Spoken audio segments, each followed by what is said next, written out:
Are you there? What? Dad? What's going on here? Dad? The door was wide open, chaos all over the place, and my father has vanished without a trace. I hope nothing has happened to him. I'd better start looking for him.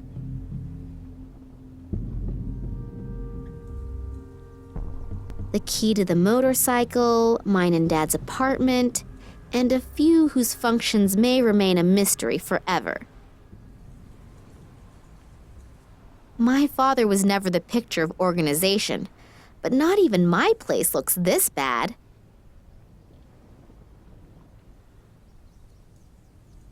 My father was never the picture of organization, but not even my...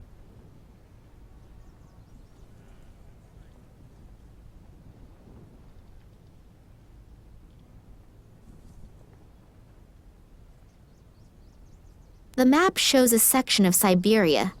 No idea why my father hung it up here.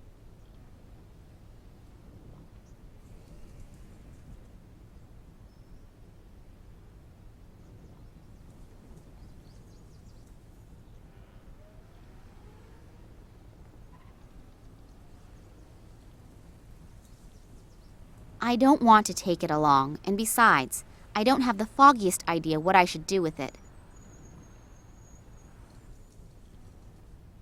Looks like there's a coin missing here. I don't want to take it along, and besides, I don't have the foggiest idea what I should do with it. The note says, and the prince said to the princess, whether vertical, horizontal, or in both main diagonals, make sure that there is never a repeat within a line. Does that have something to do with the coins? I don't want to take it along.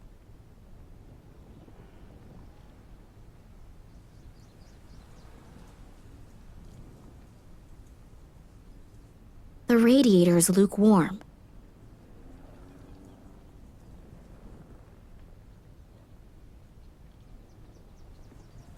An award from the Russian Academy of Science. I think that was for an expedition that my father made in the 50s or 60s. A picture of my parents' wedding. I think Dad still hasn't gotten over her death.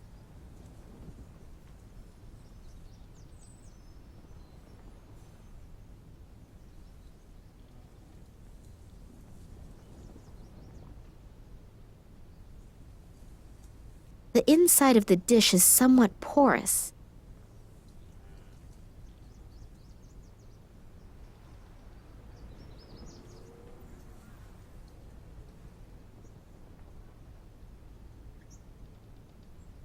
All these files and records have been thrown out over the floor. It wouldn't have been Daddy. Someone was in a great hurry to find something.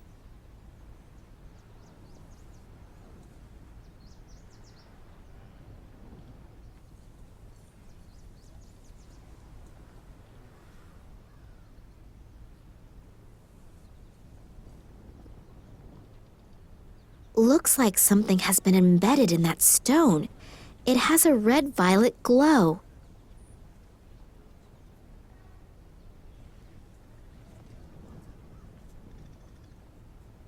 The phone in the office. Private conversations are strictly prohibited. I don't know what's happened here, but I'd better call the police. Berlin Police Department. Hello? Nina Kalinkov here. You've got to send someone here right away. My father has disappeared without a trace. Since when? No idea. I wanted to see him at work, but he wasn't there. Instead, the place looks like it's been ransacked. Is your father suicidal or mentally unstable? What? No, of course not. Sorry, we can't do anything then. Adults can only be reported missing if their lives are in danger or if there are extraordinary circumstances. But this is an extraordinary circumstance. Keep calm. I'm sure your father had something important to take care of and we'll get in touch soon. Don't worry. Something important to take care of? Hello? Did you listen to anything I said? It looks like there was an earthquake here. Do you think he created this chaos himself and is looking for a cleaning lady right now? Like I said, I can't do anything for you. Sorry. Great. Thanks for nothing. You were a big help. What do I have to do? Send them 2 fingers first for them to get their butts in gear? No, I'm not gonna take this "your father has to be dead before we'll look for him" crap again. No, I'm not gonna take this "your father has to be dead before we'll look for him" crap again.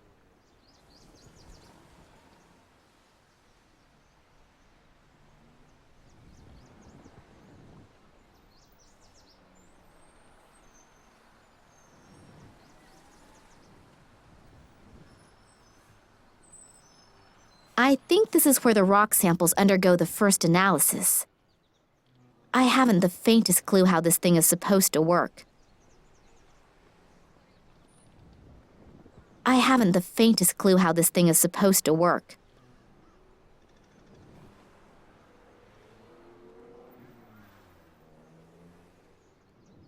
A glass flask.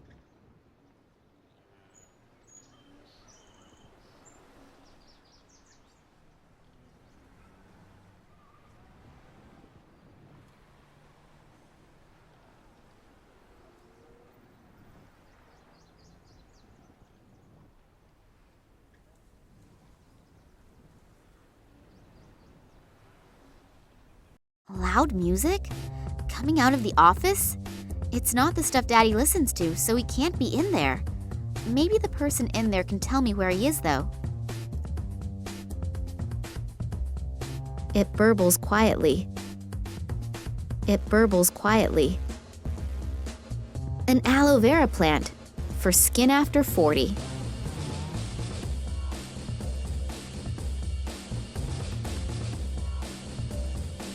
There's an index card with Max Gruber written on it.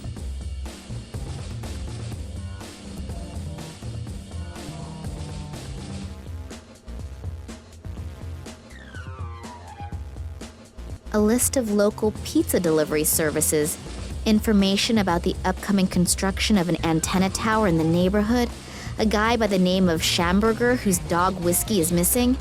As far as I can tell, nothing interesting. I take it the fuses are in here. This one's locked. It burbles quietly.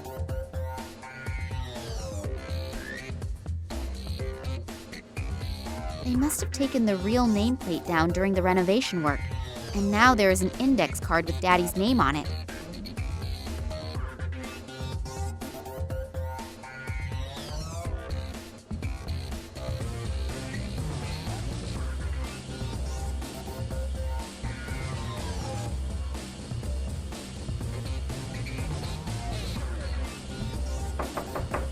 The door seems to be blocked from the inside, and the music coming from the room is so loud, my knocking probably can't be heard.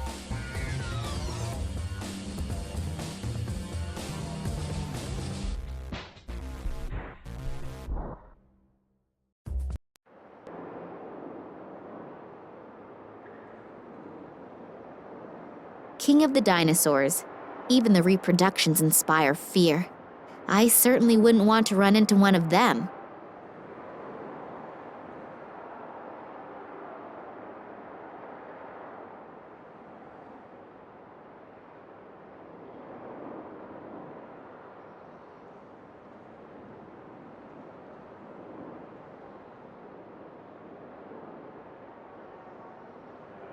That's an escape plan with all of the rooms in the museum.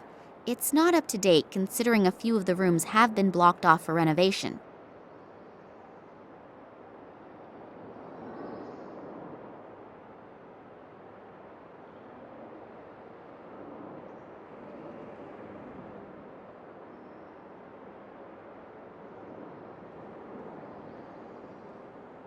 On this list are the names of the employees of the museum.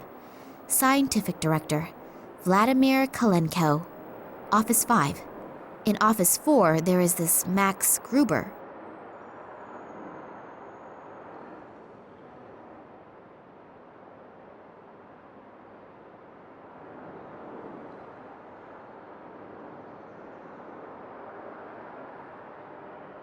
Something here is not right, and before I know where and how Daddy is, I am not leaving this place.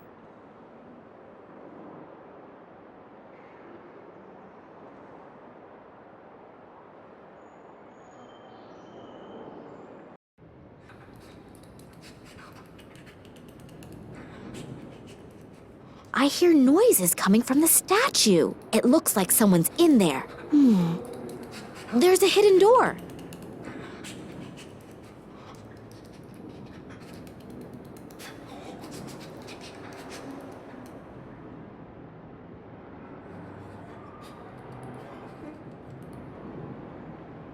The diagram is about how and if asteroids and meteors could have been responsible for the extinction of the dinosaurs. When I look at the description of the effects, the theory seems very plausible. Hard to believe that a dino with horns like that was strictly a vegetarian. Maybe it's not such a good idea to count on it.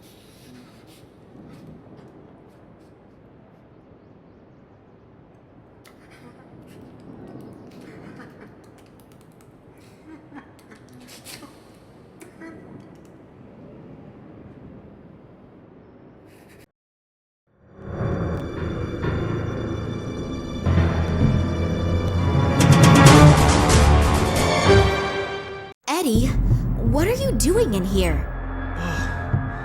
Miss Nina, are they still here? Still here? Who? They came. I couldn't see, but suddenly I knew that they were there, and I went into a panic. I had to hide. And then I saw them. They looked like they were floating, but they were just blurs. And the air was vibrating. They didn't speak, but these voices in my head, hundreds of voices. Eddie, have you been drinking again? No, I haven't been drinking, I swear. Well, at least not a lot. But they were really there. I could see them, I could feel them. I wasn't imagining things, believe me. Those black capes, with those bony fingers. I'll never forget it. It's okay, Eddie. Just come out of there and calm down. The poor guy's nerves are shot. I should talk to him after he's calmed down a bit.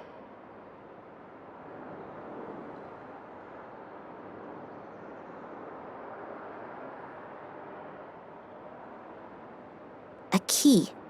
Eddie must have lost it here.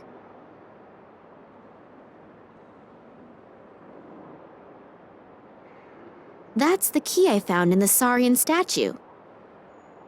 There's an oily liquid dripping off of it. A glass flask. Looks like something has been embedded in that stone. It has a red-violet glow. The inside of the dish is somewhat porous.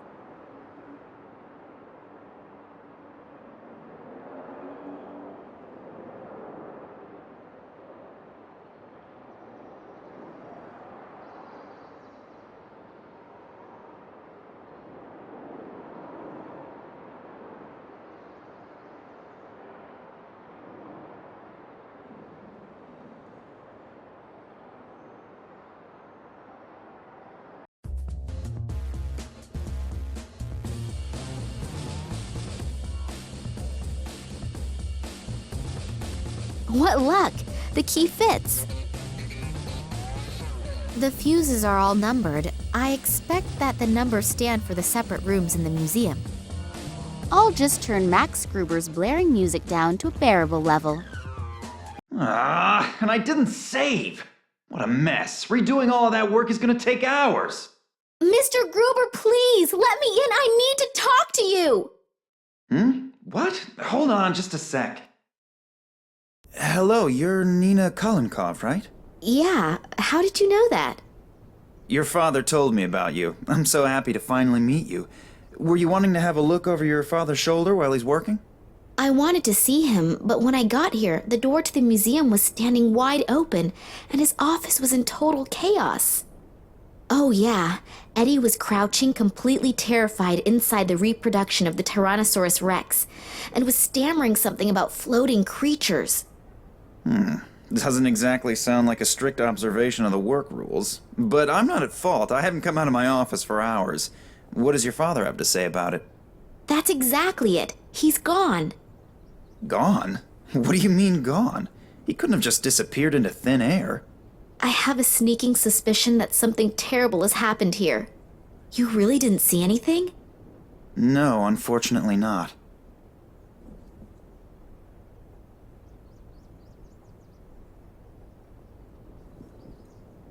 My father's room looks like it's been rummaged through. Do you know what my father was working on last? Not exactly. Actually, he was supposed to have been taking inventory. We're renovating. Yeah, I know, but But he mentioned recently that the inventory wasn't top priority right now. Something came up that he wanted to tend to first. you don't happen to know what that was, do you? No, like I said, I was stressed out too. Did you notice anything out of the ordinary recently? Any strange occurrences? Was my father behaving differently than usual? No, not really. We haven't seen much of each other in the last couple of days. I was under a lot of stress, and he seemed like he had a lot to do too. Darn. Maybe you should get the police involved. The whole thing sounds a bit unsettling. Yeah, I already tried, but they don't seem to be interested in my father's disappearance. The caretaker was totally out of his mind, stammering something about men in black robes and strange voices. Eddie? You know, he's a really great guy, but... But he likes to hit the bottle, I know. But I've never seen him like that before. He seemed like something had really scared him. Well, if someone really was here, then Eddie might have seen something, and combine his lively imagination with a bottle of whiskey. Yeah, but I think I'll go ahead and talk to him as soon as he's gotten a hold of himself again anyway. He's the only one who might be able to help me. I'll just keep looking. I'm beginning to feel like Eddie does. I'm totally confused, and I'm really starting to feel scared. If you need help, I'll be here.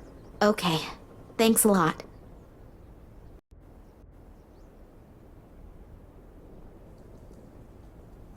Hello? Just wanted to see if anything happened to occur to you. No, sorry. No matter how much I try, I can't think of anything. Okay, I'll just keep looking around. Good luck, and let me know when you found your father.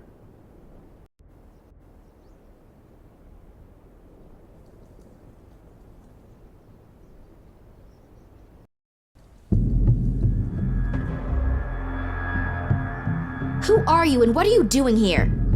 I could ask you the same thing. Detective Kensky. I'm leading the investigation here, and who are you? Me? Nina Kalinkov. I called you. Well, well. So I hear your father disappeared. Yeah, I arrived here and wanted to see my father. He said he'd still be at the museum, and when I got here, the door to the museum was ajar and it looked like a bomb had hit his office. I'm really worried. Thanks for coming. Do you have any idea what could have happened here? I can't believe that my father could have created such a mess. I don't even know your father, but we can't rule out anything. Do you really mean to say that...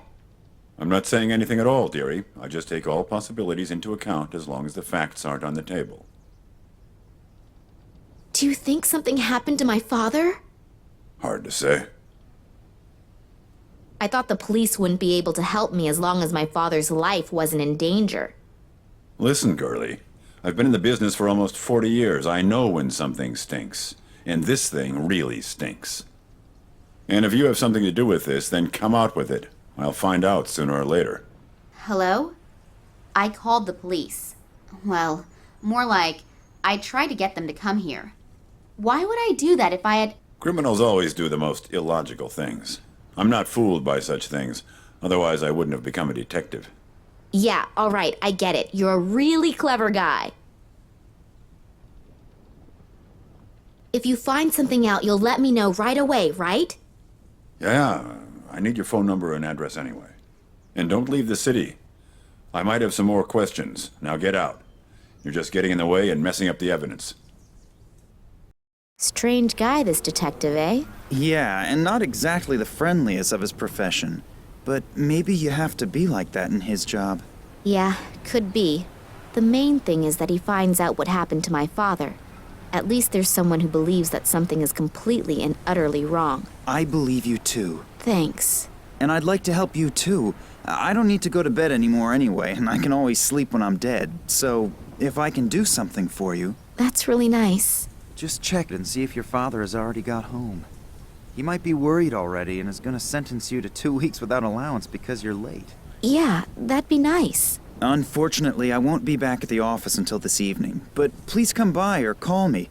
If your father is back, then we'll have something to celebrate. If not, then maybe I can do something for you. Okay, I will do that. See you tomorrow, and good night. Good night. And sleep well. You too.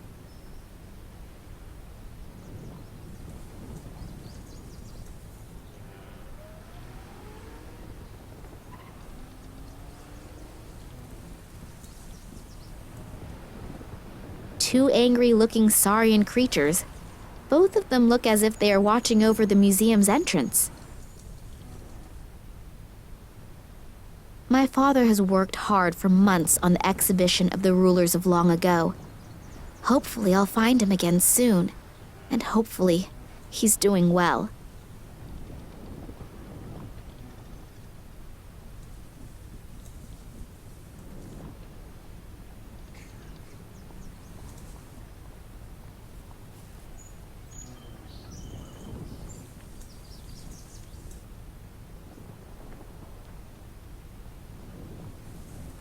My motorcycle. This Konski guy just threw me out, and honestly, I'm not really looking forward to a quick reunion.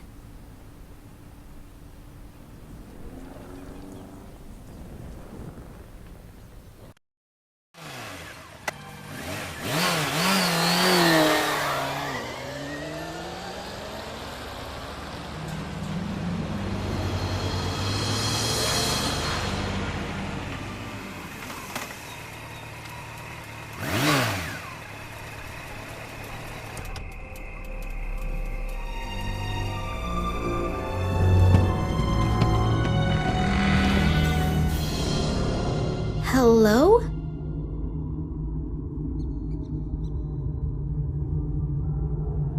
Dad? Are you home?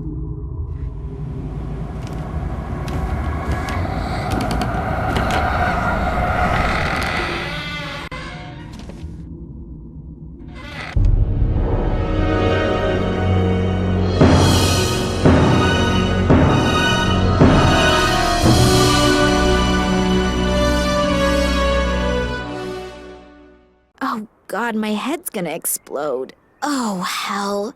Someone's been at work here too. First his office and now his apartment?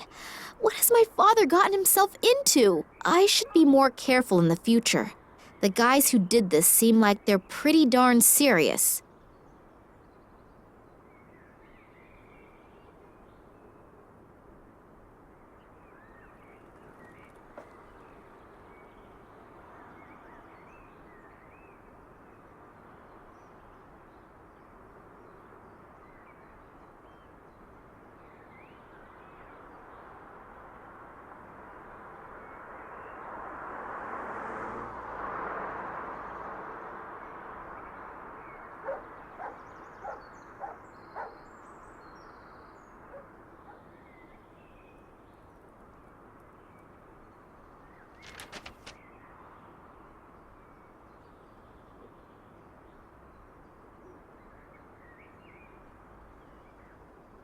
Documents about my father's expeditions and research results. Looks like the burglar was really interested in them. There are stacks of folders missing. There probably won't be anything else worth finding. Looks like the burglar was very thorough.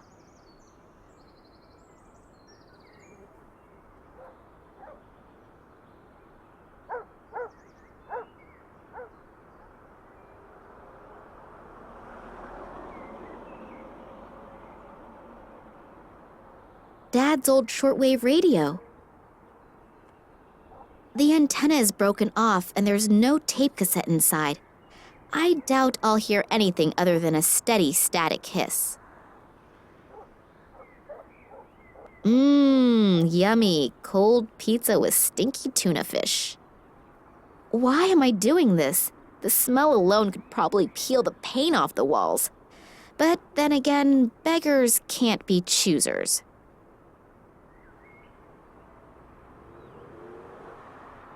Salt, also known as white gold in the Middle Ages.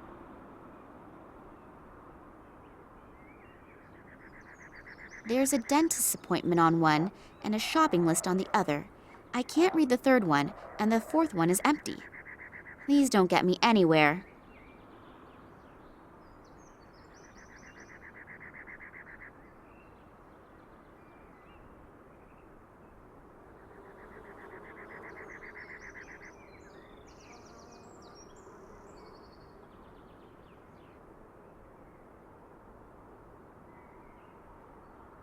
Password protected. Think, Nina, think.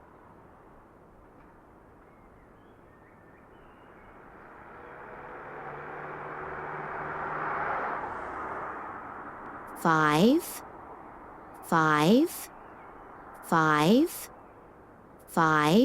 Nothing's happening. Looks like it's the wrong code. Come to think of it, my father has always had a hard time remembering codes. He must have kept it somewhere easily accessible for him.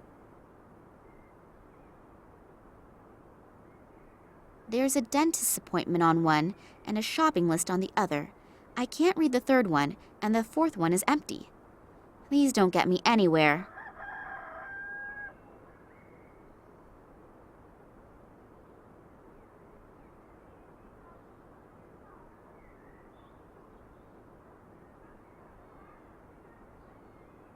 Looks like it hasn't been slept in. Apparently my father hasn't been to bed yet.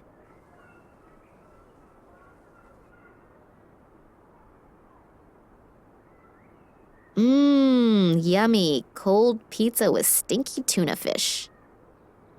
Salt, also known as white gold in the Middle Ages.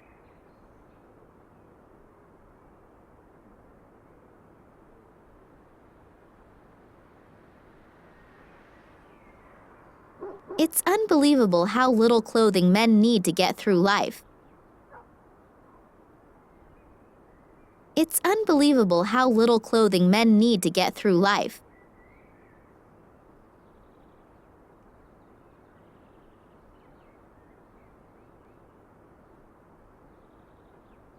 Why there are people in the world who are soothed by stupidly gaping at fishes I will never...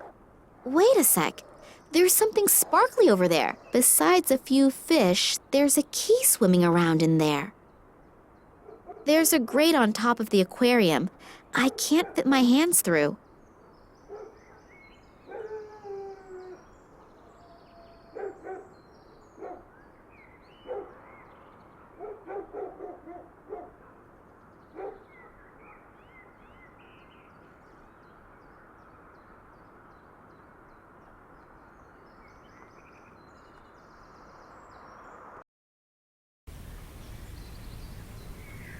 My motorcycle.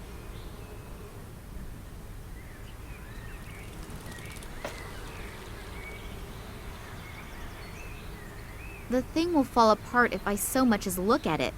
Aside from that, I do have my motorcycle. I can move more quickly with it. The only thing that could still be of use is the air pump.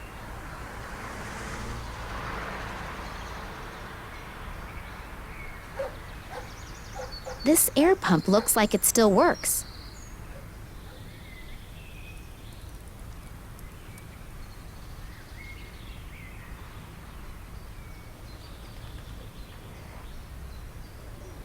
A box full of junk that is practically screaming that I'm going to find something inside that'll be useful to me at some point. This air pump looks like it still works. Sticks in front and in back. Also sticks left and right. Kinda sticks everywhere. Glue for porcelain and plastic. That leads to the sewer system. The stench is coming out of every opening.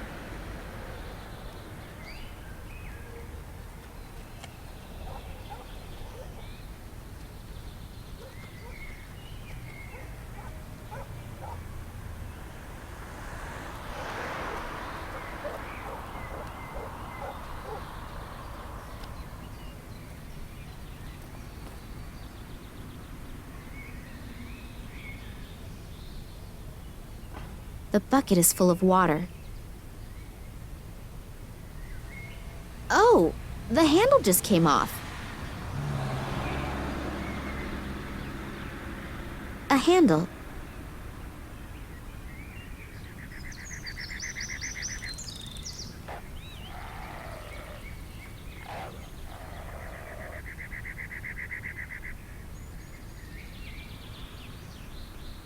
All right, I'll do it. A single rubber glove and a bicycle spoke. Not exactly a spectacular profit. An old flimsy rubber glove. An old bicycle spoke, and proof that I'll take just any old piece of junk with me.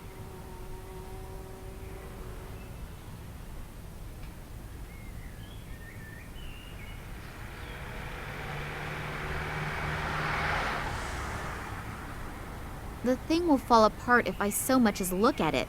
Aside from that, I do have my motorcycle. I can move more quickly with it.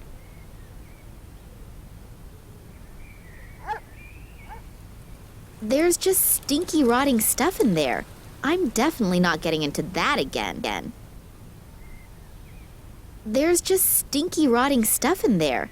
I'm definitely not getting into that again.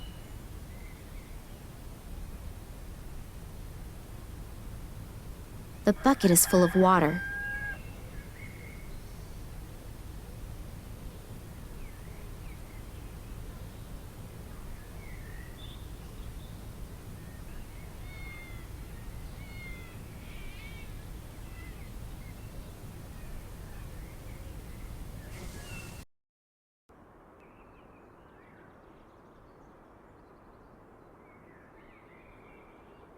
The key doesn't have an opening anywhere where I can stick the spoke through.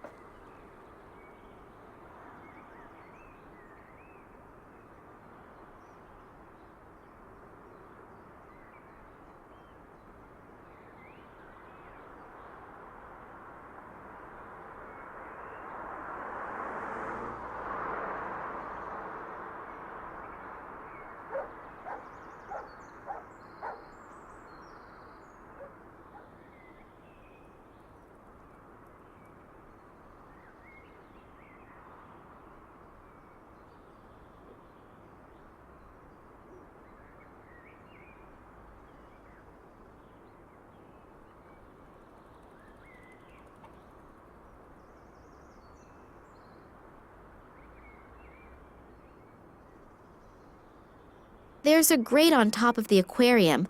I can't fit my hands through.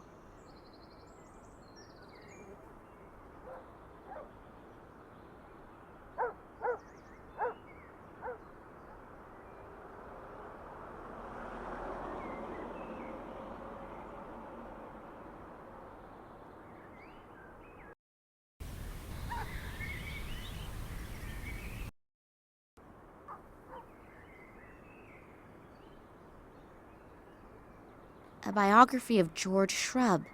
Since when does my father read that kind of trash?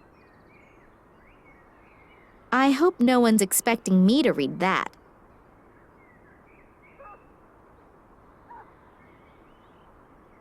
Oh, the book has a lock.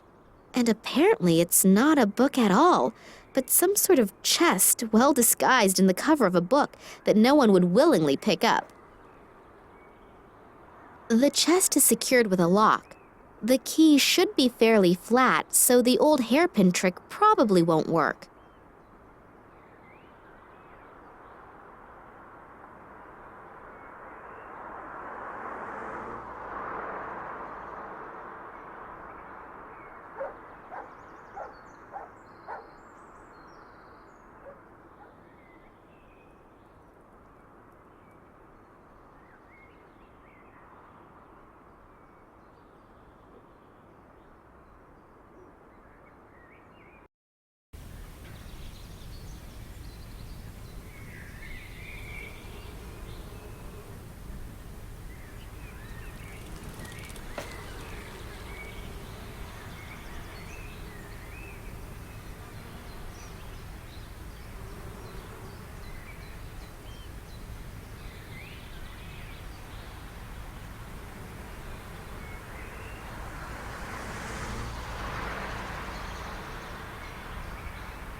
a yellow bike.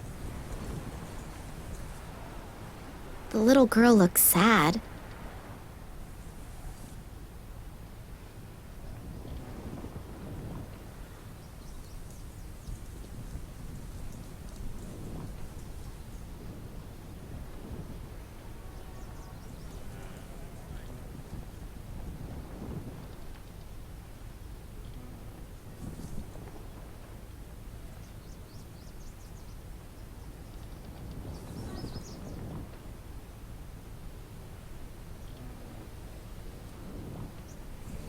Hello there. Hello? What are you doing here all alone? Did you sleep here or something? Who are you? My name is Nina. And yours? Oh, hello, Nina. I'm Lisa. So tell me, did you really spend the night here? Yes? Why? Don't you have a home? Yeah, but I was scared. To go home? Yeah, I'm gonna get in a whole lot of trouble for sure. My bike is broken, and Dad's camera, too. And that's why you spent the night out here in the cold? How did that happen? I was playing here in front of the museum, and then suddenly, I got scared. I didn't exactly know why, but I just wanted to hide in the bushes. And then suddenly, there were these strange men in black costumes. So I sat there in the bushes, and suddenly I got even more scared. I just wanted to get away. Then on accident, I pushed the button on the camera. There was a bright flash, and the men turned around. They looked at me, but But what? they didn't have faces. It was so awful, and then I just ran away. I ran and ran as fast as I could. And then I realized that I had lost my camera, and so I had to go back. Luckily, those creepy men weren't there anymore. And I found the camera again, but it didn't work anymore. And since my bike was broken too, I didn't dare go home. Will you help me? Will you come home with me? Or can I live with you? No, better not. But I'll help you fix the stuff. But you have to promise me that you'll go home right away. Your parents are probably worried to death. Okay, good. What's up with the bike? I think I ran over some stupid shard of glass at the construction site, and now I have a flat. And to top it off, the bike was brand new, and my mother made sure to tell me to take extra good care of it, because we don't have much money, you know, and we can't afford a new bike. Don't worry. You don't need to buy a new bike just because you have a flat. I can take a look at it. And your camera, too. Would you do that for me? You're so nice. But do you even know how? Of course, no problem. Give it to me. I don't know. What if you can't fix things so good? Fix the bike first. If you can do that, then I'll give you the camera. It was really expensive, and if you break it even more... Yeah, I understand. I gotta prove myself first. Okay, good. Then we'll start with the tire. This photo is my only hope for a hot lead. So there's nothing left for me to do but start fixing the tire. Show me your camera. Fix my bike first. You're really stubborn. Yeah, my mom says that all the time. She's right. See you later.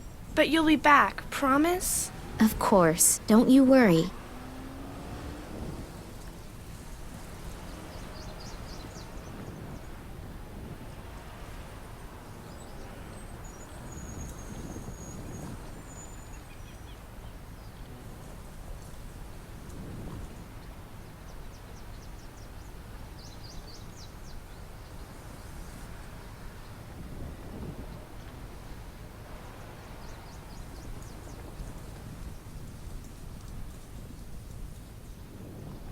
The museum is closed, and Max said he wouldn't be back until sometime in the evening. I guess I'll just have to be patient until then.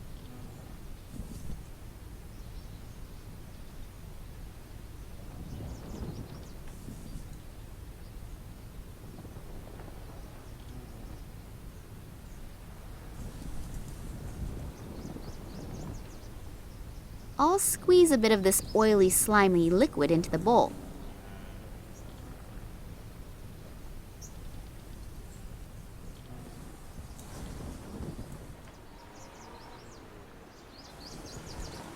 Instead of finding out what is locked inside the stone, I now have it encased in a bit of glass.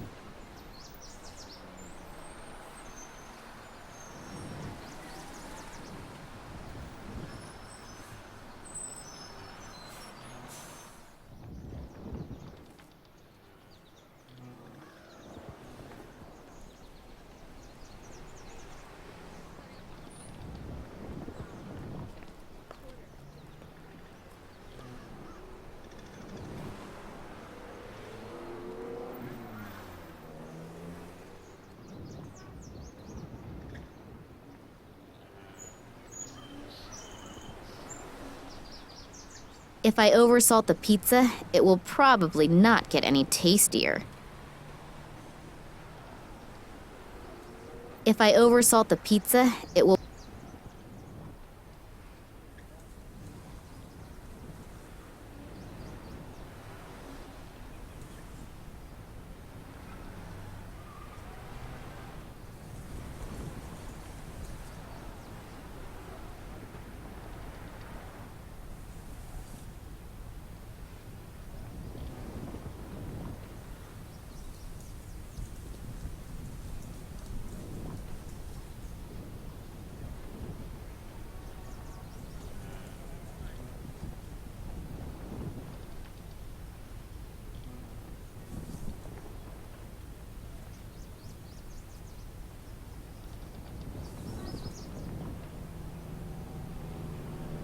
The inside of the dish is somewhat porous.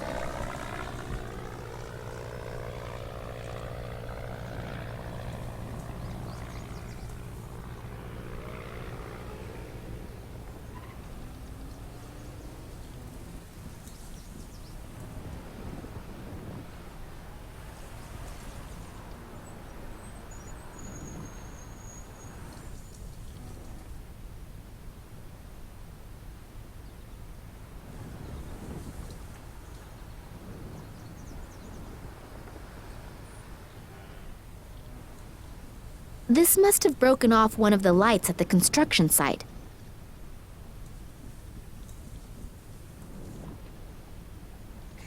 This must have broken off one of the lights at the construction site.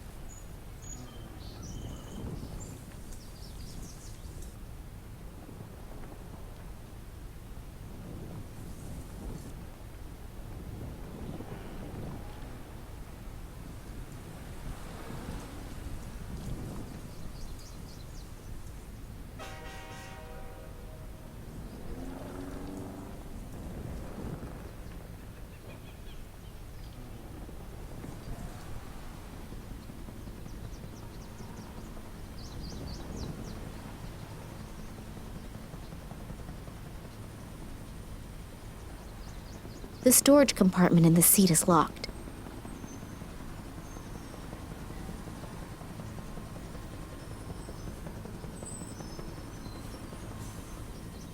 The storage compartment is open now. My cell phone and my sunglasses. I'd better take both before they get swiped. This thing has all the bells and whistles. You can even play Orion Squad 1 with it. Dark blue and very cool. I can't claim that the sun is really blinding me, and I'm not at all in the mood to be very cool at the moment.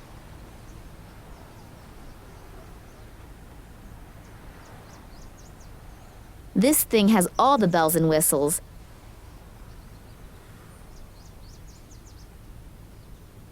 Who should I call? My father would answer if he could, and I'm not really in the mood for small talk.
A few of the rungs are broken.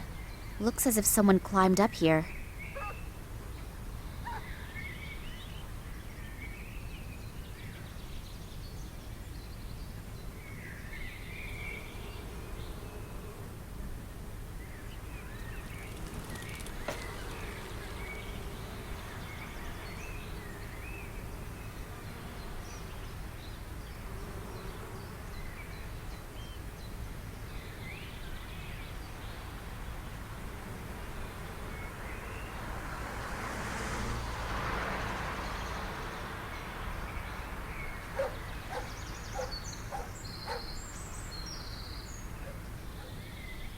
A whole pile of cigarette butts. Looks like there was a chain smoker at work here. On top of that, my father is such a strict non-smoker, he even banned smoking anywhere on the property.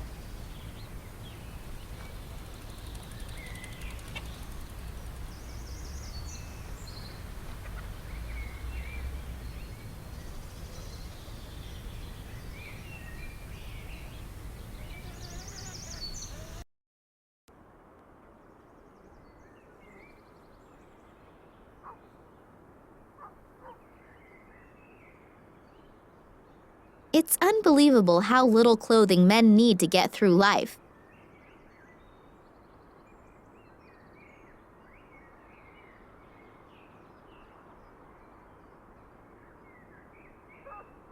The carpet is totally filthy here.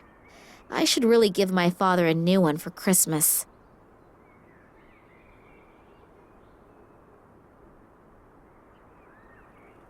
There's something in between the planks. Even with my slender fingers, I can't get in there.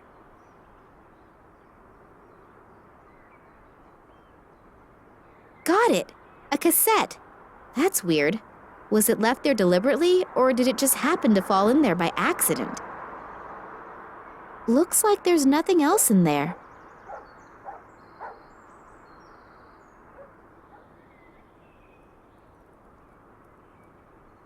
The cassette that I fished out of the crack in the floor.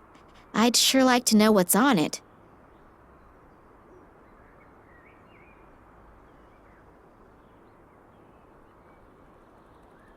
The first and last on the car, a fourth of the openings in the entrance to the underworld, and finally, the guardians of my work. What? What's that? Some kind of code?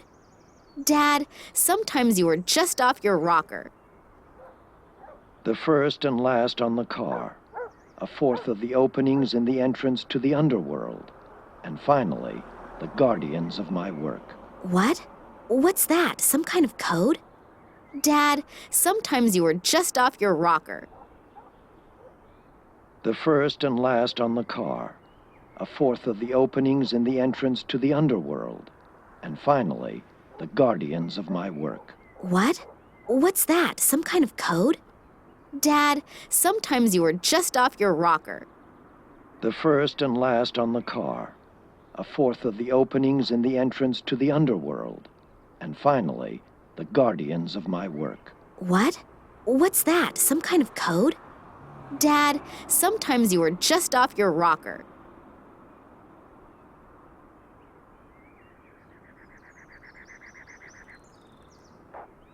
A pencil. Brown and equally exciting in all other regards. A pencil. Brown and equally exciting in all other regards.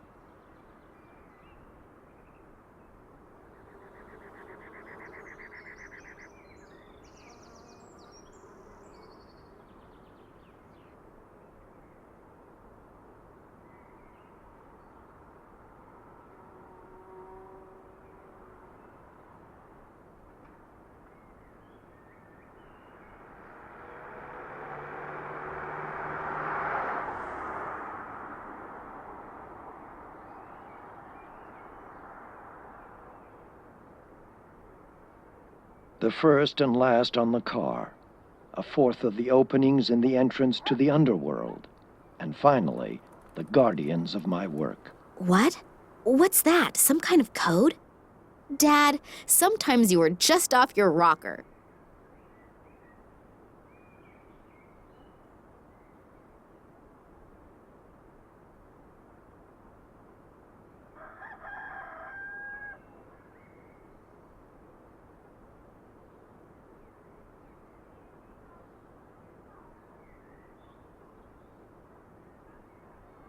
There probably won't be anything else worth finding. Looks like the burglar was very thorough.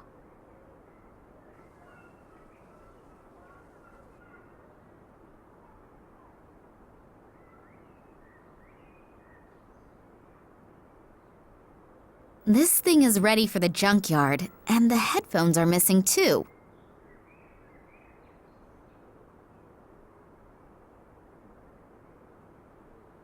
There are batteries in here. Maybe they still work. I'll leave the portable cassette player here, though. I don't want to schlep around any unnecessary junk.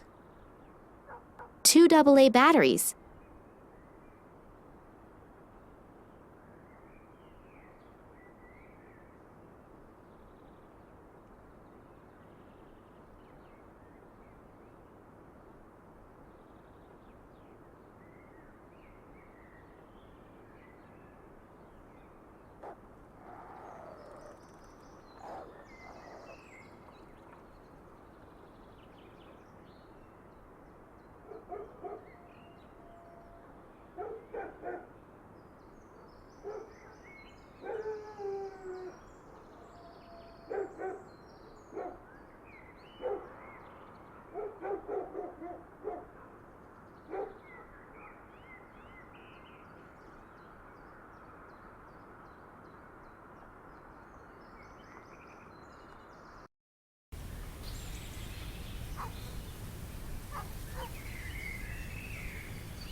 Two angry-looking saurian creatures.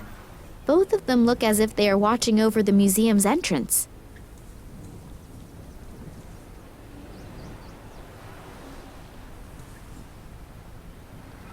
I'll have to remove the tube.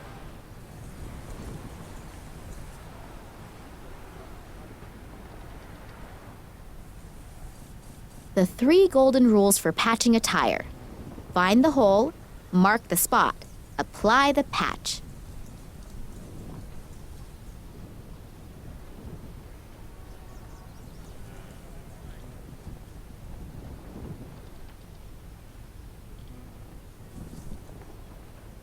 The tube is definitely busted. There's air coming out somewhere. I should find out where it's coming from.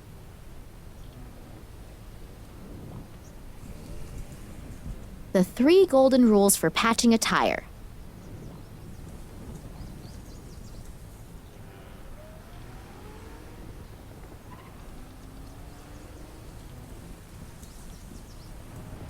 No idea if the rubber glove will work as a makeshift patch. In any case, just stuffing it into the tire won't work.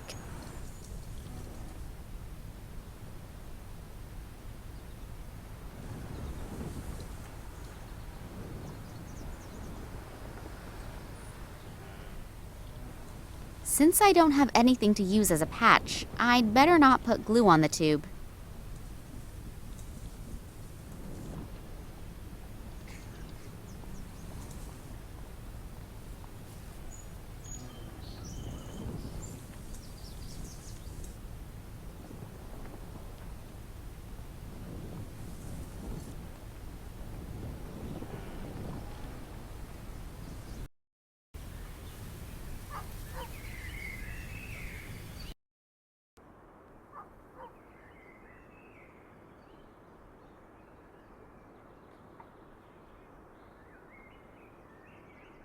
I can't get the tube through the grate.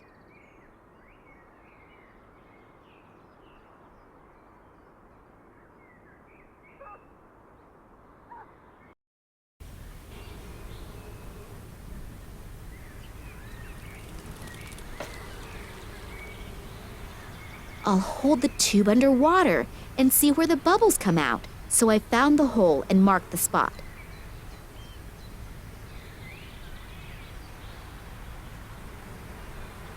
No idea if the rubber glove will work as a makeshift patch.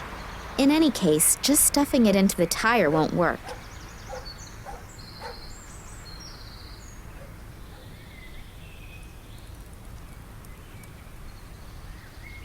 Since I don't have anything to use as a patch, I'd better not put glue on the tube.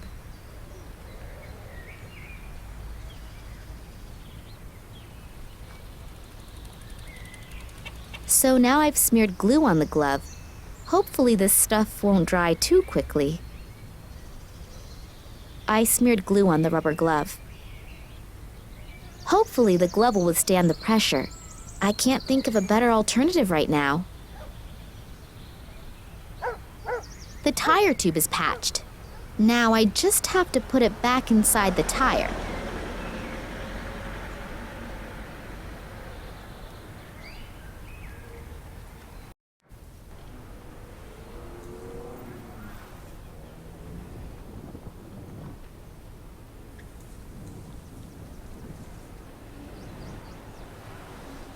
Little Lisa should be able to ride it again now. Hello, I'm back again. Oh, hello, Nina. See you later. But you'll be back, promise? Of course, don't you worry. The little girl looks sad. Hello, I'm back again. Oh, hello, Nina. I patched the hole in the tube. I never would have thought it.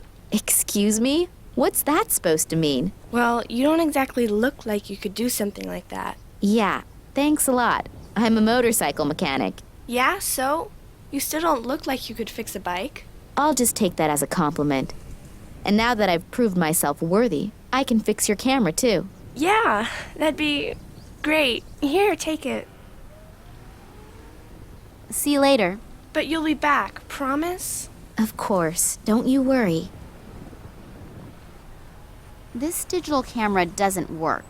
I have no idea how I'm supposed to fix it. I still hope I can get a few significant photos from it. What do you know? It works after all. The batteries were just dead. Now I'm curious to see what the pictures show. They're all pictures of Lisa. But here, 2 little figures in black robes. Too bad you can't see the faces. But then Eddie could have been right. Maybe I should go talk to him again.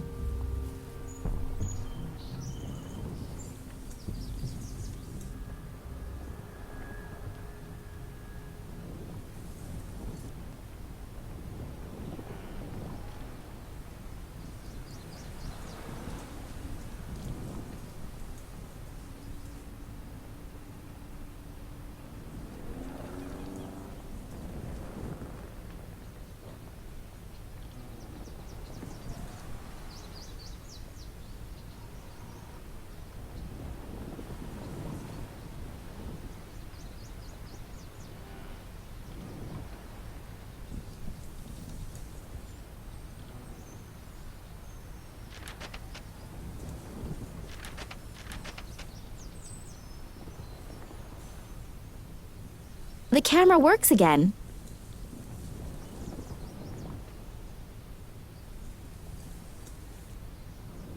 Hello, I'm back again. Oh, hello, Nina.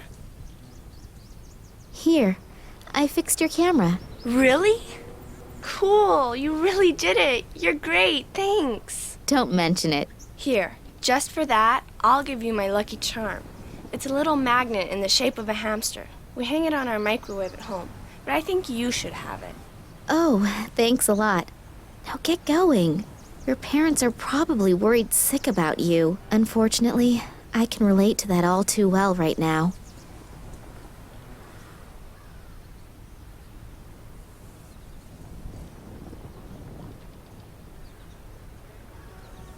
A microwave hamster. Seems to me I've seen something like this before.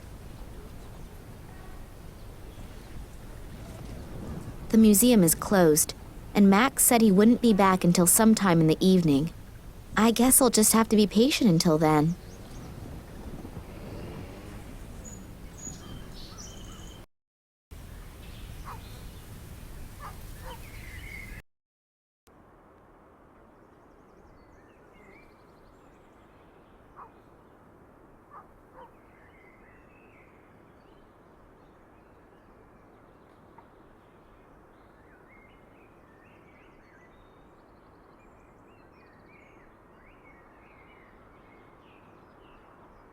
I'll try to draw the key up the side of the glass using the magnet.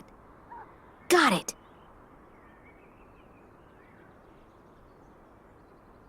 A small golden key. My father's address book. That could help me out. And a little note attached to a ribbon. There's a number on this note. LA60AK19AL.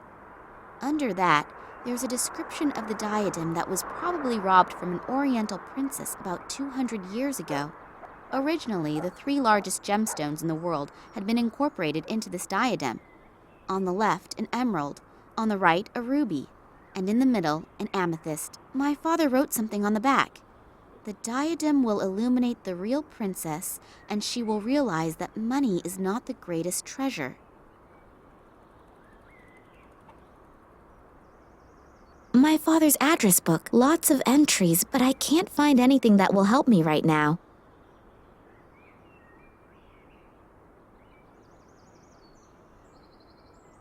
Who should I call? My father would answer if he could, and I'm not really in the mood for small talk.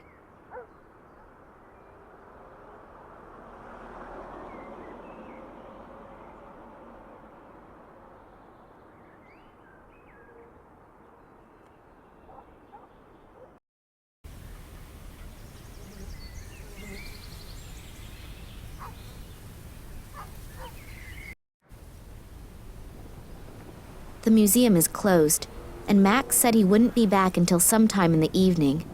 I guess I'll just have to be patient until then.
I've laid both lenses over each other.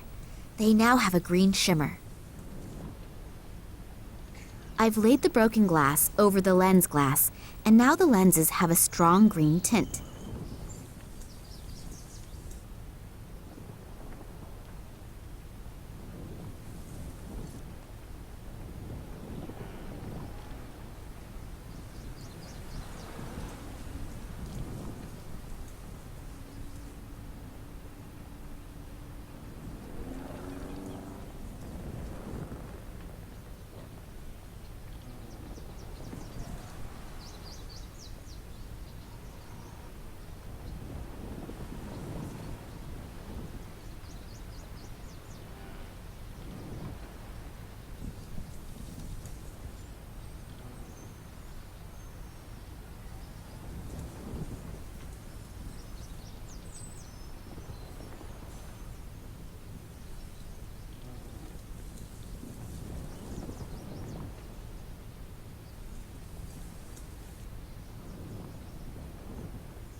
That leads to the sewer system. The stench is coming out of every opening.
password protected. Think, Nina, think.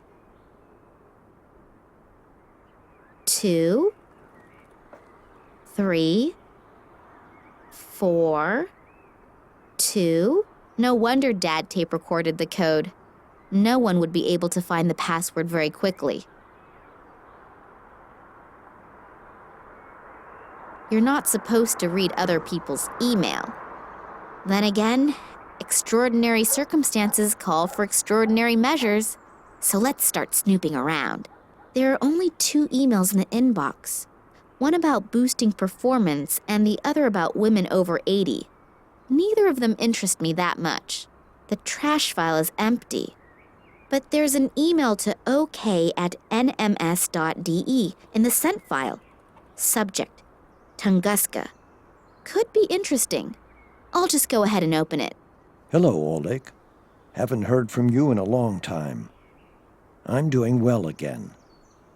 It took me quite some time to come to terms with the whole thing. To answer your question, it's been a long time since I've thought about that. And honestly, I'm rather happy about it. I underestimated those guys once already, and my wife paid with her life. I swore back then to drop the subject for once and for all. Please don't take offense, but I'm just going to leave it at that. But now that you're living nearby again, we can meet in person. I would like to see you again. Get in touch and let me know when and where would be convenient. Vladimir Kalenkov. Dad underestimated these guys and my mother paid with her life? What did he mean by that? She died in a car accident. I really need to contact this Oleg. Maybe he knows something that can help me out. That's the email that my father wrote to Oleg. Hello, Oleg. Haven't heard from you in a long time. I'm doing well again. It took me quite some time to come to terms with the whole thing. To answer your question, it's been a long time since I've thought about that. And honestly, I'm rather happy about it. I underestimated those guys once already, and my wife paid with her life.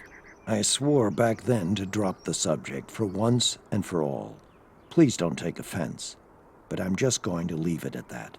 But now that you're living nearby again, we can meet in person. I would like to see you again. Get in touch and let me know when and where would be convenient. Vladimir Kalenkov.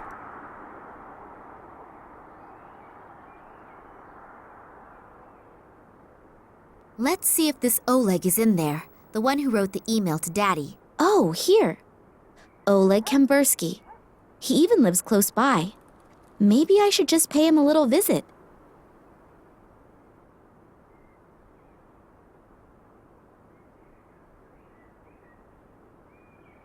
This thing has all the bells and whistles. You can even play...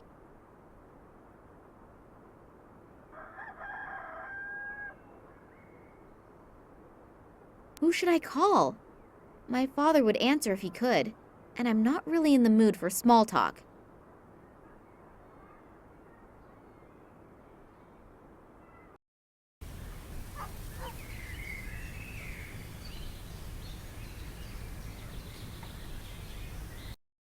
So here we are. Hopefully that's the Oleg that my father wrote the email to. And hopefully he knows something that can be helpful. I haven't really been able to find out much yet.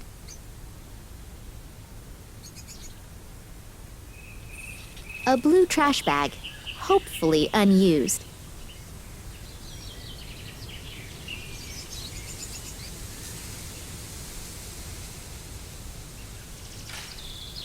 A relic from long ago, before everyone had cell phones. I wouldn't know who to call, and even if I did know who to call, why am I paying exorbitant basic rates for my cell phone if I don't use it?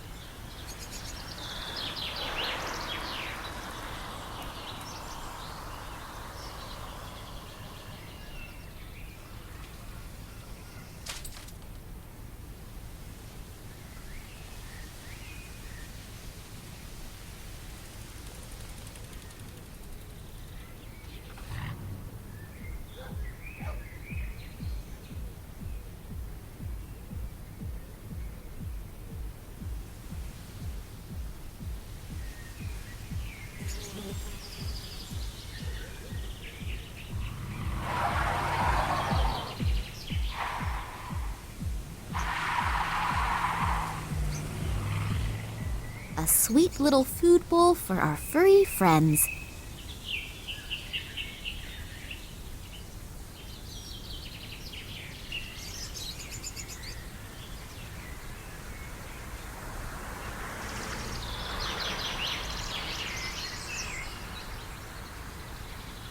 Pets can get in and out through that thing.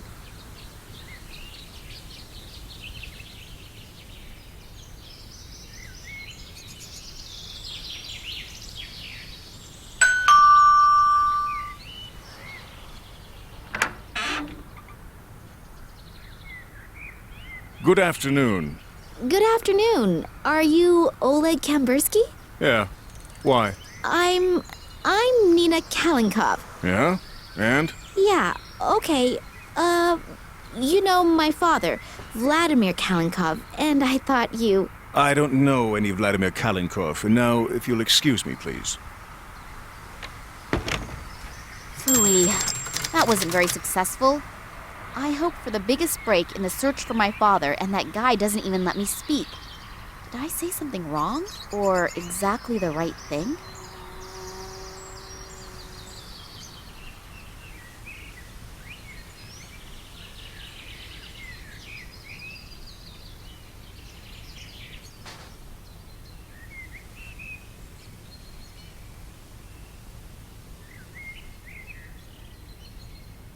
I don't imagine he'll open the door again when he sees me.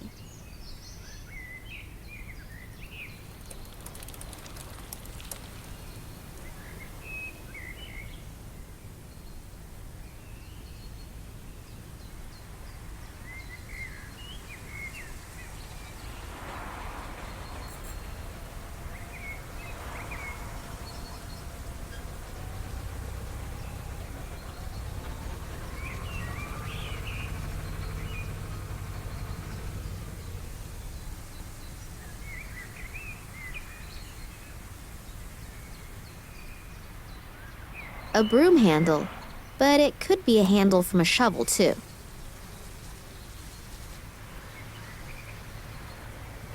A blue trash bag, hopefully unused.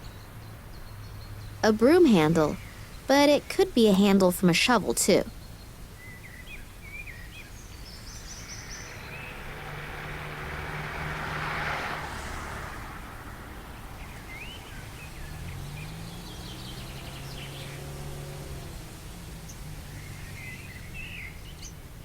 Looks like this Kambersky guy is a hobby gardener. Even his garden hose is green.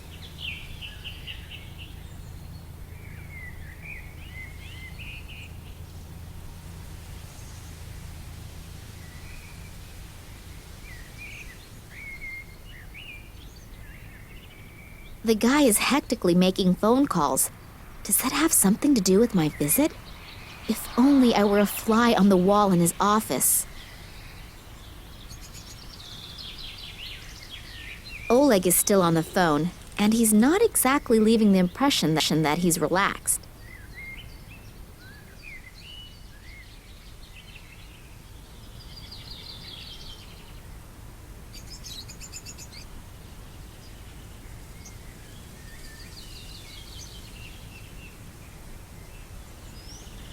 The food and water bowls for the pet in the middle of the kitchen. Very hygienic.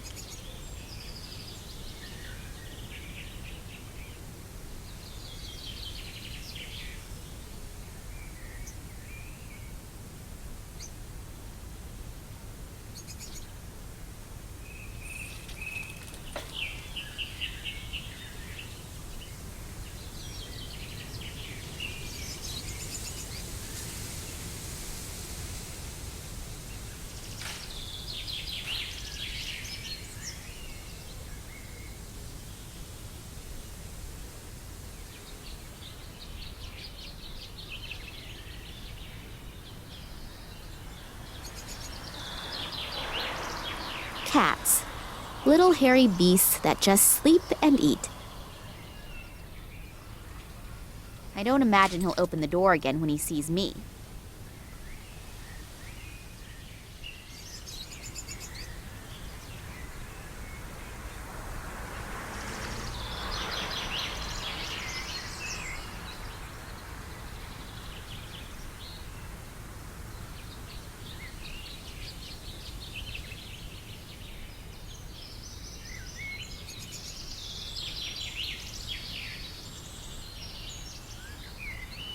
I'm finally gonna get rid of this stinky stuff. And the cute little fuzzball will probably even like it. Cats. Little hairy beasts that just sleep and eat.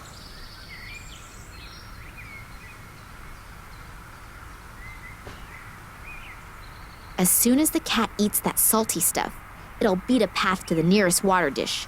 If I want to use that cat for something, I should do it beforehand.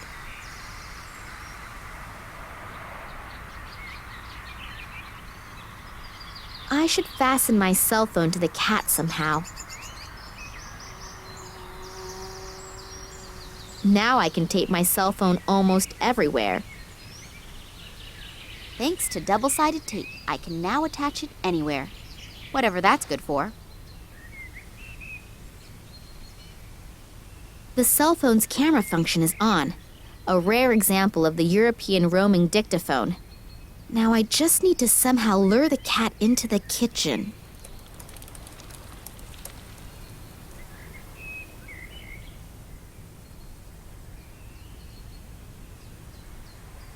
That should make our little pussycat real thirsty.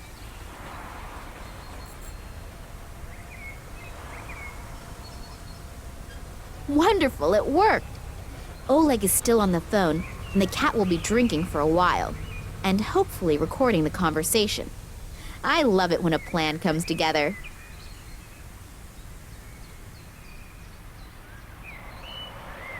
This phone tap idea could get me a job with the Secret Service. Oleg is still on the phone, and he's not exactly leaving the impression that he's relaxed.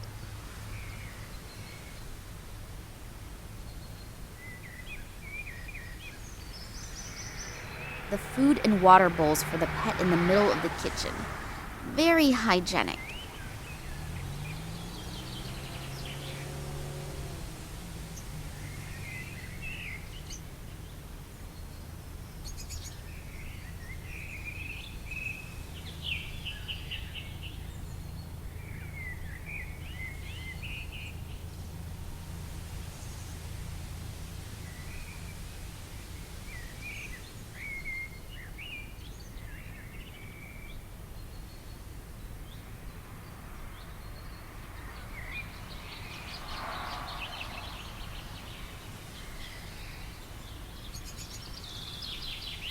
Let's see how the cat reacts to my cell phone's vibrate mode.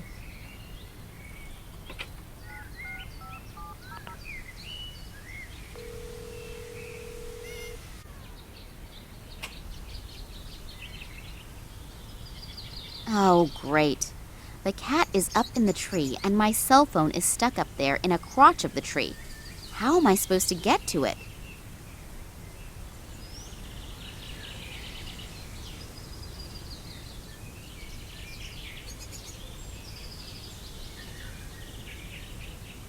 I can't reach it.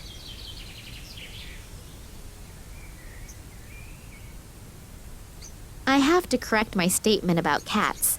Besides sleeping and eating, they also climb trees at the most inopportune times.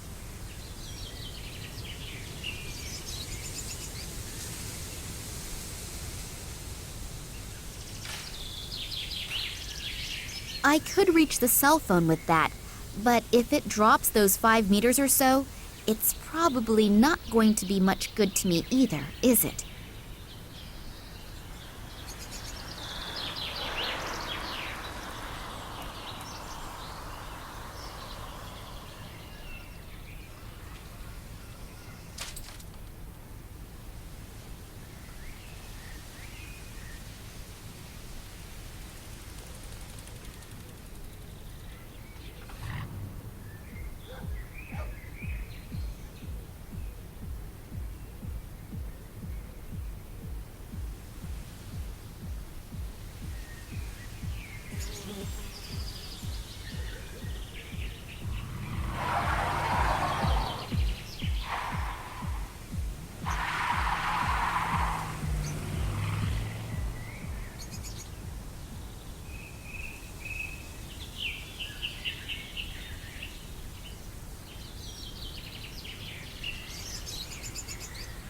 wouldn't know who to call, and even if I did know who to call, why am I paying exorbitant basic rates for my cell phone if I don't use it?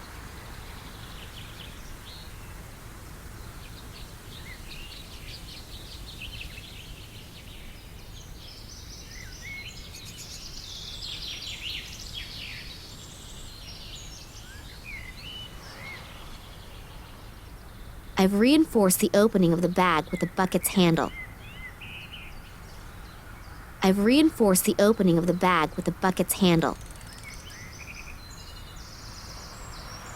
Just a little more tape around it.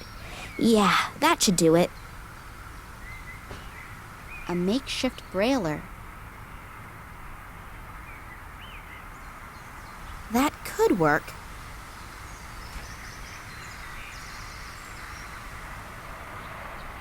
Wonderful. Let's see if the recording of Oleg's phone conversation gets me anywhere. Kalenkov isn't here anymore. No, Tunguska wasn't mentioned, but there wasn't any opportunity to either. Yeah, I just think someone urgently needs to take care of the matter. All right, so you'll call back then. Bye. Well, that wasn't very productive. Okay, so this is what we have. Someone should be tending to some kind of matter. I hope the matter isn't me. Besides that, something about Tunguska. There was also something in the mail for Oleg. Maybe I should ask Max about that later.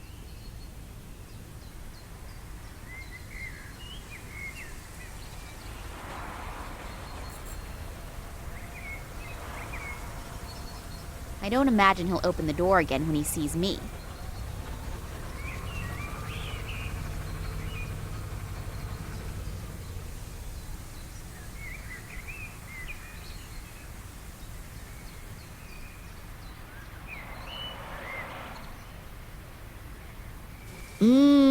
Yummy. Cold pizza with stinky tuna fish.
Max Gruber said he'd be back at the museum sometime this evening. I should use the time to get some shut-eye. If my feminine intuition doesn't fail me, I could regret it if I don't.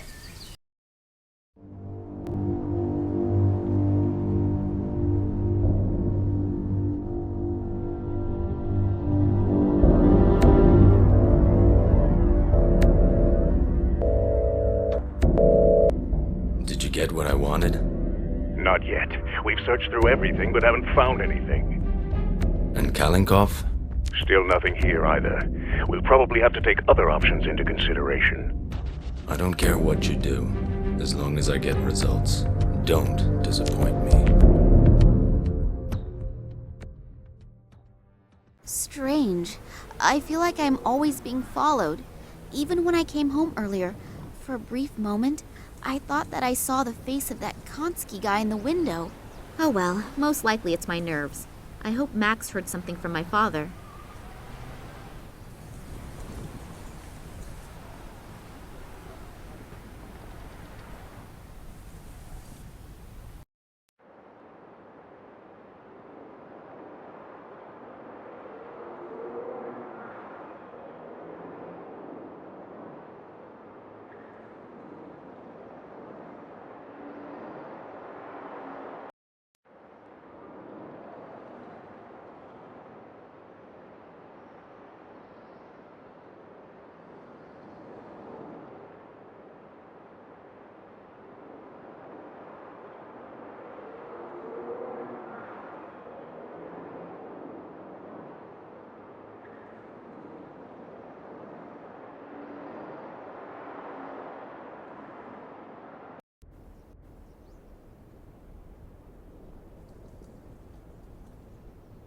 The fuses are all numbered. I expect that the numbers stand for the separate rooms in the museum.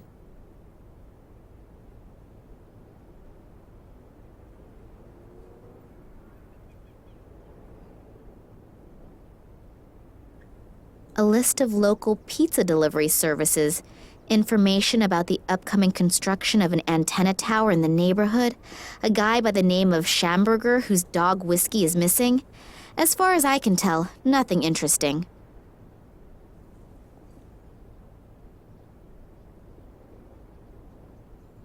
Hello?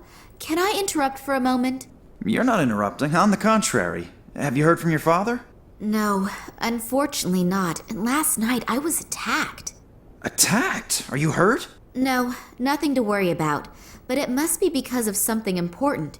Do you really have no idea what it could be? No, He's been under a lot of stress in the last few days, but that's happened before. Looking back, there are plenty of ways to interpret it, but especially conspicuous? No, not really. That's a shame. Yesterday evening you offered me your help. Does the offer still stand? But of course. My name is Max, by the way. Nina. But you know that, don't you? So, ask away.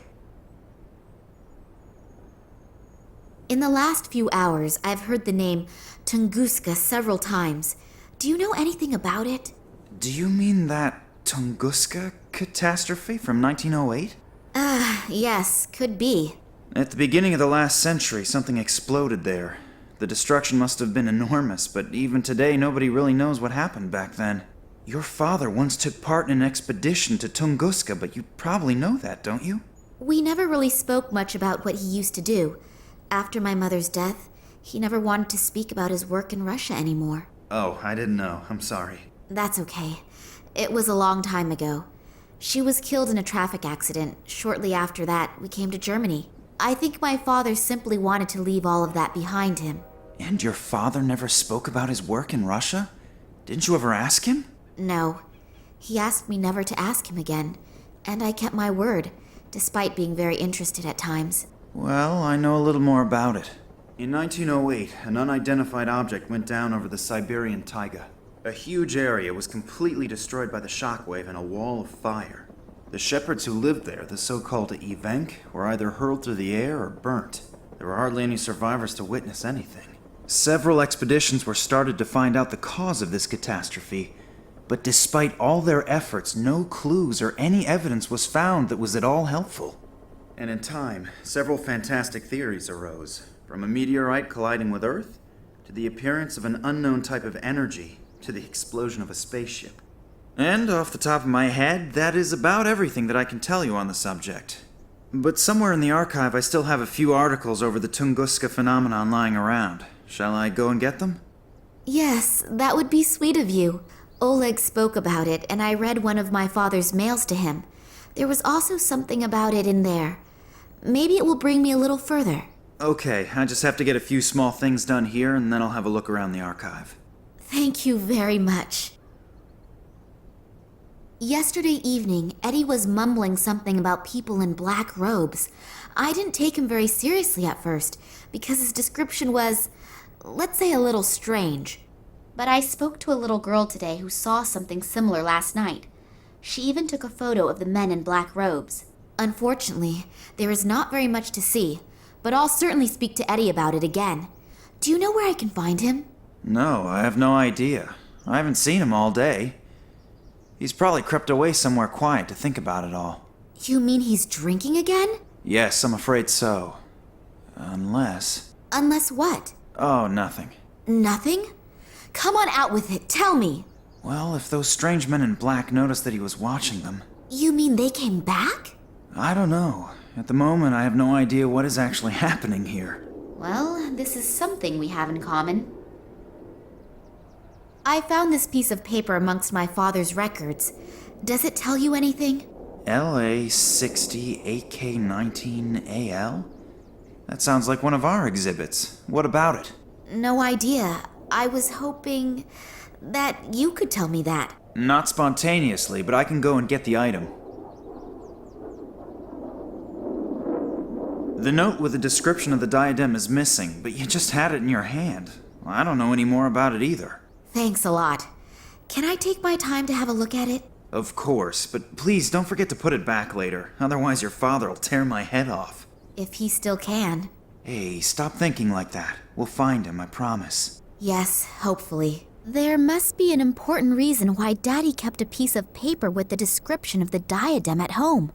But what? And what is that about the true princess? He used to call me that sometimes. Is it a message to me that I should be able to understand somehow? Think, Nina. Think quickly. Does the name Oleg Kambursky say anything to you? Kambursky? Oleg Kambursky? No, nothing. Should it? Unfortunately, I don't exactly know that either. The things out of the archive about Tunguska. Yes, I'll get going now. But it could take a while until I've sorted through the records. No problem. I'll wait here.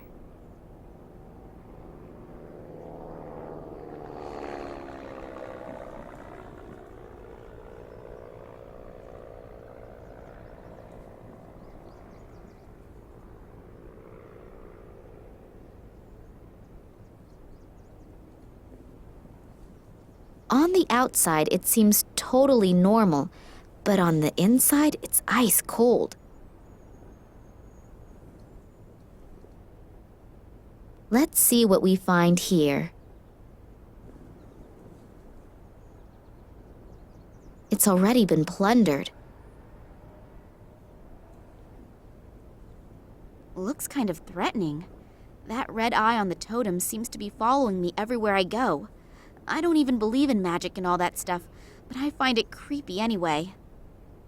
If I swipe things from Max's office, he certainly won't keep helping me, but I'd like to get rid of this eye.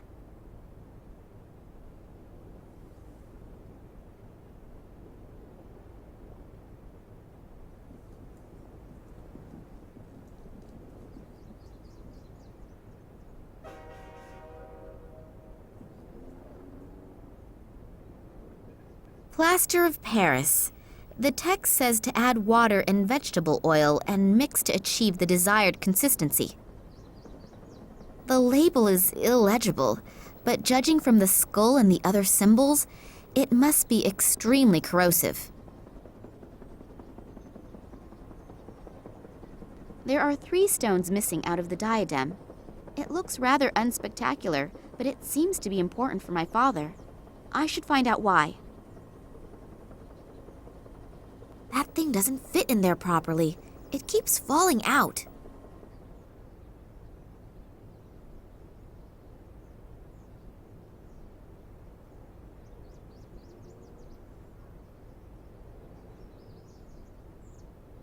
I'll carefully pour the acid over the stone. The acid is doing its work admirably. The stone is beginning to corrode. I'll have to take it out of the acid at the right moment, otherwise the inclusion will go the same way as the rest of the stone. The light is refracted 1,000 times in the amethyst. It's beautiful. No idea why my father didn't remove it from its ugly stone encasement a long time ago. That thing doesn't fit in there properly. It keeps falling out.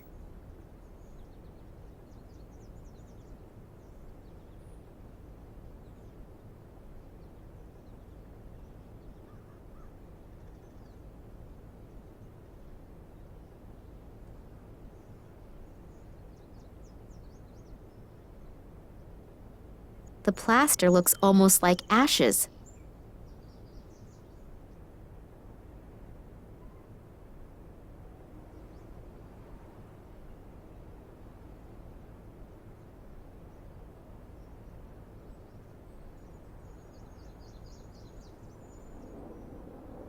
So the spoke has now broken off, but that eye now can no longer look at me in that evil way. I can only hope that Max doesn't notice.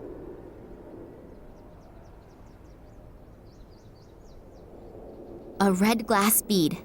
At least, I think it's glass. That thing doesn't fit in there properly. It keeps falling out.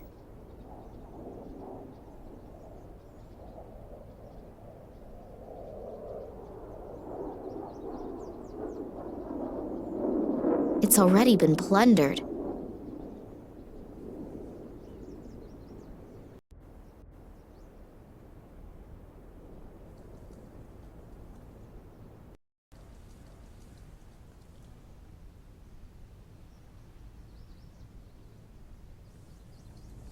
I haven't the faintest clue how this thing is supposed to work.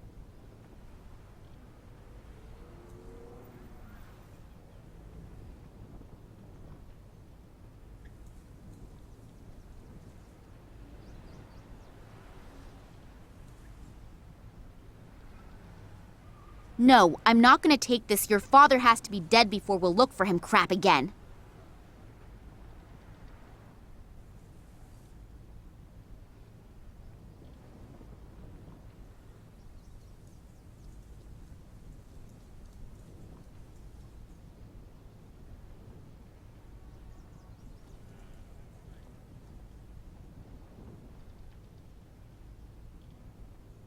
A picture of my parents' wedding. I think Dad still hasn't gotten over her death.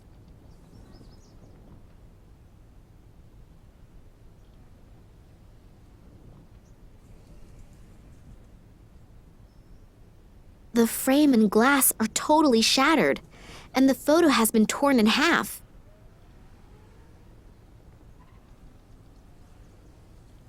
A photo of Daddy on one of his expeditions. Written on the back is 1958, Vladimir Kalenkov, and I've seen the photo before. But who was the other guy in the photo? And why was the photo torn up? I'll glue it into my diary. It might be important somehow.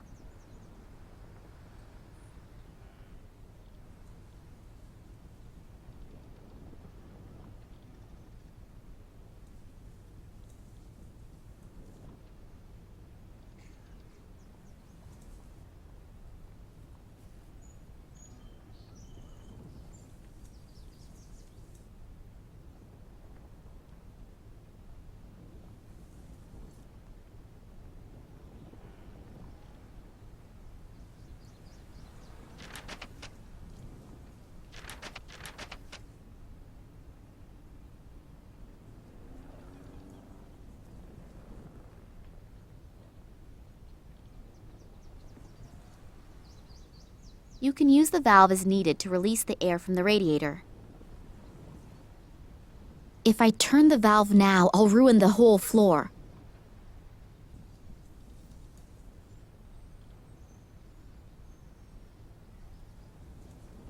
I don't want to take it along, and besides, I don't have the foggiest idea what I should do with it.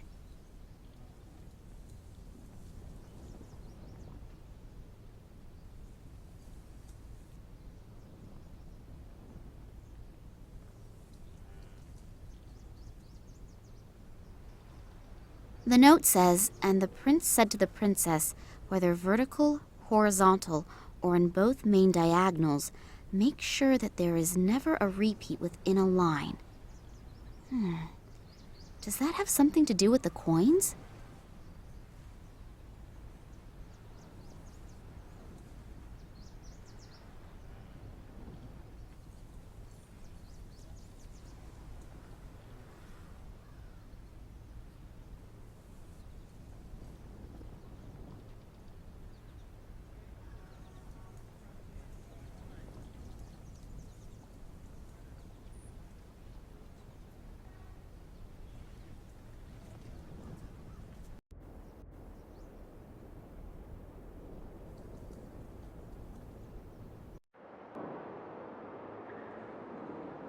It brings a little illumination into the darkness. I'd better leave that on, otherwise I won't be able to see anything in here.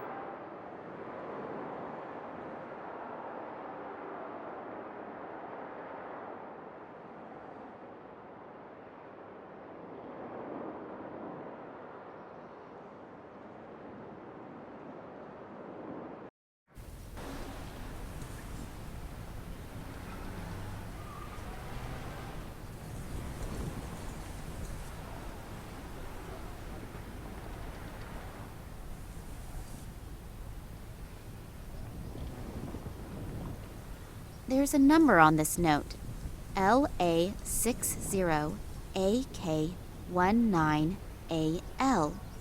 Under that, there's a description of the diadem that was probably robbed from an Oriental princess about 200 years ago. Originally, the 3 largest gemstones in the world had been incorporated into this diadem. On the left, an emerald.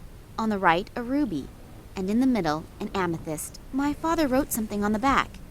The diadem will illuminate the real princess, and she will realize that money is not the greatest treasure.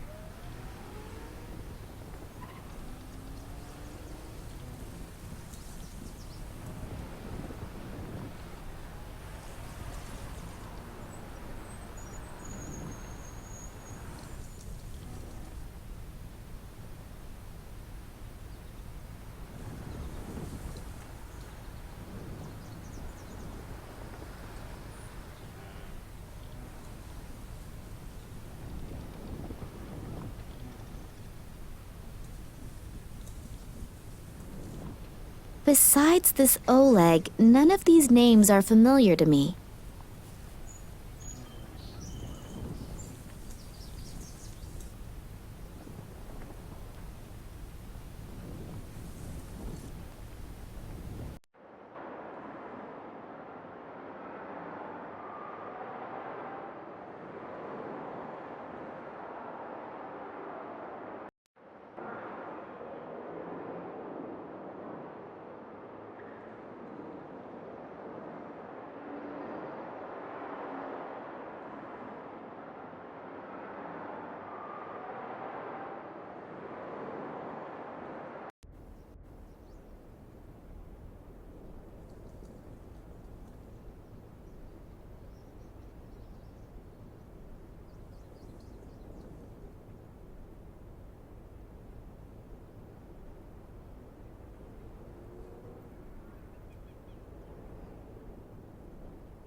I think I still have more to do here.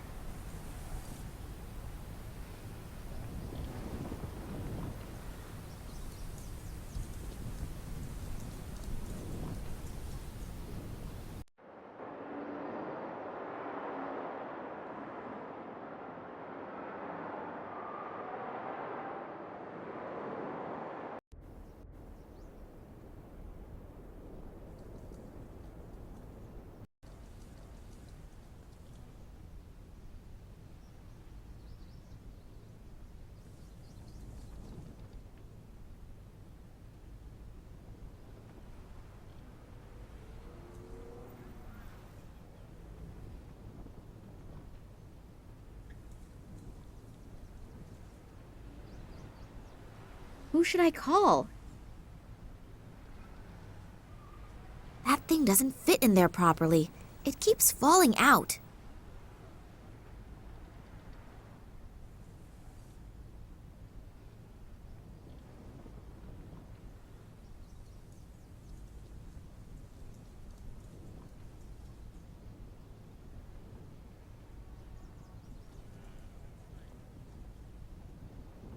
That thing doesn't fit in there properly. It keeps falling out.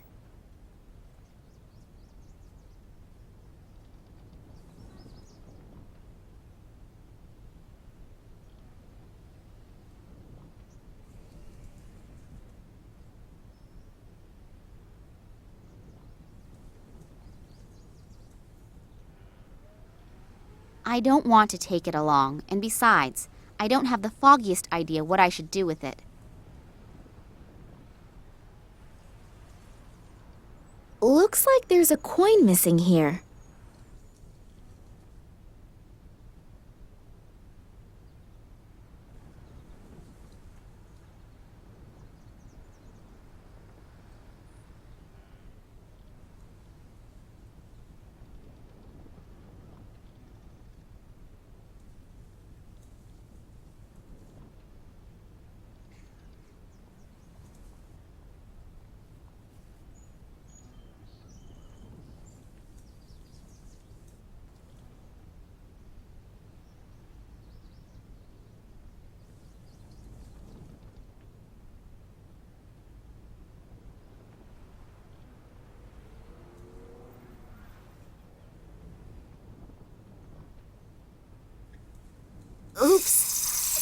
I shouldn't have opened the valve that far.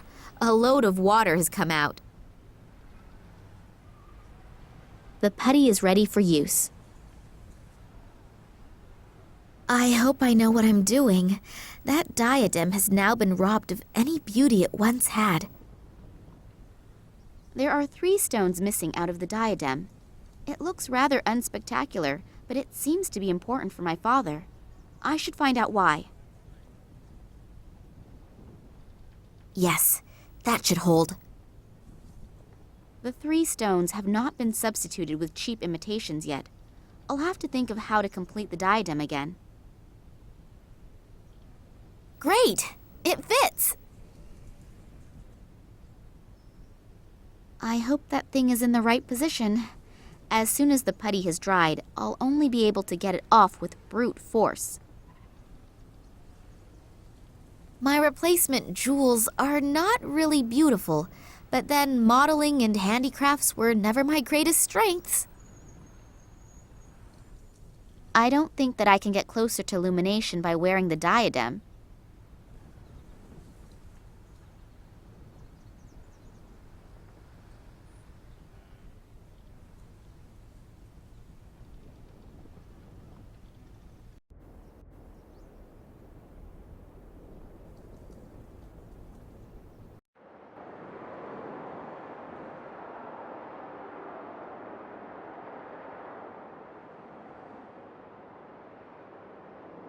Whether I'll get any brighter? Wow, it works!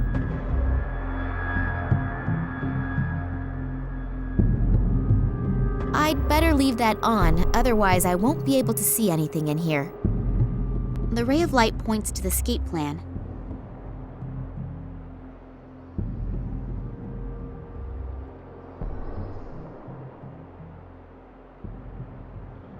Somebody seems to have marked one of the rooms with invisible ink, and it has just been revealed by the colored light beam.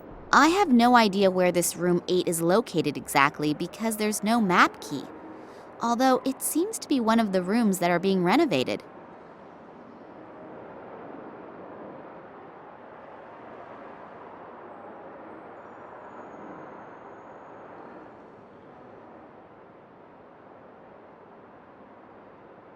Wow, not bad. I only go away for a few minutes and you transform the museum into a light show. Oh, I'm sorry, but... That's okay. But what is all this stuff and what does it mean? I don't exactly know either. But if this riddle really comes from my father, then he must have had an extremely good reason for the whole effort. Have you found anything out yet? I'm still working on it. And you? Is there anything new on the subject of Tunguska? Not a lot. Here, I found these 2 articles. The light beam has changed the color of the escape plan on the wall. A room with the number 8 seems to be highlighted. Is that one of the rooms that is currently being renovated? Yes, and they've been renovating it for ages. The complete substance of this house is unfortunately no longer the best, and the workers are having a lot of problems completing the job. Was there anything special in that room? Well, no, not really. All of the exhibits from that room are currently stored in my office. Are you looking for something specific? If only I knew.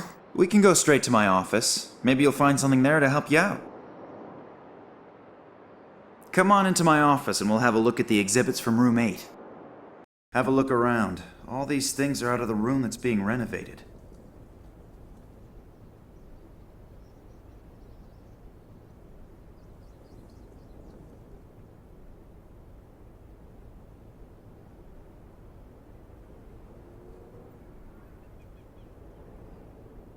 If I remember correctly from the documentation on the Incas that I have seen recently, these kinds of masks were worn during ritual sacrifices.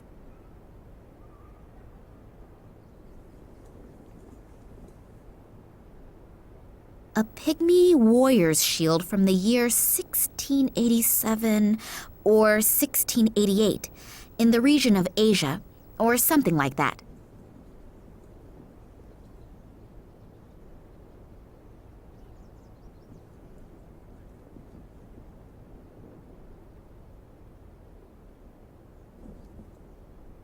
It looks ancient.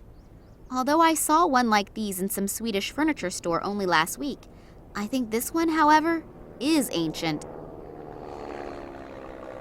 A vase from the Ming Dynasty. I broke one like this when I was a kid.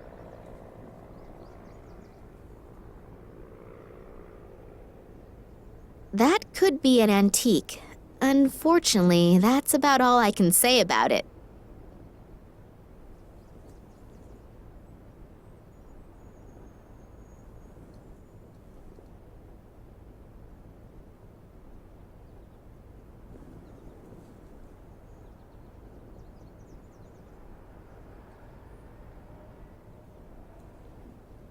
I think that must be some sort of calendar, but how to read it is what I don't know.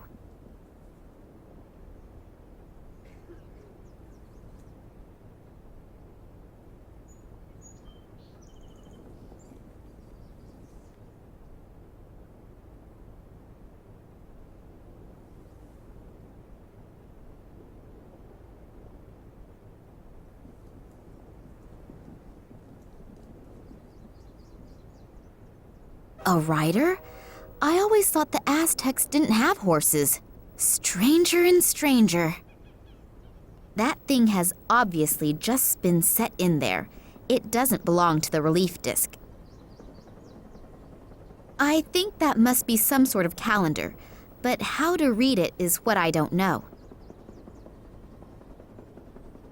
I got that thing out of the Aztec relief disc in Max's office. I have no idea whether it is a medal or a coin or what, but the horseman looks like a skeleton.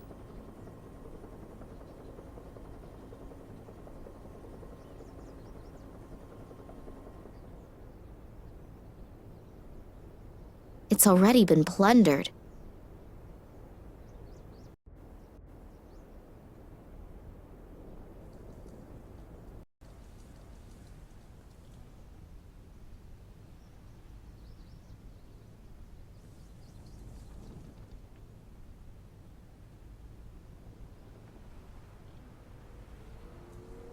The coin seems to complete the set.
The note says, and the prince said to the princess, whether vertical, horizontal, or in both main diagonals, make sure that there is never a repeat within a line. Does that have something to do with the coins?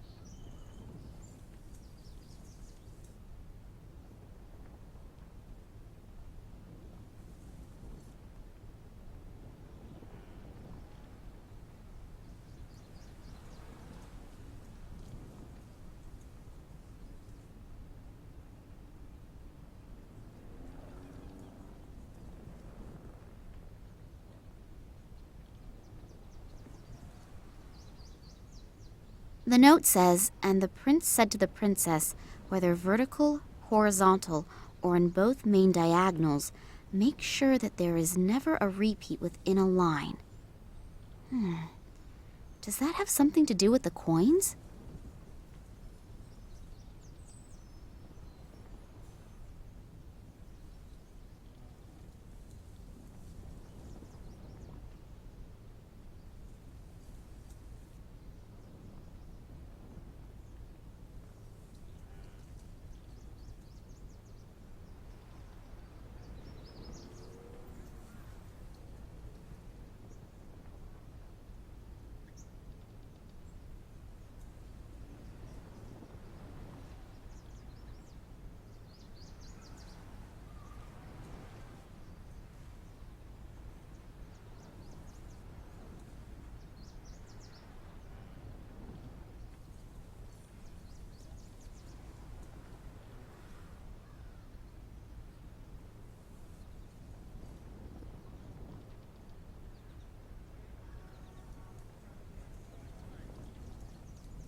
The note says, and the prince said to the princess, whether vertical, horizontal, or in both main diagonals, make sure that there is never a repeat within a line.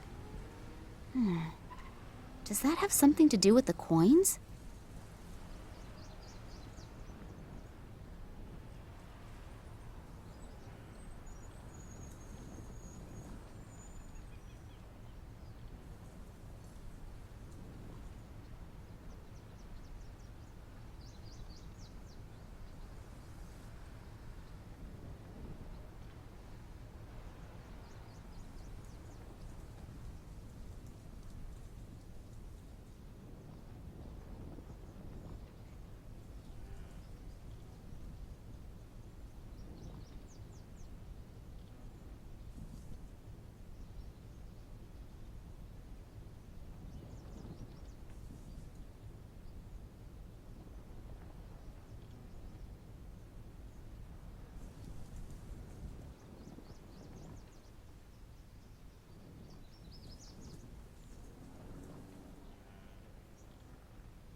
Oops, opened up a trap door. It appears to be some kind of secret compartment. What could my father need one for? It contains documents.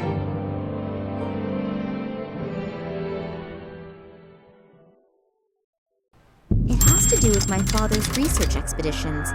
It's written here that in 1958, he was the leader of a secret expedition into the Tunguska region. Apparently, after the 1958 expedition, someone in the highest position tried to keep the results secret. It has to do with some strange plant growth. Daddy wanted to continue his research, but all further investigations were prohibited. Then apparently, he did travel to the region again himself, only in the company of a certain Manuel Perez and a local guide. That was in 1977. If I understand this correctly, a lot went wrong on this expedition. Something awful happened to Perez, and both of them were arrested. My father has not been able to find out what exactly happened to him that night, and Perez disappeared without a trace from that time forward. Daddy writes later that here at the latest, he should have realized that human life is always more important than research. What does he mean? Maybe I should ask Max. He'd be able to help me with all the formulae and explain the scientific expressions. And this is a letter from some society in Ireland. But these are just empty pages? I definitely need help. Maybe Max knows something about it all. Sorry, I still don't have anything. But how that is connected with my father's disappearance, I don't yet know. But I have found some of his records in a secret compartment. They describe a secret expedition and some very strange events and... Hey, slow down. I can't follow you that quickly. The best thing to do would be to come with me to my father's office. I'll show you the records, and then we should perhaps have a look at his filing cabinet. Okay, let's go. I told you that I didn't want to see you here again. Believe me, it really would have been better if you had kept out of it. Now I have no other choice but to... Ha! Oleg Kambersky? Looks like I came just in time. Are you okay? Yes, I think so. What did the detective want from us anyway? Did he want to shoot us? Well, he probably doesn't have his weapon trained on you just for the fun of it. We should get away from here before this guy wakes up. I'm sorry that I was so unfriendly when we first met. For some time now, I've had the feeling that I'm being pursued, and my nerves are shot right now. Of course I know your father. To be precise, I have known him for a very long time, and I know him very well. I was with him on one of his expeditions back then. We were in the Tunguska region back then, together with the Cuban Manuel Perez, an Irish biologist whose name I can't recall at the moment, and some assistants. I don't want to get into details regarding the events of the past, but for some reason, someone appears to be very interested right now. I have the feeling that not only your father, but I as well am in danger, and possibly all members of that past expedition still living. Of course, I can't prove it, but if I'm not mistaken, the Russian Secret Service, FSB, could be behind it. They already tried back then to prevent us, and your father in particular, from undertaking further expeditions. You know about your mother? My mother? Why?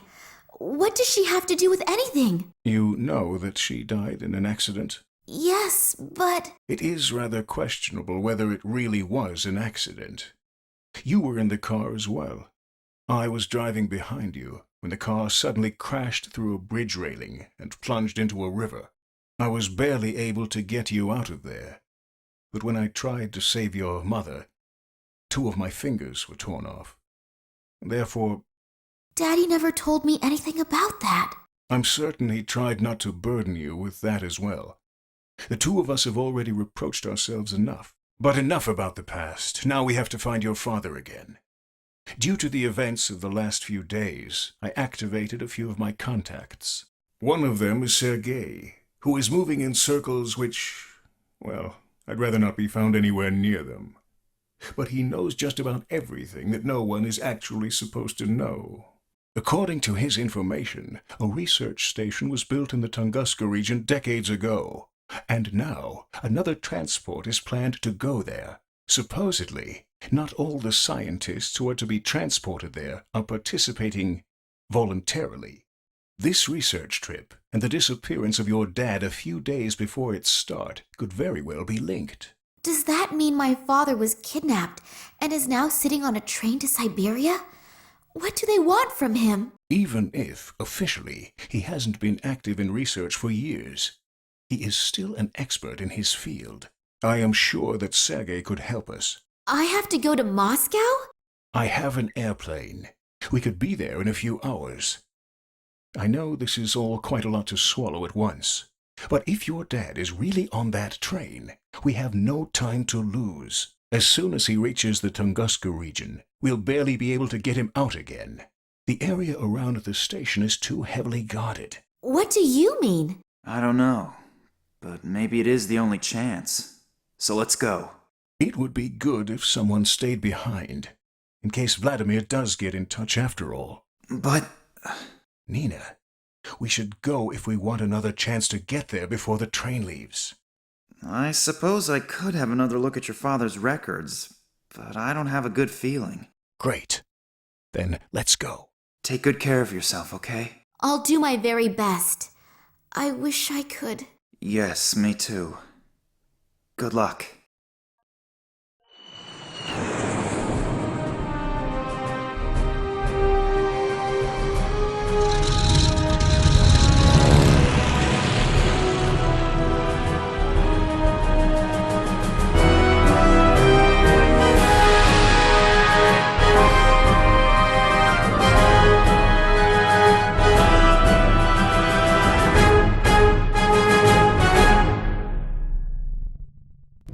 Oleg didn't tell me you were such a beauty. If I had known that, my price would have gone down. Yes, I'm happy to see you too. You can help me in the search for my father? Sergei can do a lot of things. Some say Sergei can do everything. But Sergei is martyr, so let's just stick with Sergei can do almost everything. Yes. Modesty honors you. What can I do for you? I thought you knew that. Sure. But Sergei needs all the information again firsthand. And looking at your mouth and your moving lips. Are you going to help me or just gawk? How does the saying go? One hand washes the other. Okay. So, my father has disappeared. I only wanted to meet him in the museum where he worked. And as I arrived... Yeah. Sergei knows that. Then what do you want to know? What did your father do in the last few weeks? What was he working on? Who was he working for? Oh, quite honestly, I have no idea. I have never really spoken to my father to any extent about his work. He tends to hold hour-long lectures about scientific things, and after a few minutes, I tend to fall half asleep. Then at some time, we agreed to leave the subject of work out of our conversations. Not good. Really not good. Yes, I know, but it doesn't matter now anyway. But again, I really don't know what it was, or for who he has been working for recently. Besides his work for the museum, he still held lectures and prepared reports, but I can't be any more exact than that. All I know is that in the last few days he seemed a bit unconcentrated, as if he was especially concerned with something. But what that was? That gets us nowhere. A couple of birdies told me in the last few days that another train is leaving for the Tunguska region today. It has to do with some kind of scientific experiments. What kind exactly, I don't know. But it's not important now. In any case, a few old friends have been reactivated. Old friends? Reactivated? Scientists and people who know the area who were in the Tunguska region in the past, they were, well, asked to cooperate. Some came voluntarily. Others had to be persuaded. Ah, I understand. Good. Be that as it may, your father may be with them. Is he in danger? If he doesn't do anything stupid, he won't have any problems normally. But how are we going to get him out? We aren't going to get him out at all. But as I've already said, Sergei can do almost everything.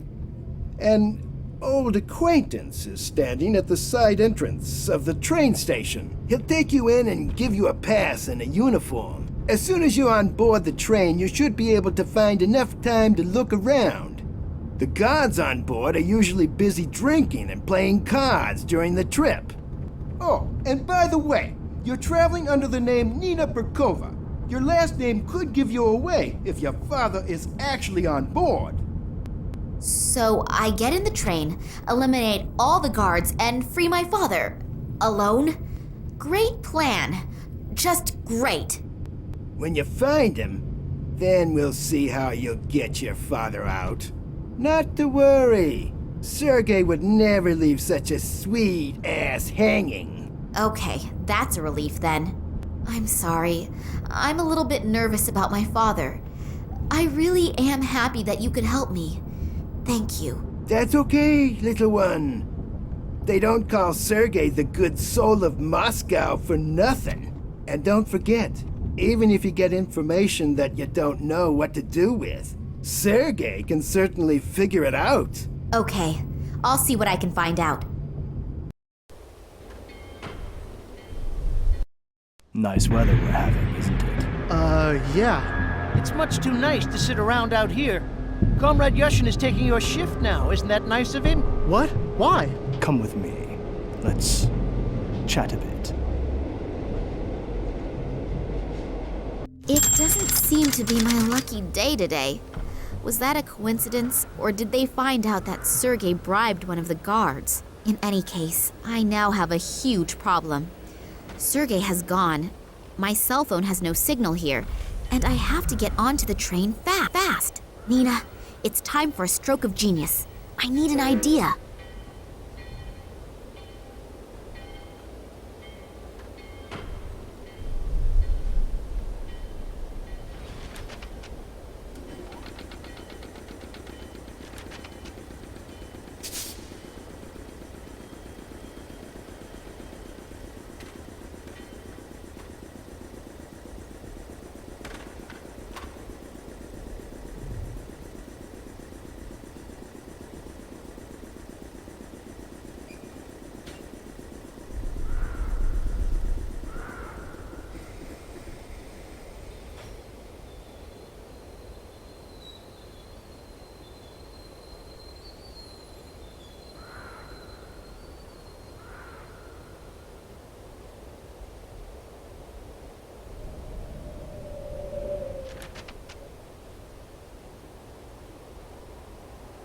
That rust bucket is in a really miserable condition.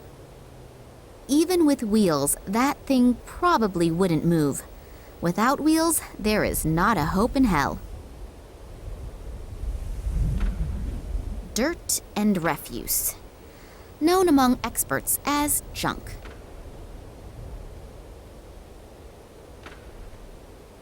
Well, let's rummage around in the garbage, shall we?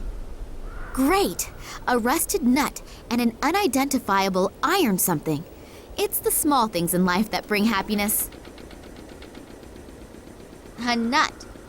Any stupid comment about who is nuts has been strictly forbidden to me by the script author. It is. It looks like, it could certainly be. I've got no bloody idea.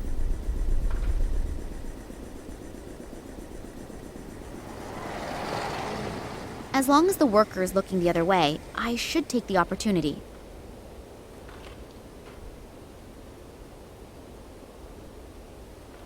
Let's see what Russian construction workers have for breakfast. No cheese, no ham, but 4 layers of butter. A thick rubber band. Hey, a catapult! We used to shoot at tin cans with these when we were children. No cheese, no ham, but 4 layers of butter. The catapult is loaded and ready to do its designer proud.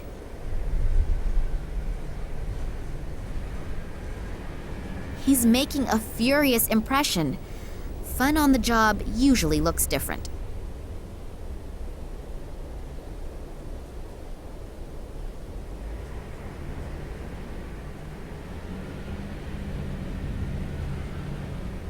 An advertisement for the Gattuso Corporation.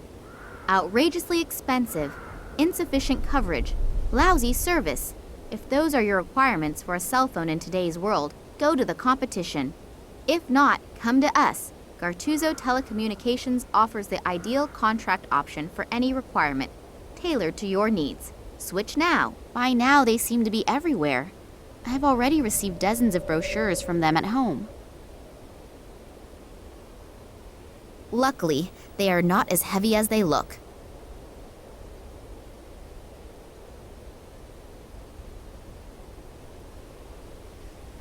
These are either the stones of wisdom in duplicate, or just a couple of bricks.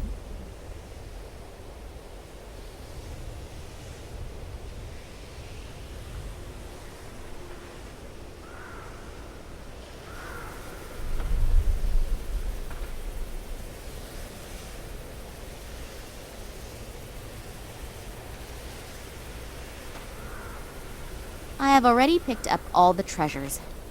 I could, of course, burrow around in that filth a bit longer, just for fun, but maybe later. The barrier is to stop people falling into the open sewer. It would make more sense to run one around the whole sewer. Demolition of a workplace is never a good idea, especially if the workplace belongs to a huge, strong building worker.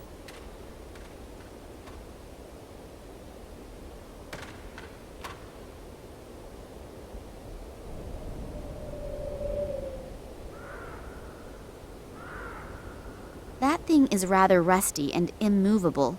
It has some similarities with men of its age.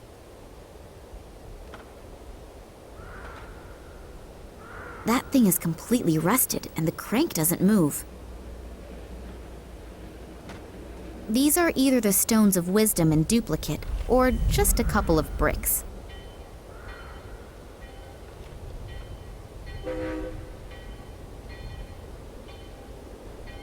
I'll try to support this wreck with these bricks. That thing is completely rusted and the crank doesn't move.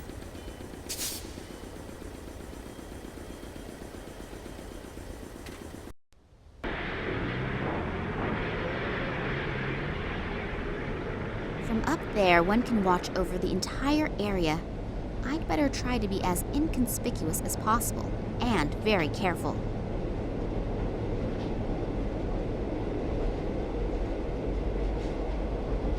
Seen from here, I would guess 60 watts. According to Sergei's theory, I should be able to get in there without any problems.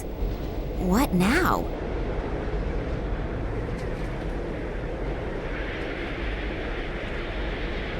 Very useful if you are standing under your sweetheart's window again and aren't allowed in.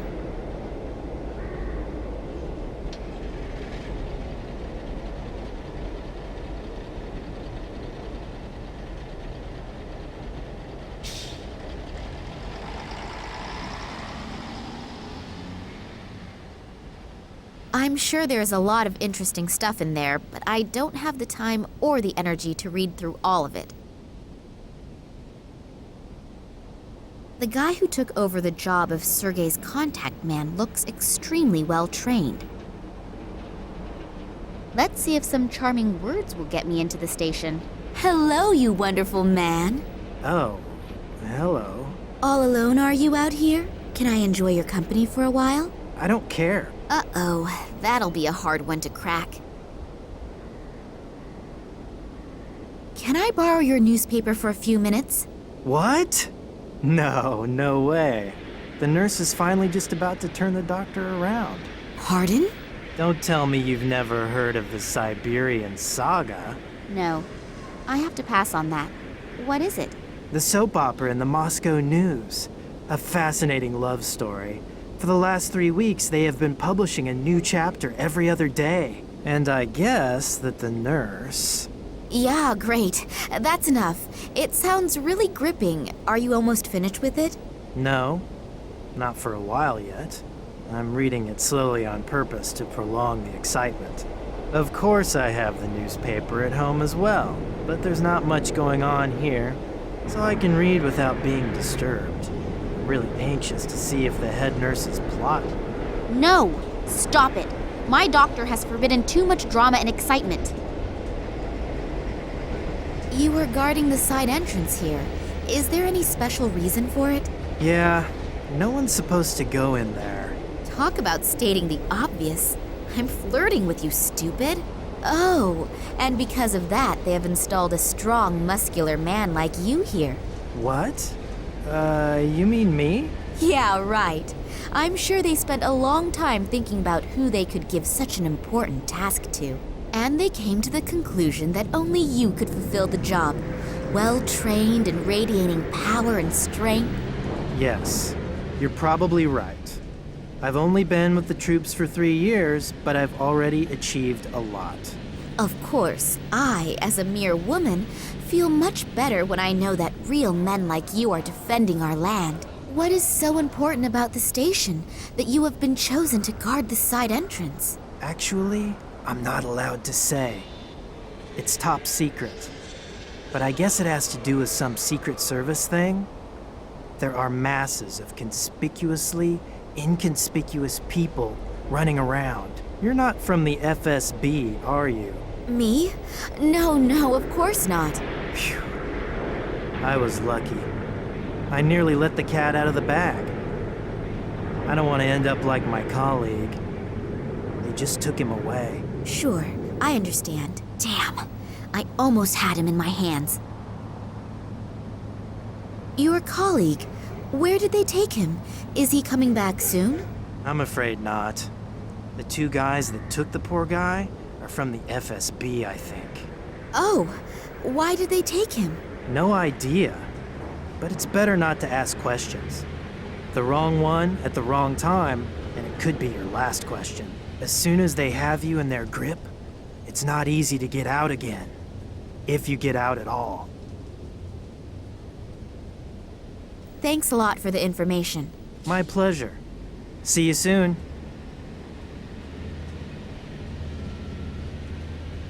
Hello, Yushin. Has anything special happened? No. Everything's quiet. Hello, Yushin. Has anything... No.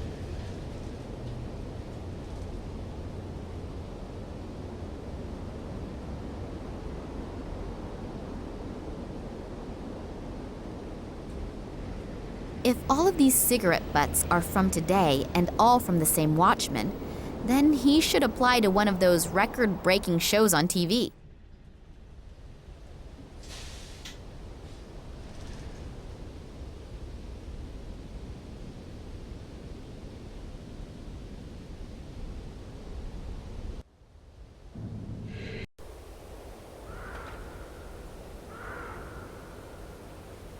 He's making a furious impression. Fun on the job usually looks different.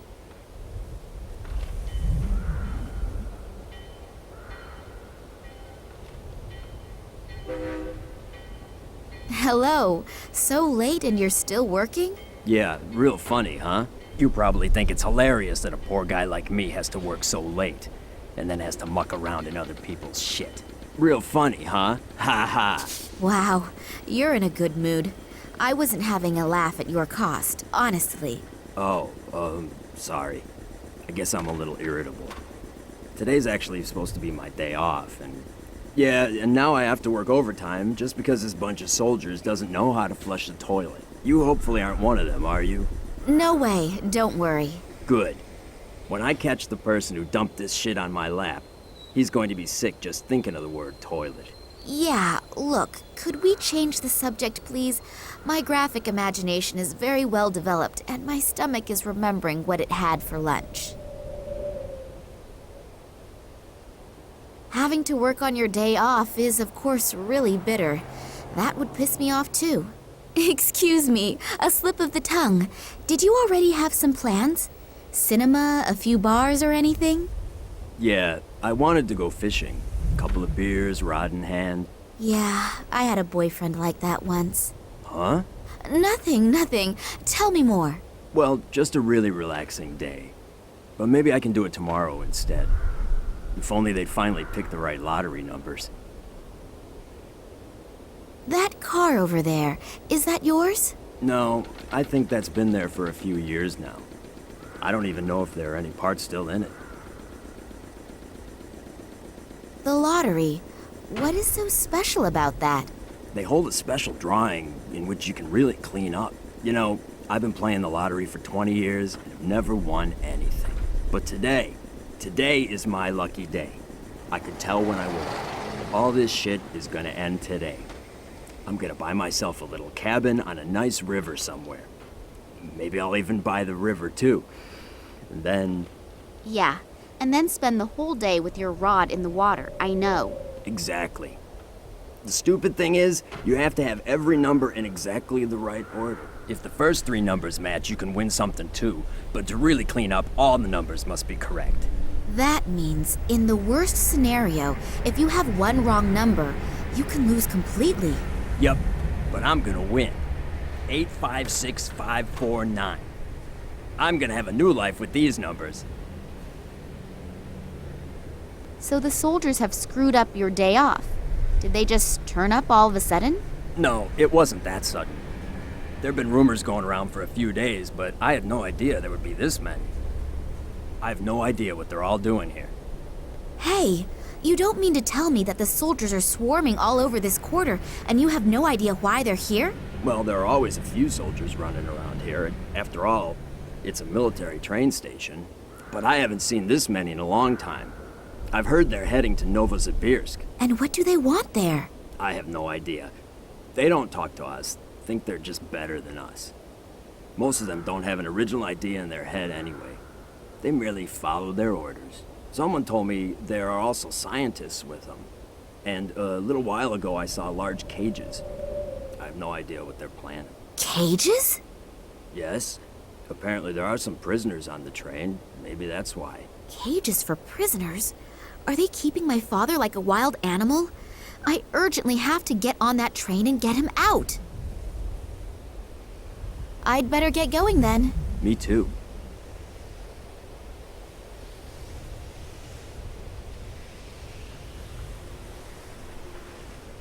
I can't get down there.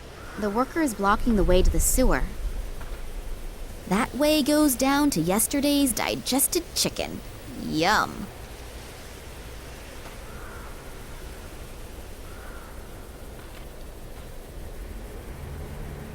A normal pebble.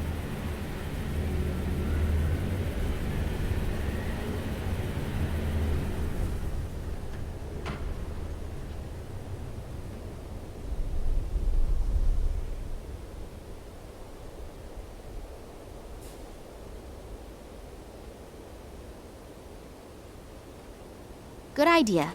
I can use the butter for lubrication.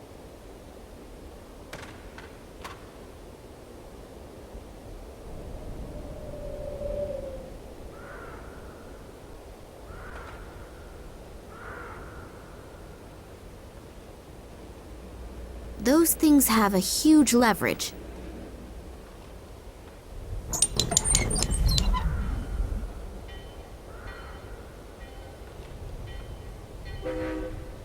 Even with wheels, that thing probably wouldn't move. Without wheels, there is not a hope in hell.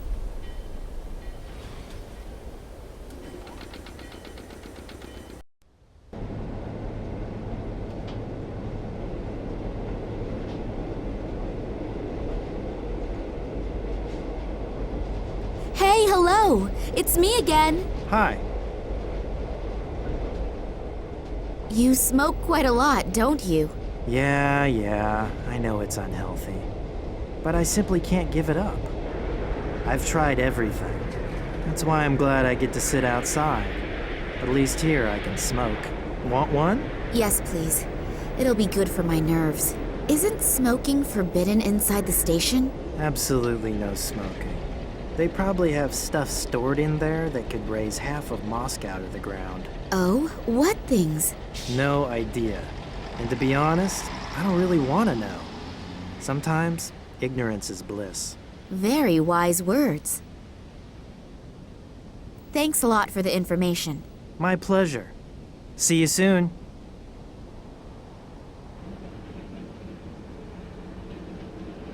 An ordinary cigarette.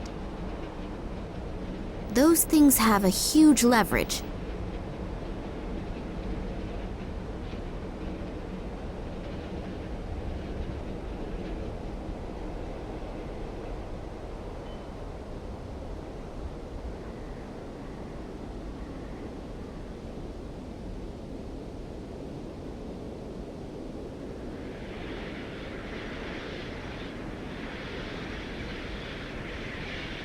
Damn! That is the third bulb this month already. What idiot keeps ordering this cheap junk? The story was just about to get interesting. The guy who took over the job of Sergei's contact man looks extremely well trained.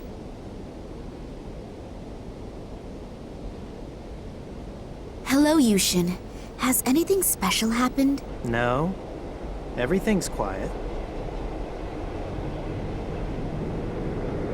Here are the numbers of the special draw.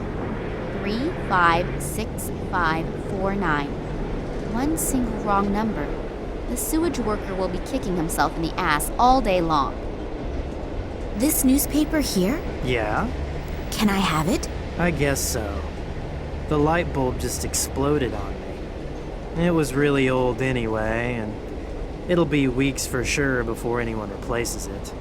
You have to fill out a form that is signed by the officer on duty and then faxed to the ministry. From there, it goes through 3 committees, and with some luck, I'll see another one before I retire. Yes, the wonders of bureaucracy are international. What about the newspaper? Fine, just take it.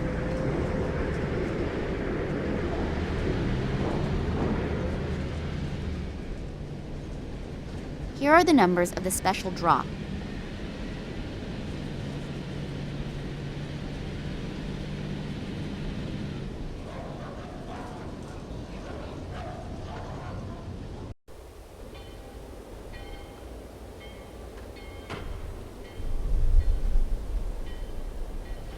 I can't do that to the poor guy.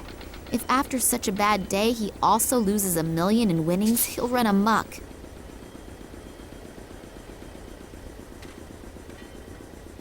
One small manipulation of the lottery results and the big win is perfect. Only short term, but isn't short-term happiness better than none at all? A slushy serialized novel and a slightly manipulated lottery result. It can be that easy to make two men happy at the same time.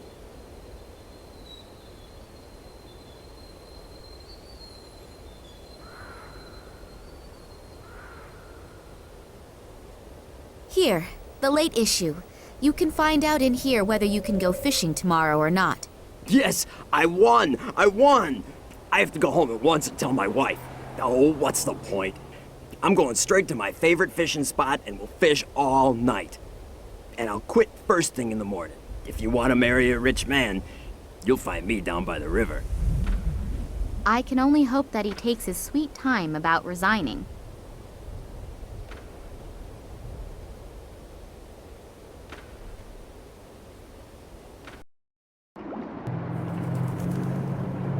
It stinks to high heaven, and the reason for it does not need analysis.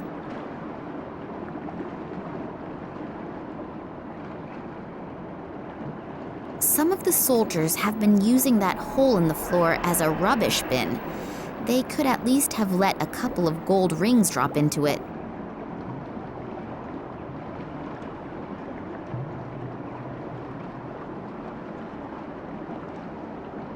I assume that this pipe is for wastewater from the station. A heavy-duty safety door. That bright light could be from a floodlight, according to which I must be under the railway station now.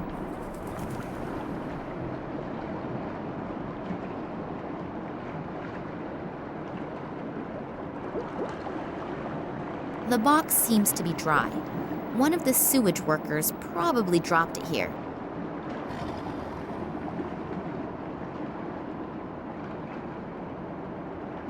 A box of matches from the nightclub lady. A few are still in it. A cigarette smoking peacefully away, and it stinks.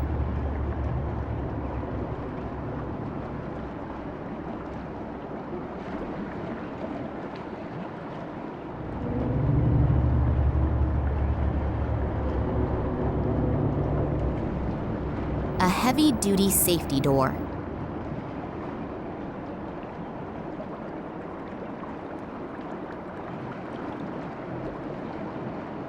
The door is open a bit, but it seems to have wedged itself against something.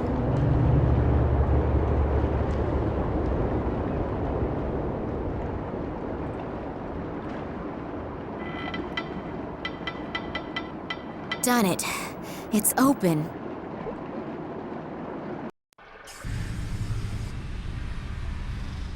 This one's been sprayed red. Is that of any importance? There is no opening for a key or anything like that. Not visible anyway.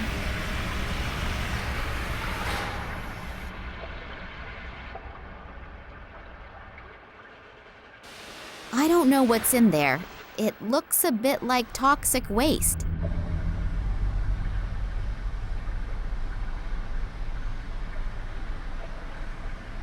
There is nothing swimming around in there apart from a few objects I'd rather not describe.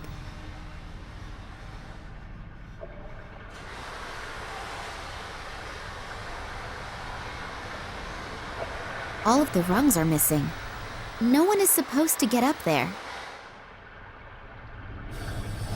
Either the ladder is in an awful condition, or surprise visitors out of the sewage system are unwanted visitors. No, I can't get up there that way.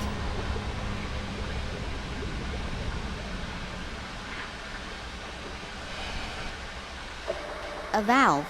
One can open and close the pipe with that. Why should I? Until I get an answer to this question, I'm not touching it.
Hello, Yushin. Has anything special happened? No, everything's quiet.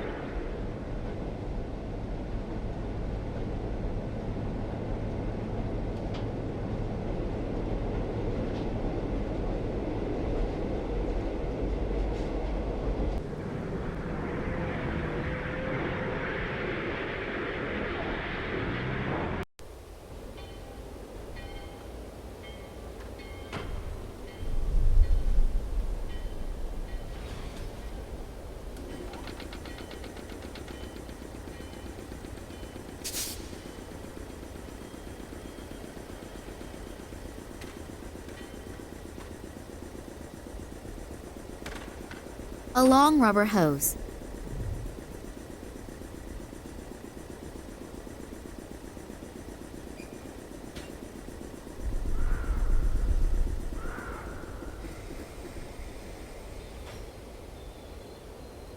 Red and white boundary tape. Long iron bars. A long rubber hose.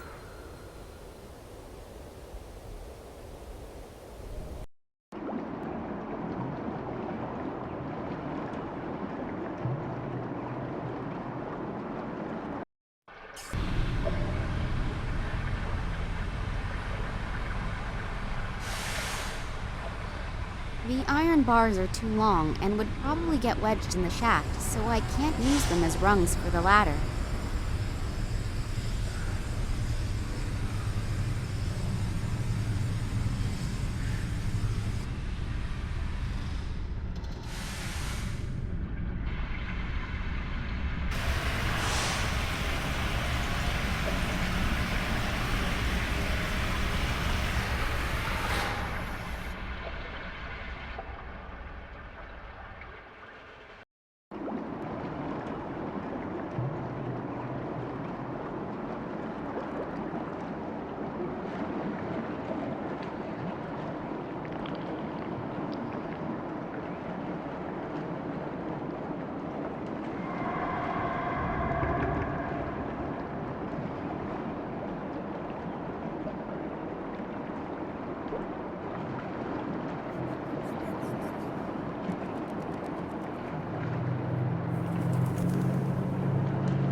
You look unbelievably strong. Are you really powerful as you look, or is it more fat than muscle? Well, I do work out a little. After all, I want to make sure my body is still easy on the eyes in 10 years. Of course, optically, it is really very impressive. Problem with most bodybuilders is that they can pump huge weights and then not manage to open a jam jar. Hey, wait. Show me the jam jar first. Oh, have I insulted somebody's honor? I don't have a jam jar with me, but I do have these iron bars. Give it to me. That's one of my easiest exercises.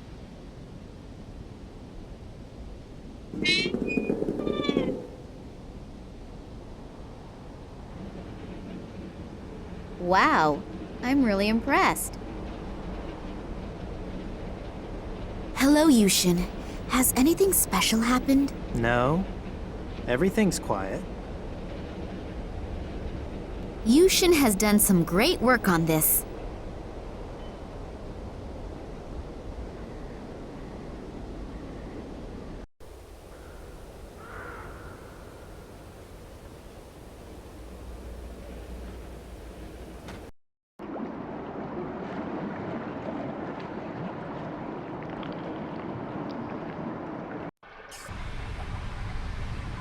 Yushin has done some great work on this.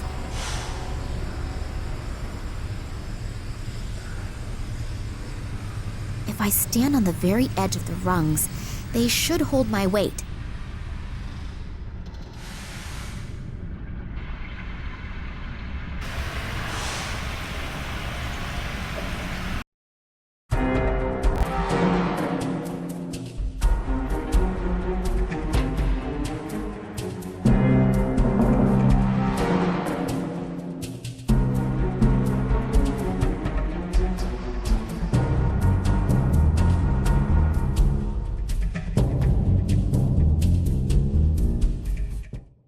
So now I'm inside. Now the only question is where my father could be, and how I can look around without being caught by a soldier. No smoking.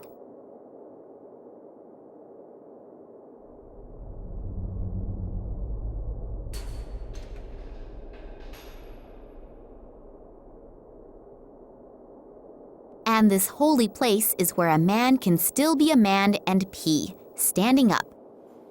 I have never seen a woman pee in a urinal trough.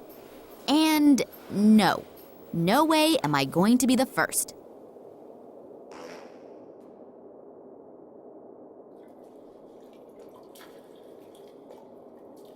A water faucet for cold water.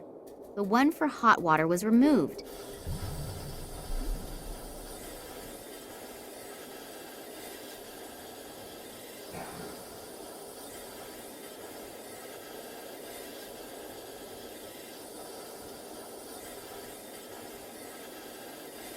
After my excursion into the sewer, I'd prefer a shower.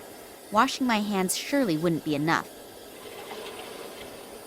A long rubber hose.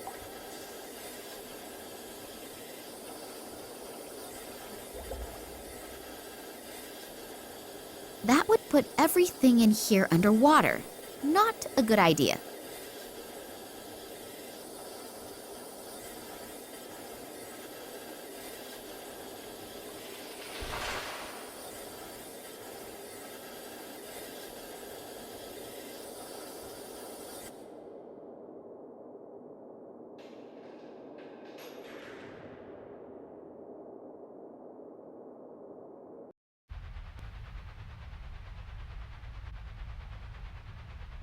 I'm gradually getting a little nervous. I've been running around here in circles for nearly 3 hours and I still couldn't smoke.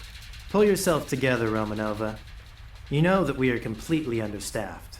Most of the soldiers are already on the train. I think you'll manage to survive the next few minutes. Yeah, I know. But I've already chewed off all my nails. It's starting to get critical. Romanova, you... Oh, come on. Just 5 minutes. Okay, fine. I have to settle a few things, and then I'll take over for you. Thanks. You're a treasure. Speaking of treasure, you'll smoke with Yushin at the side entrance. Is that clear? Otherwise, you'll flirt with one of your comrades, and then you'll be gone for ages. Hey, it's okay. I get along great with Yushin. After all, we both agree that men are better lovers. Good. I'll be right back, and then you can go on your break.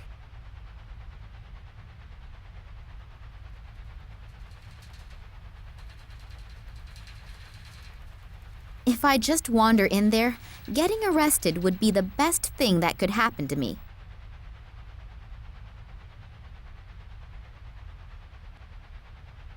Is there a chance that smoking is forbidden here?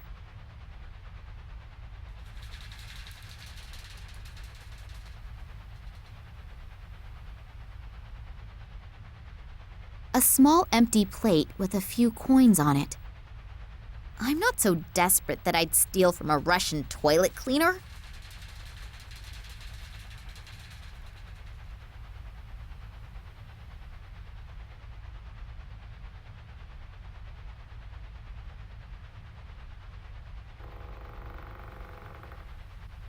Are you out of your mind? I work my ass off for you so that I can set aside 5 minutes and relieve you so you can take your break? And this is the thanks I get? But Oh, this will have consequences, I swear to you. You know why there's absolutely no smoking here, but this has consequences. There will definitely be consequences.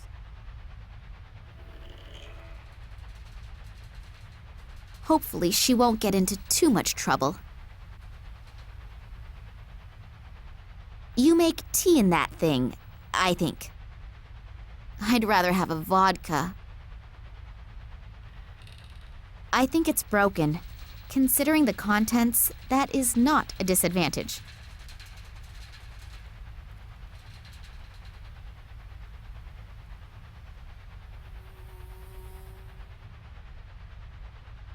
I think these crossed-out cigarettes have some profound meaning. If only I knew what.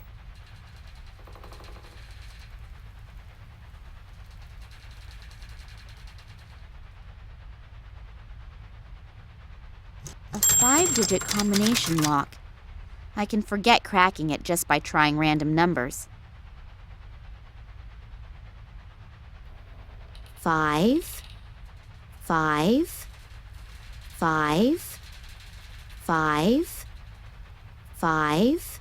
And will the lock open now? Nope. That was not the right combination.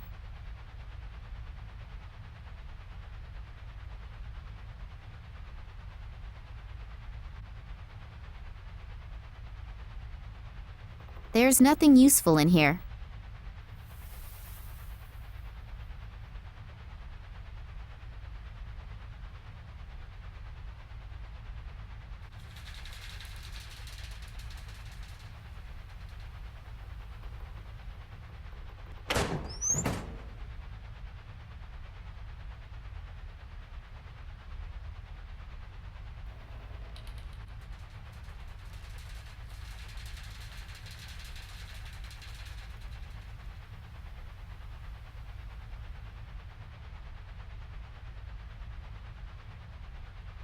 If I just stroll in there, the search for my father will come to an abrupt and very sudden end.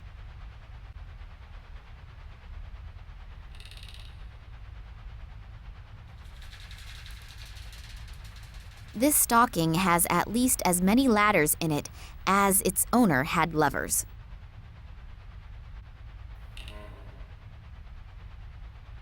The way he looks, he surely is no longer available. And married for about 20 years. That doesn't seem to bother the owner of this locker, though.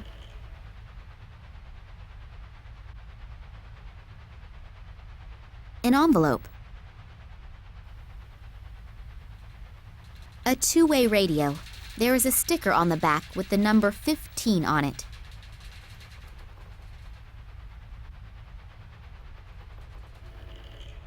A hunky guy. He's definitely a photo model. I wonder if this lady soldier had something going on with all these men. A guy who looks so good is definitely a fan of the wrong soccer team. Oh well, we all have our faults. The photo is a bit small, but he looks really cute. And he is in the military too. Like does attract like. A Russian military uniform. I should try it on. If it fits, I may not be recognized as a civilian straight away.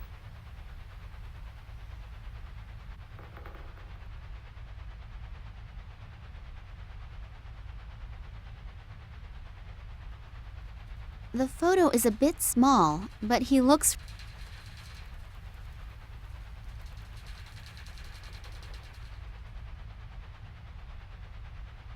The stocking is still relatively clean.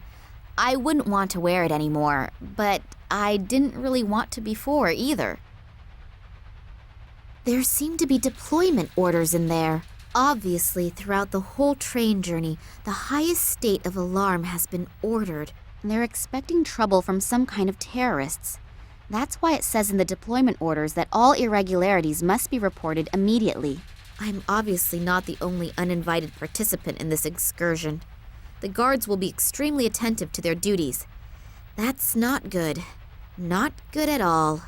There is something here about the exceptional treatment of special guests. Does that mean the prisoners?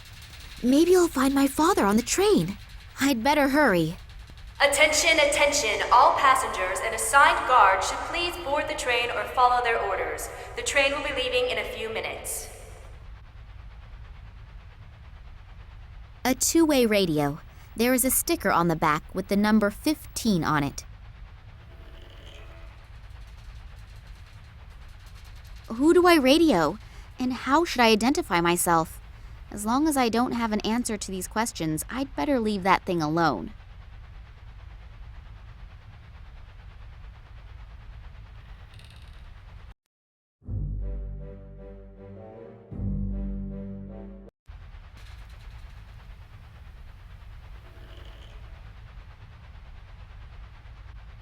Neither of those gorillas in front of the door looks that pleasant. The big question is, are they keeping someone in or keeping someone out? In both cases, it makes getting in there a very tempting and interesting thought. The room is being monitored by several cameras, and on top of that, the strict no smoking rules. Wonder what they are storing in here.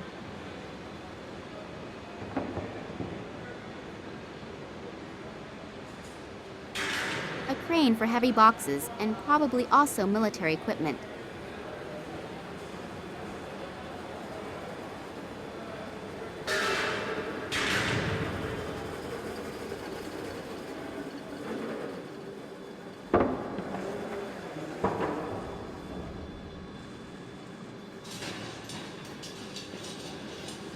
Hello. If you don't get out of here, you could end up like the guy in there.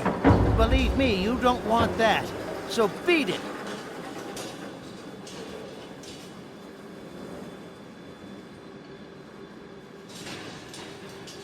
Hello. If you don't get out of here, you...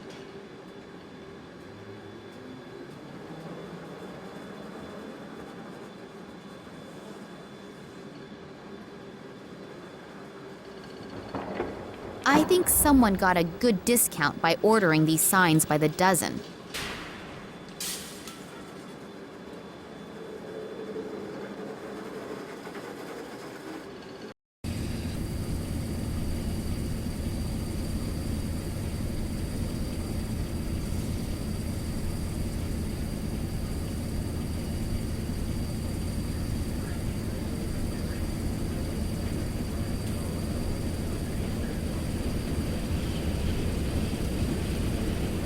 They are taking tanks along on a research trip?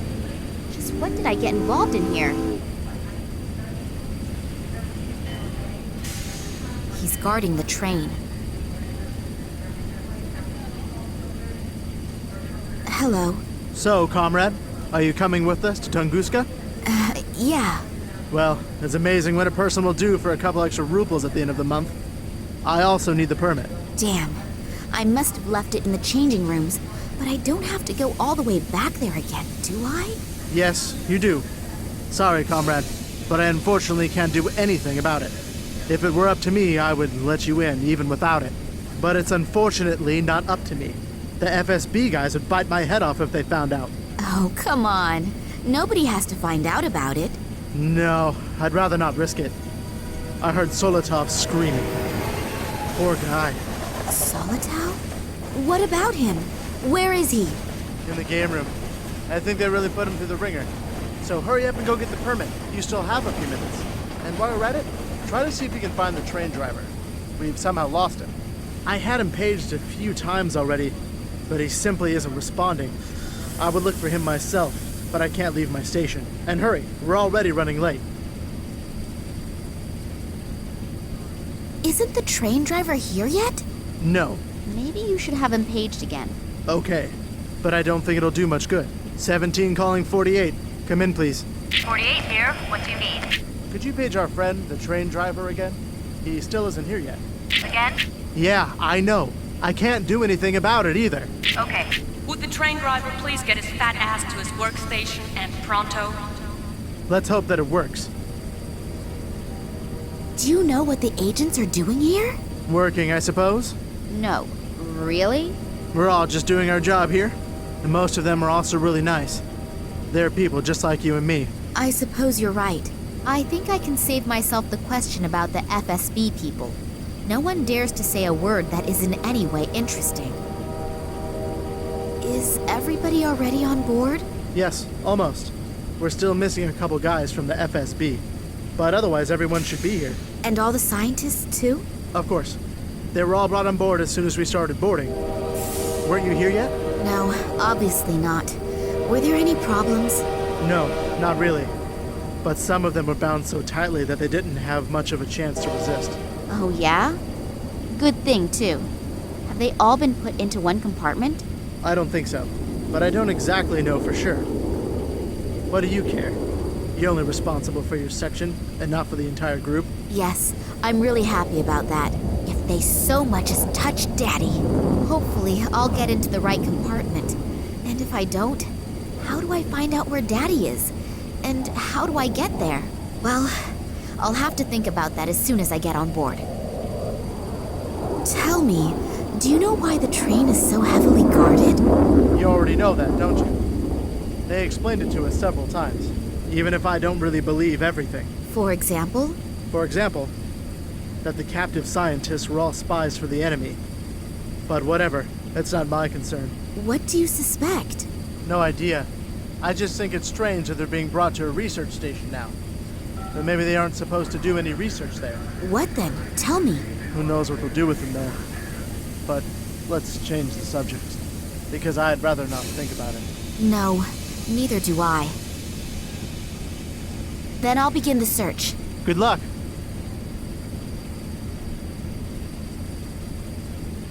If I'm going to try my luck as radio operator, then not everybody has to know about it. If I try it here, I could get myself into a lot of trouble.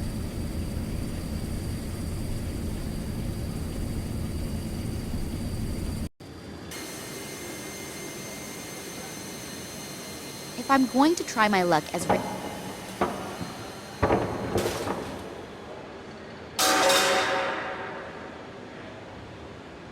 Hello. Get out of my face. Hello. Get out of my face.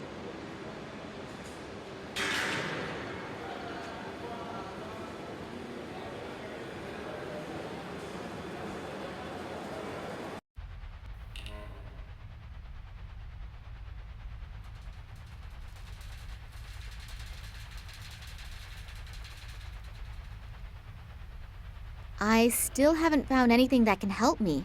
And even this Sergey guy can't help me get on board the train anymore. So I have to rely on myself for now. Okay, action. This is number 2. Calling number 2.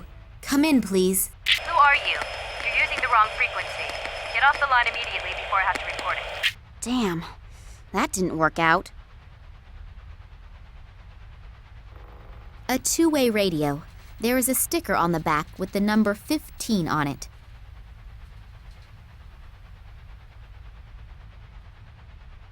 Okay, action. This is number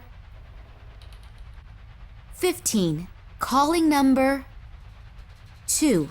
Come in, please. No answer.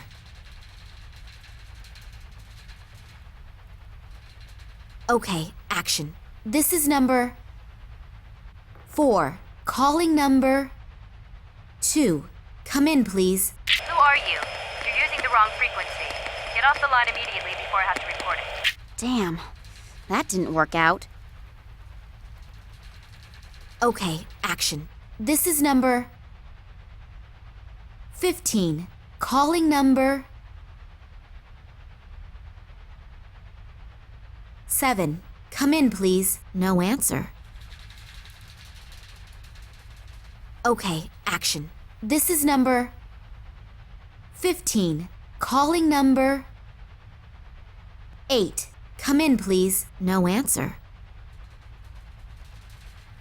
Okay, action. This is number 15. Calling number 23. Come in, please. No answer. Okay, action. This is number 15. Calling number 31.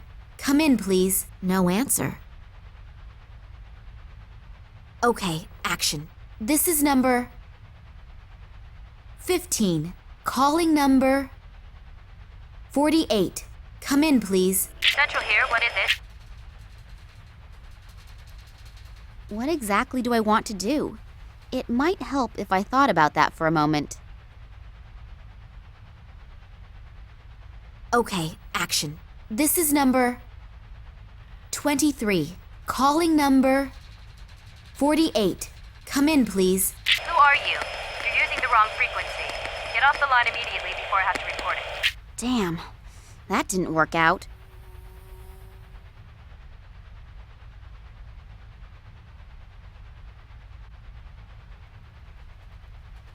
I'd rather have a vodka.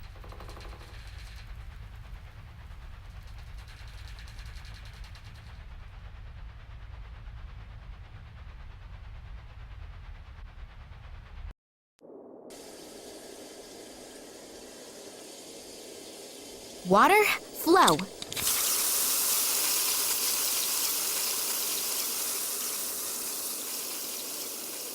One should use water sparingly. I'll turn it off again.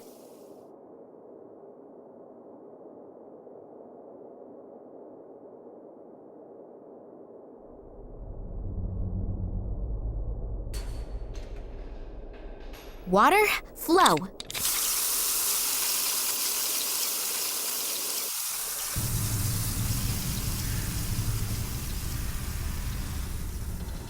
There is nothing swimming around in there apart from a few objects I'd rather not describe.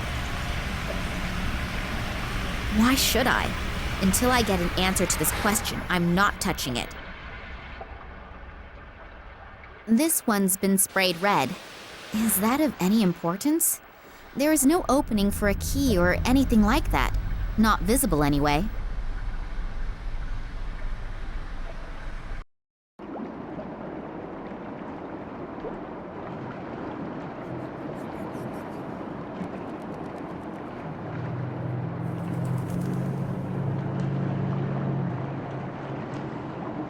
I'd better get changed again. The guard on the side entrance would start asking all sorts of questions if he suddenly saw me in uniform.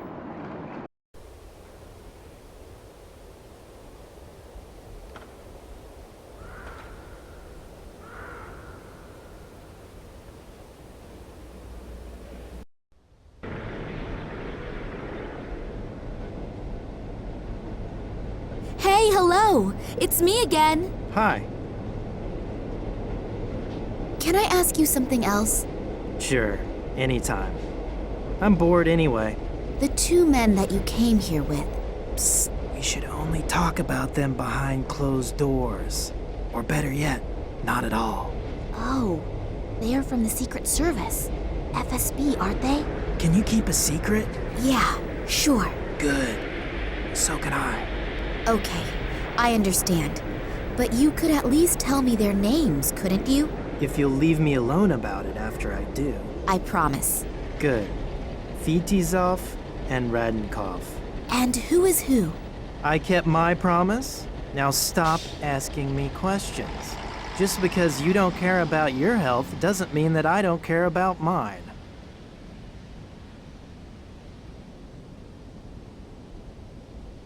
Thanks a lot for the information. My pleasure. See you soon.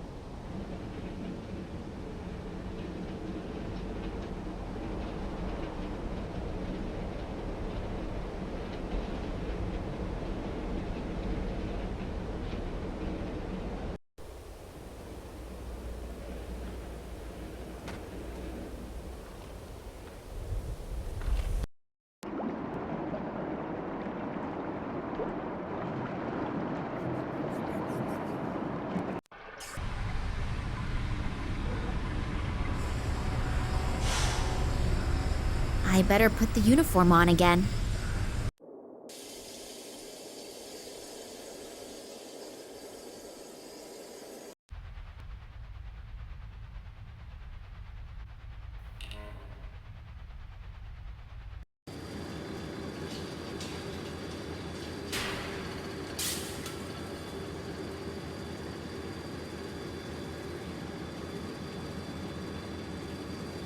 Hello. Get out of my face.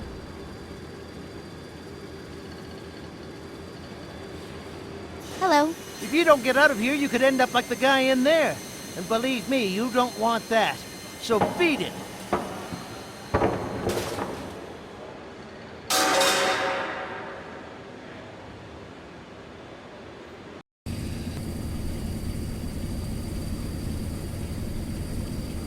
Hi. Hello. Don't forget, I still need your permit. Isn't the train driver here yet? No. Maybe you should have him paged again. Okay. But I don't think it'll do much good. 17 calling 48. Come in, please. 48 here. What do you need? Could you page our friend, the train driver, again? He still isn't here yet. Again? Yeah, I know. I can't do anything about it either. Okay. Would the train driver please get his fat ass to his workstation and pronto? Let's hope that it works. Then I'll begin the search. Good luck.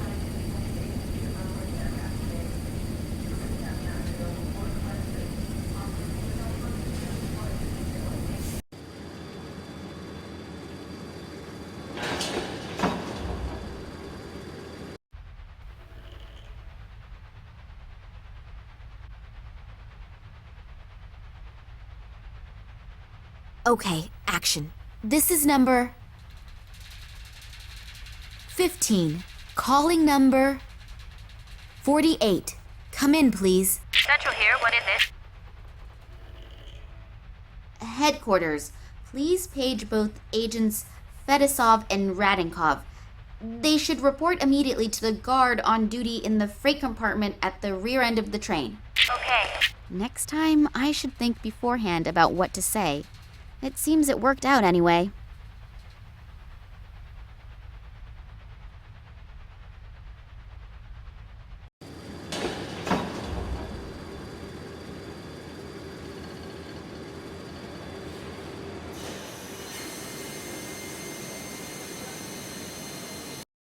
Solitow. The poor guy looks really badly beaten up.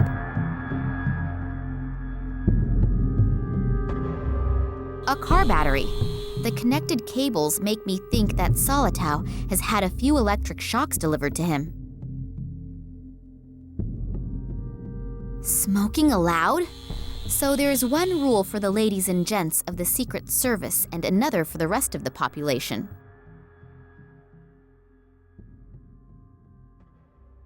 Is that Solitow's blood? He doesn't seem to have any open wounds, but the blood is still fresh.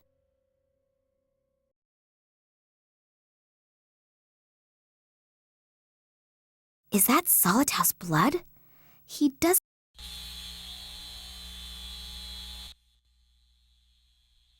Hopefully they'll get the poor guy to a hospital on that one.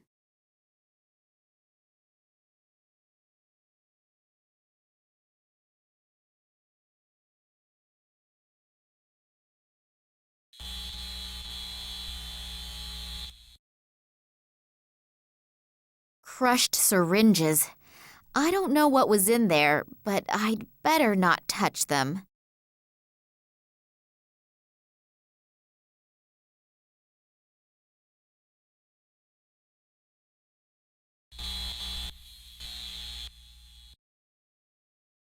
He's still breathing, but several bones appear to be broken. Also, bad burning on his torso.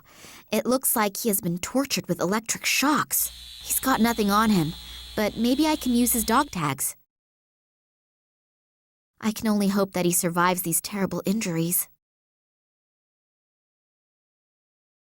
Those are Solitow's dog tags. Rank Private First Class, service number 31545.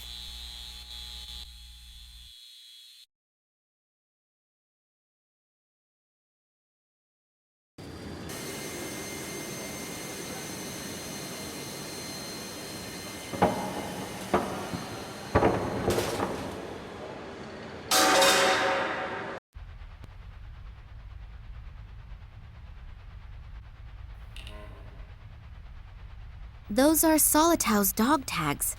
Rank Private First Class. Service number 31545. Those are Solitau's dog tags. Rank Private First Class. Service number 31545. Those are Solitau's dog tags. Rank Private First Class. Service number 31545.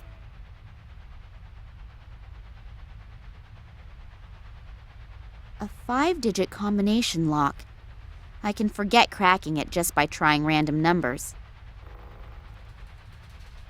3, 4, 1, 5, 5. And will the lock open now? Nope. That was not the right combination.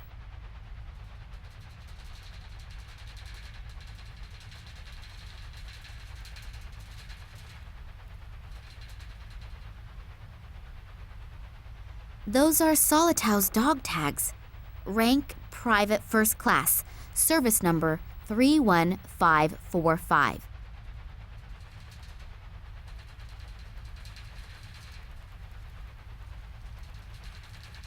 Those are Solitau's dog tags.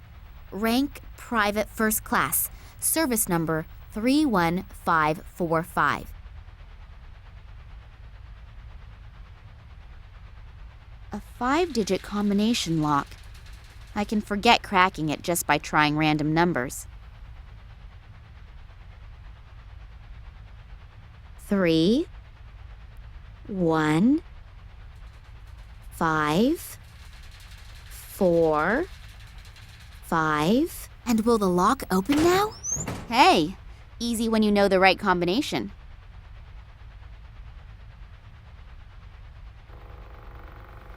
There's something in it. An entry card.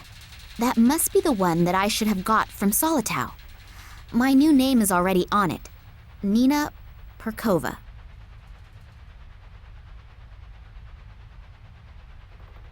My traveling permit. I could get used to my new name, Nina Perkova, but never to the photo.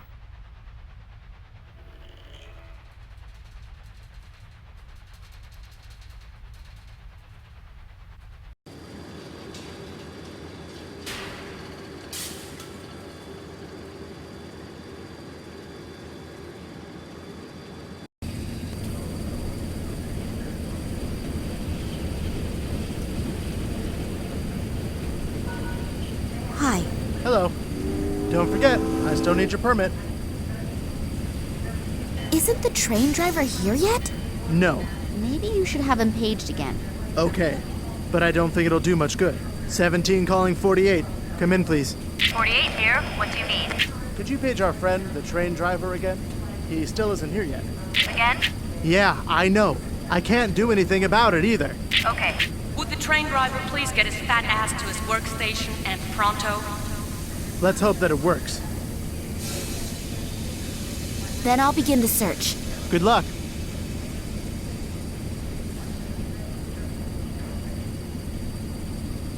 Ah, you managed to make it on time. But unfortunately, the train driver is still missing. I had him paged a few times already, but he simply isn't responding. Please go and look for him. I would look for him myself, but I can't leave my station. And hurry, we're already running late.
One should use water sparingly. I'll turn it off again. Water, flow.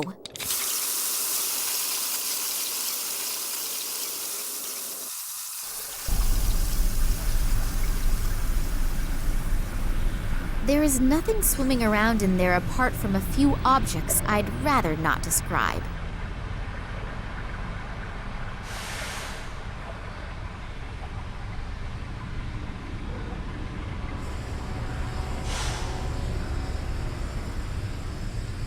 Why should I? Until I get an answer to this question, I'm not touching it.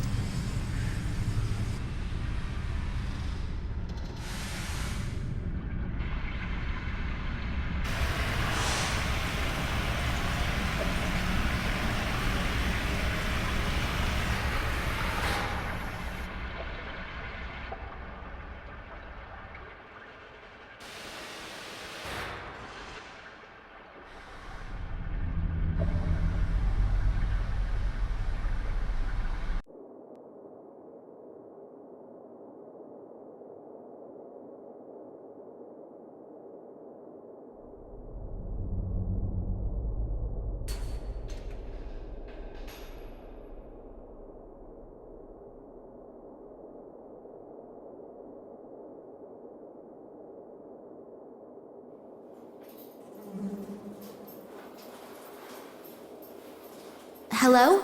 Are you all right in there? What? Yeah. You always do that? What? You know, peep on strangers in the bathroom. I'm not peeping. What then? You were making some really strange noises. I just wanted to see if everything was all right. It sounded somehow sick. Are you from the FSB? Is that how I look? No idea. I can't see you. Well, no, I'm not. Why does everyone here ask me if I'm from the FSB? Well, they're running around all over here, and I don't want any trouble. Who does? Why? Do you have anything to fear? I will if the train's supposed to leave but doesn't. You see, I dropped the key in the toilet. Unpleasant. I wish you successful fishing. Very funny. My problem is also your problem. How come? Because I'm the train driver, and it's the key to the train. Oh, don't you have a spare key? No, that's why I'm afraid to come out of here. I can't tell anyone that the train can't go anywhere because the train driver lost his own key in the toilet. No, better not. Please don't give me up.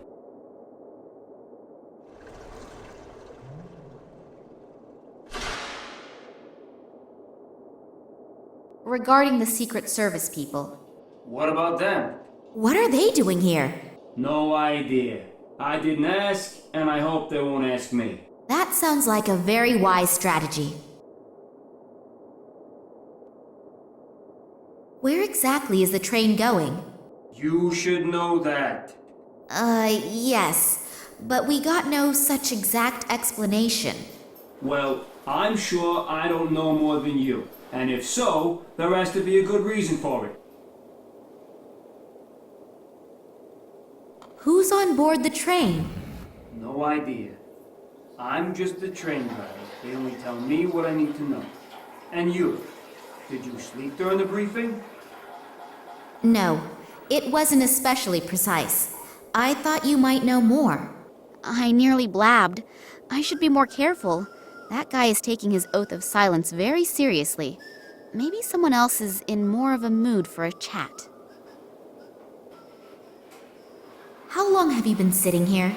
About 3 hours. Isn't that really exhausting? Yeah, there's a horn you could toot. Shall we start a choir? Very funny. Now I just have to make sure I get a handle on my stomach again.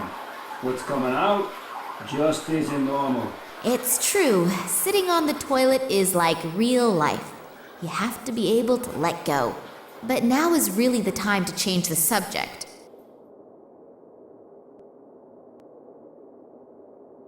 Will you be all right without me? Sure, I have to.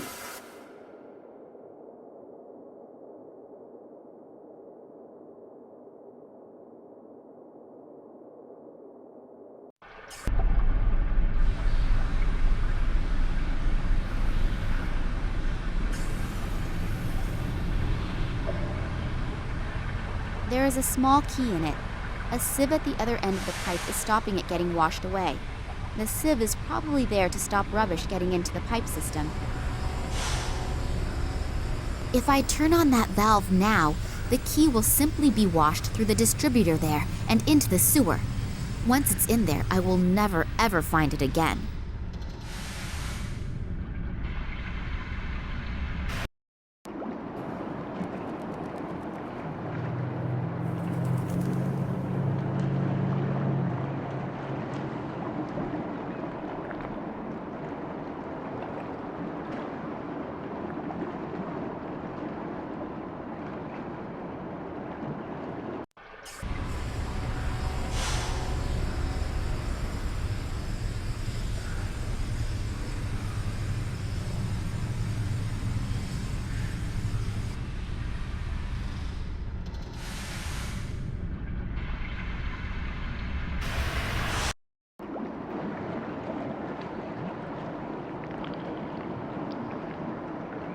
I assume that this pipe is for wastewater from the station.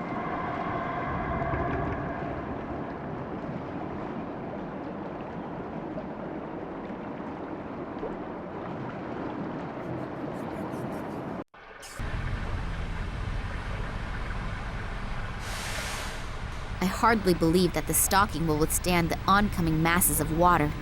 It will get washed away with the rest.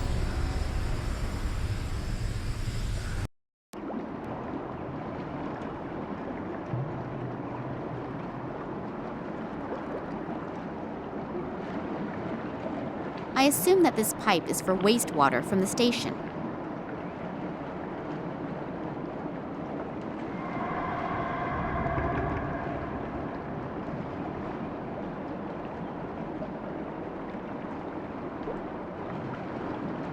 Now all the stocking has to do is to withstand the mass of water.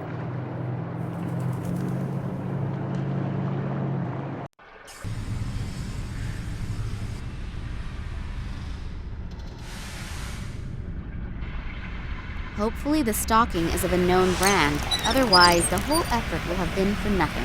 So, that should do the trick.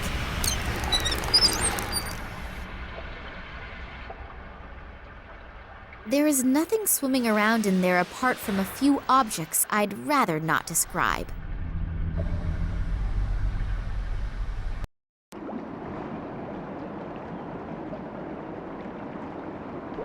The key is wriggling in the net. The rest inside, I'll just try to ignore.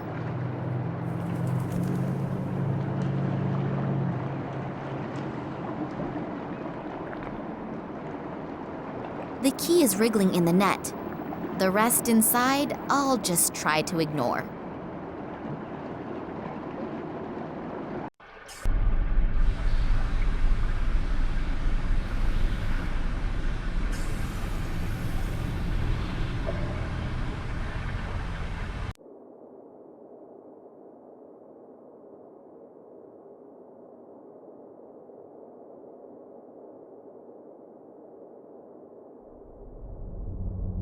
Here, I have your key.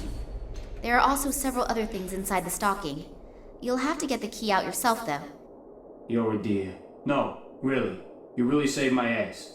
Give me another 2 minutes, then I'm finished here and we can finally go. And my reward? Reward? You saved my ass. Isn't the feeling of having done something good enough for you? Yes, of course.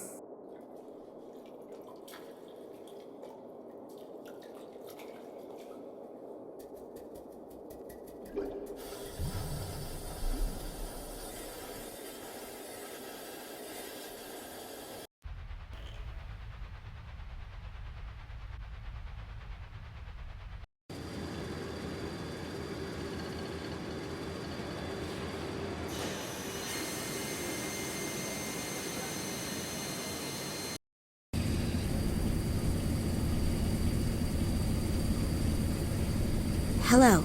Hi. Any sign of the train driver? Yes, I found him. He was in the men's room with stomach problems. He'll be here in a moment. Very good. But it's about time. We're running almost a half hour late. Up you go. Damn! The train is leaving. What am I going to do now? I still haven't found any clues telling whether my father is on board or not. On the other hand, if I don't continue the search, I'll never find out. And I don't have any real alternative either, do I? Let's hope that will turn out right.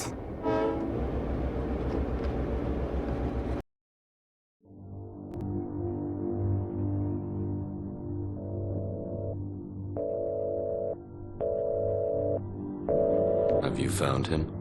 Not yet, but we're following some concrete clues.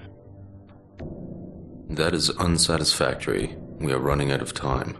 The project must begin as planned. A few problems have surfaced in the little Kalenkov. Don't bore me with details. You don't mean to tell me that you can't handle a couple of amateurs, do you? No, Good. Then you know what you have to do.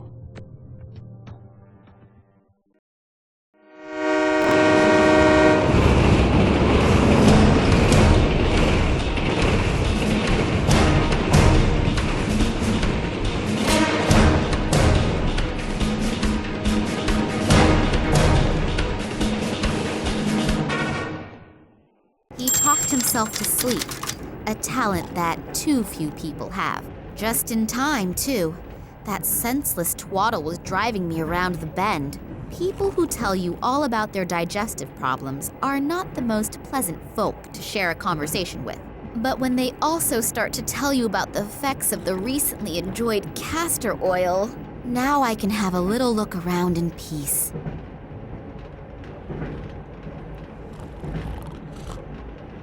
Two machine guns. They are secured with snap locks. It wouldn't be a good idea for me to start anything with a whole army.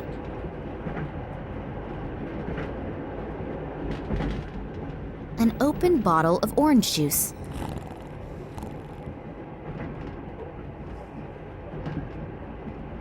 Dried something. It could have been fruit once.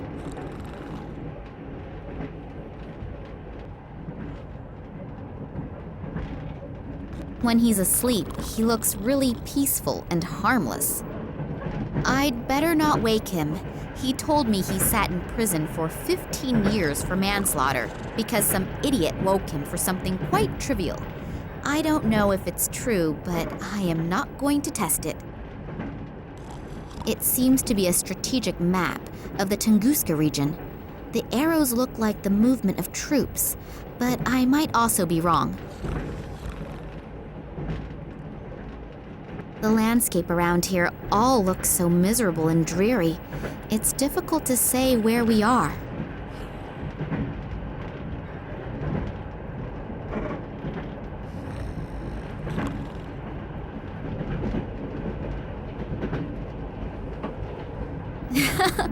Only 25 watts.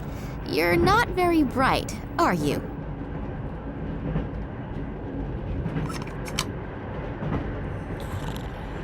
There's no bulb in it.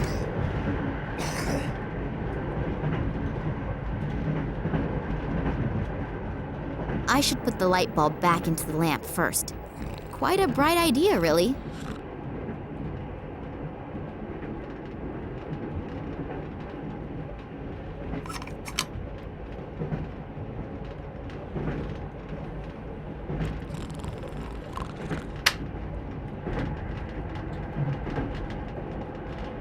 I ought to turn the light off before I unscrew the bulb.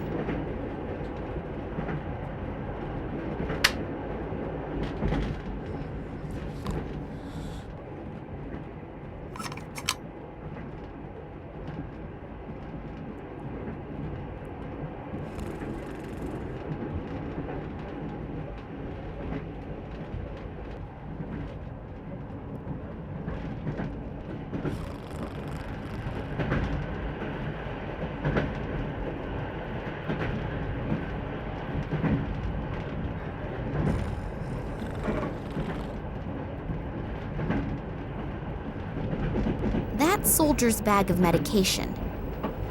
If I think about his description of the effects of castor oil, it makes me feel a little more than just queasy. I can't reach it without waking the guy.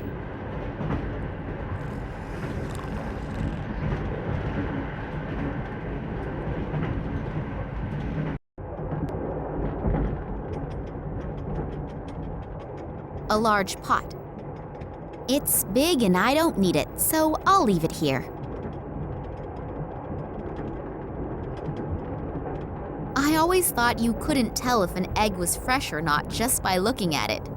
I have just changed my mind.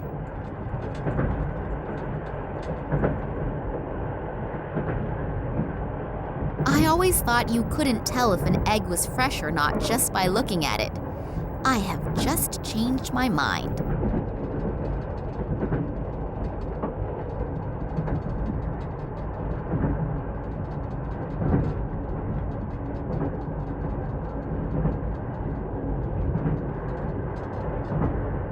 Acacia honey, sweet and with a mild aroma.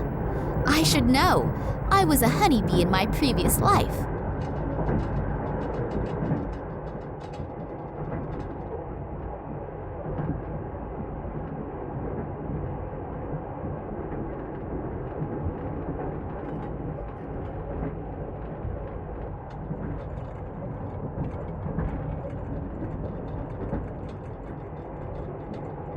An open bottle of orange juice.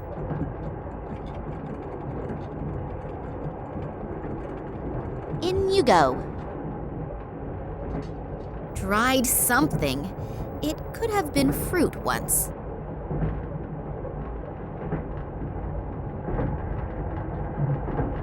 I'm sure that will be delicious. Or not delicious. A composition of culinary prowess lovingly put together by myself. It's called stodgy.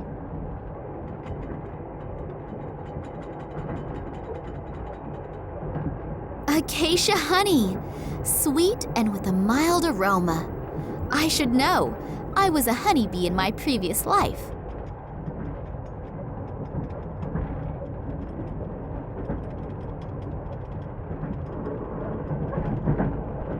Doesn't matter what else I throw in, it's not going to get any better. One bottle, empty.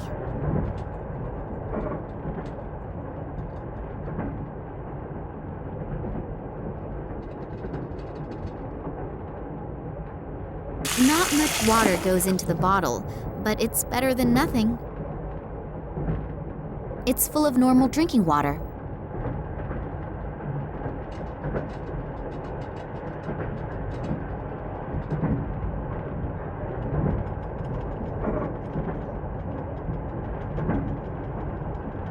A 3-month-old duty rota. The catering list for the week. Today is potato soup. Delicious.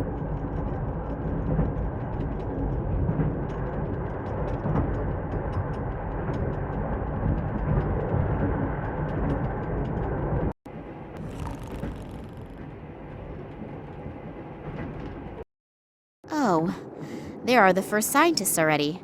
Maybe I can get some information here. However, I should not ask too directly about my father, so that no one becomes suspicious. I have no idea what one can do with that thing.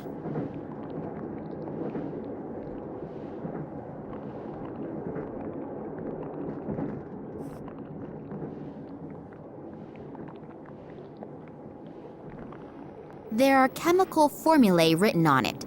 If I had paid a lot more attention at school, I still wouldn't understand them.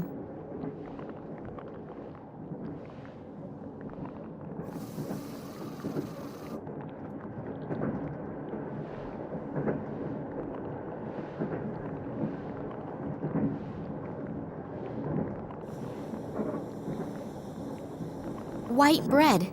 It's so fresh and soft that it almost falls apart just by looking at it. Surely I can take one slice.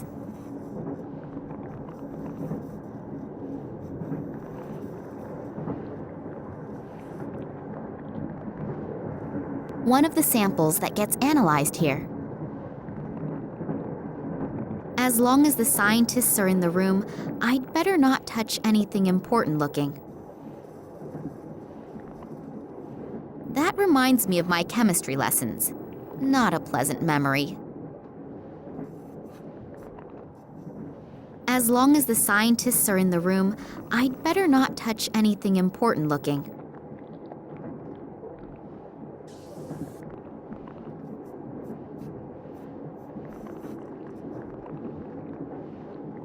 The assistant's table.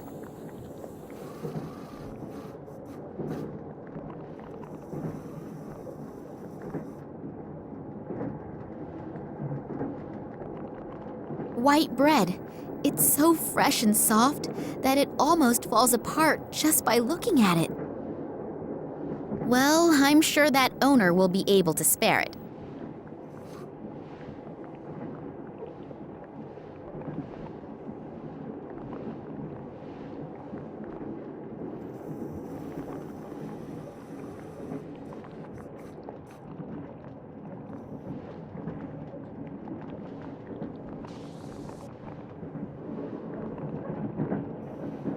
That scientist looks like he is in an extremely bad mood.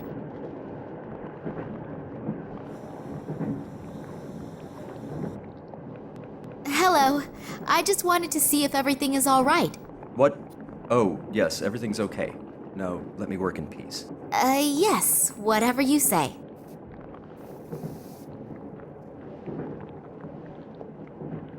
White bread.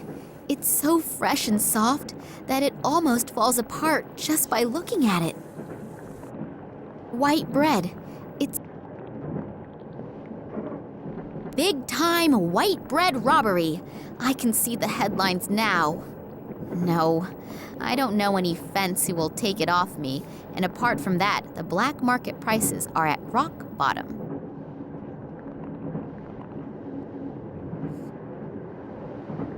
Scientific assistant.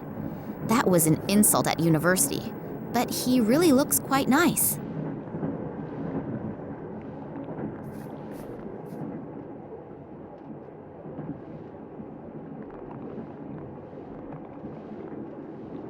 Hello. May I interrupt for a moment? Psst. Not so loud. Dr. Lesniak is working and is really concentrating. We really shouldn't disturb him. Plus, he's in a pretty bad mood. What happened? Why is the doctor in such a bad mood? He's under a lot of stress. We are working on a test series, and Professor Sidorkin wants results as quickly as possible. I understand. And this Professor Sidorkin gets very angry if he doesn't get results quick enough? Well, he's okay. But Dr. Lesniak is unbelievably ambitious and naturally tries to finish as soon as possible. And when the doctor is stressed out and doesn't have bread and jam, he can become quite unpleasant. Bread and jam? Yes, it sounds strange, I know. But he apparently needs it to reduce his stress. Other people beat the heck out of a sandbag. He eats bread and jam. Well, we all have our own ways and means to deal with difficult situations. And if he gets bread and jam, he gets a bit more sociable? Yes, it helps. Unfortunately, he accidentally dropped his glass jar on the train platform. And there's no jam here on the train. I've looked everywhere.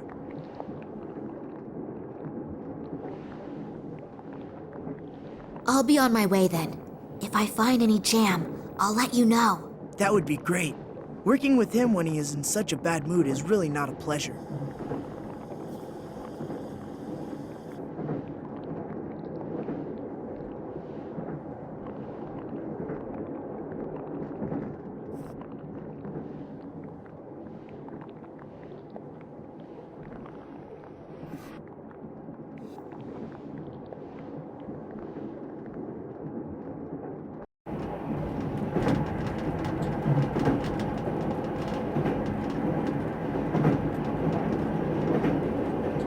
Locked. The door is secured with a huge padlock.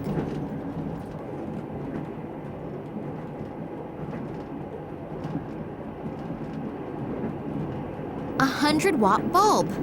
That's a bit of healthy competition for the sun.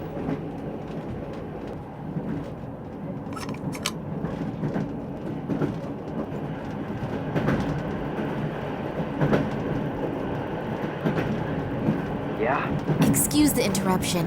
Can I speak to you for a moment? As long as Dr. Lesniak doesn't have a successful breakthrough in his experiments, no. But... The train can blow up for all I care. I don't want to be disturbed. It's really... No! Yeah? Excuse the interruption. Can I speak to you for a moment? As long as Dr. Lesniak doesn't have a successful breakthrough in his experiments, no. But... The train can blow up for all I care. I don't want to be disturbed. It's really... No!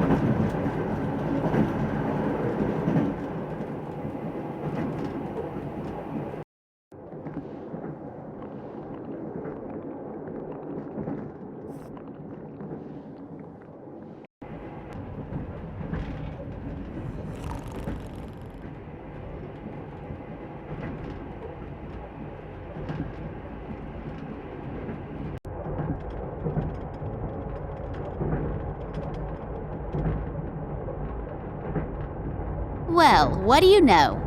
I should really take part in a cooking competition. Delicious.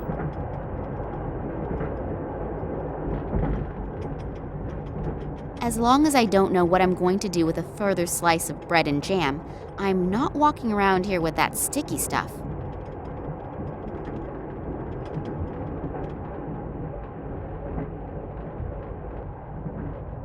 Delicious.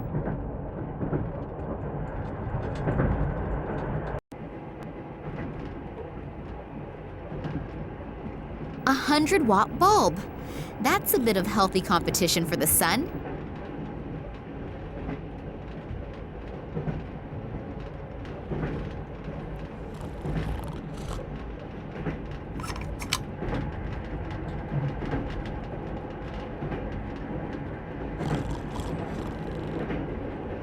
If I switch on the light, the nice gentleman there may wake up. I'd better be very careful of him.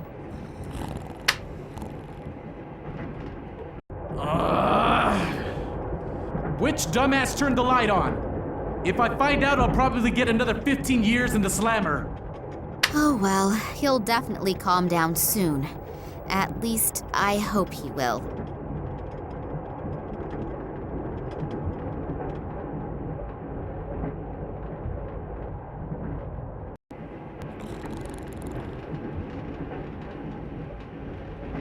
When he's asleep, he looks really peaceful and harmless. I'd better not wake him. He told me he sat in prison for 15 years for manslaughter because some idiot woke him for something quite trivial. I don't know if it's true, but I am not going to test it. That soldier's bag of medication. If I think about his description of the effects of castor oil, it makes me feel a little more than just queasy. So, I've got the bottle of castor oil. His dirty books and his smelly underwear I will very generously leave where it is. That soldier's bag of medication. If I think about his description of the effects of castor oil, it makes me feel a little more than just queasy.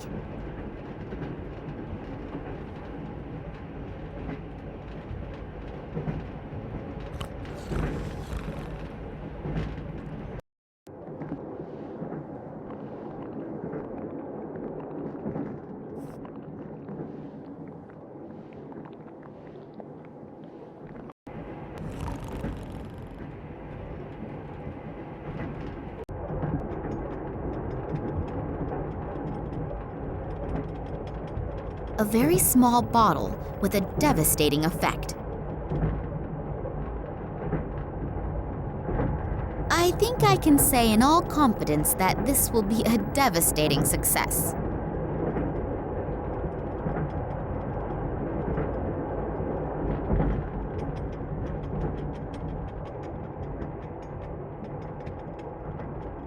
I have just realized that I haven't eaten for ages. I should be careful that I don't inadvertently bite into that.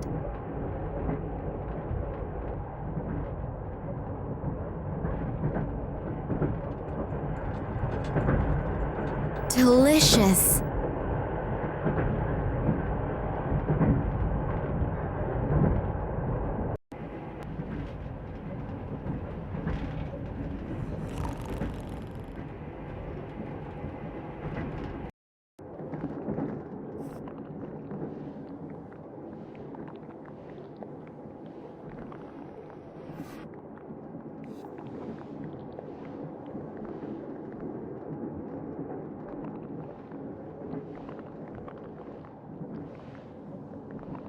I've got something here for you. Perhaps it will help improve your mood. This is for me? Yes, you do like bread and jam, don't you?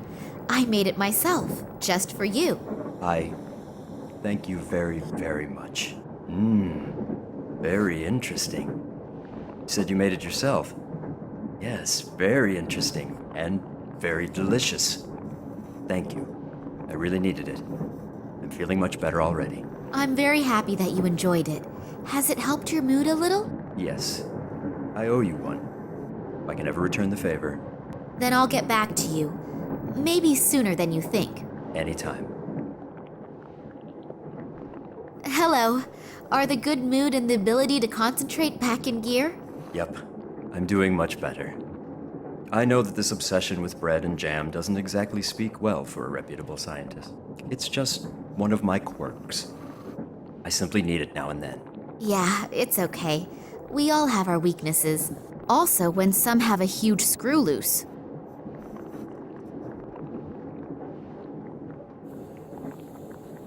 What exactly do you do here? We are studying the regenerative capabilities of certain plants. Sounds very interesting. How does that work? The study? Yes. We'll both be old and gray by the time I've explained it. Please don't misunderstand me. I don't think you are stupid. But you can't explain it in 5 minutes. No, that's fine. You're probably right.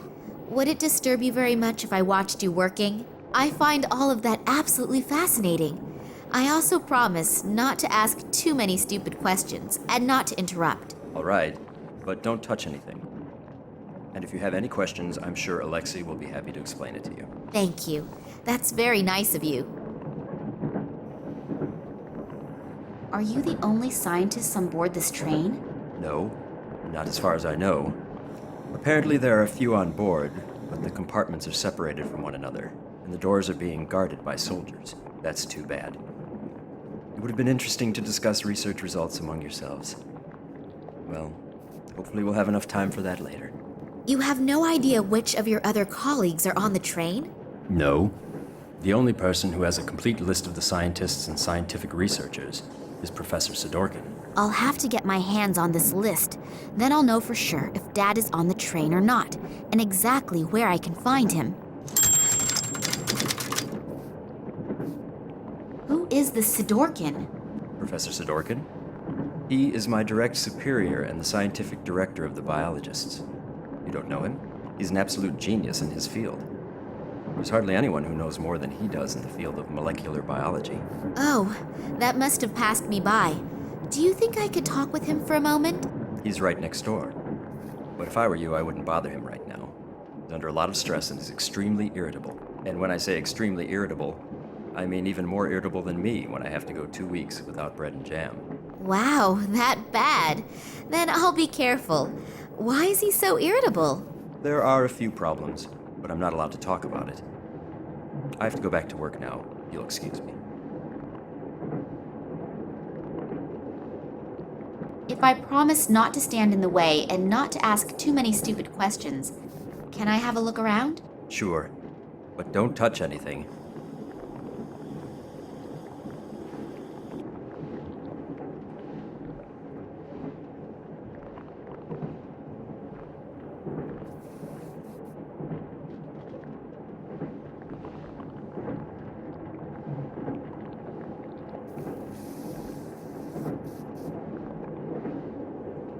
Phew, that was close. I have only just saved humanity from the terrible Dr. Jekyll. Oh, thank you very much. Working with him is now so much more relaxed. I owe you one. So if you have any questions, I unfortunately can't tell you everything. I hope you understand that. Of course. I'm happy that I can see your work at all. A soldier who interests herself for science, that's not a daily occurrence, is it? No, and certainly not someone as pretty as you. Oh, thank you.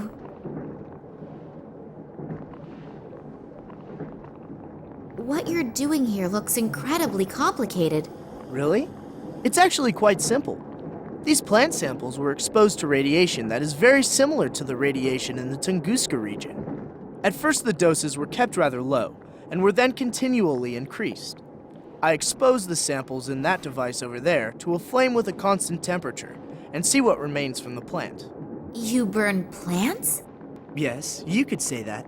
We are trying to determine which dosage of radiation no longer leads to the complete deterioration of the cell structure. Wow, I even understood that. Well, I deliberately left out 2/3 of the explanations. Wonderful. Once in my life, I'm proud of my scientific abilities, and you blow the whole illusion apart. I'm sorry. What exactly will you be doing at our destination? You mean in the research station? Yes, exactly. There. Scientific assistants also seem to be easy to question on an international level.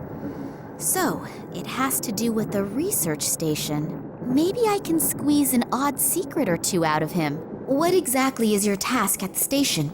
Unfortunately, I can't tell you that. Otherwise, the station wouldn't be a secret. So, it's secret, is it? Very good. Come on, boy, tell me more. Yes, I understand, but perhaps you can tell me something which isn't quite so secret.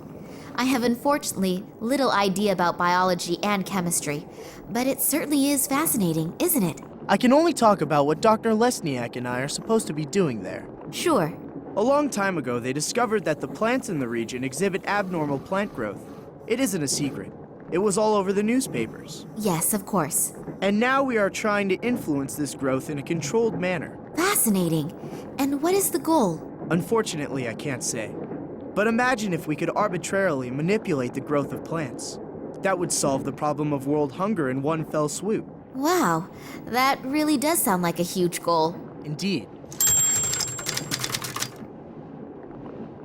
What I wanted to ask you was... Just a minute. If you can pester me with questions, then I can too. Oh, yes, of course. It's nothing personal. So, why have so many soldiers been brought into a prohibited zone?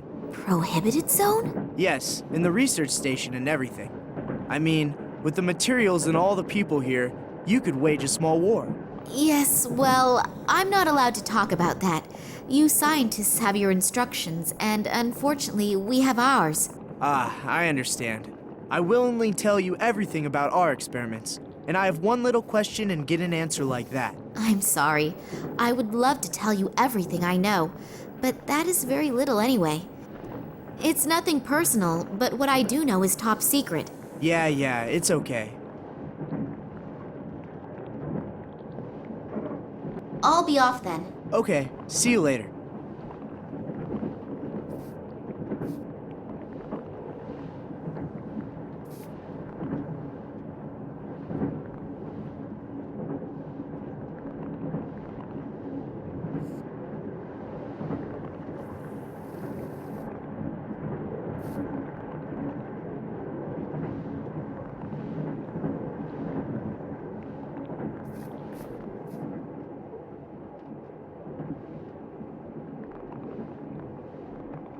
Another bread and jam just for me. That's almost too much of a good thing. Thank you. Oh, I'm not feeling so well. I must have swallowed the jam and bread a little too quickly. Alexei, please continue working here and tell Sidorkin as soon as you have the right result. I've got to go somewhere, and fast. Very fast.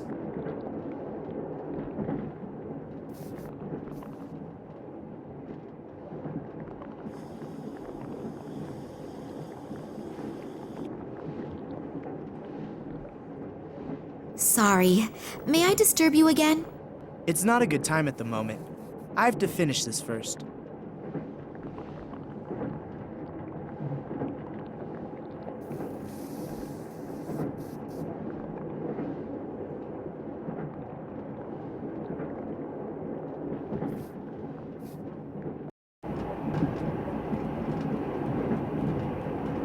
Locked.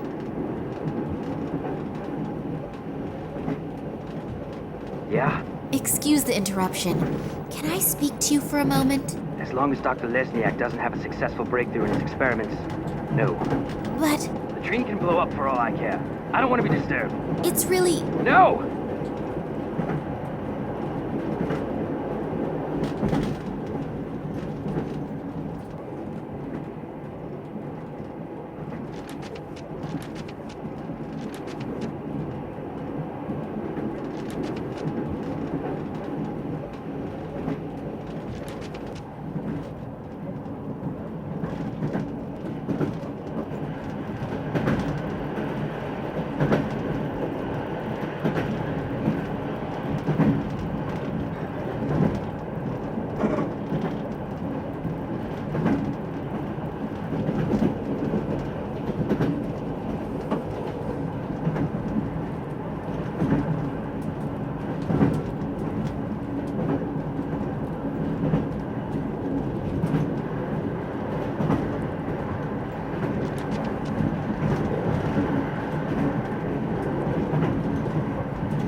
I have no idea what one can do with that thing.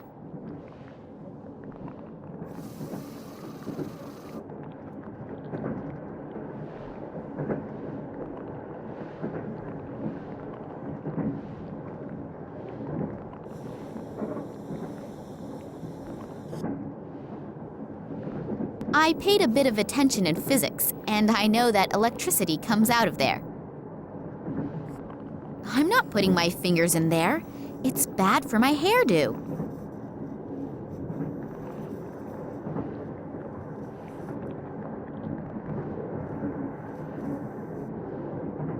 A little liquid should be enough. It would look a little suspect if everything here were underwater.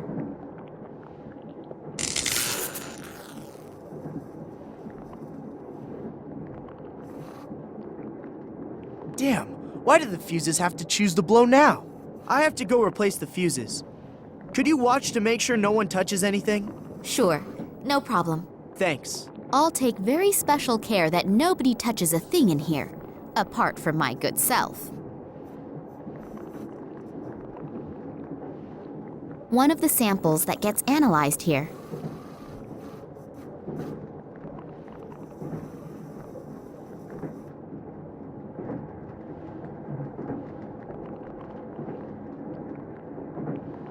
One of the samples that gets analyzed here.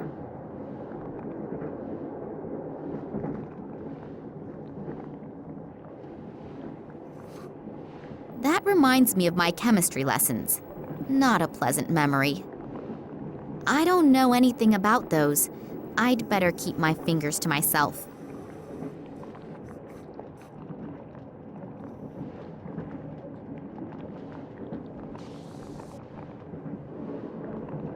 The assistant's table. I'll take the sample out of the glass. One of the plant samples was in there. I'll take the sample out of the glass. One of the plant samples was in there.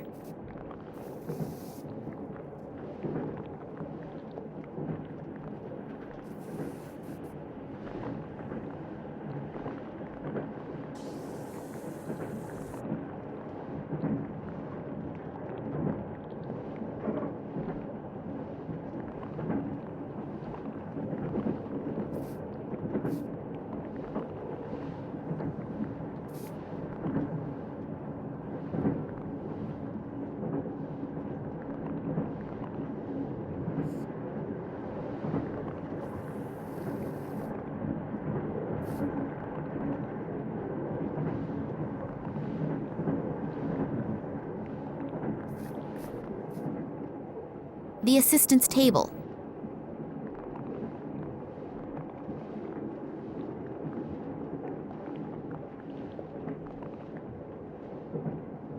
I'll take the sample out of the glass.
I'll take the sample out of the glass.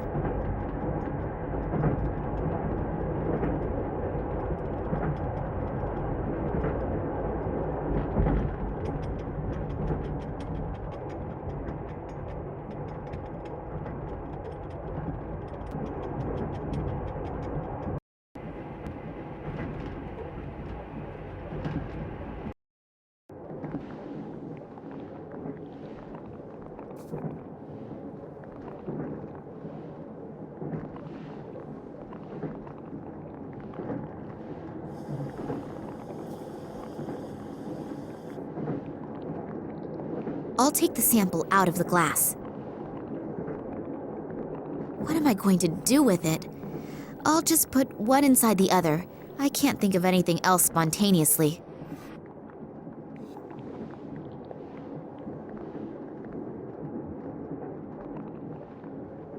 The rules of science. It is okay to cheat as long as you don't get caught.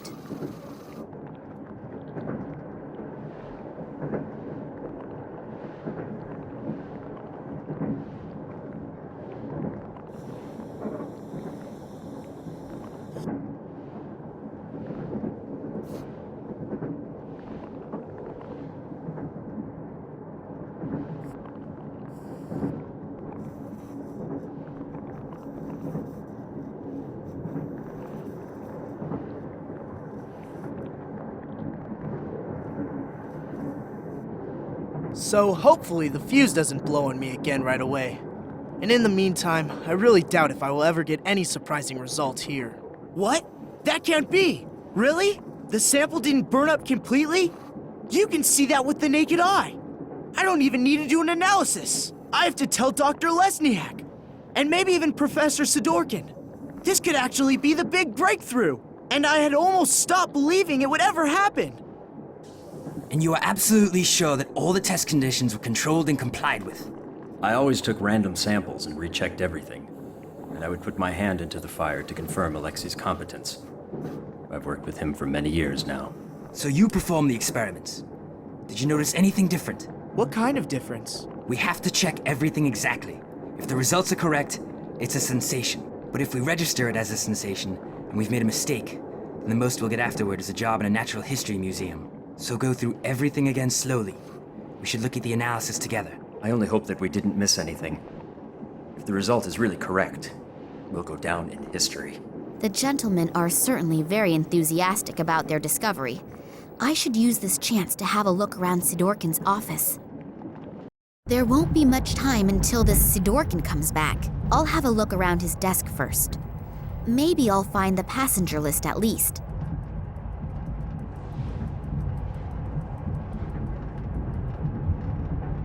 Tunguska Project. Error analysis is written on these files. 2000 to 2003 at the top, and at the bottom it begins with 2004. There's not very much I can do with these in the time I have.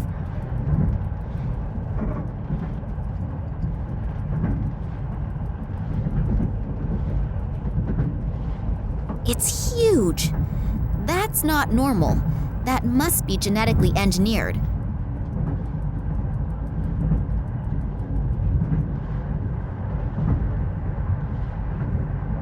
The documents are entitled Security Risks and Acute Threats to the Tunguska Project. I'll have a look at that, please. If I understand this correctly, in the last few years, several attacks have been carried out on official and secret research facilities. Documents were partly destroyed, but the culprits also do not seem to shy away from bomb attacks and arson either. Eyewitnesses report seeing men in black robes. It has not been possible for the authorities to capture any of the perpetrators. Then the Secret Service FSB was entrusted with this matter, but has not been able to produce any solid results in their investigations. The assumption that this is the work of political terrorists could not be confirmed. That the attacks are being carried out by a religiously motivated sect is also being considered. I wonder if they are the same men in black robes that Eddie apparently saw and was babbling about. If all that's true, then Daddy has got bigger problems than I feared. I've looked at the documents once, and there's no more time to check again.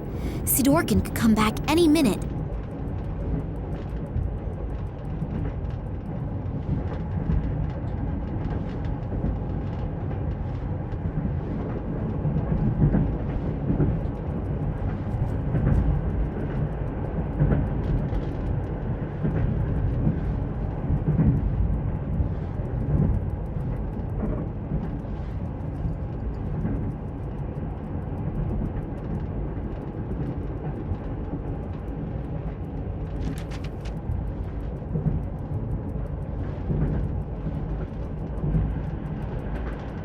The piece of paper reads, "Place all documents in the safe each time you leave the room.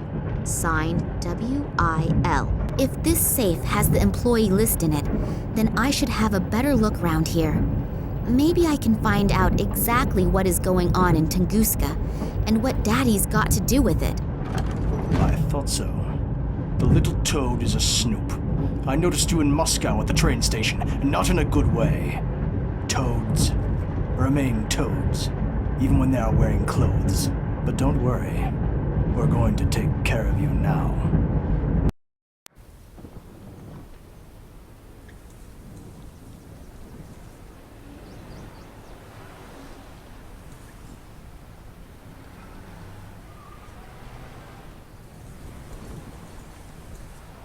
What is Kansky doing here in the middle of the night? Maybe I'm wrong, but I have a really bad feeling about him. I should definitely make sure he doesn't catch me. He probably hasn't forgotten the big bump on the back of his head yet. Finally, an answer to my question. I'm curious to see what my Irish colleague has found out. Hi, Max. It took a little while, but the information you wanted wasn't so easy to get. It was a good thing you sent me the original letter. But I'll tell you more later. For starters, let's talk about the Irish company and the letterhead. This company used to belong to a man named Ken Morangi, and had something to do with plant fertilizer. The company was suddenly closed down, even though business was going pretty good. I unfortunately couldn't find out anything more about it either. Since then, Morangi lives like a hermit on a small island on the coast of Ireland. I've attached a map along with the mail. But now to an even more interesting story. I took a closer look at the letter you sent me. It isn't as empty as it looks at first glance. It apparently uses some kind of invisible ink. Not very imaginative, but it's apparently sufficient enough for people like you. Here are the contents of the letter. I hope you can understand it. Hello, Vladimir. Receive the documents. Copy is underway. We still have to settle the question of the handover. Ken, P.S. The whiskey is still waiting. Wow, that sure does sound mysterious. Maybe this Morangi knows something that could help us. I'd better tell Nina. I wonder what she's doing right now. Hopefully she's doing okay. I'm really worried about her. Damn. It is not my day today. First I sit with a bowel-sick psychopath in a train compartment, and now with a rabid dog. I've got to get out of here again quickly. As soon as we reach the next bigger village, they want to hand me over to the authorities. That would be the end of my search, and probably the end of me.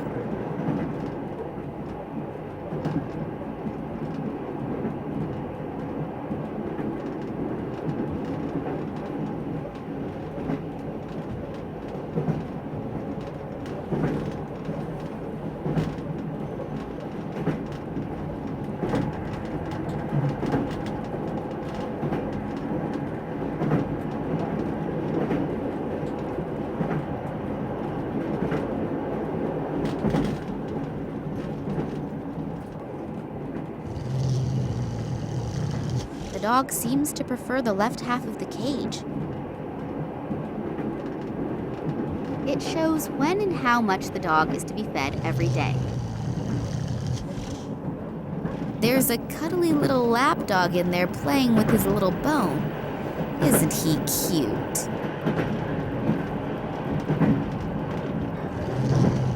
A piece of bone. Before I get to that bone, the dog will be gnawing on mine.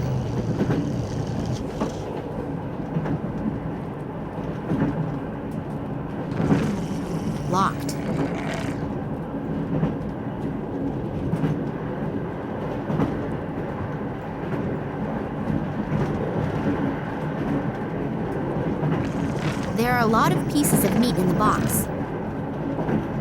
I'll take myself a piece. I've already got a piece of meat. That will do for now. Served with a baked potato and garlic bread. God, I'm hungry.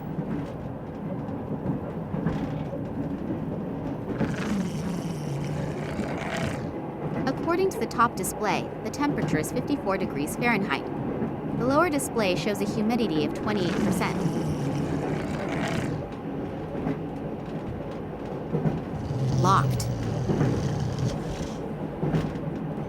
A vacuum cleaner hose. Long, flexible, and boring.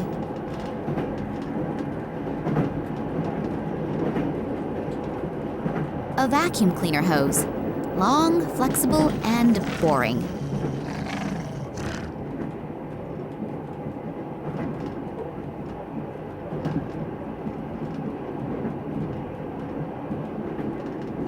A metal pipe.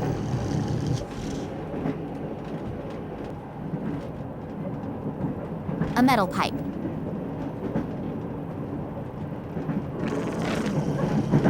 I can't open the flap, it's stuck. Oh, brother, there must be harder things to do.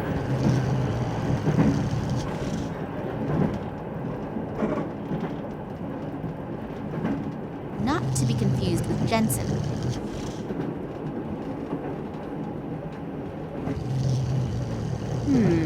No visible effects.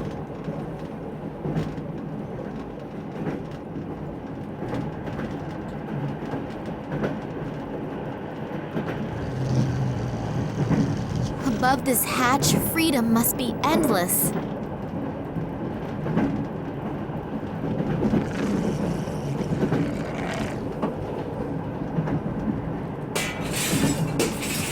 Hopefully no one heard that. Otherwise, my problems are about to increase. Above this hatch, freedom must be endless.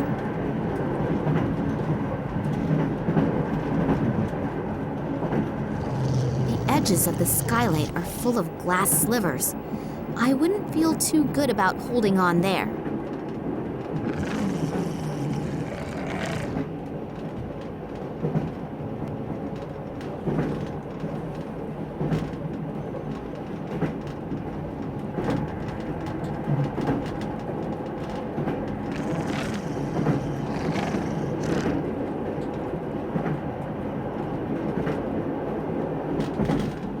A leather dog leash.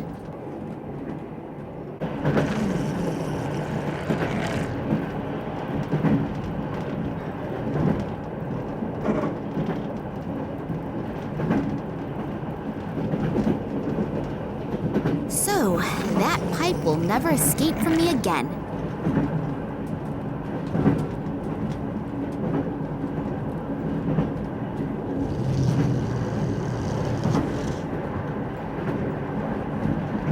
I can't say schnitzel as fast as he can swallow a steak.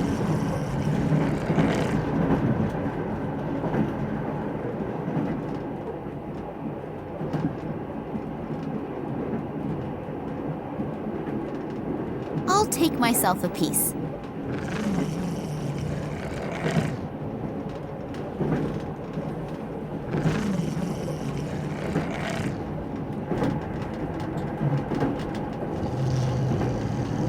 It's too bad that I'm not a vegetarian. At least then I wouldn't have to seriously consider gulping the steak down raw.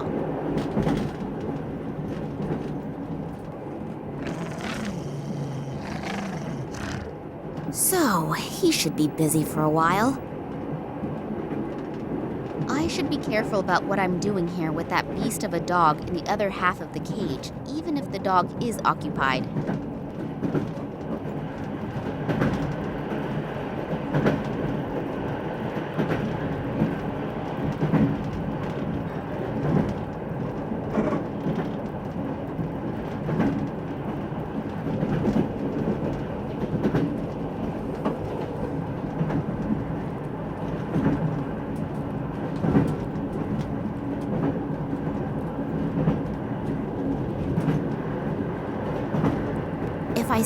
flat side in the flap and then lever it open. There is a vacuum cleaner bag in there. I'll take it out.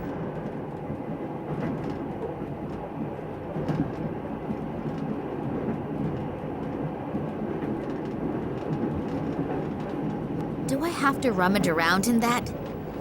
Yes, I suppose I probably do. A hairpin, model number 08/15. A tuft of hair from, an animal.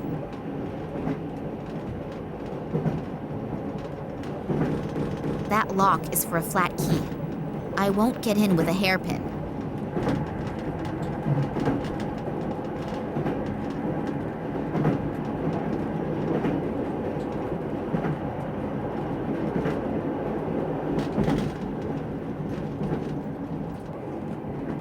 When the door has no lock, there is nothing here for me to pick apart from my nose.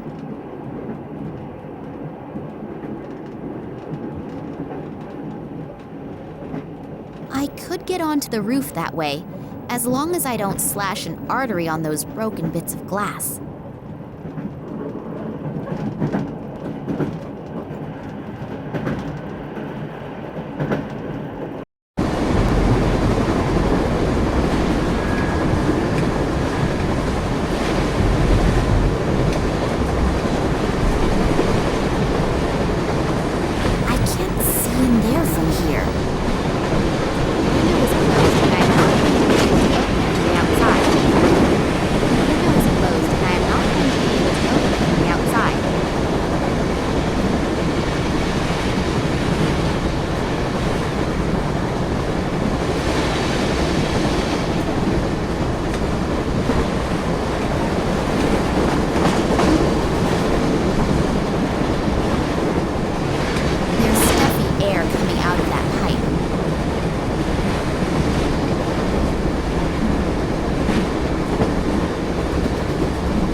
Was trying like crazy to get that meat in the glass. It may be more dangerous than a normal dog, but surely it's not more intelligent.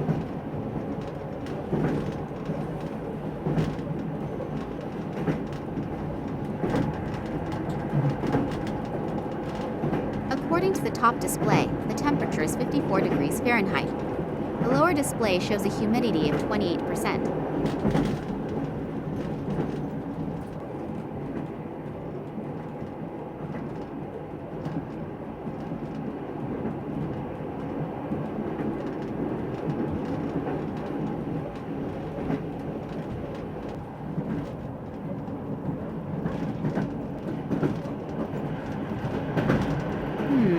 No visible effects.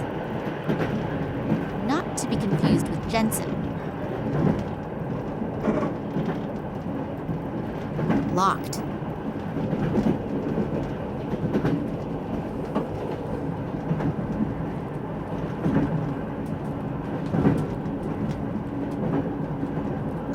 myself a piece. I've already got a piece of meat. That will do for now.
I've already got a piece of meat.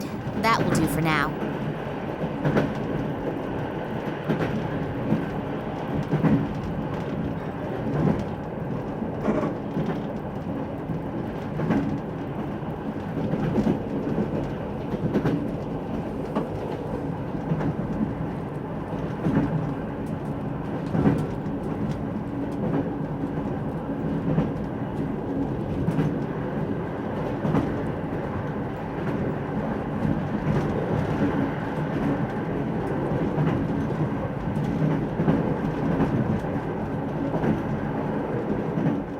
I should be careful about what I'm doing here with that beast of a dog in the other half of the cage, even if the dog is occupied.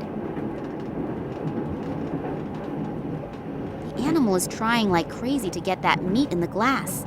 It may be more dangerous than a normal dog, but surely it's not more intelligent.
close.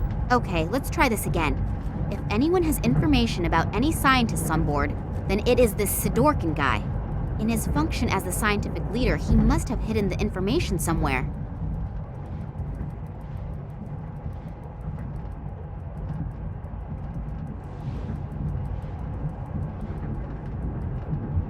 The drawer is secured with a very simple, but unfortunately, a very effective lock. Open!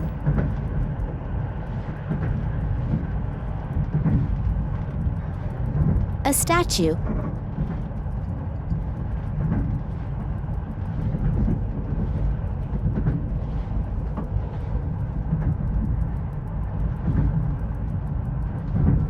The piece of paper reads, "Place all documents in the safe each time you leave the room. Signed, W.I.L."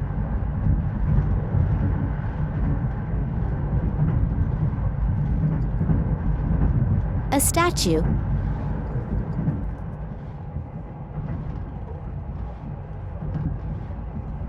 A statue. Oh, I can turn the statue, but I can't pick it up. It seems to be anchored to the plinth.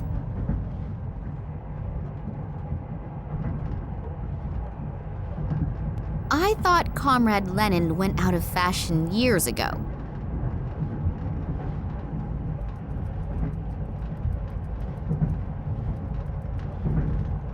It looks neither attractive nor very valuable.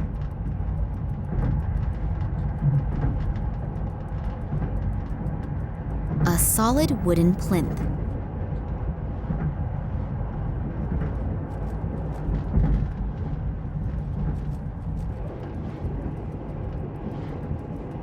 If I didn't know better, I would say he's grinning at me. I'll take the skull with me, but I won't walk carrying a complete human skeleton.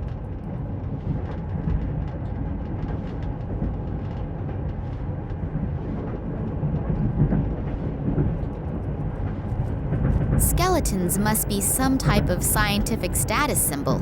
I can't explain it any other way, but every second doctor or professor has one standing in his office, and even gives it a name. It looks neither attractive nor very valuable.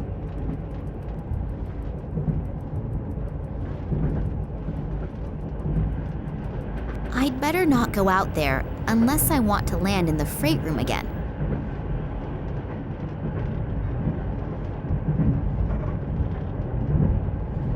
The statue has clicked into position.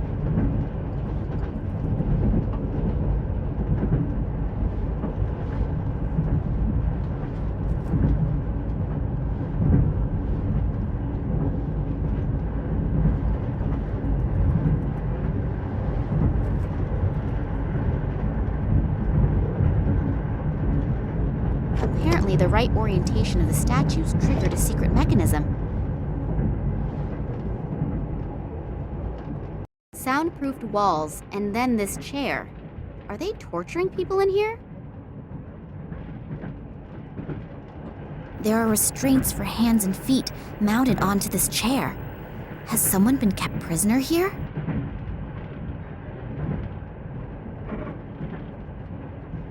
A book about the notorious pirate Bale Schmidt, who initially made life very difficult for the patricians and later for the colonists near Port Royal.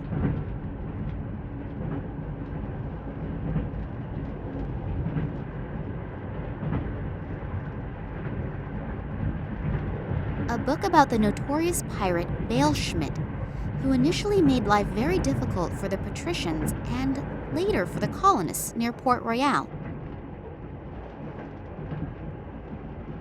I can't see any handle or switch to open the flap with.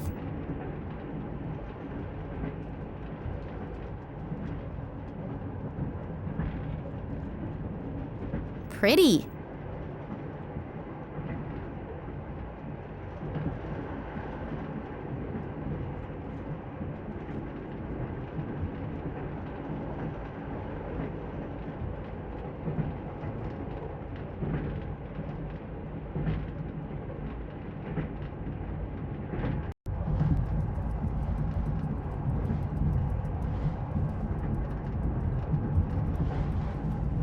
Books about Sir Francis Drake, Blackbeard, Henry Morgan, William Kidd, Jack Rackham, all extremely pleasant folk who sailed under the flag of the Skull and Crossbones to liberate the Seven Seas from the plague of merchants. It sounds like a mechanism has been triggered, but I cannot see any changes.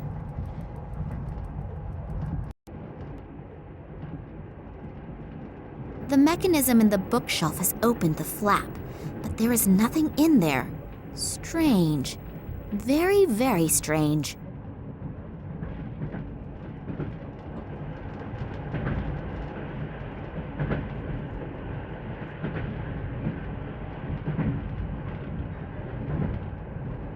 Pretty.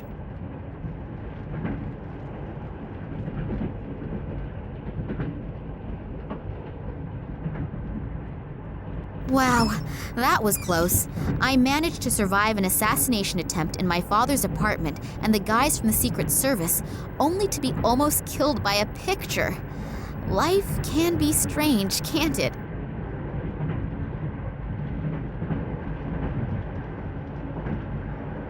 What sort of strange lock is that?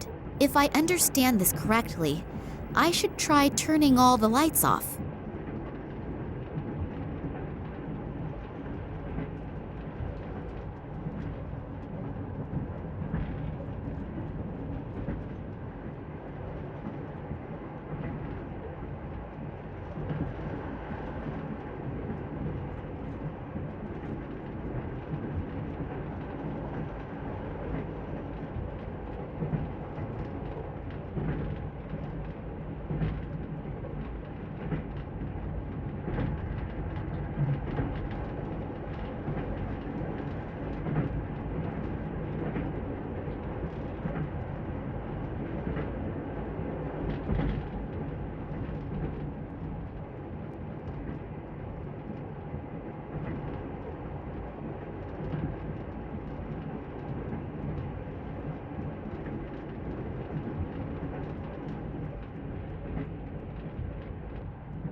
If I understand this correctly, I should try turning all the lights off.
Hopefully the contents are worth the effort, and I eventually get to find out where Daddy is.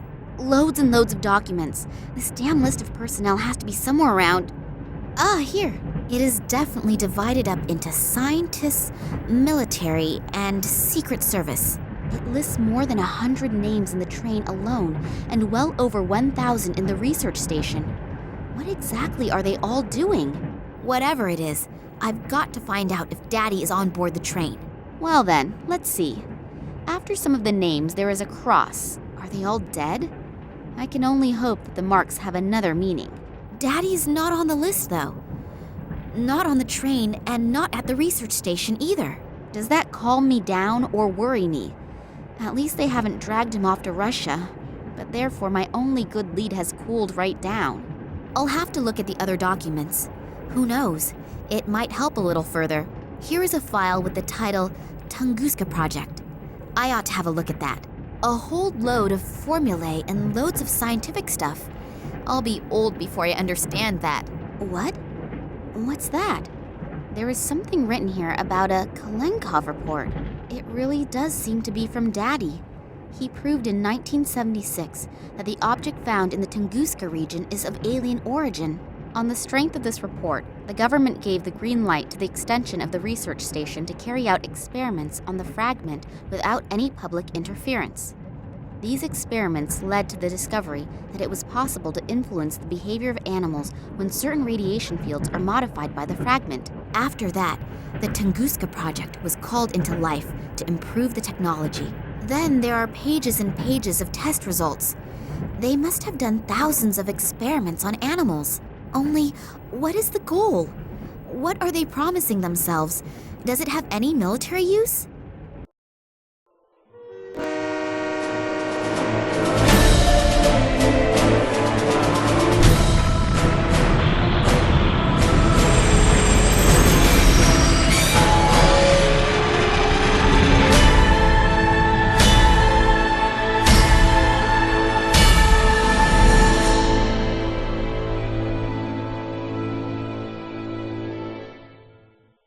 Oh, hello, Oleg. I hope you have good news. What? And Nina? Is she okay? Damn it, how could that have happened? I thought you were gonna keep an eye on her. No, I don't want to calm down. I made that mistake once already, and the result... Yeah, okay. Where exactly? Okay, I'm on my way. So, if Sergei's information is correct, then this would have to be the military hospital where they brought Nina. I hope Nina is all right. How could a complete train derail? They think it was an attack. But for now, we should not care about that. You have to get Nina out of there. Who, me? Yes. Alone, you have a better chance of not being discovered. It was a miracle that we got this far without problems. I mean, I gave the research station an extra wide berth. But this close to it, I almost counted on being caught by the military. Okay. And so now, how do I get in there? Start thinking. Great. But thanks a lot anyway for the lift here. Without you, I would never have found it. No problem. It was a pleasure. You were pretty worried about Nina, aren't you? Yes. Hopefully nothing has happened to her. You really like her, don't you? Yes. Nothing that wonderful has ever happened to me before. Hey, wake up, boy. You can dream after you get Nina out of there. Yes. You're right. So, let's move. We don't have a lot of time. I'll wait here in case you need help somehow. Oh, don't forget, Nina has been traveling under the name of Perkova, and probably has been admitted under that name. And now, good luck. Thanks. I will probably need it too.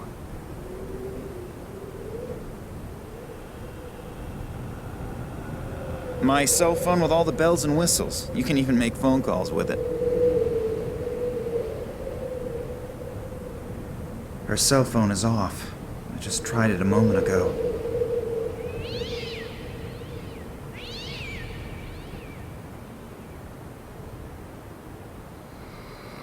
I don't like him much, but nevertheless he is helping us. And what if something happens? Nothing is going to happen. I am going to wait here, and if the alarm sounds, Plan B will go into effect. And what is Plan B? I am going to think about that at the appropriate time. And now, make sure you get in there.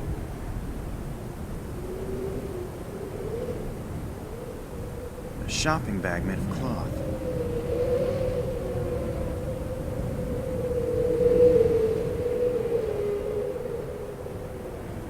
A shopping bag made of cloth.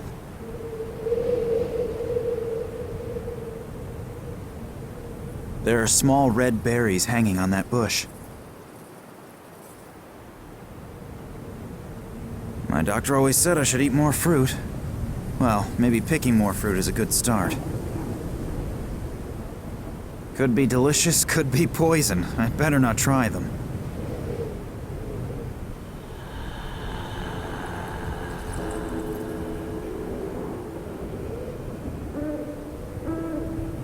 Now I've got a carrier bag full of holes and horrible red stains. Those red berries have left loads of ugly stains on my bag.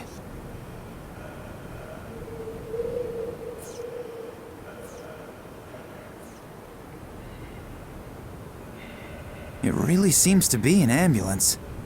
The writing on it is in Russian. I can't read it, but there's a phone number next to it. 03112. It seems pretty spooky, more like a haunted castle. I should get Nina out of there as quick as I can.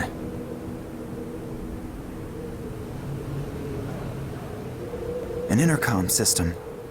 I always thought that such deserted regions didn't have electricity.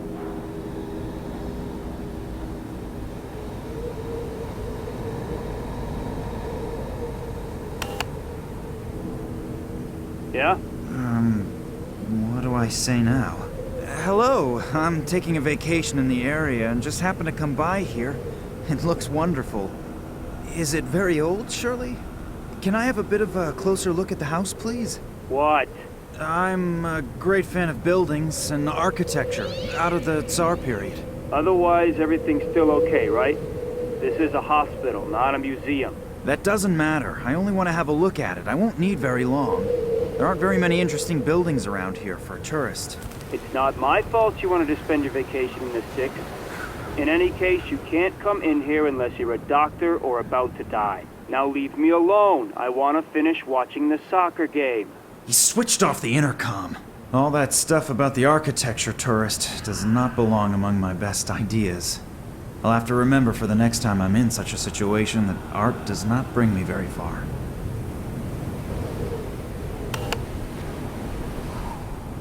The guy has switched off the intercom.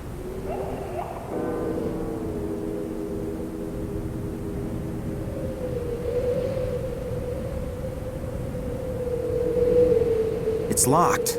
It must be electric because it doesn't have a keyhole.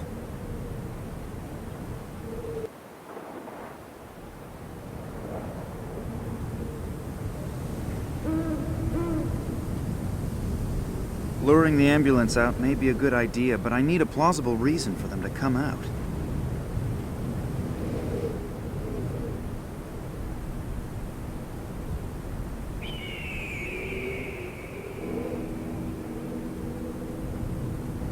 Here, tie this around the hand with the missing fingers. Maybe we can fool the medic into thinking you've only just lost them, if he doesn't look too closely. And what if something happens? Nothing is going to happen. And what is plan? I am going...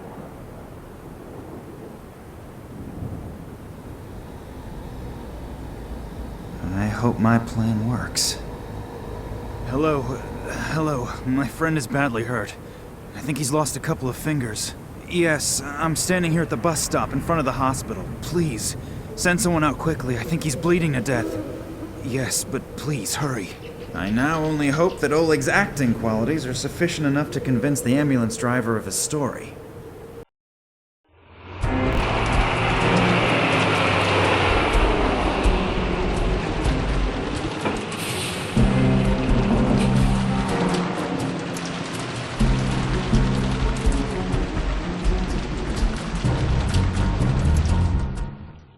Well, now I'm in the courtyard. Now I just have to find Nina. Her cell phone is off. I just tried it a moment ago. The lamp illuminates the cellar entrance. It seems to be a sewage pipe. It runs into the top floor.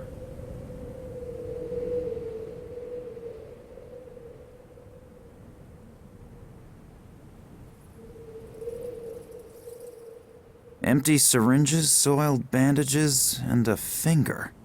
I wonder if Oleg would... No, I'd better not. I'd rather not think about whose guts have been removed with these.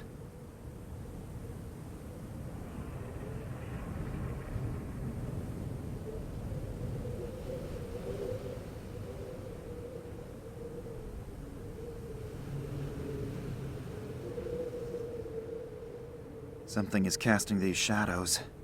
Something very, very close.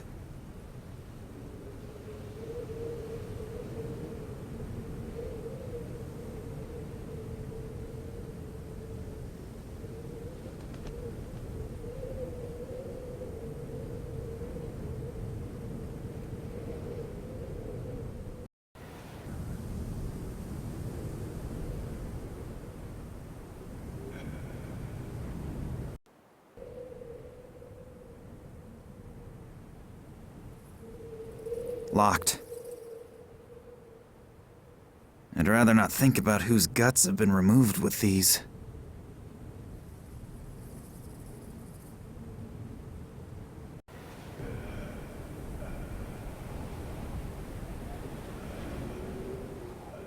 Hardly the newest model, but it fulfills its purpose. It doesn't look like a typical ambulance, more like a military vehicle. But what is it doing this far away from civilization?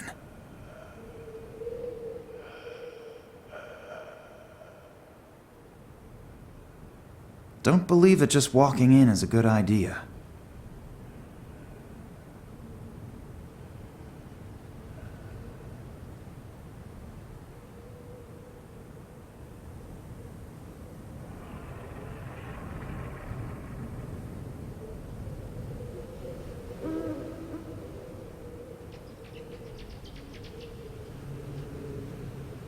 Her cell phone is off.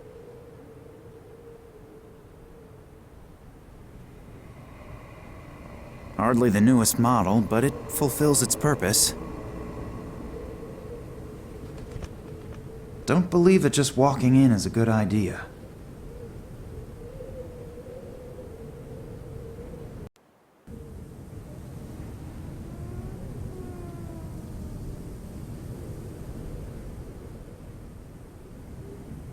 There's a key in the lamp. It's a strange hiding place, but better than putting it under the doormat. Because of the heat of the lamp, this key is really hot. I don't really want to touch it with my bare hands. It should work with that.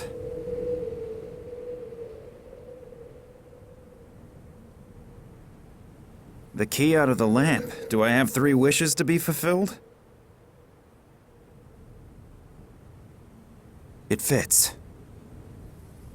And into the lion's den. Hopefully no one's in the cellar. It's probably broken, and that's why it's just sitting here.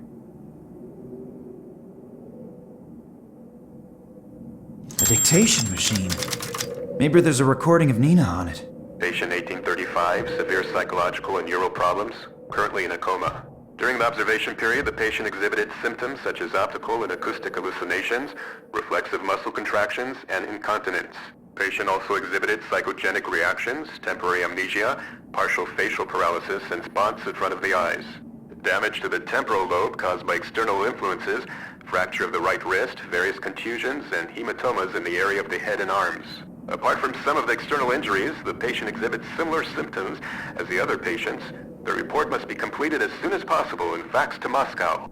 Damn, the batteries are running right down. That sounds terrible. What does "as with the other patients" mean? Does it mean that these behavioral and consciousness problems appear on a lot of people? If yes, why? What is the cause? I'll have to tell Nina about that, because something here is not right. I don't know what it is, but I definitely don't like it. Not at all.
There's a whole load of medicines and chemical stuff in it. The labels on these bottles are all printed with chemical formulas. As long as I don't know what is in there, I'll leave them where they are.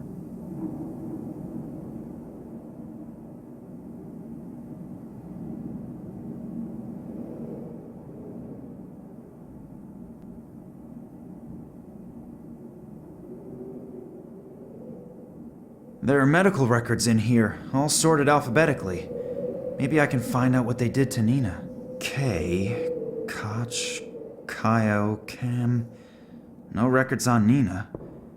Wait, Oleg said she was traveling under a false name, something with P. Perkova. So let's have a look. P. Pow. Perez. Perez Manuel. Wasn't he the one who went on the Tunguska expedition with Nina's father? And he was here too? That's very interesting. I should have a look at that. If my rudimentary medical knowledge isn't fooling me, there's something here about extreme behavioral and consciousness disturbances. Perez's behavior obviously showed such strange symptoms, unrecorded in any known illness. That was ages ago. In the meantime, research should have... It looks like they tried to find out about the illness by carrying out experiments on him. Through the cranium without an anesthetic. That's ghastly. Electroshocks, straitjacket, shock therapy. That reads like a torture report out of the Middle Ages. But the poor guy seems to have survived it. Then, a few weeks ago, he was sent back to his home country after an application from a certain Dr. Nicole Charlois to a small suburb of San Cristobal west of Havana. It looks like he obviously resisted so violently that they had to give him the double doses of phenylcyclidine piperidine. I believe that sedative has been forbidden for a while now. That's strange. Perez has been here for almost 30 years, and suddenly they're shipping him off to Cuba? And Nina's father disappears without a trace shortly thereafter. I would be astonished if there wasn't a connection. But what could it be? I wasn't able to find a file on Nina under the name Kolenkov or Perkova. Either she doesn't have one or it's stored somewhere else.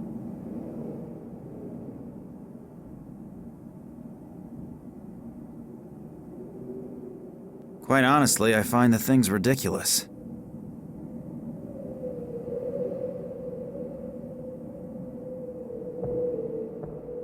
Quite honestly, I find the things ridiculous.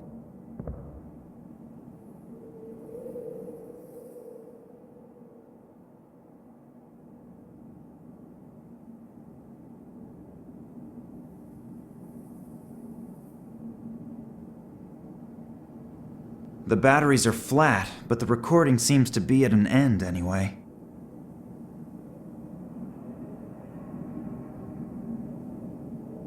If I'm not mistaken, one of these bottles contains that stuff Perez was sedated with in it. I still can't identify the rest. Phenylcyclidine piperidine, or PCP for short. That's the stuff they put poor old Perez out of action with.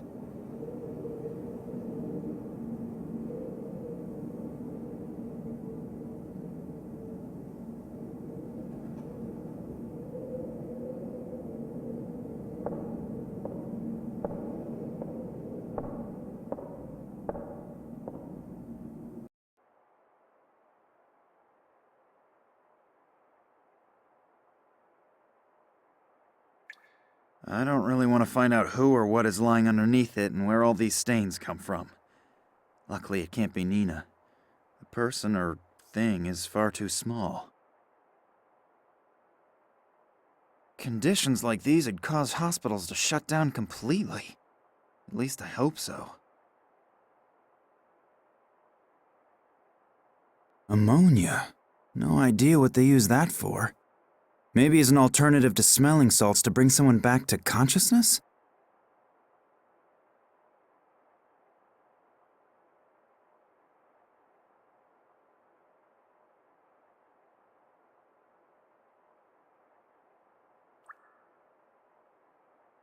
My doctor always uses a thing like that to listen to my lungs rattle.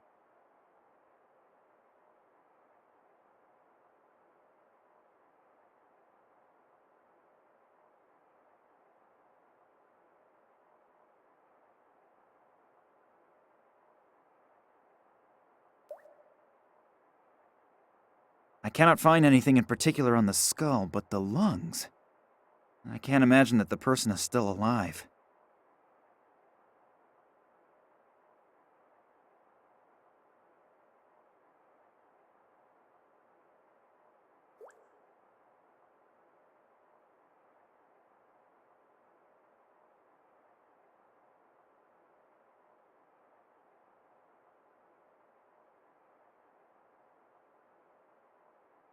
The bucket is full of blood.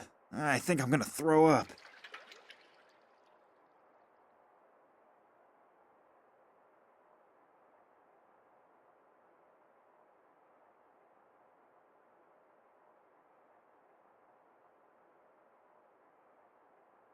A syringe.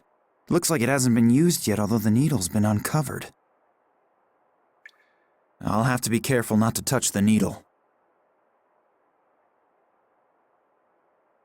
Still appears to be new and unused.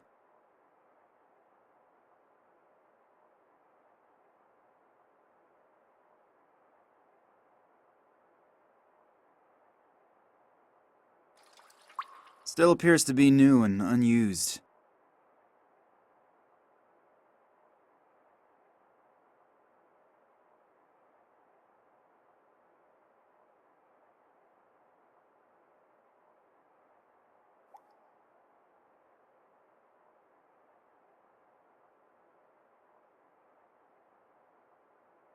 I can hear voices.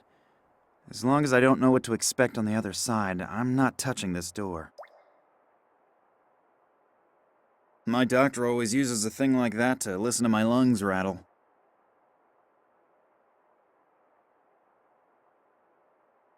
Can't do anything about that, but you're missing out. It's a really good game. I just wish the satellite dish wasn't so sensitive.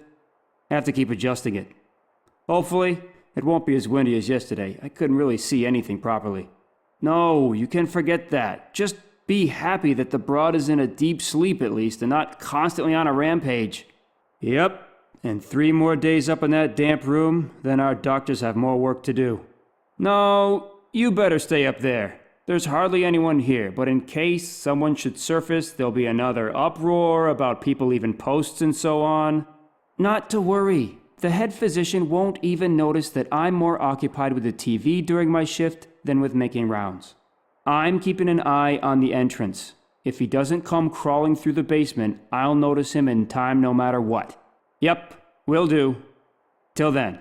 And don't go hunting rats again. The doc is still sour about the bullet holes.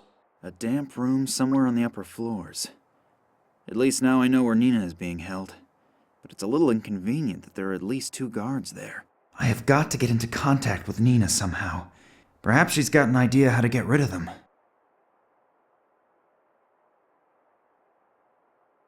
The guard is busy watching soccer on TV. Still, I better not go any further into the room because if he turns around, I'm dead meat. Looks more like a hooligan than nursing staff. But maybe that was the basic qualification for the job. A conversation with him could be my last. Oh, a soccer program. Even if I don't like soccer, there's nothing I wouldn't give to be sitting on my couch with Nina and... But it doesn't necessarily have to be soccer. I'd better better not go there. As soon as the guard notices me, I'll have some huge problems. I'd better not go there. As soon as the guard notices me, I'll have some huge problems. I'd better not go there. As soon as the guard I'd better...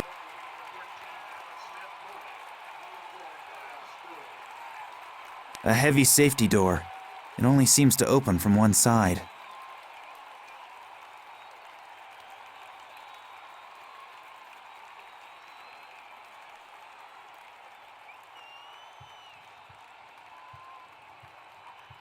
A heavy safety door. The wedge seems to be keeping the door ajar. I'd better not go there. As soon as the guard notices...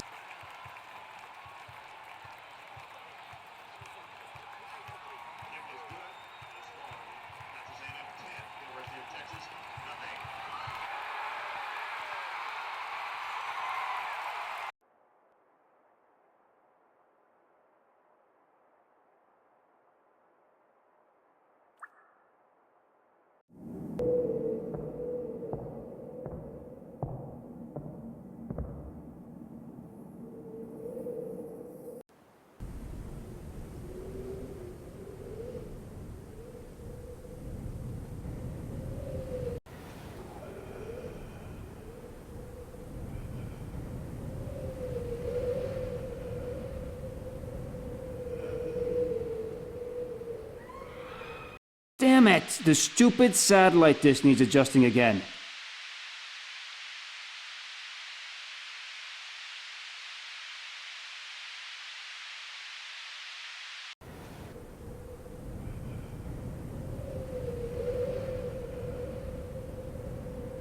The guard is desperately trying to readjust the satellite dish. Don't believe that just walking in is a good idea.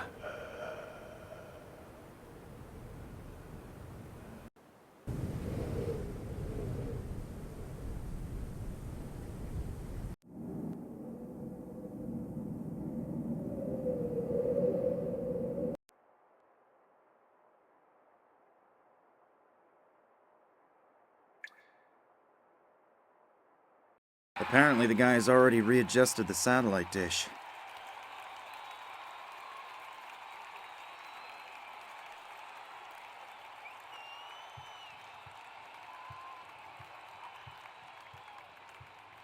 What would happen if someone got an ammonia injection? Medical experiments will have to wait till later.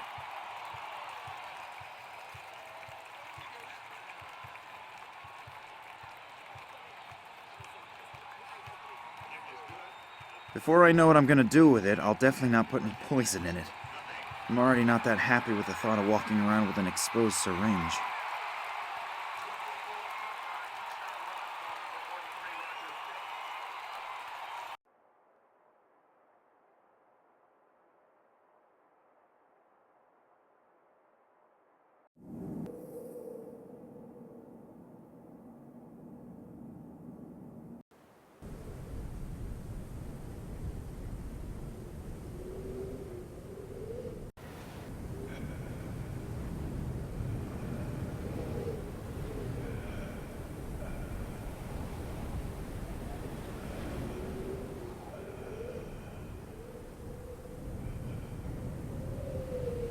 People should be working, not watching TV.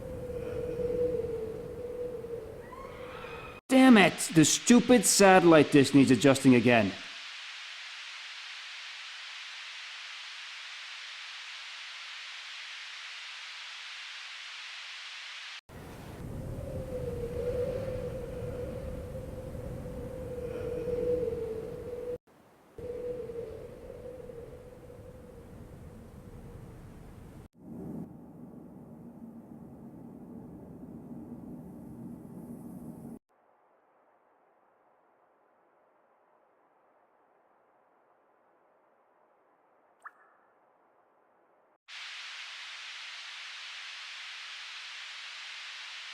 A heavy safety door. It only seems to open from one side. If I lock the guard in, he'll be a bit baffled for a while. After a few minutes, though, he'll sound the alarm. I've got to think of something. How am I gonna silence the guy?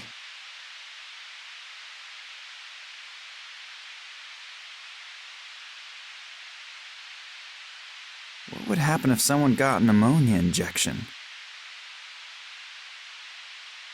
Before I know what I'm gonna do with it, I'll definitely not put any poison in it. I'm already not that happy with the thought of either a live broadcast from the Antarctic or the effects of adjusting the satellite dish. I'd better not go there.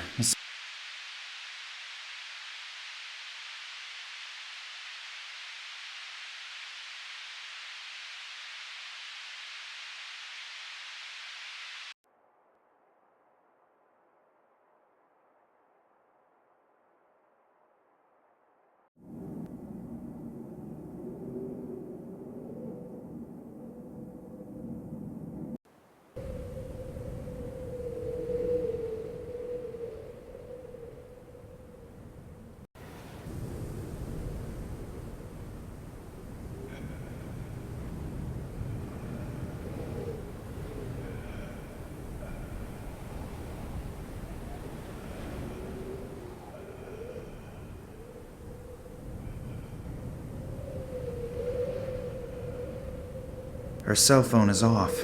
I just tried it a moment ago.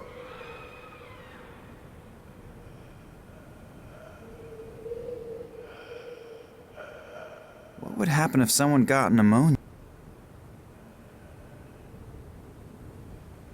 The guard is desperately trying to readjust the satellite dish.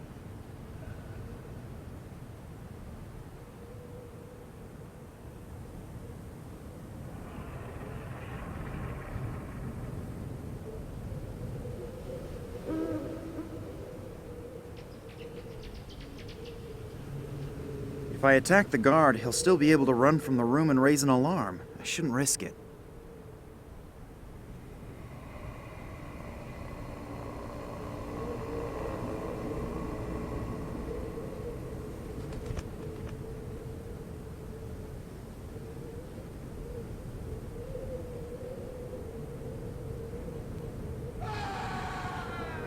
The guard is desperately trying to readjust the satellite dish.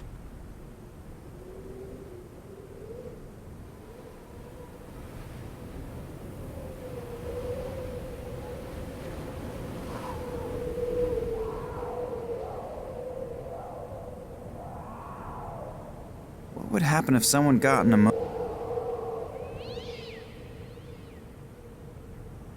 Before I know what I'm gonna do with it, I'll definitely not put any poison in it. I'm already not that happy with the thought of walking around with an exposed syringe.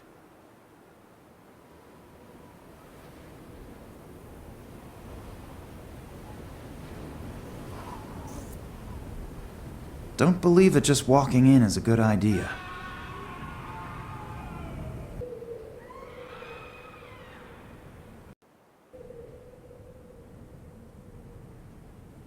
It seems to be a sewage pipe. It runs into the top floor.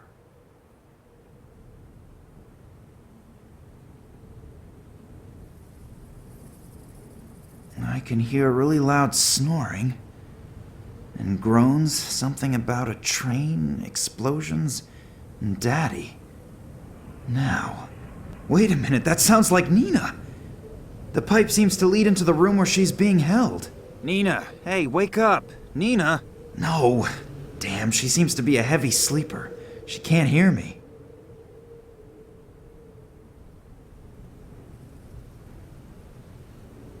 That penetrating smell might just take care of waking Nina up. Ugh, it stinks to hell down here now. That does not help me at all.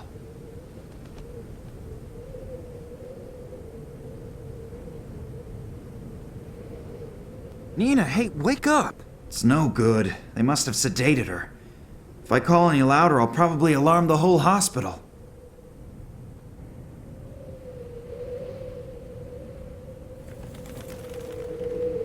Maybe the small ventilator is powerful enough to blow this ammonia stink into Nina's cell. Gotta be worth a try. Ugh, what a terrible smell. Doesn't that contravene all the rules of the Geneva Convention? I'm very happy that you're all right. Max? Who else? Or were you expecting someone special? To tell you the truth, I wasn't prepared for a surprise visit. I should tidy up a bit here first. And let some air in. Did you send me this revolting smell in here? Yes, there was no other way to wake you up. By the way, you snore and talk in your sleep. If you mention that to anyone at all, you are a dead man. Don't worry, but we have to get you out of there first. Good idea. Do you have a plan? No, not really. Then now is the time to come up with one. I'll get myself tidied up in the meantime. The fact that the hero rescues the princess and she looks like something the cat dragged in was never part of any story that I have read.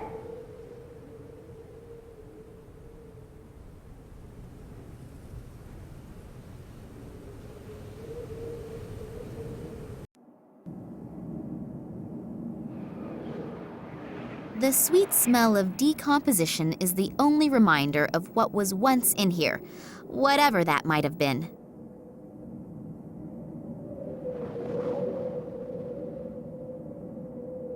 And I lay on that thing. Ugh.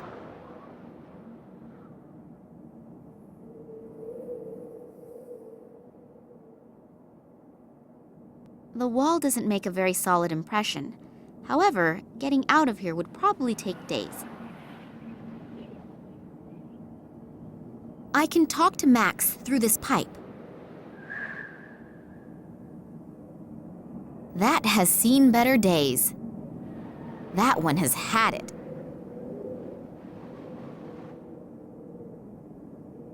And with only one leg, you're useless as a chair. This chair leg is only made out of plastic, but I still can't break it off.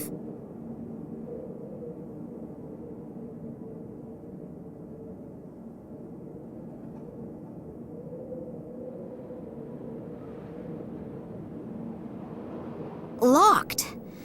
I suppose that had to be expected, but it's still worth a try.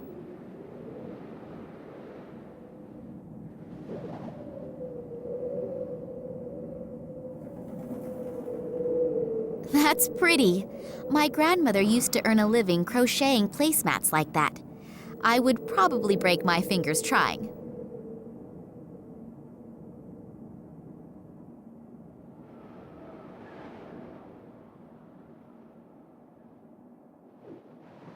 I don't really want to know what is scrabbling around in there. I'm not reaching in there. It's broken out of the wall.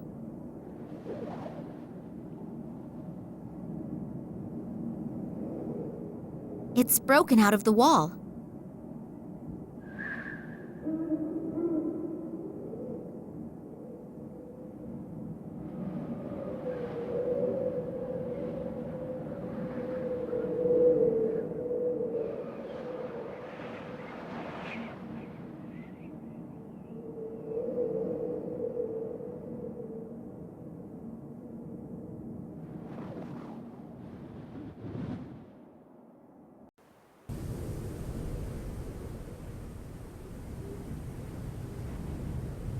Her cell phone is off. I just tried it a moment ago.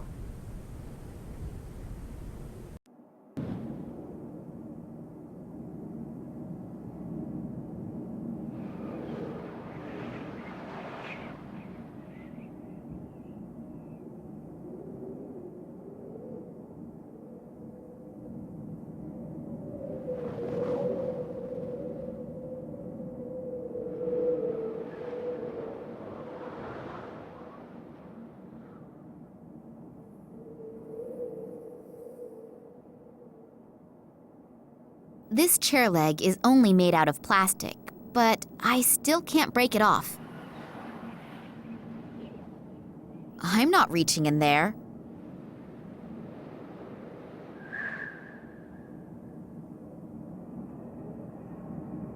Pull it once over this sharp edge and the work of many evenings goes to the dogs. Oh, if my grandmother would see that.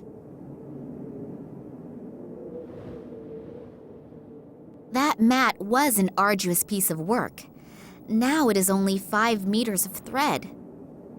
It's broken out of the wall. The sweet smell of decomposition is the only reminder of what was once in here, whatever that might have been. The thread is not all that strong if a part breaks off when I tie a knot. Hopefully, someone will tell me if he sees any sense in this construction.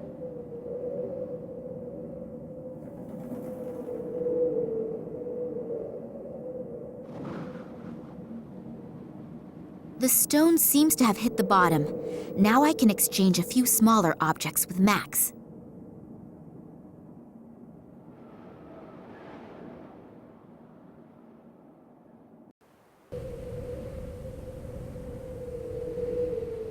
Nina is at the end of the pipe. I have to get her out as quickly as possible.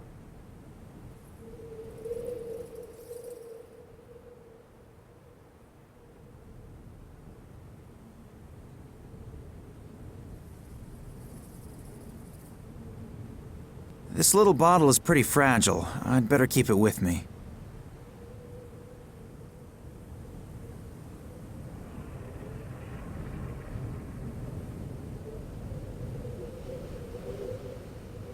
I think I should just forget about this. Otherwise, Nina might reach in and get hurt by accident.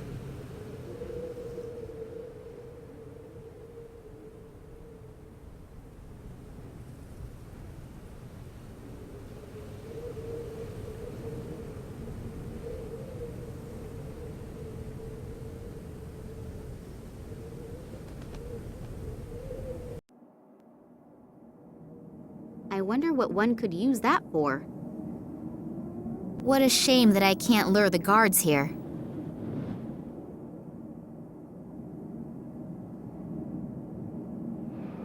So now the last leg is off too. Don't you go walking away.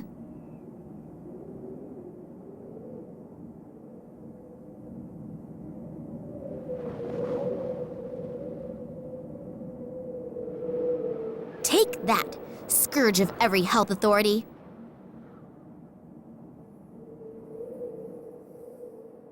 A bit out of my exclusive comfort mattress.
A small piece of foam rubber.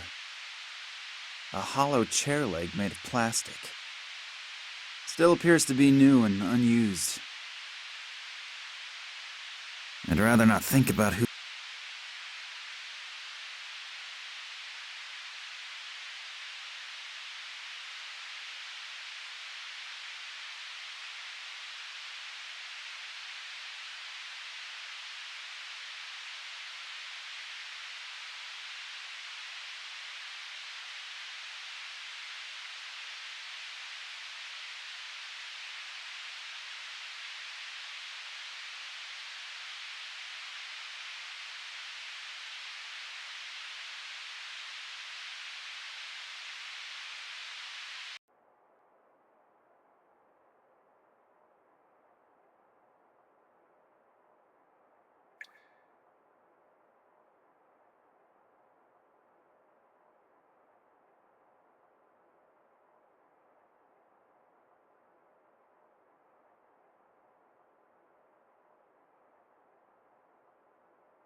I think I should just forget about this. Otherwise, Nina might reach in and get hurt by accident. Before I know what I'm gonna do with it, I'll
First of all, I need the bait before I construct any fiendish traps.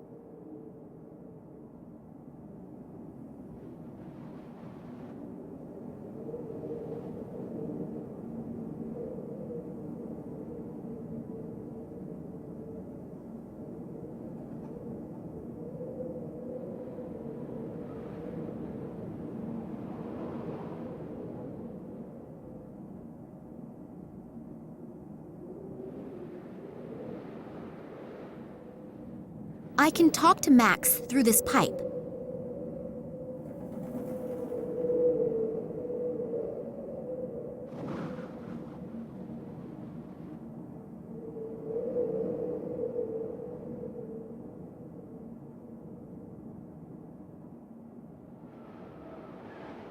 That one has had it. That has seen better days.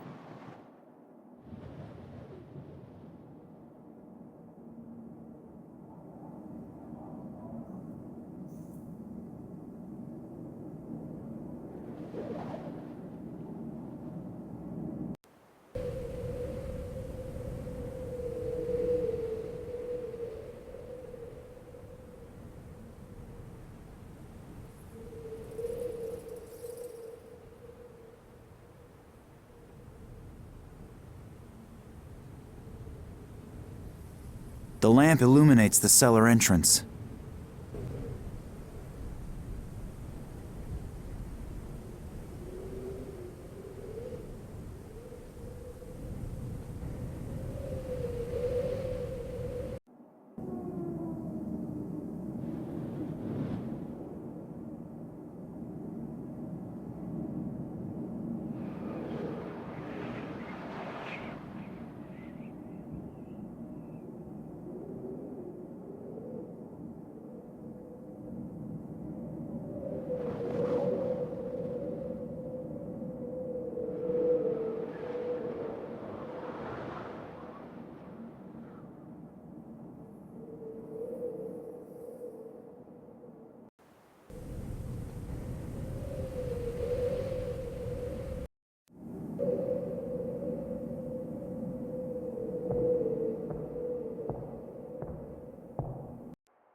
If I lock the guard in, he'll be a bit baffled for a while.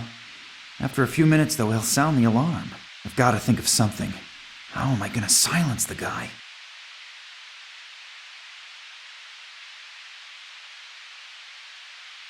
I'll take the back of the syringe off.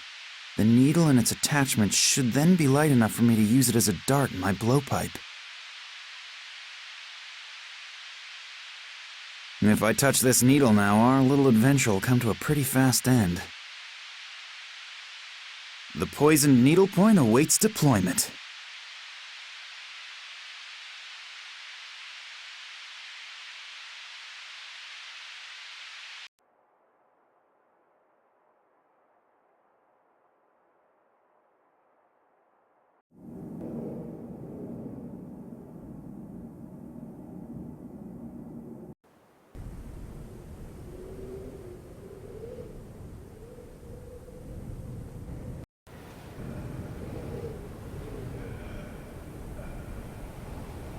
If I attack the guard, he'll still be able to run from the room and raise an alarm. I shouldn't risk it.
A heavy safety door.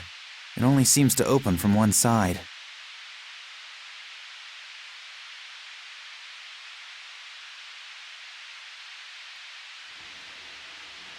Crap. How did that happen? That guy is making a hell of a noise. I'll have to get him to shut up very quickly. The guard is in there, and that is the way it should stay. A heavy safety door. It only seems to open from one side.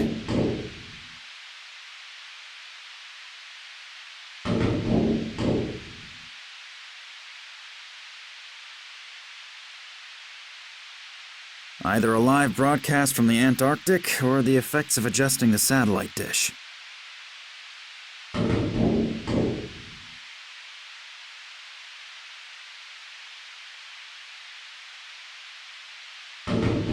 A pin board with thousands of small notices, some instructions, naked women, telephone numbers, but nothing that brings me any further.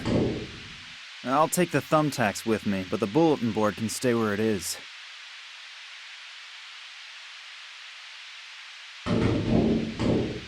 First of all, I should silence the guard. First of all, I should silence the guard.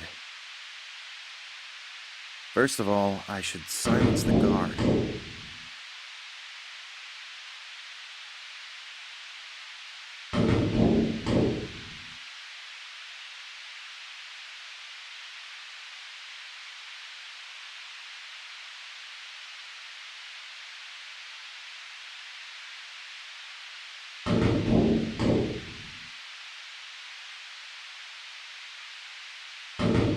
I've put a bit of that anesthetic on the needle. I've put a bit of that anesthetic on the needle.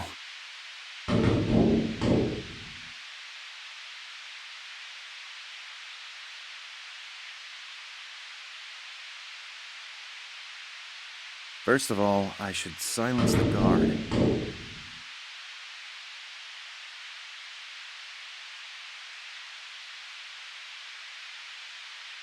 First of all, I should silence the guard.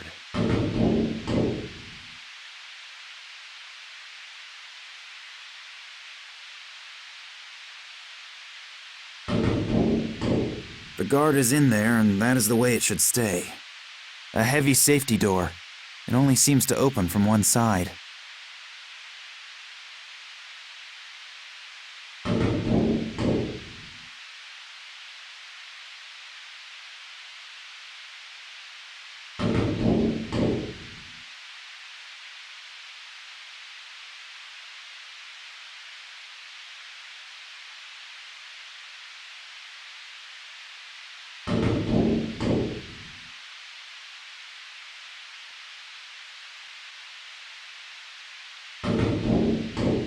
The flap is probably for watching the patients from outside. That guy will notice me as soon as I open the flap, and if I don't eliminate him within a second, things here might get a little uncomfortable.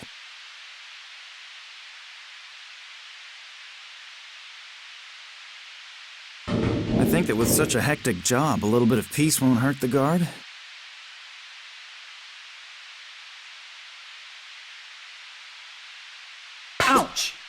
What was that? So, I'm rid of him for now.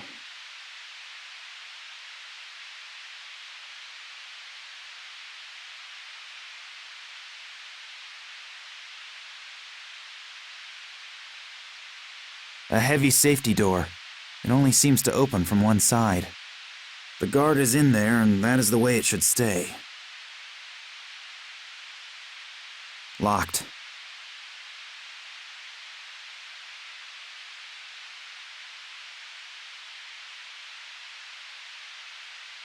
So, this is where the second guard is sitting. I almost landed in his lap. One more step and he'll notice me. I've got to think of something to distract him.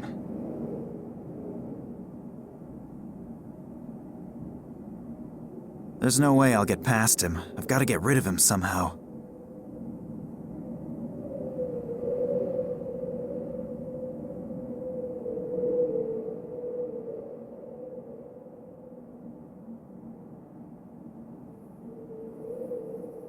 Nina's cell must be behind this door.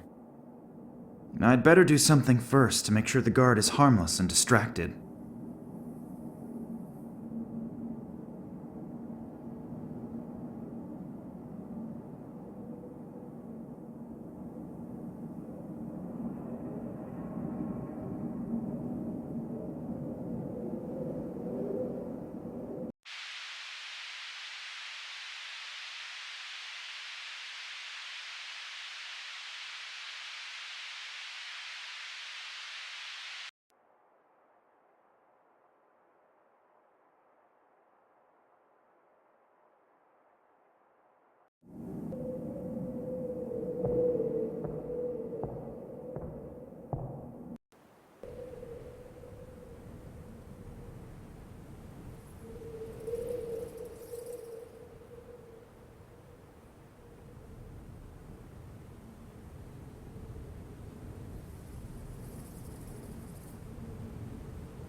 Locked. I suppose that had to be expected, but it's still worth a try.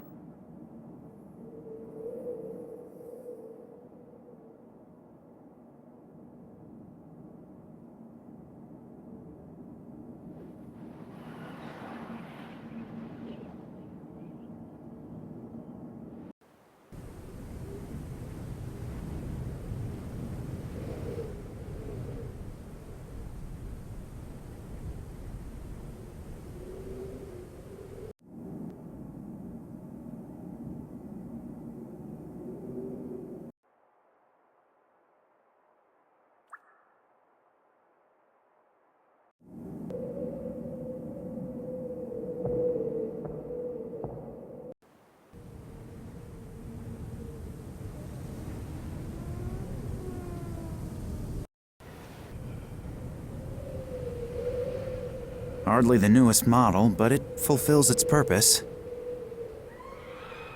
Don't believe that just walking in is a good idea.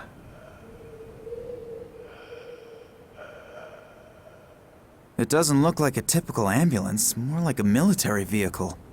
But what is it doing this far away from civilization?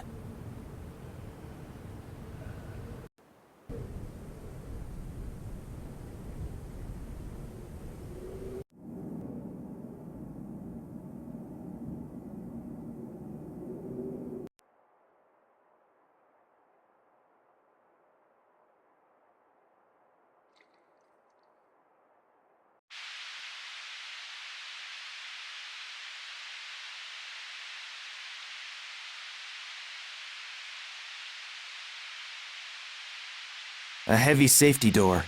It only seems to open from one side.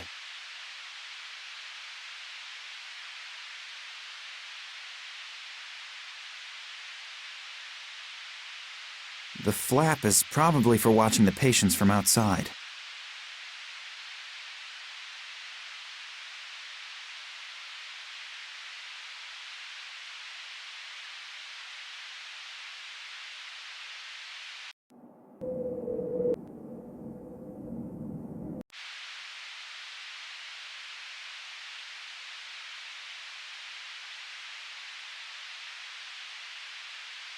cheese soup.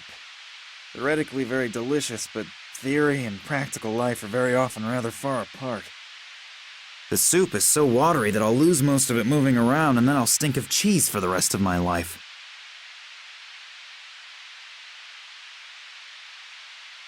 The sponge sucks itself full of soup. The foam rubber soaked the cheese soup up and strongly smells like it.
Tying things together seems to be becoming a new hobby of mine.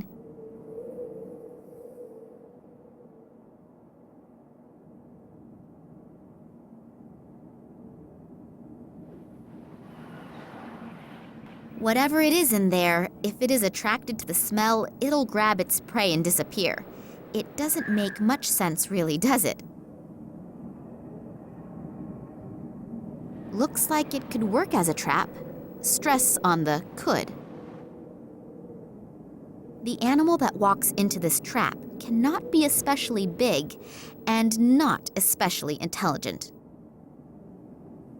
If it is really true that mice and rats like cheese, then this aromatic piece of foam rubber must be the perfect bait. Trap, bait. Now all I need is the prey. The big game hunt can begin.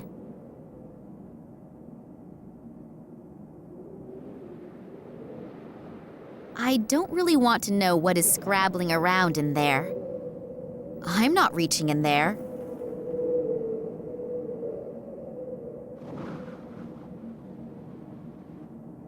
Then let's have a look and see what we've caught. I like rats almost as much as I like the dentist and leg amputations.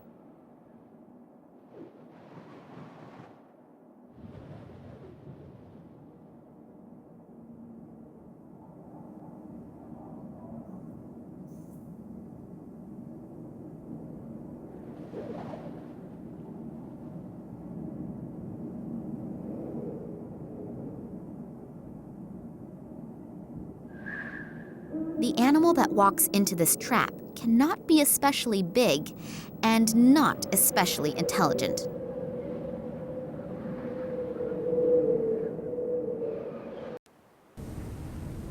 Nina's little cellmate.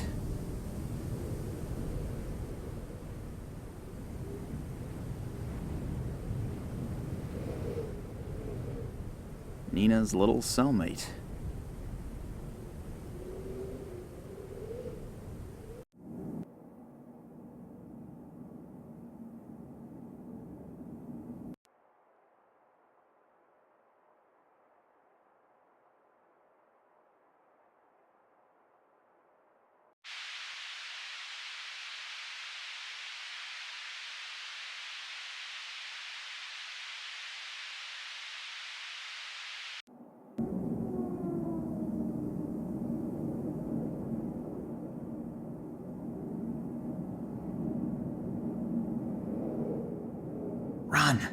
Run as fast as you can and keep the guard busy for as long as you can.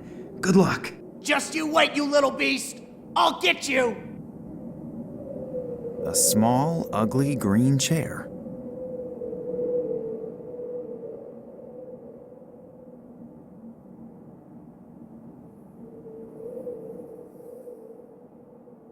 Nina's cell must be behind this door. The door is locked. Max, quick! Get me out of here! Hang on a moment. I've nearly done it.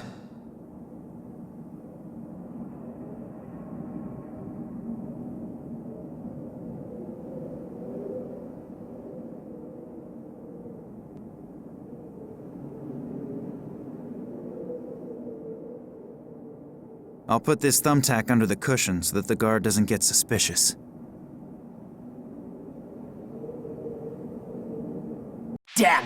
That rat just slipped away from me! But wait, I'll get you next time! Ah! Spivak, you're a rat as well! But I'll get you too! All is quiet. I hope the dose was strong enough.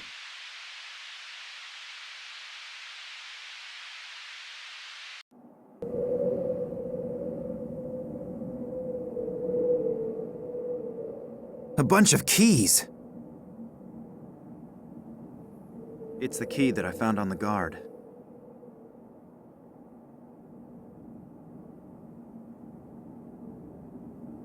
I'm really happy to see you, and thanks for... My pleasure, noble princess. Come on now, we have to go. I'll just get my things together. Hopefully those guys haven't grabbed everything. Thanks, you two. I would hate to think what would have happened if you hadn't come along. You don't have to, but we wouldn't let you rot anywhere in the sticks. I knew that I could rely on you. Anytime. If I had to, then I would even... Could you postpone the niceties until later? We should get going. The people in the hospital are bound to notice your absence soon. Yeah, I'm ready. Although... What? We must be really close to where my father used to set up camp on his earlier expeditions. Am I right? Yes, that's true. But we really don't have any time for that. The hospital belongs to the Russian military, and when they sound the alarm, it will get extremely uncomfortable around here. We should first get out of here, and think about how we want to proceed along the way. But... No buts. The risk of landing here in the first place was already big enough. We are going. Max, I need your help to get the airplane ready for liftoff. Oleg is right. We've got to get away from here first, and then we'll see what happens. Go on, get your things out of the Jeep and come.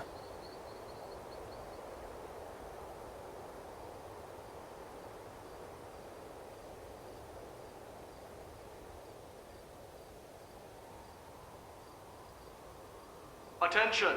Attention! An alarm has gone off in the neighboring military hospital. A female patient who is considered extremely dangerous has escaped. The military has been notified and several soldiers are on their way here. Until they arrive, no one is allowed to leave the airfield. Everyone is ordered to be on high alert. No one will be permitted to take off or land. Damn, they're looking for me already. What now? We'll meet here in a few hours.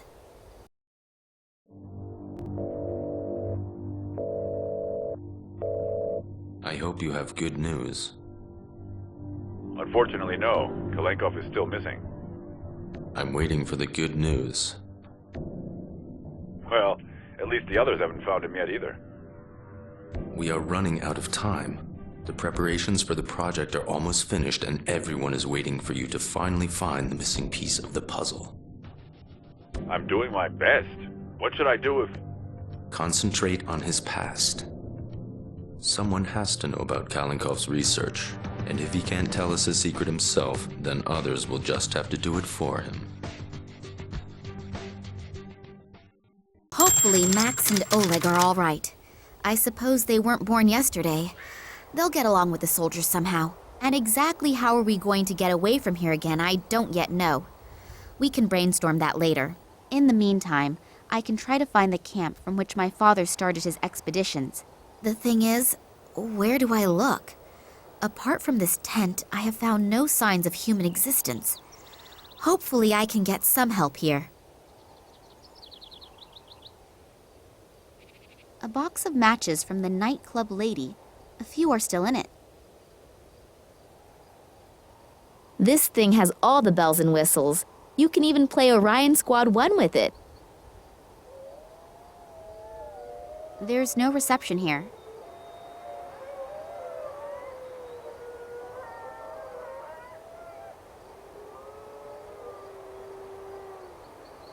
There will be everything one needs to survive in there. A tomato ketchup sachet. With any luck, it may also have some natural ingredients in it. It's a pity that civilization has progressed even into deepest Russia. It's a pity that civilization has progressed even into deepest Russia.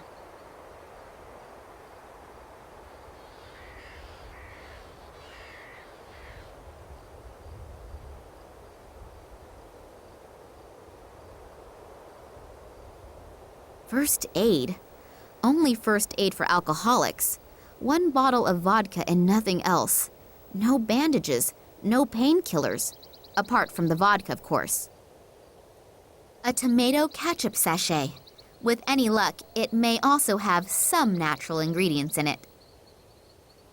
This is obviously what is considered in the area to be a comprehensive, all-purpose first aid measure.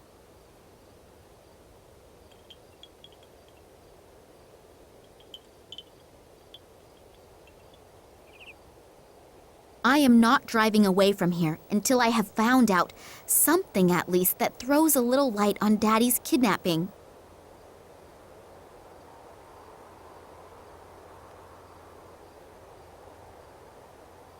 It makes a very solid impression.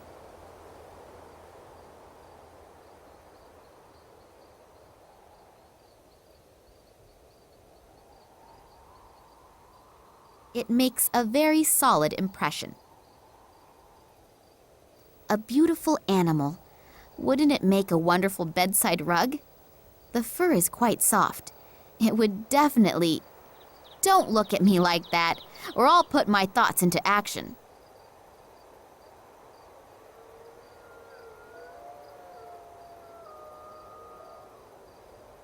Through a small hole in the lid, you can see that it's almost full of water.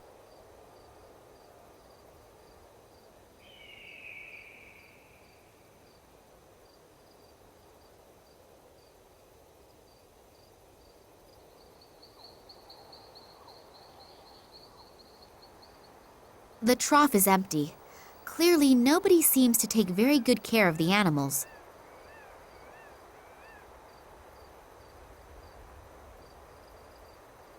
A small plug stuck in the barrel. If I pull the plug on that barrel, its contents will seep into the ground.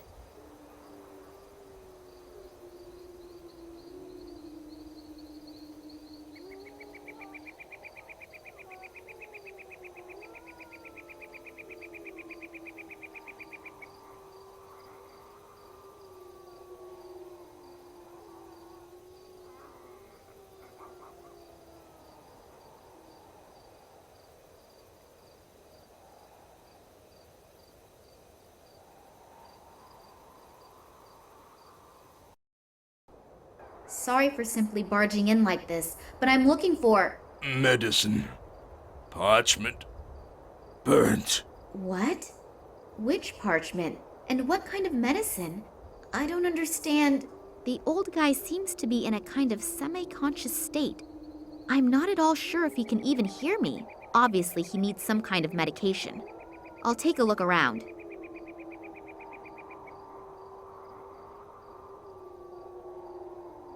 I have a different concept of sharp.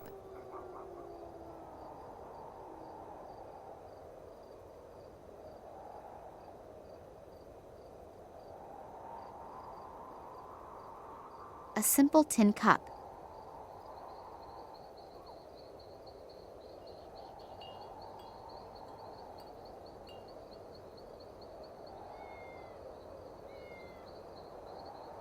A simple wooden cooking spoon.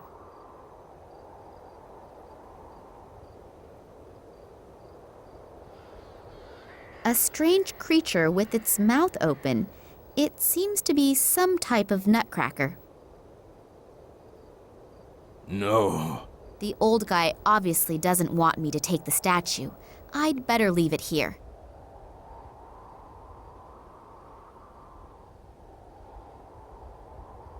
The fire hasn't completely destroyed the parchment, but it is pretty charred and brittle. These bits of parchment have been so badly fire damaged that they'll fall apart if I pick them up. I'll have to restore them somehow.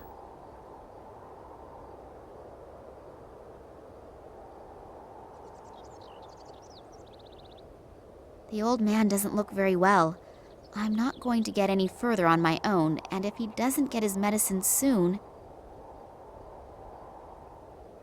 I need your help, old man. Sin. In his condition, I am hardly going to be able to talk to him. I'm afraid he's going to fall into a coma at any time. I have a different concept of sharp. A simple tin cup. A simple wooden cooking spoon. The old man obviously needs a specific medicine. This is an exceptional situation. Vodka alone won't help. This vodka is only for first aid purposes.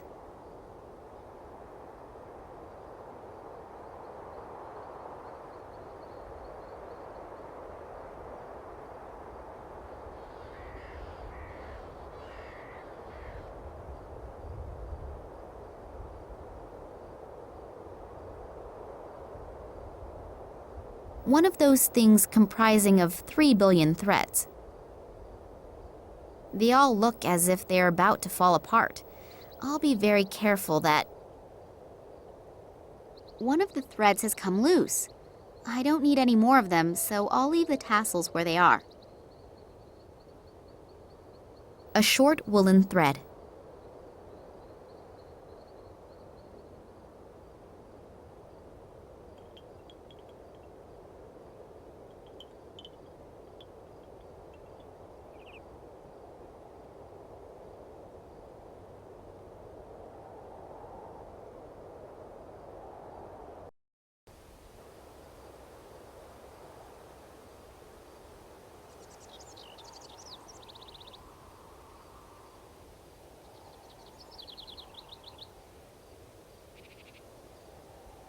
The barrel has a fitted lid, and therefore I can't get it off.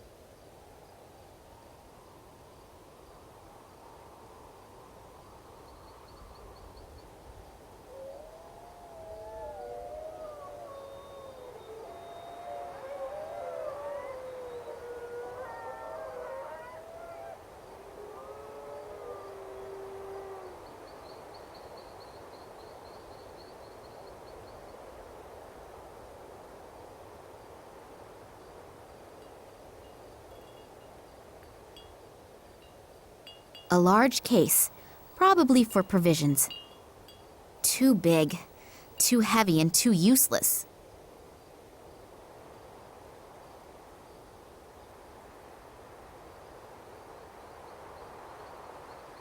Then I'll get on with my favorite hobby and start destroying things. And this is all that this spade and I leave over from the case.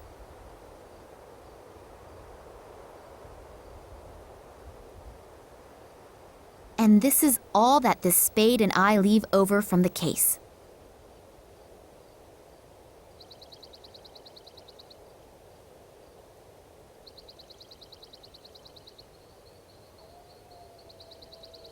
The tree is ancient. It must have survived the catastrophe undamaged, but that was 100 years ago. Only the bark is flaking off. But that would happen to me after a century as well.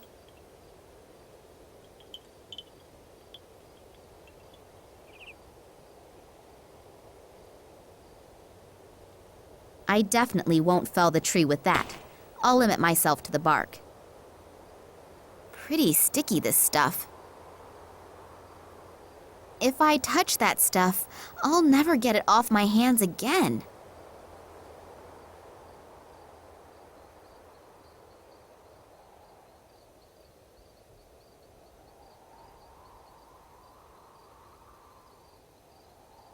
There's tree resin in it.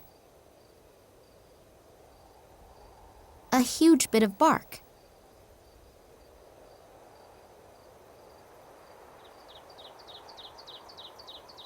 And this is all that this spade and I leave over from the case. A huge bit of bark.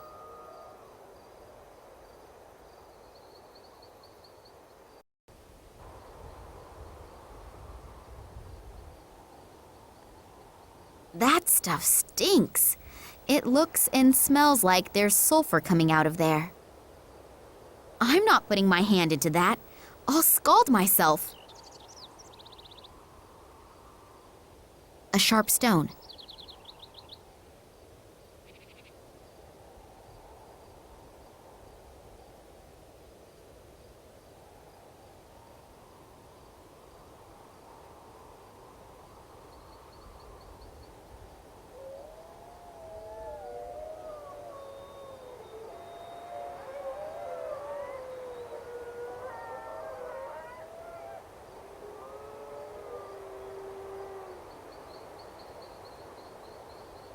A failed and abandoned attempt to plant and raise a tomato plant known to the biologist as Solanum lycopersicum. For others, love or paradise apple, a member of the nightshade family. What should I do with this drought victim? What should I do with this drought victim?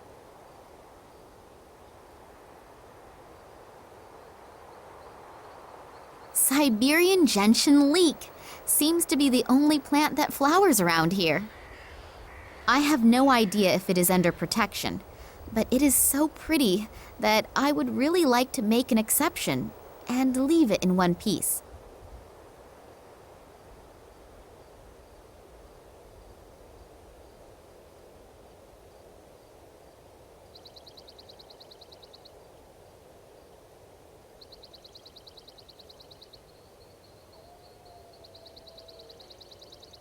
That stuff stinks. It looks and smells like there's sulfur coming out of there. I'm not putting my hand into that. I'll scald myself.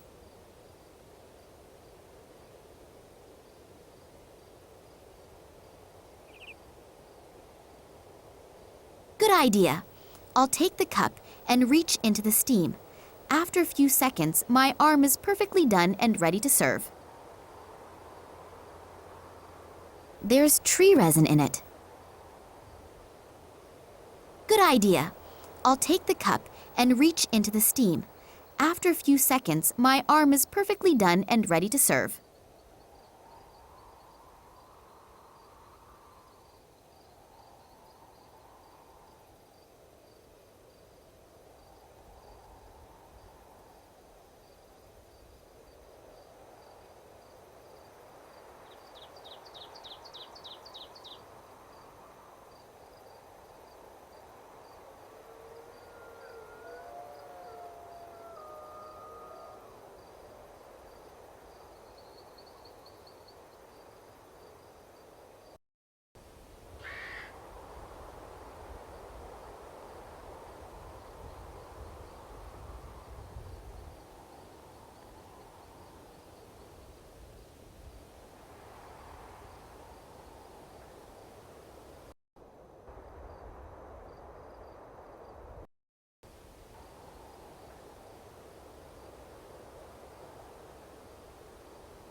That poor animal is drinking as if there were no tomorrow.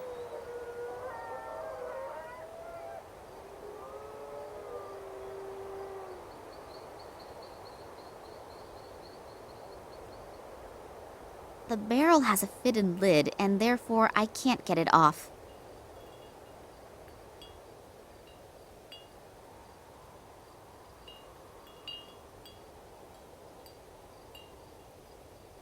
Resin at the bottom, water on top, and cup surrounding it all.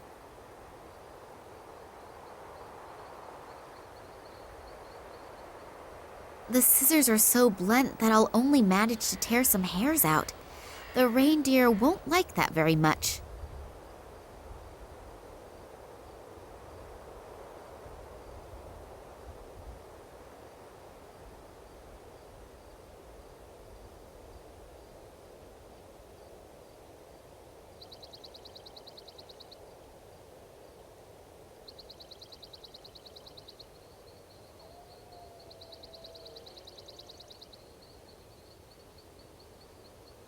A beautiful animal. Wouldn't it make a wonderful bedside rug? The fur is quite soft. It would definitely... Don't look at me like that, or I'll put my thoughts into action.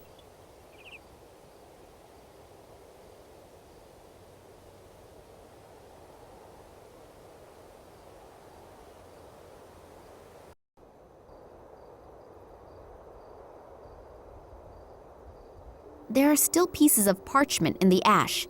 If I put the wood in there, it'll completely destroy them.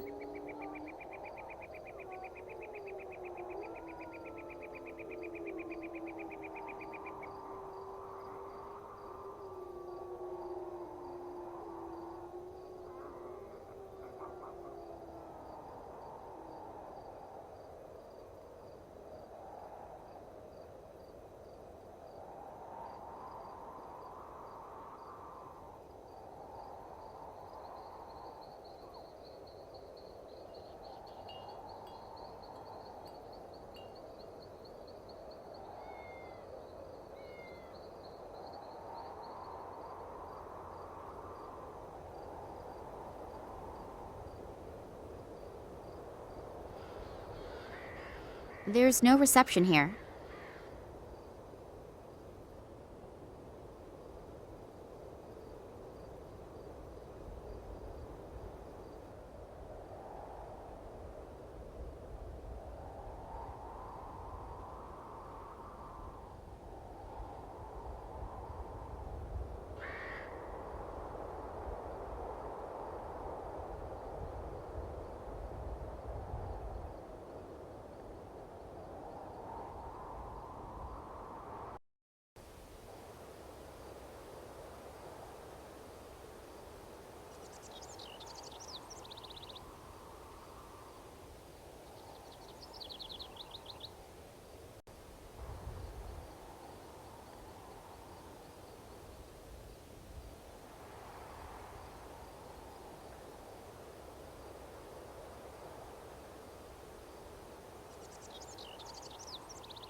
Good idea.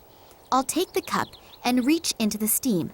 After a few seconds, my arm is perfectly done and ready to serve.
Not really the superlative in whetstones, but these scissors can't get any blunter.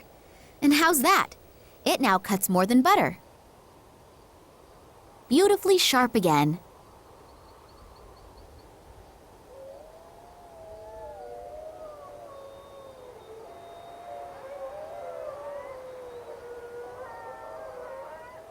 Easy there, boy.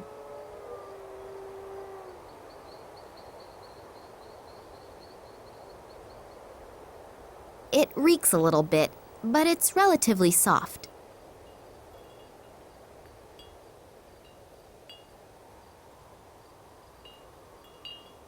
I've tied the hair into a sort of ponytail.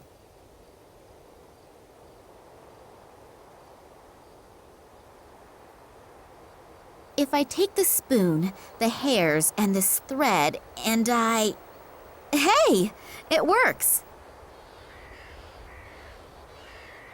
It will never be a masterpiece of contemporary art, but it will serve its purpose admirably.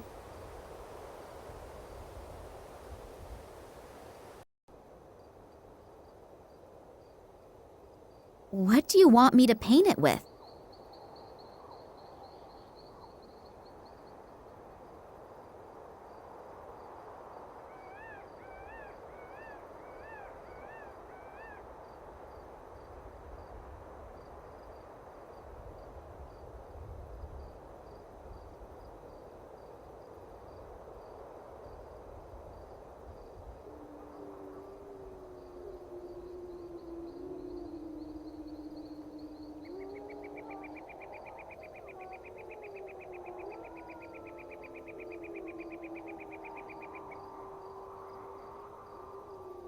What do you want me to paint it with?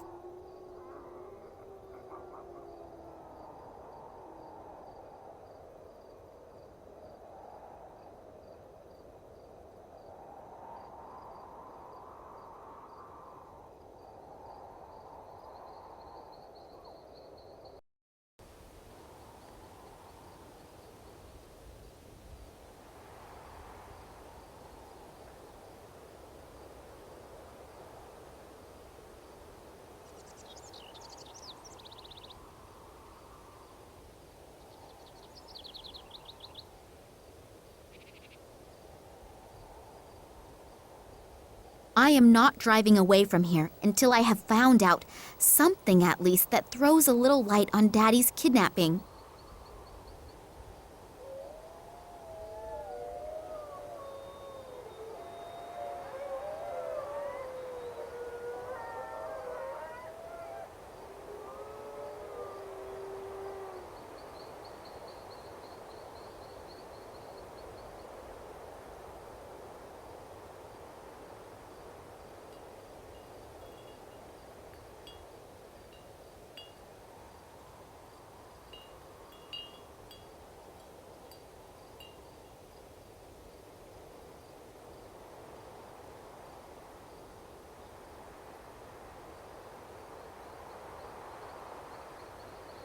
Pretty sticky, this stuff.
This grill is rather rusty.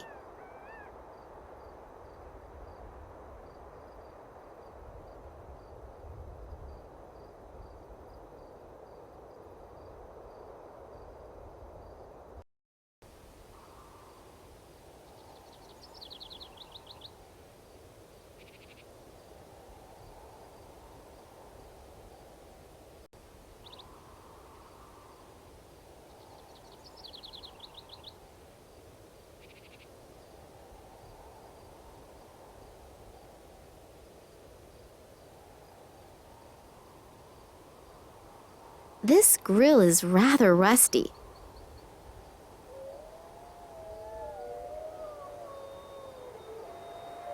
Through heating, the water and the resin have mixed. The resin is almost runny now.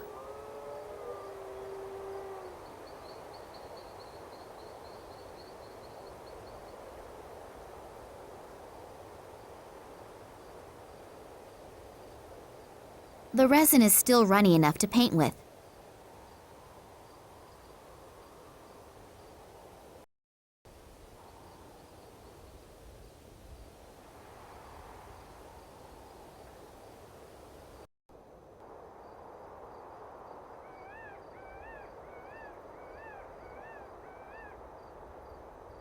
If I paint the resin very carefully over the parchment pieces,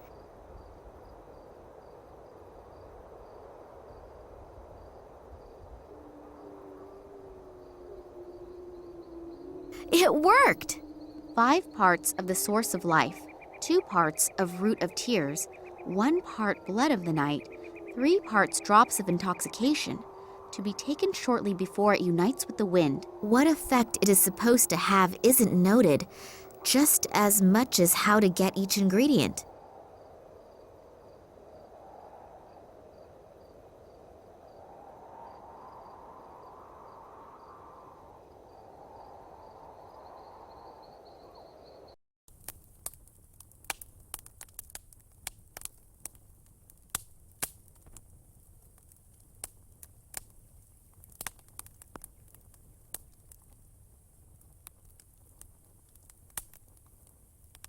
Five parts of the source of life, 2 parts of root of tears, 1 part blood of the night, 3 parts drops of intoxication, to be taken shortly before it unites with the wind. What effect it is supposed to have isn't noted, just as much as how to get each ingredient.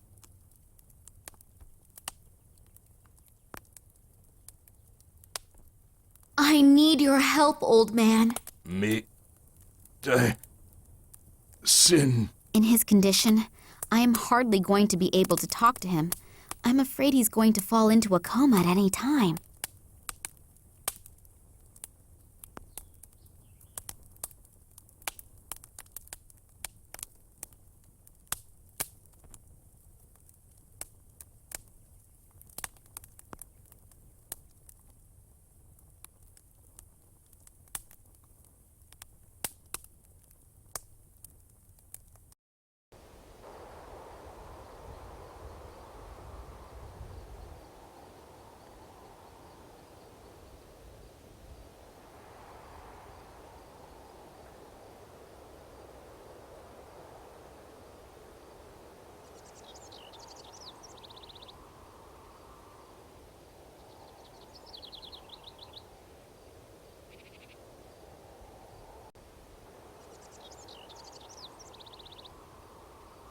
Siberian gentian leek seems to be the only plant that flowers around here. I have no idea if it is under protection, but it is so pretty that I would really like to make an exception and leave it in one piece. The sulfur fumes have gone, only that horrible smell is there.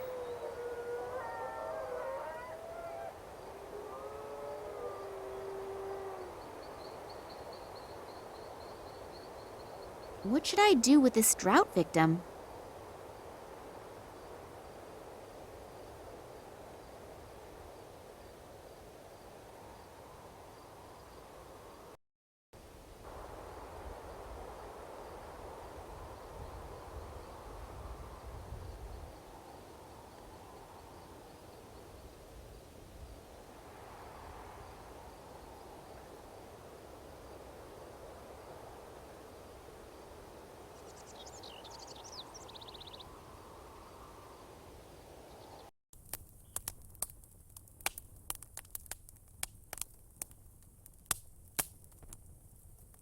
Hey, old man, wake up. Is this the recipe for your medicine? It really does seem to be the recipe. The old guy wants me to prepare it in this vial. I'll have to hurry preparing his medicine. He's not going to hold out for much longer. A few drops of the intoxication. Ketchup is made of tomatoes. Tomatoes belong to the nightshade family. That could be the connection to the blood of the night reference. I'll try it. The following ingredients are in the vial. 1 part, blood of the night. 3 parts, drops of intoxication.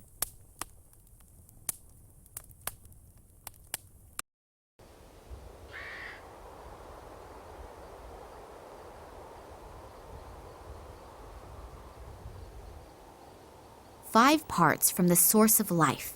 Got it. 5 parts of the source of life, 2 parts of root of tears, 1 part blood of the night, 3 parts drops of intoxication, to be taken shortly before it unites with the wind. What effect it is supposed to have isn't noted, just as much as how to get each ingredient.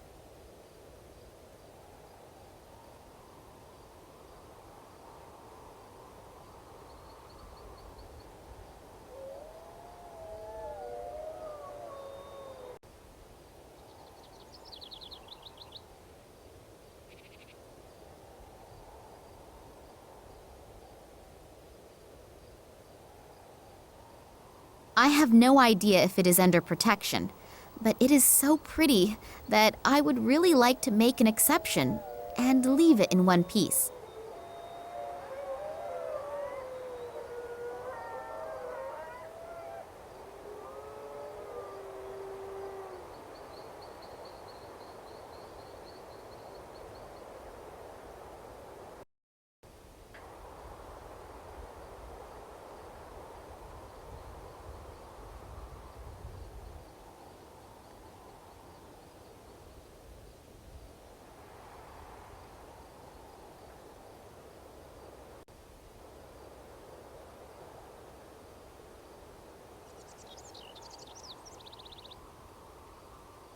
I know.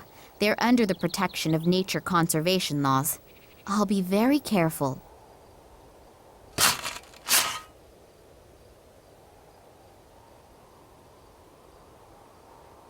It is almost halfway fresh.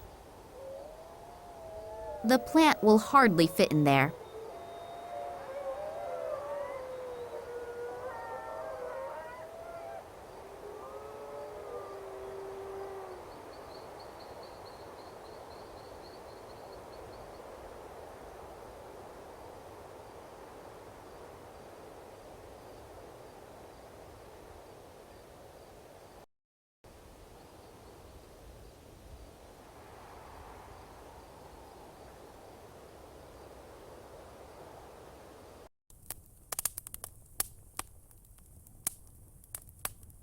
I could press out the gentian bulb with that, but then the juice would run all over the place.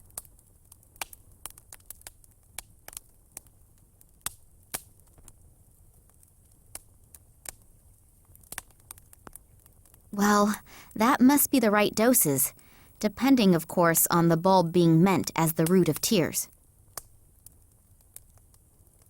No. The old guy obviously doesn't want me to take the statue. I'd better leave it here. No. The old guy obviously does.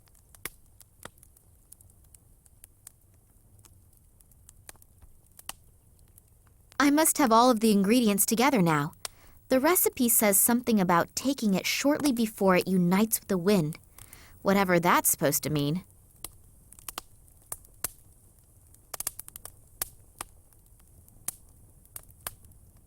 The medicine is not finished yet.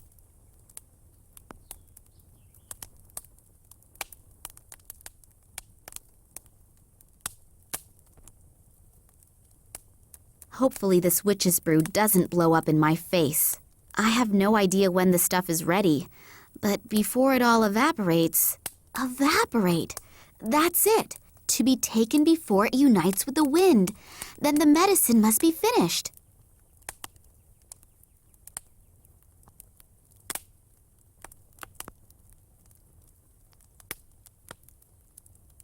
I wouldn't drink that for all the money in the world. I hope it helps the old man, though.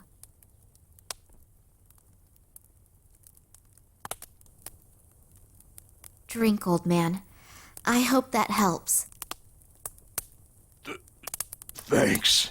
My pleasure. What happened? A little difference of opinion with the guards. Guards? From the research station? Yes, Oh, it's not important. Not so important. You nearly died. But I'm alive. And you aren't just here to help me, are you? You have some questions. Yes. How did you know? Your eyes betray you. The eyes betray everyone. And your eyes, I know your eyes. They were here once a long time ago. Me? I was most certainly not. Yes, they were. But they weren't in the body of a young woman. You're the daughter of... What was his name again? Vladimir Kalenkow? You know my father? Yes, Vladimir was his name. He came to me back then like you are today, with the same eyes. I need your help. If you knew my father, then you can also tell me what happened here all those years ago. I'm only a shepherd. I've always been a shepherd, and I will remain a shepherd for the rest of my life. But... I know my place in life, and you should know yours too. Listen to the words of a simple man. My son didn't listen to me. What do you mean? You want to know what happened here almost 50 years ago, and what is happening here today.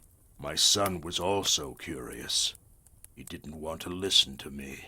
He found a strange piece of metal in the woods, and he asked questions. The wrong questions to the wrong people. I never saw him again. There are things that we are just not meant for. If we don't realize this... Old man, your words may be very wise, but my father is in danger and I need your help. I know. I can see it in your eyes. You really are just like your father. I also warned him, but he didn't want to listen to me either. He entered the cursed realm of the Ugdi, the evil thunderbirds that have been sent to cause endless sickness since the year of the great catastrophe. Your father ignored my warning, and his companion must have paid dearly for it. I know that I cannot stop you, so I will tell you where your father had his camp back then. Follow the northern path until you reach the swamps, and you will find what you are looking for. But always remember my words. Be careful in everything you do. Things happen here that no one can even begin to imagine. The Evank was right. The atmosphere here is real strange. So unreal. Even if perhaps a good portion of superstition is involved, I have a strange feeling here. And then the story with the thunderbirds and the endless sickness. Pull yourself together, Nina. You're just exhausted. There are no thunderbirds, and any phenomenon, no matter how mysterious, can be explained rationally. Hopefully.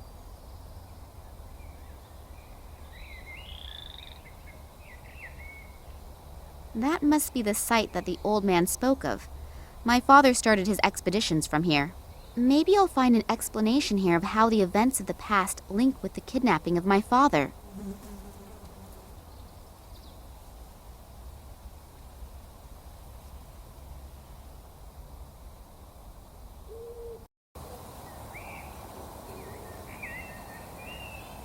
A generator, supplying the hut with power. There is obviously no more fuel in it. That would have been too good.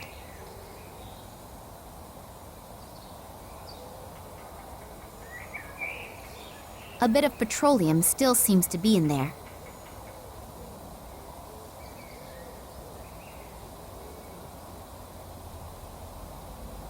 An old drinking water tank. It looks like a garden hose. Time has been gnawing away at it, but there don't seem to be any large cracks or holes in it.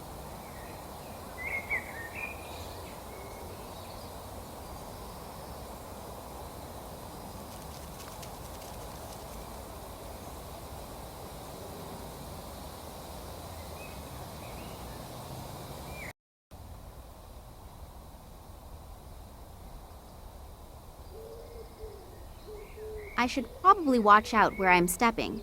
One false step could be my last one.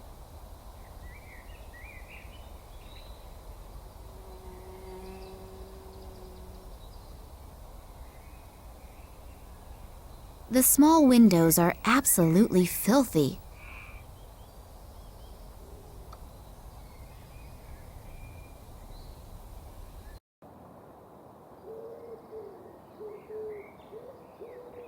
An 8mm film projector.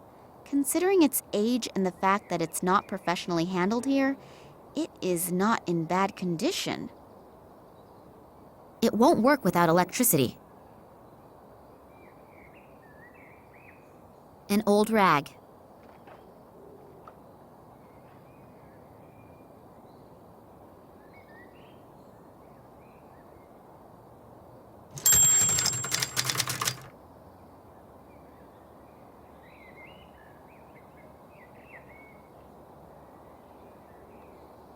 A small metal pin.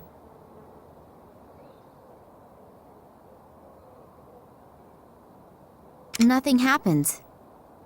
The button must have a purpose. But what?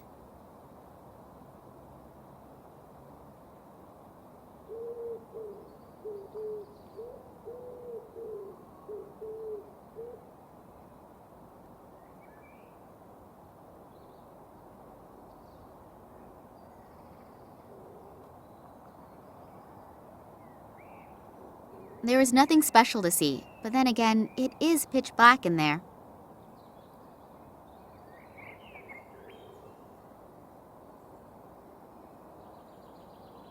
The wall is covered in soot. You can't just wipe it over and, hey, presto, clean.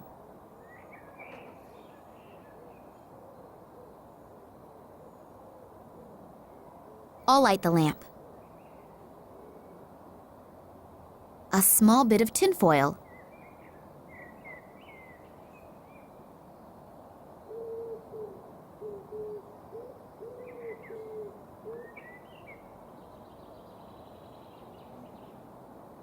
A bit of petroleum still seems to be in there.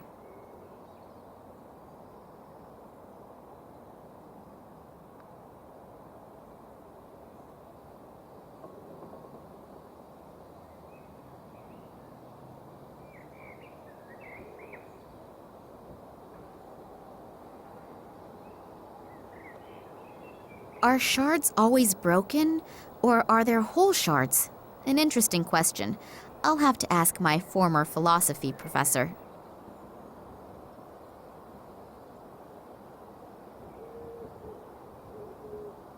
The small windows are absolutely filthy.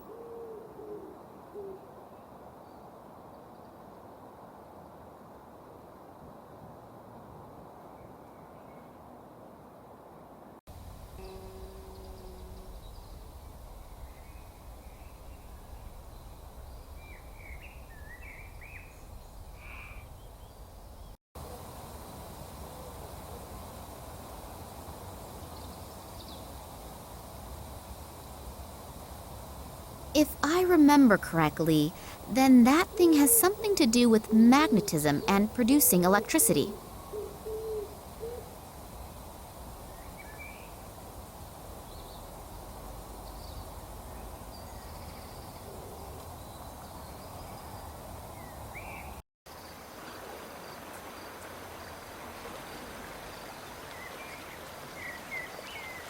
That must be a tributary of the stony Tunguska.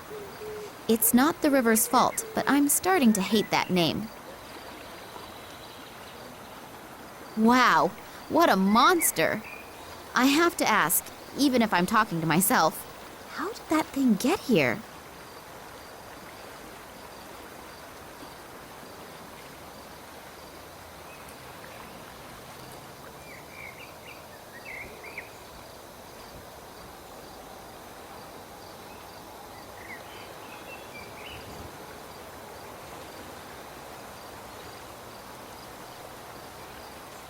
This has been plundered. Everything that can be taken off and carried is gone. There are only 2 small nuts here, and I am having them.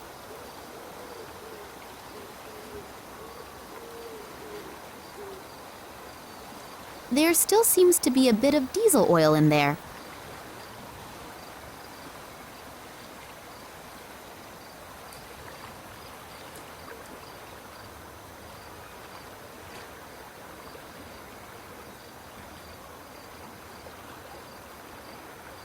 I've hung the hose into the tank.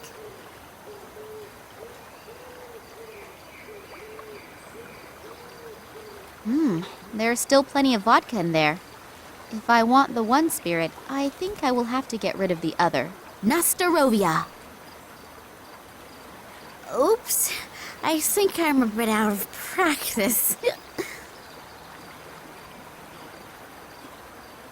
The rest of the diesel oil out of that old truck.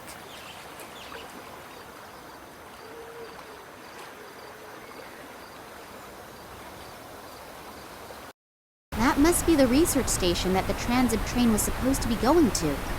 Has it even arrived there at all? The research station is certainly impressive. It even has its own runway, and probably just as impressively secured. I can forget getting in there. I'm not even sure that I want to go in anyway. After all, I have heard and read about this station and the place it was built on. Anyway, the station does radiate a certain fascination. Not a positive one. And the longer I look, the more I get the shivers. I'd better make my way back. There's a lot to do, and I still don't know what secret out of Daddy's past is concealed here. The whole station looks like out of a science fiction movie. Hardly believable, considering that it has been here for several decades. Will its secret ever be revealed to me? The river drops about 30 meters here. It's a very impressive sight.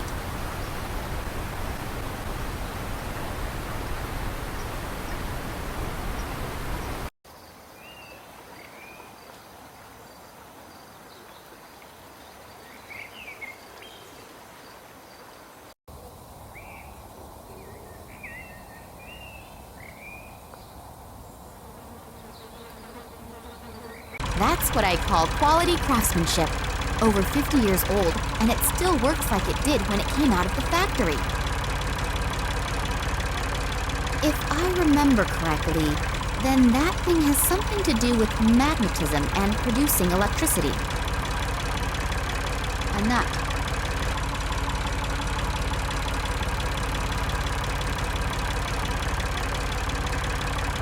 I'll hold both nuts close to the coils, but not too close, otherwise I'll be toast.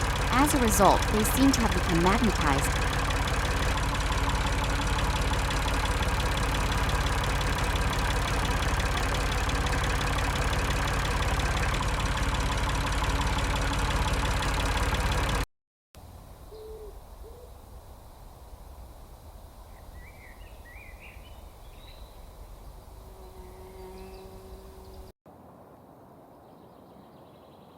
A small bit of tinfoil.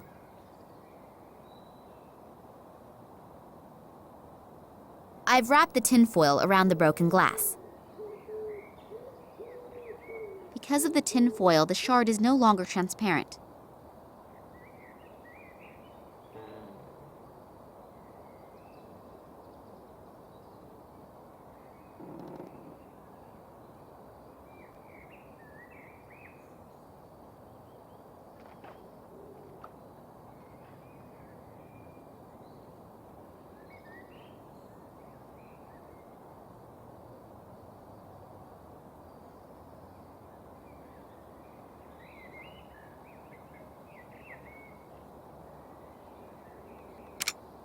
That's strange.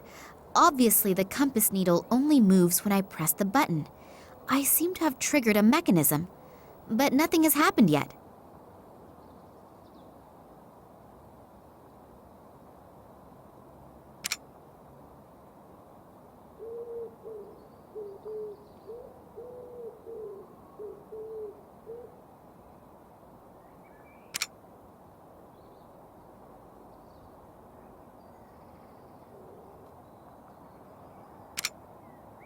This grinding noise sounds like my father's safe at home when I've just tried a wrong combination.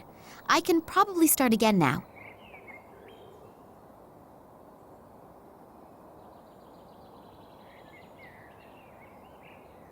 An 8mm film projector. Considering its age and the fact that it's not professionally handled here, it is not in bad condition.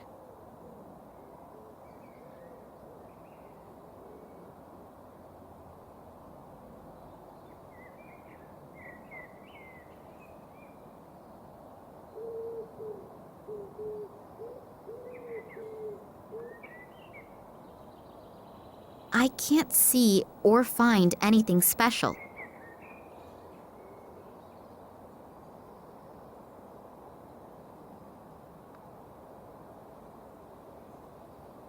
The wall is covered in soot. You can't just wipe it over and, hey, presto, clean.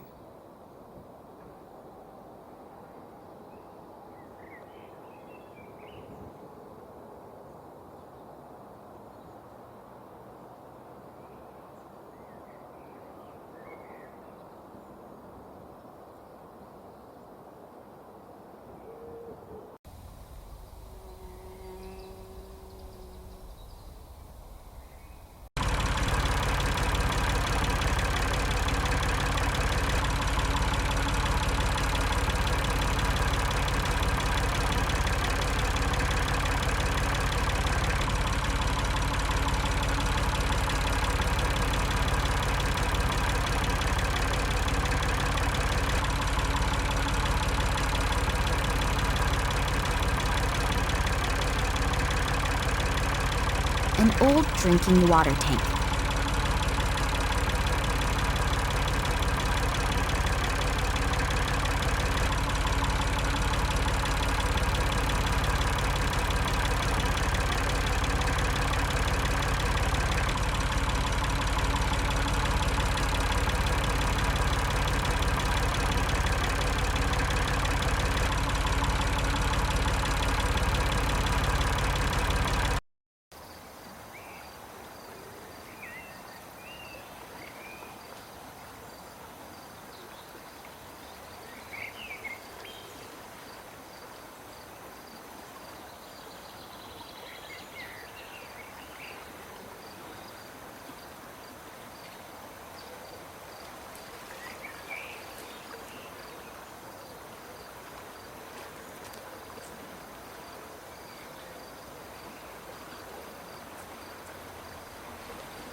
There is no roll of film in there.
The rag is soaked through. A saturated rag.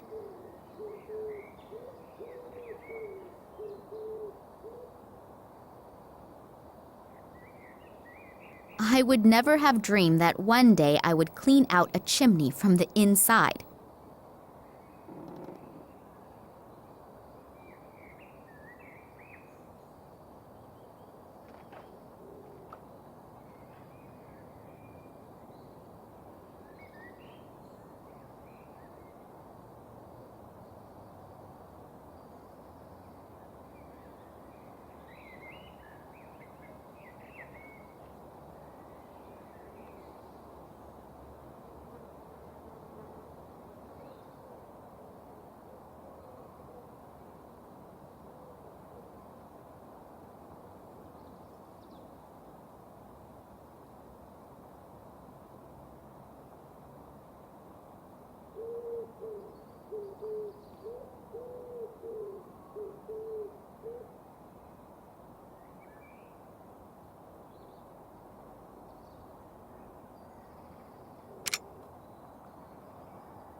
nothing happens.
This grinding noise sounds like my father's safe at home when I've just tried a wrong combination.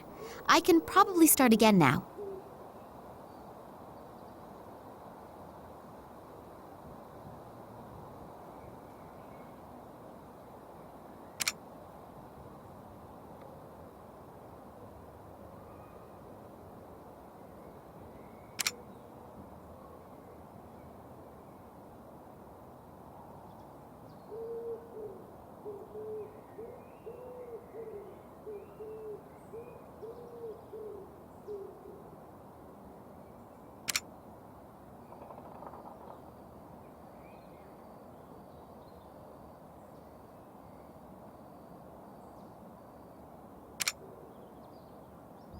A secret compartment!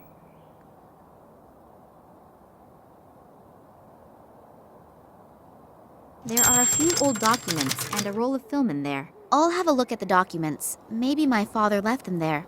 Yes, indeed. He describes that the 1958 expedition apparently could not provide an explanation why the plant growth has changed so much here since the catastrophe of 1908. The discovery of a meteorite, hoped for by the government as a cause of the devastating explosion, also did not materialize. For this reason, neither my father in his function as the leader of the expedition, nor the biologist, Ken Morangi, could provide an unambiguous conclusion, which obviously was not regarded favorably by the authorities. Oh, and they are also briefly mentioning Oleg here, but apparently he was not that important. I guess I'd better not tell him that. Years later, in his function as a geologist at the Academy of Sciences in Moscow, my father examined a strange piece of metal that had been found in the Tunguska region. He then was able to prove its non-terrestrial origins, which breathed new life into the meteorite theory. However, upon further analysis, he and his colleague Manuel Perez discovered traces that indicated that the metal had been worked. When they wanted to publish their discovery in the Kalenkov Expert, it was completely, surprisingly, rejected, and they were forbidden any further examination of the rock. When my father continued to inquire about the happenings in the Tunguska region, he was dismissed from the Academy of Sciences. The last entries are from 1977. Obviously, he and Manuel Perez went to the Tunguska region on their own. They hoped to find additional fragments of that strange material so they could continue their studies. What the goal was and what happened isn't written down in here. In addition, I have this burning desire to know what is going on with this fragment. On the one hand, it's probably not of terrestrial origin, but on the other hand, it was processed. That would mean... The old Evank also said something about his son finding some metal fragment in the woods, and then suddenly disappearing. That would fit in with the fact that my father was even thrown out of the Academy of Sciences due to his analysis. I hope that I will find some more answers on that roll of film. An old film reel. There must be something exciting on it because such an extravagant hiding place was chosen for it.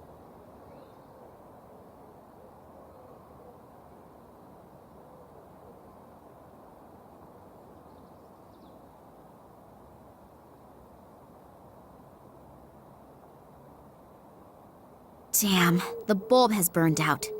It's not possible to just pop around to the shops and get another around this place. So now is the time to think of something else.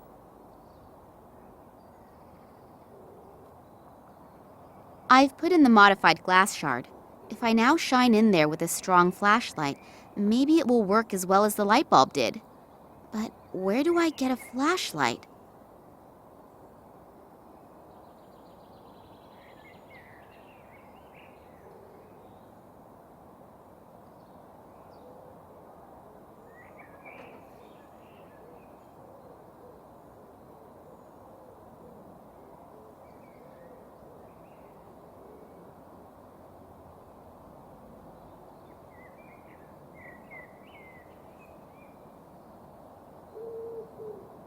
Without a replacement for that burnt-out bulb, I won't be able to see anything.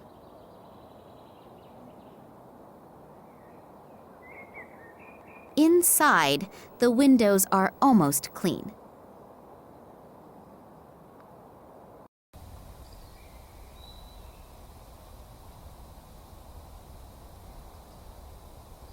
As an obedient little housewife, of course I know what my duties are.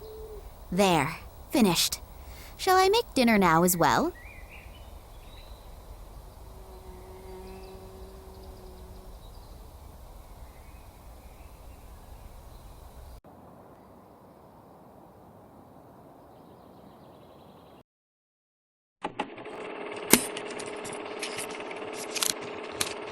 So, Manuel, the camera's rolling. Please excuse me for a moment. I'll be right back.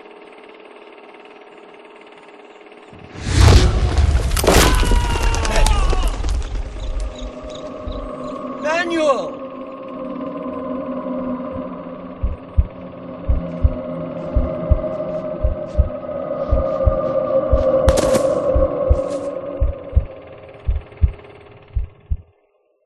What was that? Lightning? Or sheet lightning? And what happened to this Manuel Perez? That sounded like an explosion. I should see what's going on. Looks as if half the station exploded.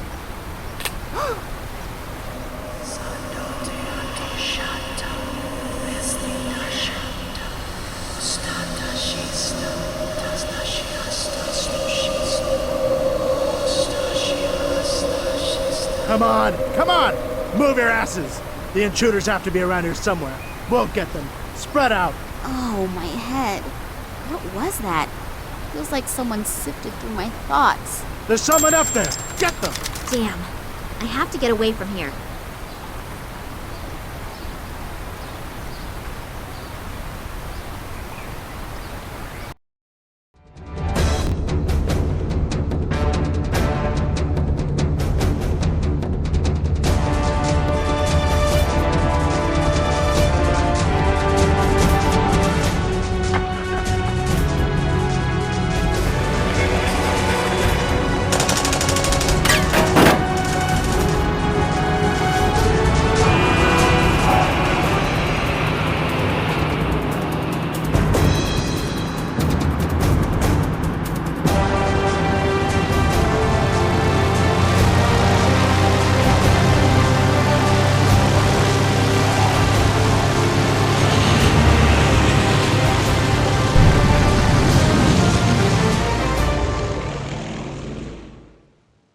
Thanks. That was close. No problem. I told you that I would catch you if you were ever standing on the edge of a precipice. What happened? We just saw that some areas of the research station were in flames, and suddenly there were soldiers everywhere. I don't know much more either. Suddenly, two strange figures appeared in front of me out of nowhere. From the FSB? No, they weren't agents. I'm not really sure. This may sound kind of stupid, but I'm not even sure if they were human. What? I don't know how I should describe it. It was more like a feeling that I got from them. What did they want? Did they say anything? They didn't really speak. It was more like voices inside my head. It was as if they were looking for an answer. What kind of answer? I don't know how to describe the feeling. It was as if my head was going to explode. I've never experienced pain like that. And then suddenly, I knew that I wanted to tell them everything.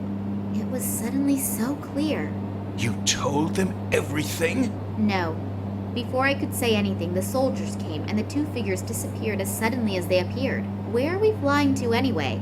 In the meantime, Sergei has found out that your father was never in Moscow. So it almost looks as if the entire trip was pretty much in vain. No, on the contrary. I'm now sure that my father was kidnapped for some reason that has to do with the Tunguska catastrophe. How come? I found some of my father's old documents.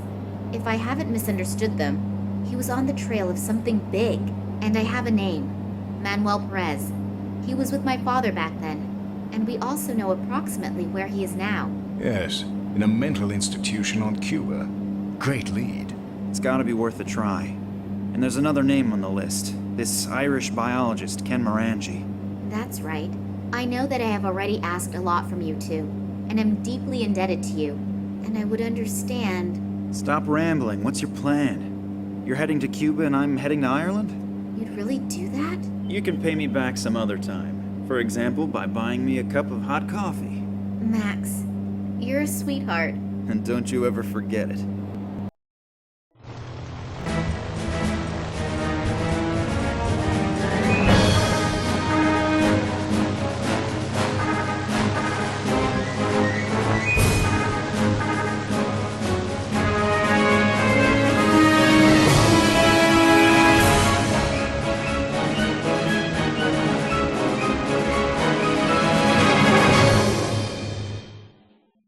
Oleg, I'm not usually like that.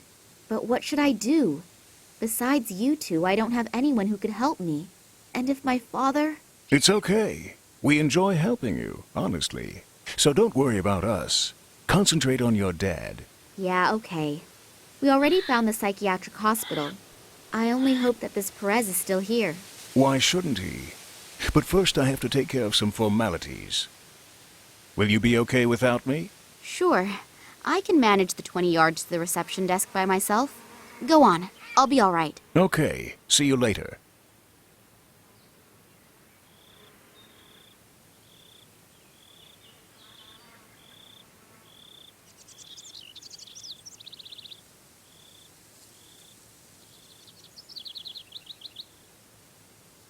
Max knows what he has to do, and he won't really be able to help me much from so far away. I wonder why such a small and remote psychiatric hospital needs a doorman, especially since there is no parking available here.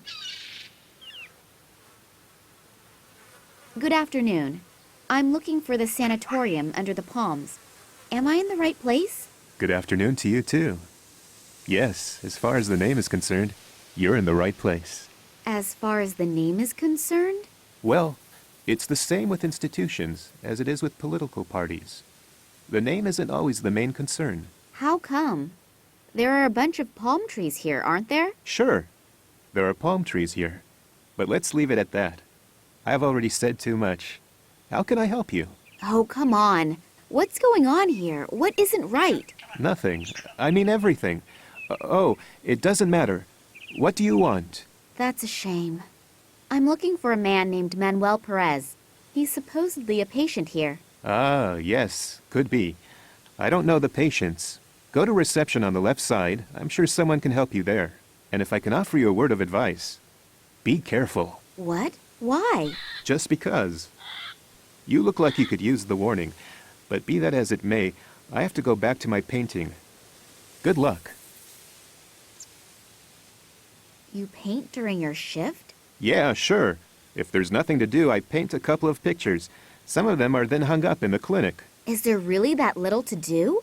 What do you think? We don't exactly have concerts or events where thousands of people line up the night before. I've been working here for 2 years, and you are, if I haven't miscounted, you are the third visitor. Oh. What do you usually paint? Everything, really. Although, if I have to be honest, everything isn't necessarily a lot. At some point, you just run out of ideas when you can only paint from one position. So far, I've painted lots of palm trees, blades of grass, and even butterflies in various positions. I'm starting to get sick of it. I paint extra slow, you know. I used to paint a picture in 30 minutes. Now I take 30 hours, just to postpone the problem of choosing the next subject for the picture. Well, then I wish you... What should I wish for? Wish that we have a thunderstorm. Maybe some of the palm trees will fall down, and then I would have something new to paint. Okay. Then I wish you have a thunderstorm. Thanks. And if you happen to run across a great idea, then please let me know. A little while ago, you said that something wasn't right with this institution. Me? No, I never said that. But The weather is beautiful today, isn't it? yes, it's gorgeous. I understand. I'll leave you alone with your muse now. Thanks. I'm still waiting for the kiss. From me or from the muse? Both. The future masterpieces of contemporary Cuban painting are created here. Whether they are justifiably rather unknown is something that others need to decide.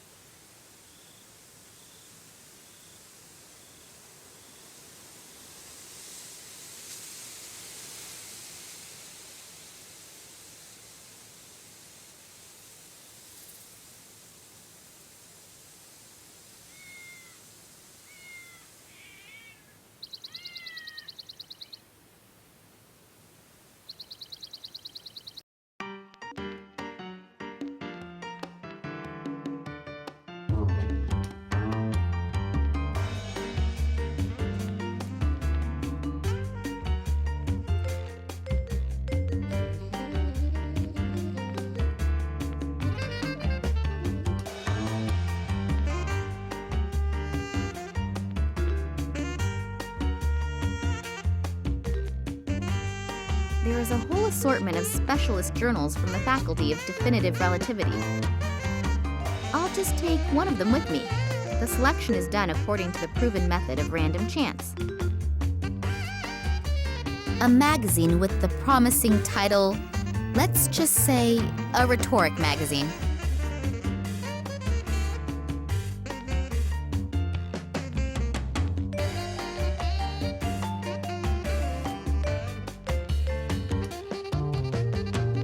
An invitation to a slideshow called Traditional Cigar Manufacturing Methods.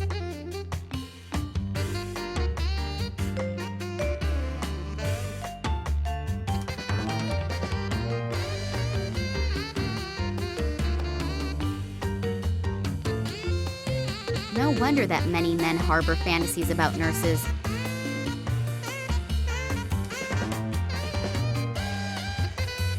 Good afternoon.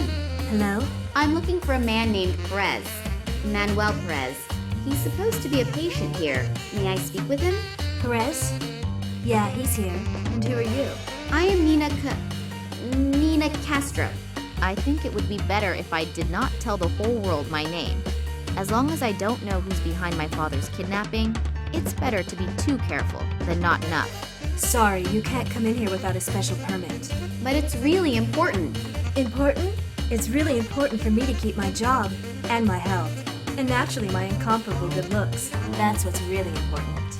I'm not asking you to release him. I just want to talk to him for a second. Listen up, darling. Now that Mr. Gartuso has the say and Nicole Charleroi was put in charge, we all have to really watch ourselves. Massimo Gartuso? The American billionaire with a gigantic mobile phone company? That's the one. And in Cuba, the saying goes, whoever pays decides what's for dinner. Is there anything else I can do for you? The music sure is loud. Yeah, great, isn't it? I just got the disc and I've been listening to it non-stop for the last 3 days. It really keeps me going. It even makes it fun to clean. Actually, I wanted to be a dancer, but the market in this region is pretty saturated. So I had to invent a new discipline. Rhythmic cleaning. I clean to the exact beat of the music. It also helps fight fatigue. I came up with it a few weeks ago and have been perfecting my technique ever since. We'll see. Maybe if politics doesn't pan out, I can maybe offer a few courses for housewives. I think the demand for it is probably pretty high. Yeah, I bet it is. Massimo Gartuso has bought himself a mental asylum in a sleepy town in Cuba. Don't you find that a bit strange? I have my own theories, but I'd rather keep them to myself. Come on, it could be really important.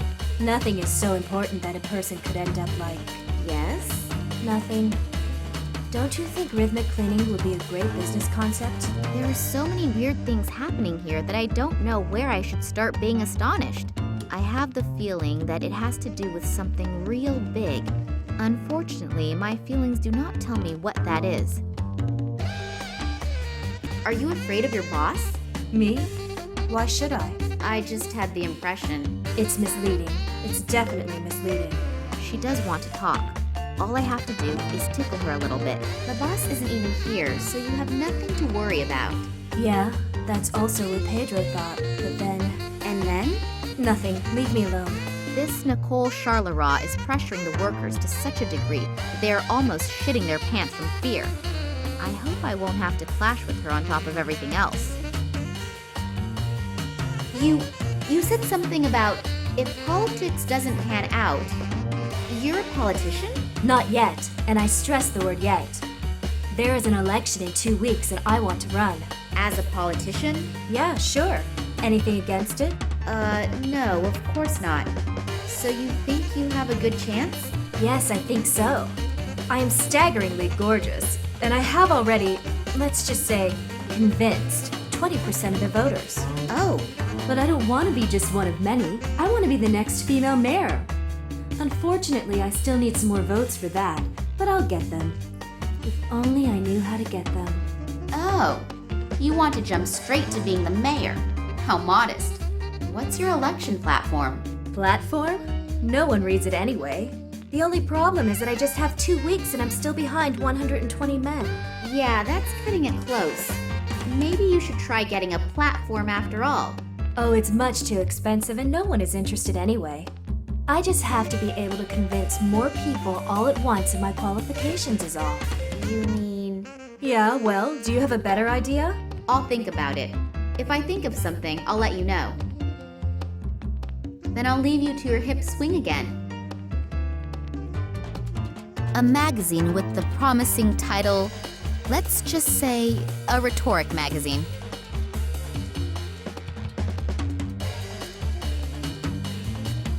Only the staff is allowed in here.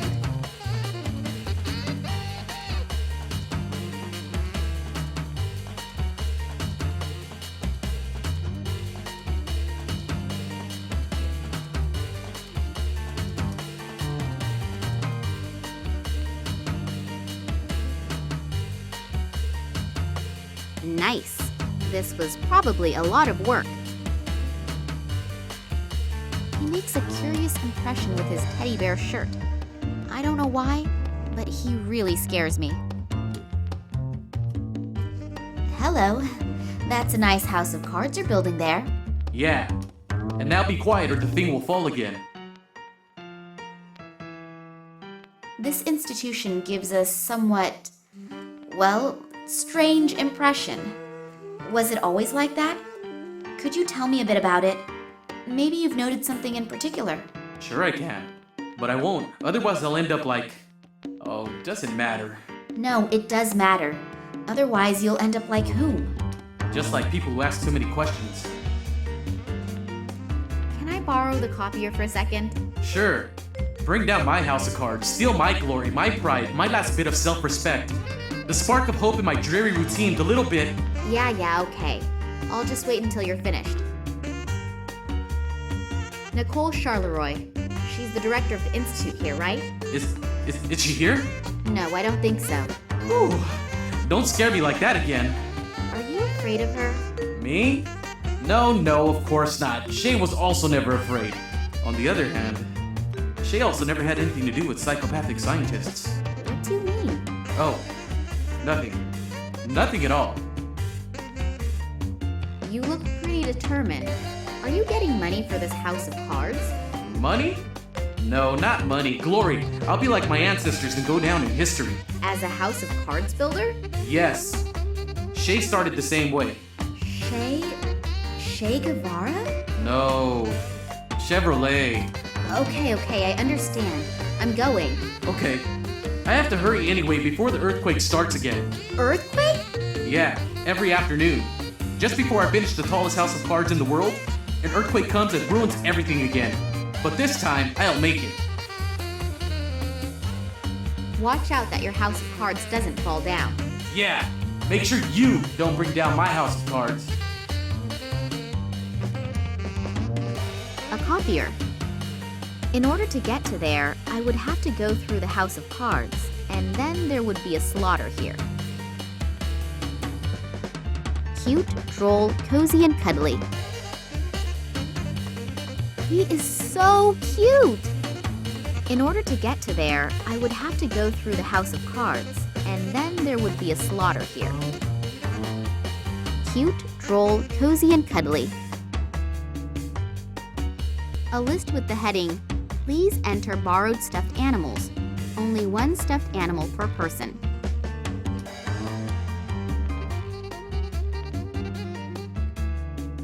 The gatekeeper appears to use this room as an interim storage room for his paintings.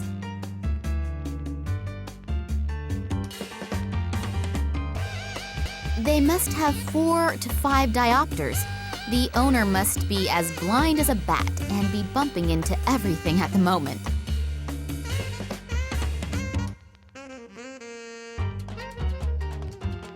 They must have 4 to 5 diopters. The owner must be as blind as a bat and be bumping into everything at the moment. They must have 4 to 5 diopters. The latest record by Toctic is on there. What a cool tune. The gatekeeper appears to use this room as an interim. Our Latin beauty probably would not be particularly happy if I simply turn her music off. I think it's better not to take them. As long as he's busy, he won't get any funny ideas, such as biting an ear off of poor little Nina.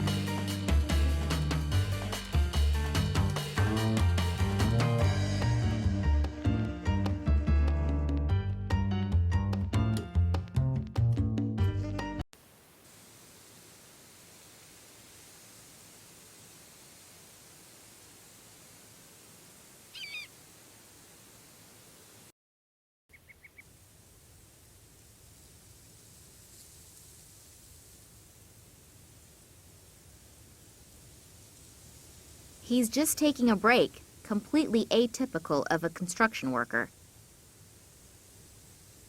Rat-a-too, rat-a-tee, gone, gone is the balcony.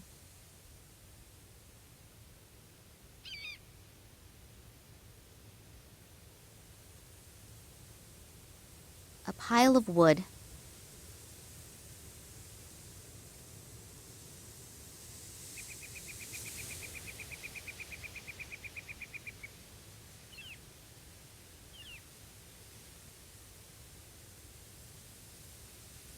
The logs are pretty busted up.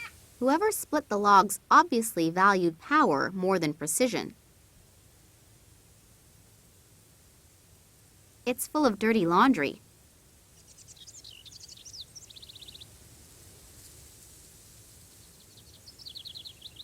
The writing says, "Caution. The management of this institution received reports that in recent times, strange figures in black robes were seen in the vicinity of the institution. Anyone who has seen something conspicuous or unusual is to report this immediately to the director of the institute, Dr. Charleroi." Figures in black robes. They really appear to follow me everywhere. I have to finally find out who they are and what they really want. Laundry service. Next pickup Tuesday, 2:30 p.m.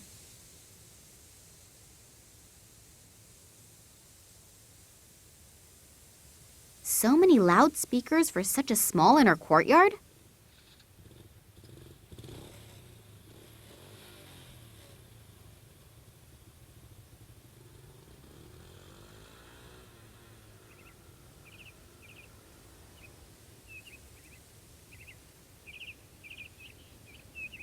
There are huge notches in it.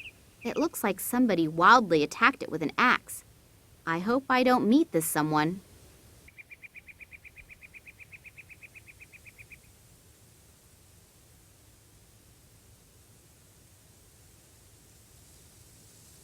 Hello? Are you a member of the staff? Me? No, heaven forbid. I'm here to repave the courtyard with asphalt. But to do that, I have to remove the old asphalt first. It's terribly hard work in this heat. I can tell you that. I can imagine. By the way, I'm Nina. Pleased to meet you. I'm Bernard.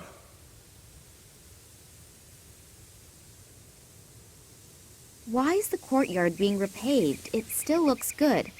I've seen streets at home that look much worse. No idea. You're right, though. It really isn't worthwhile for just a couple of patients. Whatever. I don't really care. Who hired you? Some Italian-American, Massimo Gattuso or something like that. Massimo Gartuzzo? Yes. He wants the courtyard to be finished in 3 days. It's completely unrealistic. But you don't know why this courtyard is supposed to be repaved? No. Strange. How come someone like Massimo Gartuzzo has the rear yard of a net house in a Cuban hick town surfaced with asphalt? Did you notice anything unusual about the Institute? What do you mean by unusual? A couple of mentally challenged and a couple of doctors in a narrow room? At some point, it's difficult to differentiate between doctors and patients. I feel the same way about dog owners. But did you notice anything unusual? Apart from the fact that one of them is always screaming, screeching, or makes strange noises, truth be told, the Institute scares me a little. Can you describe it a little more? I don't know exactly. I just don't like it here. As soon as it gets dark, I make sure that I leave. And there isn't enough money in the world to get me to go in there. Someone like him admitting just like that he is afraid without having a real reason for it? I should be cautious if I want to continue looking around here. Regarding your break... Are you gonna deny me my break? Oh no, of course not. Good. It's short enough as it is. The old lady will start smoking again soon, and then my work starts again. What do you mean? The cook. As soon as I see black coming out of the chimney back there again, I have to go back to work. Smoke as a signal to get back to work? That somehow seems familiar to me. Don't you have a watch? Nah, I don't need one. The old lady is accurate down to the last second. Does the name Nicole Charleroi mean anything to you? Not really. She's supposed to be the boss here. You must know her. Oh, her. Oh, God. Keep her away from me. That bad? Worse. She seems nice at first, but she's something between a Valkyrie and a battle axe. Charming. You asked me.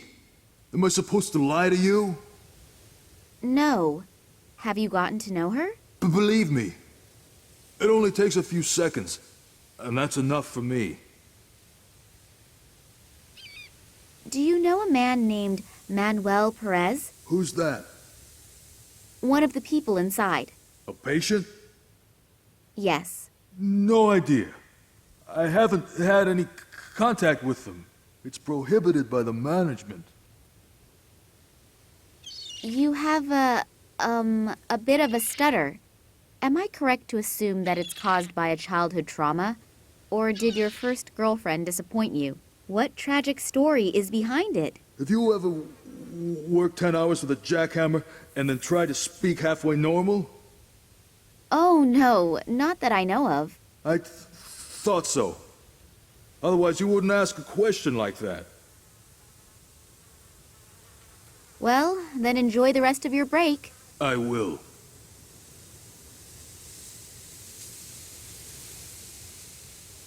The construction worker probably would be less than enthused if I take his toy away.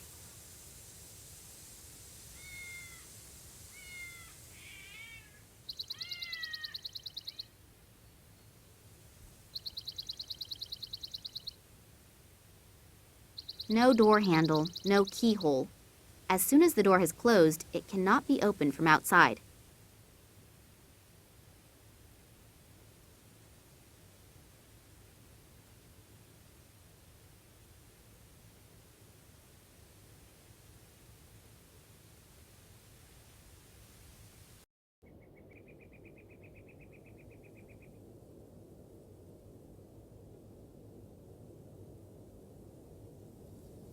The food appears to have been tasty.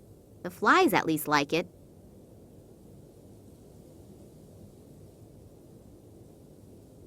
A braided onion rope.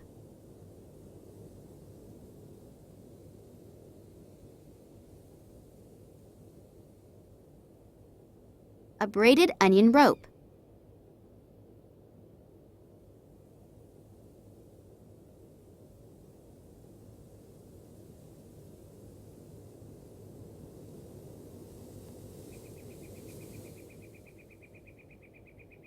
Small brass weights.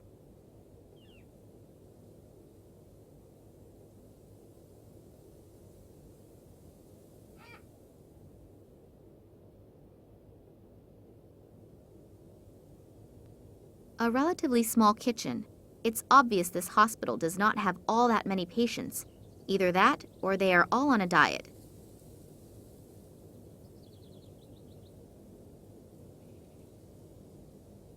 A bunch of fresh herbs and spices.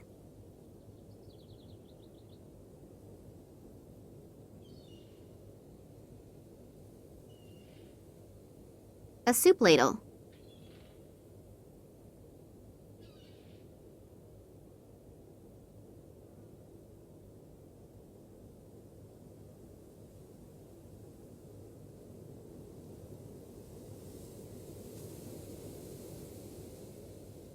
Sausage tongs.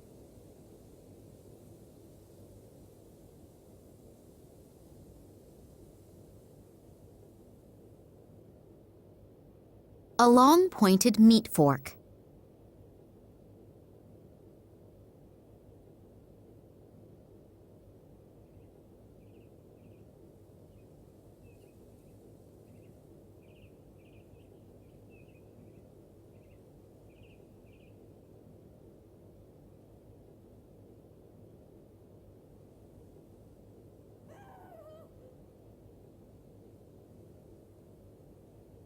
All piled pieces of wood like I would have learned in the Girl Scouts, had I joined them. A relatively small kitchen. It's obvious this hospital does not have all that many patients. Either that, or they are all on a diet.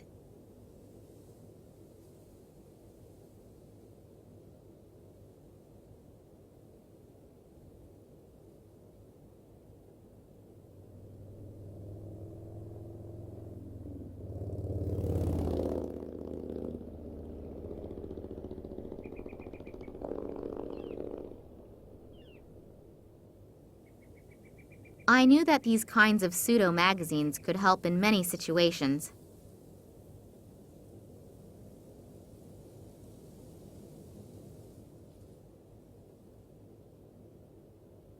Actually, I don't need any onions. I managed to get most men to start crying even without them.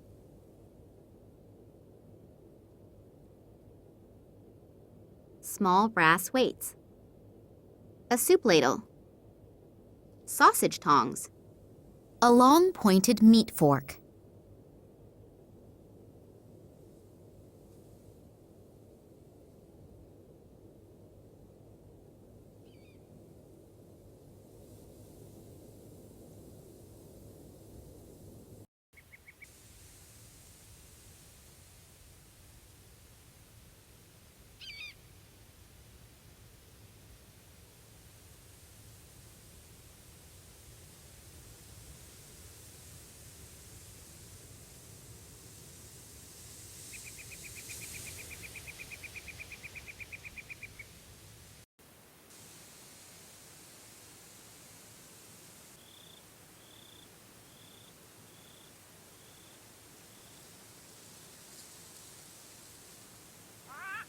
Hello, what's your muse up to? Something that all women do, taking her time. The woman in charge. What is she really like? Miss Charleroi? No idea. I don't have any contact with her. She greets me when she arrives in the morning.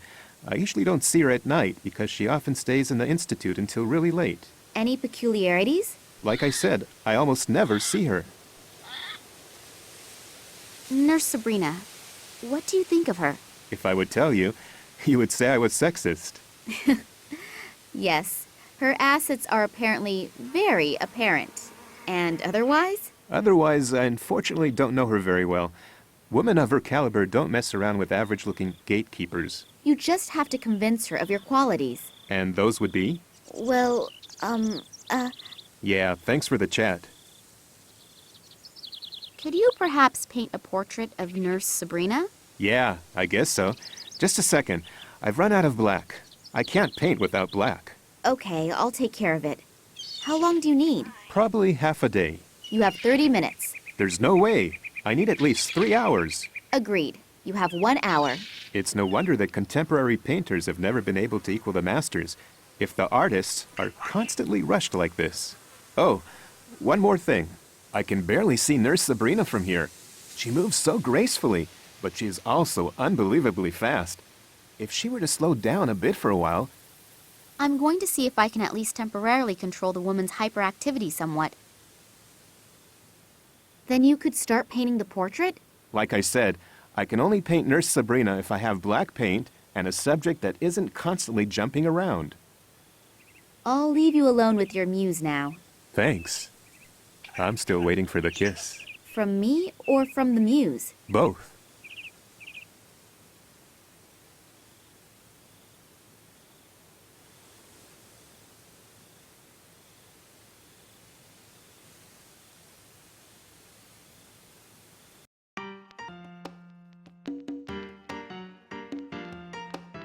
Hello, would you like to join my party? Or sign up for my rhythmic cleaning? I need a little time to think about it. Okay, just let me know.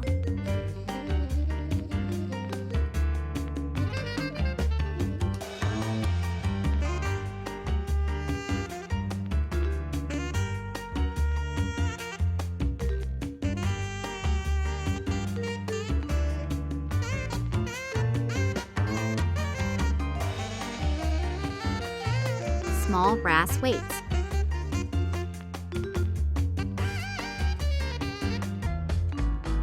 The record turns more slowly due to the weight. Still, sounds pretty good.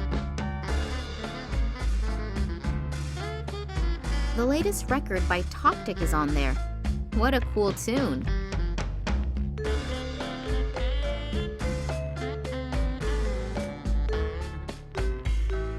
In order to get to there, I would have to go through the House of Cards, and then there would be a slaughter here.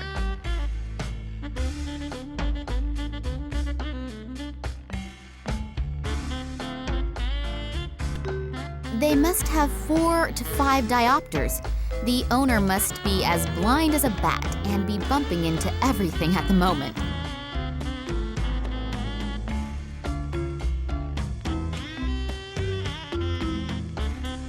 How's the attempt on the record going? I'm gonna make it. This time, I'll make it for sure.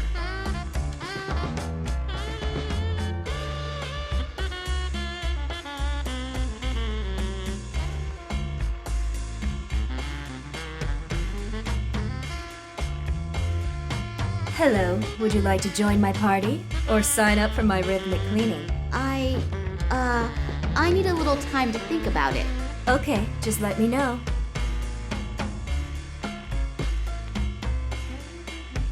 One of these magazines should last me the rest of my life.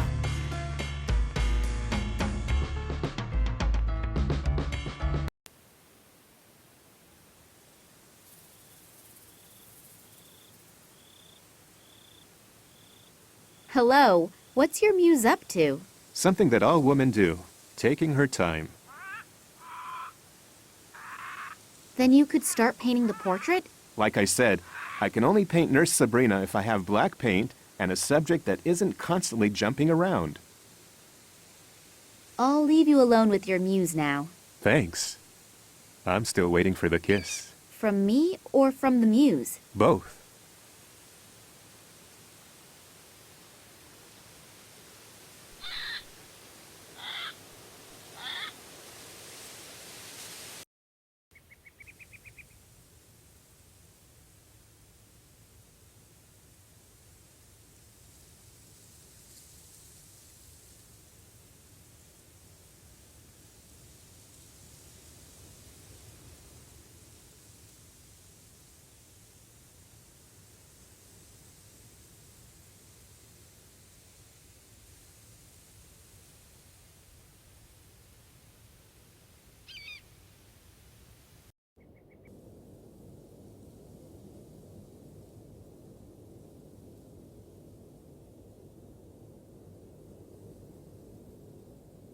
A relatively small kitchen.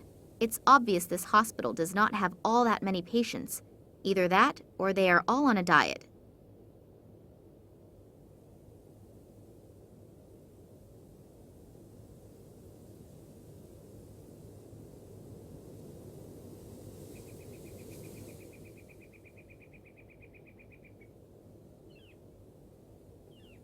It is really astonishing how the old tricks continue to work again and again.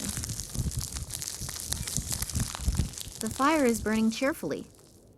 I can't even walk across hot coals, let alone reach into burning fires.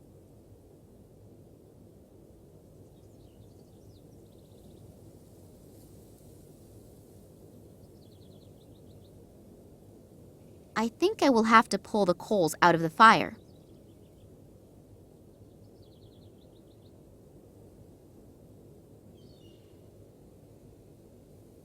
One charred piece of wood is enough.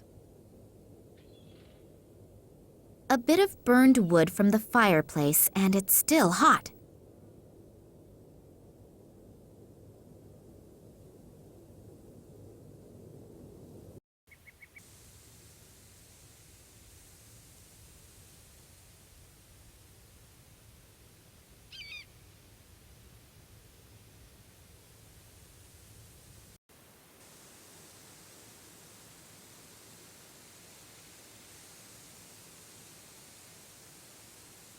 Hello, what's your muse up to? Something that all women do, taking her time.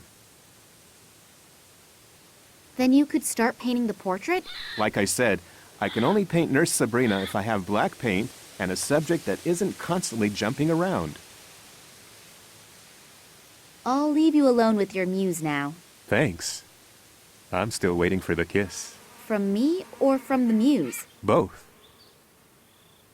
A bit of burned wood from the fireplace, and it's still hot. I didn't find any black paint. Do you think a piece of coal will work too? Yes.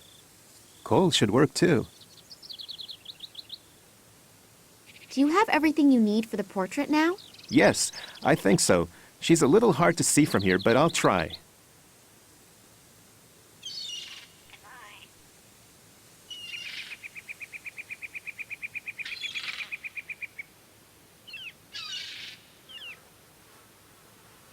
It looks great, considering it was painted in 60 minutes. I think I've outdone myself again. Don't you think? Yes, it's really nice. And her best features are emphasized perfectly. Thanks a lot. You're welcome. I'll put the masterpiece in a bag for you so it doesn't get dirty. I'll leave you alone with your muse now. Thanks. I'm still waiting for the kiss. From me or from the muse? Both. The portrait of Nurse Sabrina wrapped up in plastic sheeting.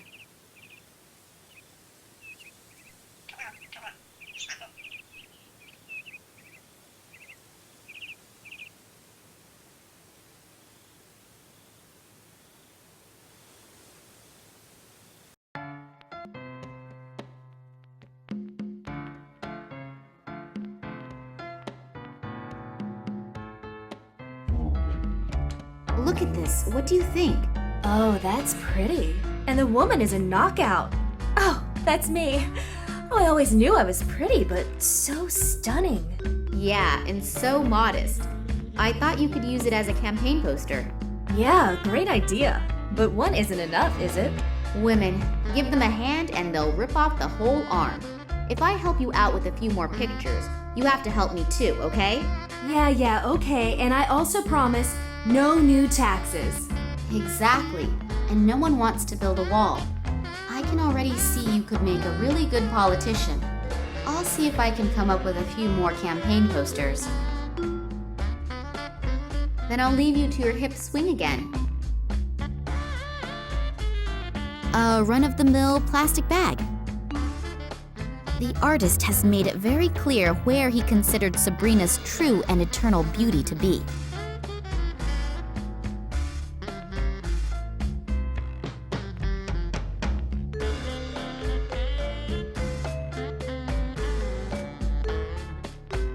In order to get to there, I would have to go through the House of Cards, and then there would be a slaughter here.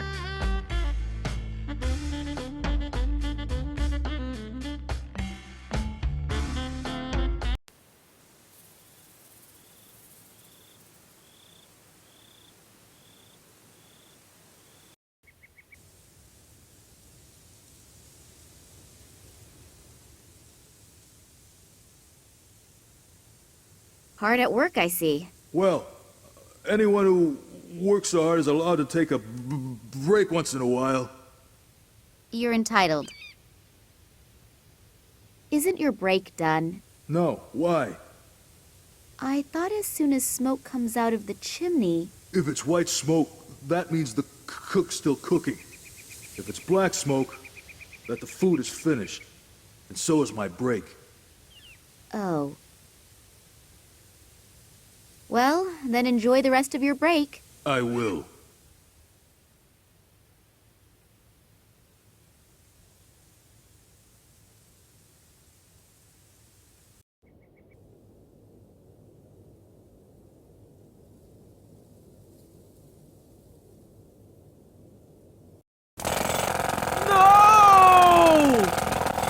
The earthquake has begun.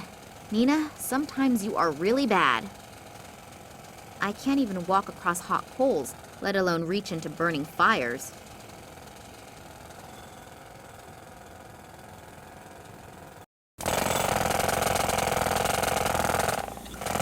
I've heard that there are women who get totally crazy when they see half-naked and sweating men. I don't think he can hear me anymore. It's really not that important. He has already fulfilled his purpose.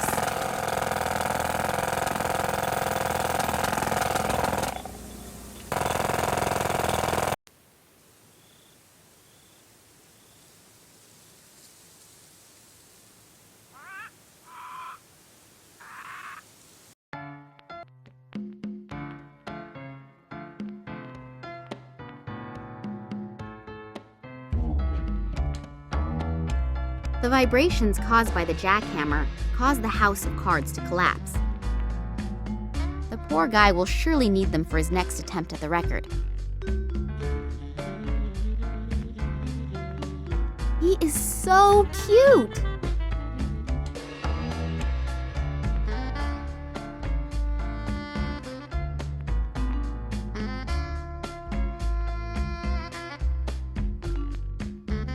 He is so cute!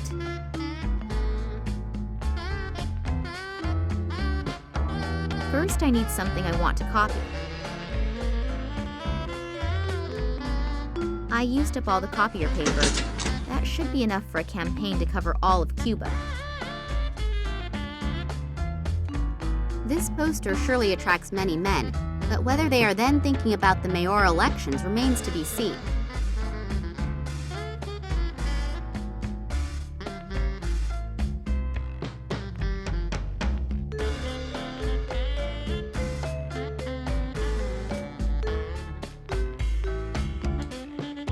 Here are the campaign posters. There's no longer anything standing in the way of your political career.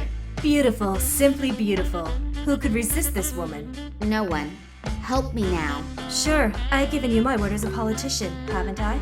Will you help me anyway? Fine, just this once. But watch out for Ramon. He's the caretaker here, and if he finds you, he'll make mincemeat out of you. So hurry. Perez's cell is all the way at the end on the left.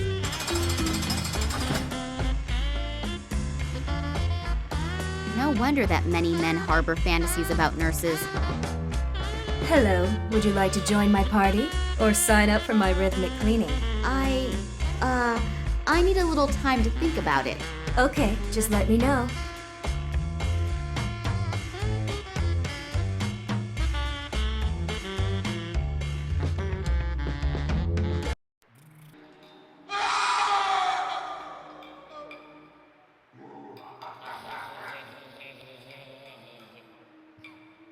There are noises coming from the cell that tell me I definitely do not want to go in there. He looks like he crossed the threshold to madness a long time ago. Hello? Is someone there? Yes? Come on in. I promise you we will definitely have a lot of fun together. Maybe next time. The door looks different than the other doors. Most likely it is not a cell, but the room for the caretaker, Ramon. I'd better not go in there, otherwise he will get me.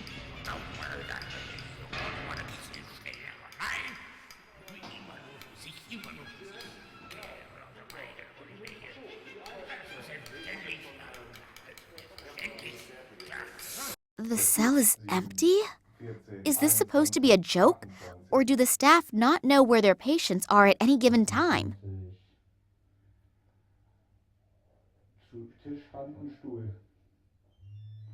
It looks like blood.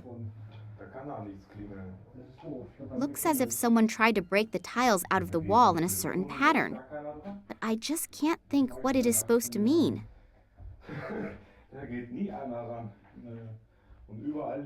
Small grooves in the wall. Almost looks like scratches. There is something in one of the grooves. Those are fingernails. Die haben kein Rohr verlegt, die haben Telefone verlegt. Ja, so ist das. Letztes Mal musste ich umziehen, da hieß es, sie würden ein Telefon verlegen. Ich weiß nicht, ob sie es wiedergefunden haben. Isn't there something stuck between the mattress and the frame? There is. A newspaper article. It deals with the new appointment for the post of institution director. Next to the article is a large photograph of that Nicole Charleroi. Wie kann man jetzt ein Telefon einmauern? Einfach so. Du siehst aus, als ob du gerade in die Hose gemacht hättest. Hab ich. Achso. Deswegen ist hier dann so warm. Hier ist das unheimlich warm. The mattress is full of yellow and red stains. I don't want to know what caused them. Draußen ist aber Winter, hier nicht. Draußen ist kein Winter. Ist Frühling? A camera has been mounted up there. Wonder if it works. Ist Sommer. Ist Sommer. Jetzt mitmal. Ja, schon die ganze Zeit. Ah. Ja. Aber die lassen uns ja gar nicht rausgucken. Oder willst du das alles wissen? The door looks different than the other doors. Most likely it is not a cell, but the room for the caretaker, Ramon. I'd better not go in there, otherwise he will get me.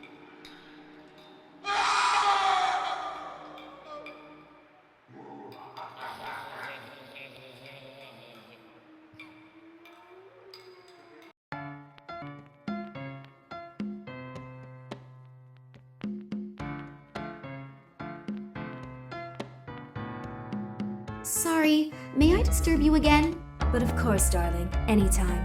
I could use a little distraction. Perez's cell is empty. Where is your patient? Empty? What do you mean empty? I mean empty. No one there, all gone, little going on there. In short, it's empty. That can't be. The doctor, she'll kill me. Does that mean you really don't know where Perez is? No, Ramon? Yeah? Where is Perez? How come? He's not in his cell, so where is Perez? He's gone.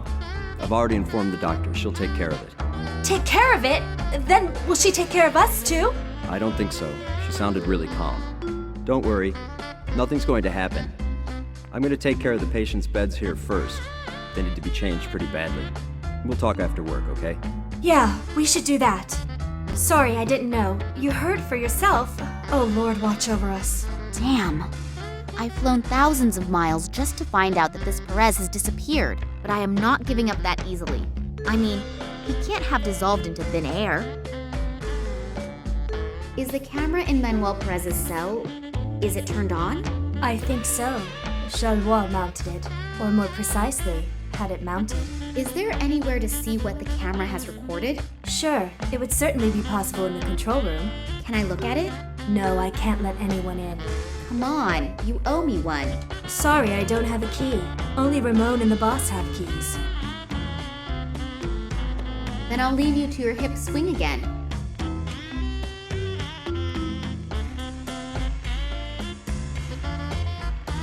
Ramon is now running around in there, and Sabrina made a point of warning me about him.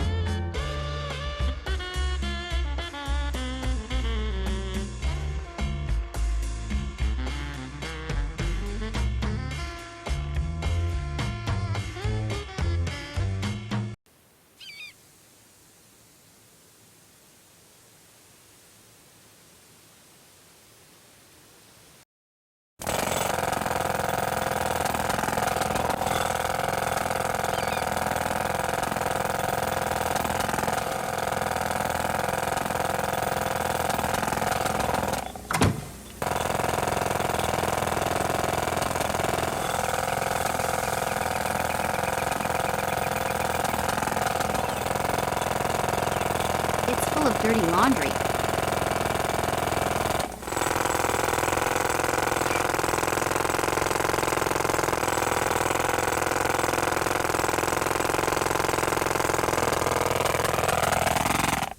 No door handle, no keyhole.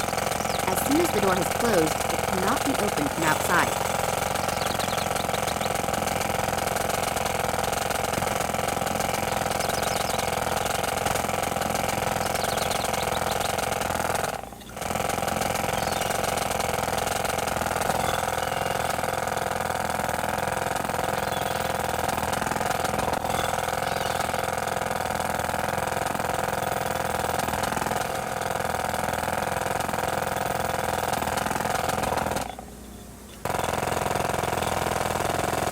Max knows what he has to do, and he won't really be able to help me much from so far away.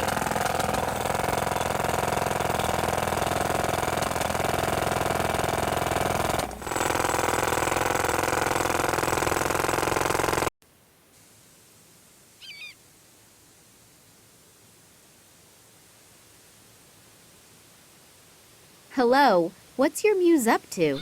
Something that all women do, taking her time.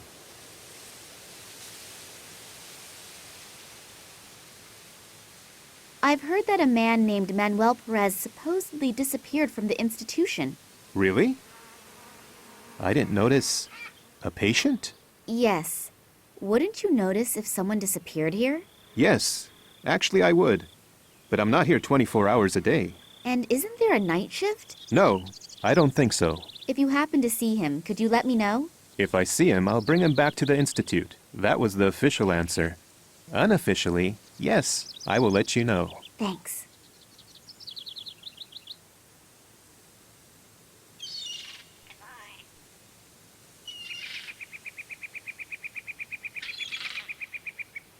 I'll leave you alone with your muse now. Thanks. I'm still waiting for the kiss. From me or from the muse? Both.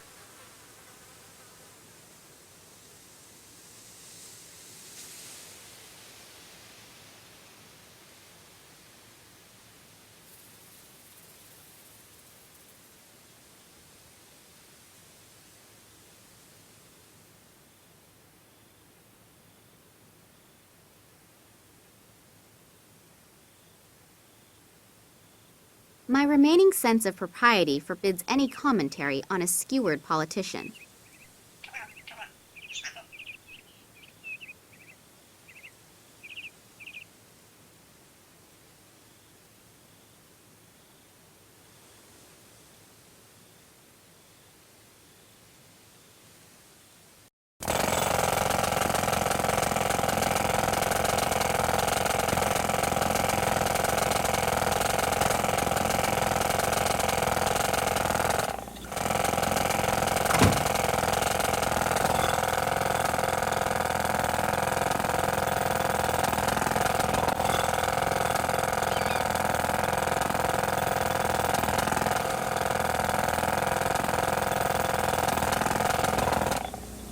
If I manage to attach the canvas correctly, then hopefully the door will not close the next time.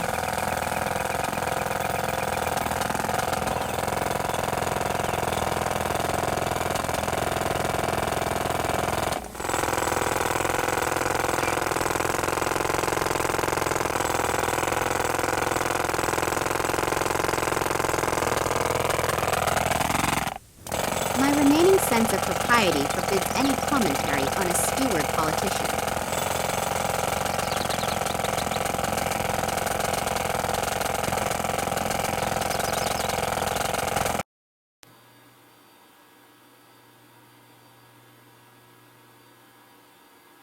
A one-legged pirate. He probably lost the other leg in a sea battle. A cat is sitting on his shoulders, and on the cat's head sits a parrot. And the painter immortalized a spider in the upper top corner. What a weird painting.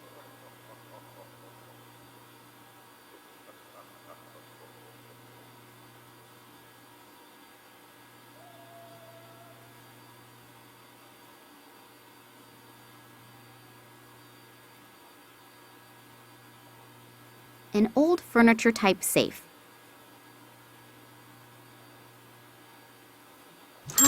supposed to unlock this lock? Maybe I'll find a clue to the correct combination somewhere in here.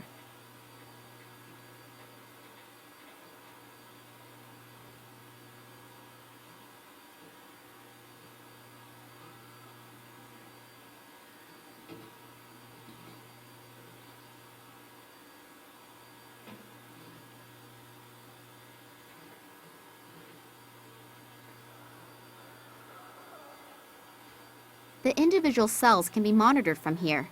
However, some of the monitors are only flickering. Some have been turned off altogether. The individual cells can be monitored from here. The latest models. Wonder if they also were financed by this Massimo Gartuzzo guy.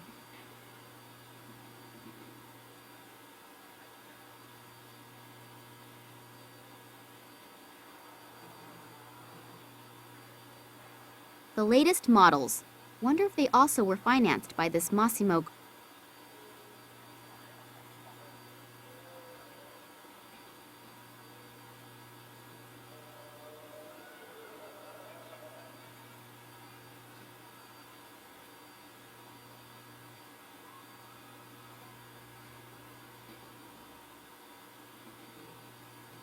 A one-legged pirate.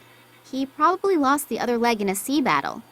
A cat is sitting on his shoulders, and on the cat's head sits a parrot, and the painter immortalized a spider in the upper top corner. What a weird painting. A one-legged pirate. He probably lost the other leg in a sea battle. A cat is sitting on his shoulders, and on the cat's head sits a parrot, and the painter immortalized a spider in the upper top corner. What a weird painting. This Ramon guy is scurrying around out there. I think I'd better avoid him. How am I supposed to unlock this lock? Maybe I'll find a clue to the correct combination somewhere in here. 1, 4, 2, 8. I wonder if the safe will open now. All right! I'm a genius! There are tapes in there with writing on them. A. Carlos, J. Sanchez, S. Martinez, M. Perez. Here it is. I hope that it will help me somehow. Manuel is written on this cassette. Maybe it can give some information on Perez's disappearance. I'm really eager to see what's on it.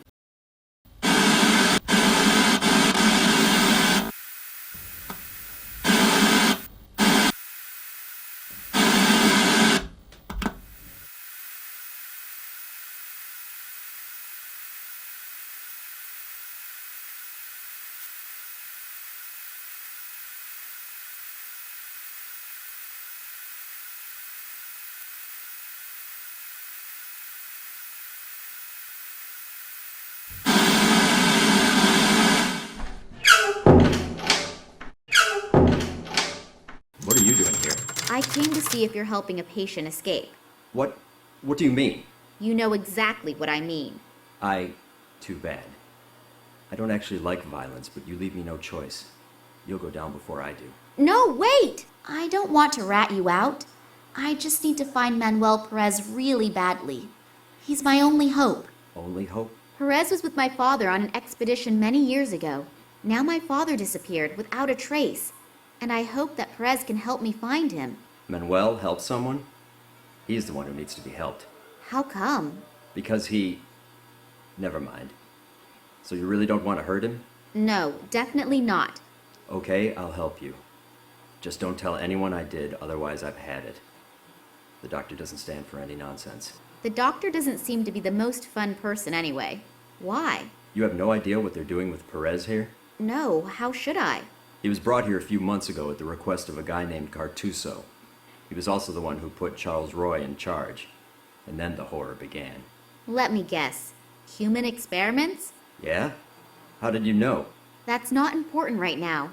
Do you know what the goals of these experiments are? No. It's probably because Manuel's disease is somehow special. 2 other people were also flown in, but they disappeared again soon thereafter. It has to be about something big. In the last few months, they've invested nearly $1 million in this asylum. Our salaries doubled in one fell swoop. But money isn't everything, and the price of a human life is too high, in my opinion. I wanted out sooner, but the boss said, whoever wants to get out now is gone forever. So I lost my confidence. I understand, but I need to find Perez badly. The longer it takes me to find my father, the greater the probability that he... Okay, I'll help you. Perez is hidden in a rock cave not very far from here, but you can't take him with you. I'll come in a couple of hours and take care of him. I know a lot of people here who will hide us. Agreed. Take care of yourself, okay? Yeah, you too.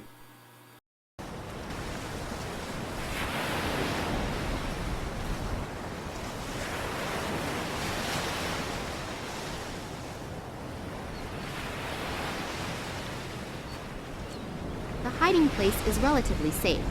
Nevertheless, I hope that Ramon picks up Perez quickly and takes good care of him.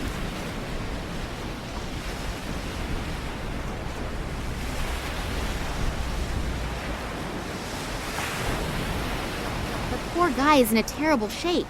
If he was not already close to being crazy when he was brought in, nobody would have been able to take the terrible treatment meted out by Charleroi without sustaining lasting damage.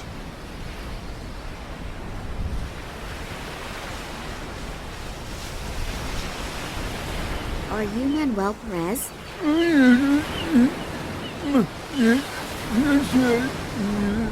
Hello? Can you understand me? I don't know if he understands me, but when I addressed him, he looked me in the eyes and smiled. Almost as if he recognized me. This Evank in the Tunguska region reacted the same way. Maybe he really did recognize somebody. Namely, my father. What did they do to you in the Institute? And more importantly, why? What did they want from you? He appears to be afraid of the subject. He must have experienced some bad things in the hospital. I shouldn't torture him with it any further, even if it is important to me. My father disappeared. He was probably kidnapped. I take it that the reason he was kidnapped had something to do with his past. You worked with him for so many years. Do you know of anything that could, after so long a time, catch up to him? It's obvious he wants to tell me something, but I have no idea what. What happened back then during the Tunguska expedition? Try to remember. It could be very important. Either he can't remember anything, or he does not want to talk about it.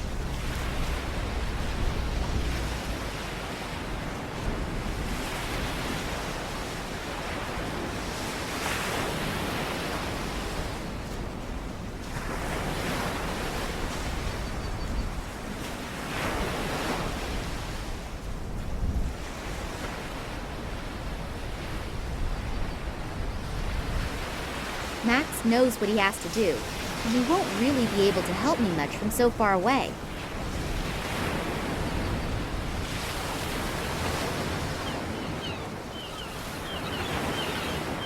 This isn't working. I have to come up with another way of getting some information from him.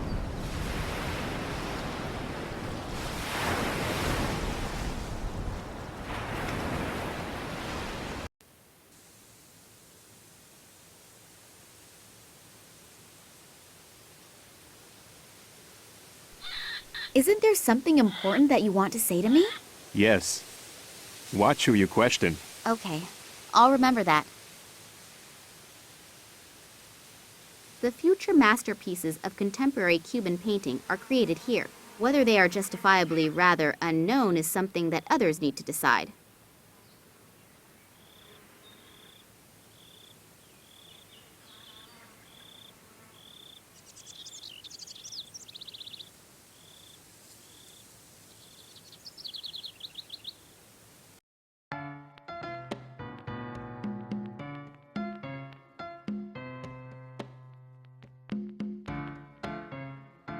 Only the staff is allowed in here.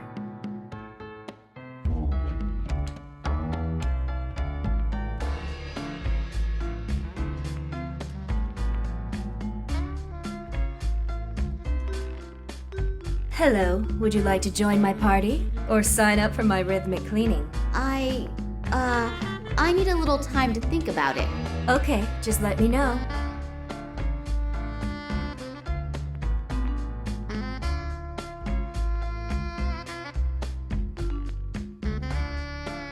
The poor guy will surely need them for his next attempt at the record.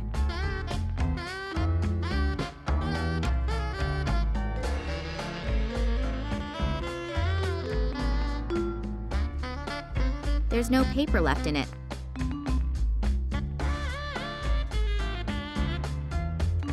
The poor guy will surely need them for his next attempt at the record.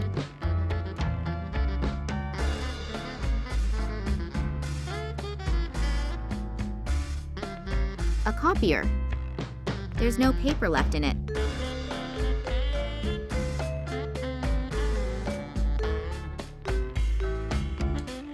One of these magazines should last me the rest of my life.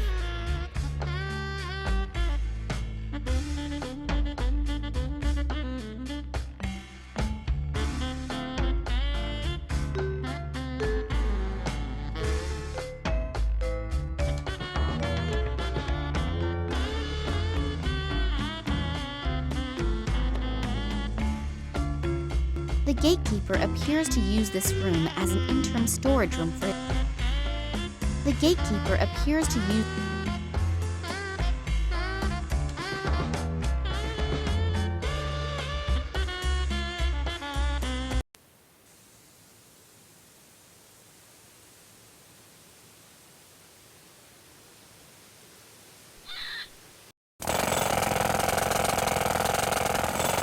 I don't think he can hear me anymore. It's really not that important. He has already fulfilled his purpose.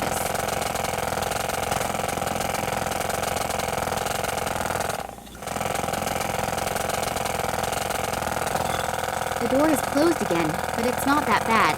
I mean, I've already had a good look around in there.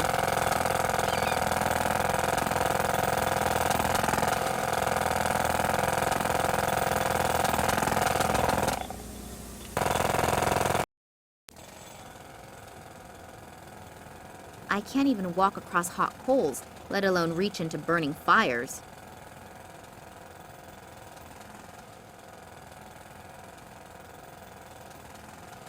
A bunch of fresh herbs and spices.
just take the picture with me again.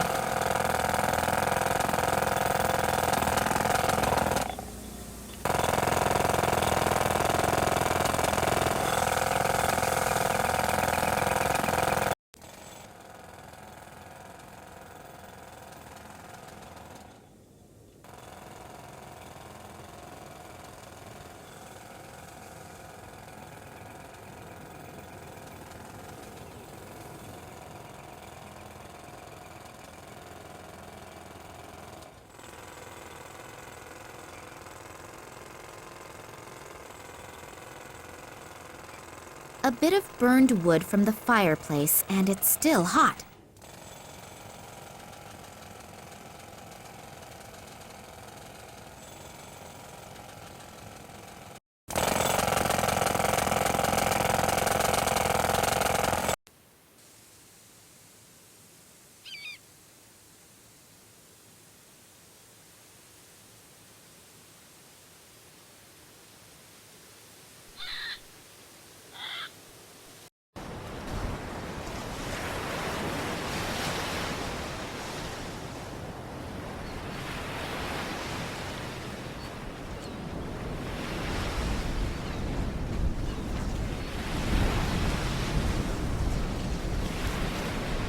Maybe Perez can put his thoughts down to paper somehow, since he obviously cannot express himself in words. It's worth a try. Perez drew some kind of symbol. I have no idea what it's supposed to mean, but it doesn't appear to be chaotic scribbling. The symbol can be recognized clearly and plainly, and the lines are so straight, as if they had been drawn with a ruler. Now the only question that remains is how that is going to help me. I'm going to send Max a text message and a picture of the symbol. Maybe he has an idea. Morangi must live here somewhere nearby, if he's still alive. Hopefully the locals can help me.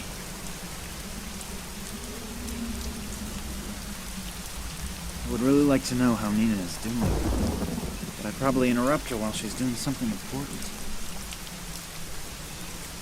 The motorcycle I rented at the airport. The top one is a sign denoting a speed limit of 30. The lower one warns of road damage. That is solidly anchored into the ground.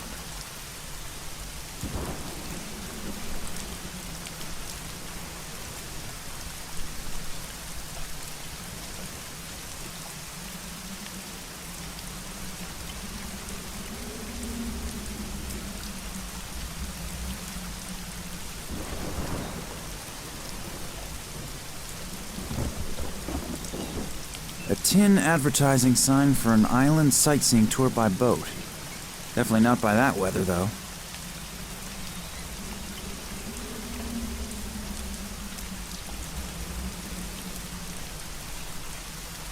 A tin advertising sign for an island sightseeing tour by boat. Definitely not by that weather, though.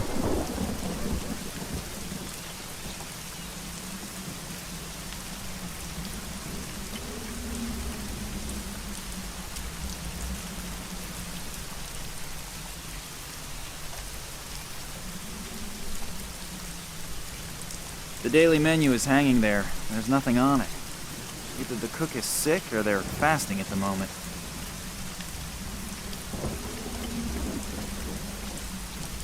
No idea what coat of arms that is.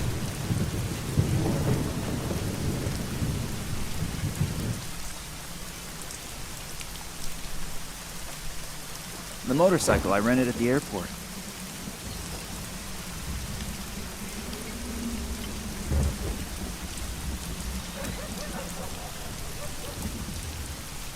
Oh, full house? Maybe I should have made a reservation.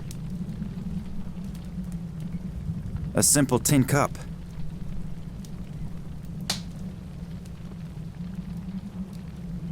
I think I'll take that with me. It has obviously already fulfilled its function with a nice gentleman here. A key.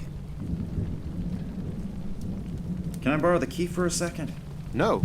Aw, come on, just for 5 minutes. No! I obviously won't get very far with rhetoric here. I guess my only choice is action.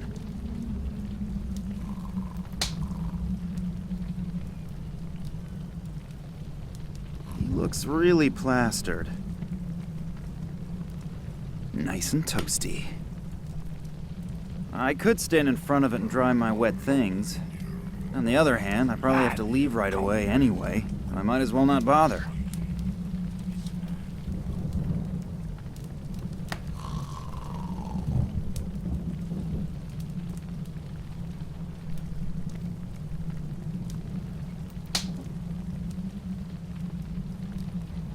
The barkeeper's best friend. I don't want to deprive the barkeeper of his best friend.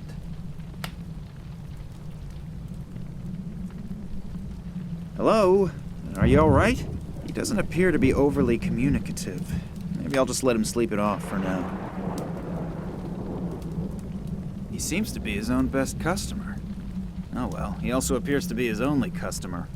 At least, the only one who is still able to stand.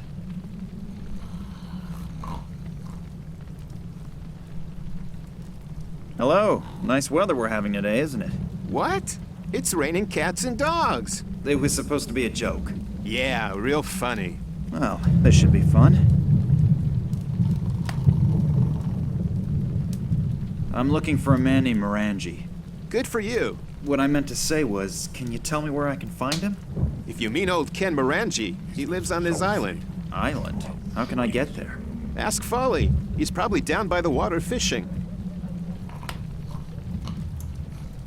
Do guests frequently fall asleep in the bar? Sure, but Klaus is particularly difficult, because once he's asleep, it's hard to wake him up again. Is there a trick to it? Sure, if you stick something to eat in front of his nose. Then he'll wake up? If he likes it, then chances are he will. What is he like? He used to be a sailor. He doesn't eat anything but fish. But actually, I'm always happy when he falls asleep, because then I don't have to sit with him and listen to the same sailor stories again and again. I would like a fish. Me too. Am I correct to assume that you are trying to tell me in your charming way that you don't have any? Yep. Not a lot going on here. It's okay. Do you always have so few guests? Some of my regulars are dead, and the walk-in customers aren't here yet. Walk-in customers? Truck drivers who are driving their goods to the markets in the neighboring villages. Every once in a while, they stop, have 3 to 12 whiskeys, and then continue their journey. 3 to 12 whiskeys? Yeah, that's what I said. And how often do they come by? Every day they bring fruit and vegetables. I really don't understand who needs that stuff when you can have liquid vegetables. Thanks for the friendly chat. My pleasure.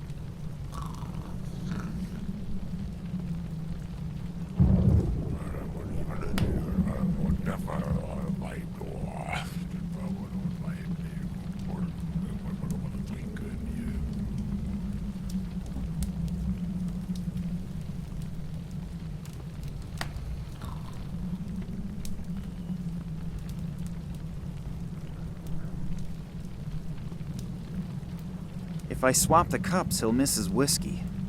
I really would prefer to spare him, and above all me, the whining that would cause. I could stand in front of it and dry I don't have to dry that. Its previous owner has done that very thoroughly already.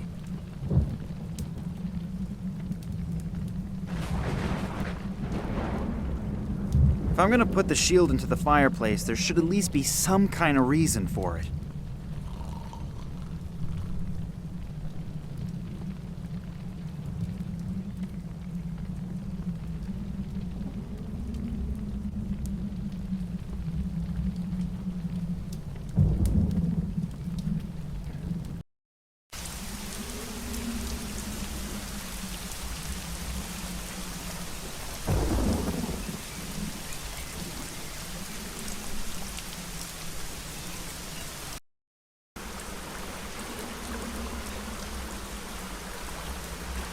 Doesn't really look very seaworthy.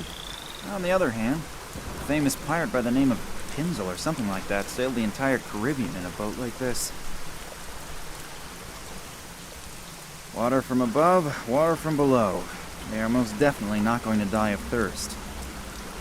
I mean, I'm already wet, but I'm still not going to jump in there.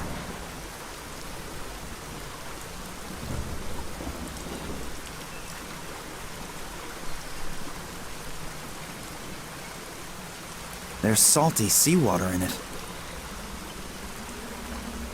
Ah, nice collection. I hope they aren't all from today.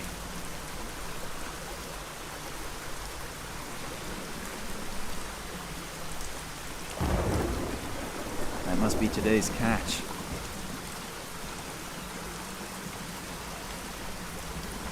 You can't eat that many fish by yourself, can you? Are you worried about my health? Or do you just want to scrounge up a fish? Well, to tell the truth. Go ahead and take one. I'm sure I'll catch a couple more. Oh, thank you very much.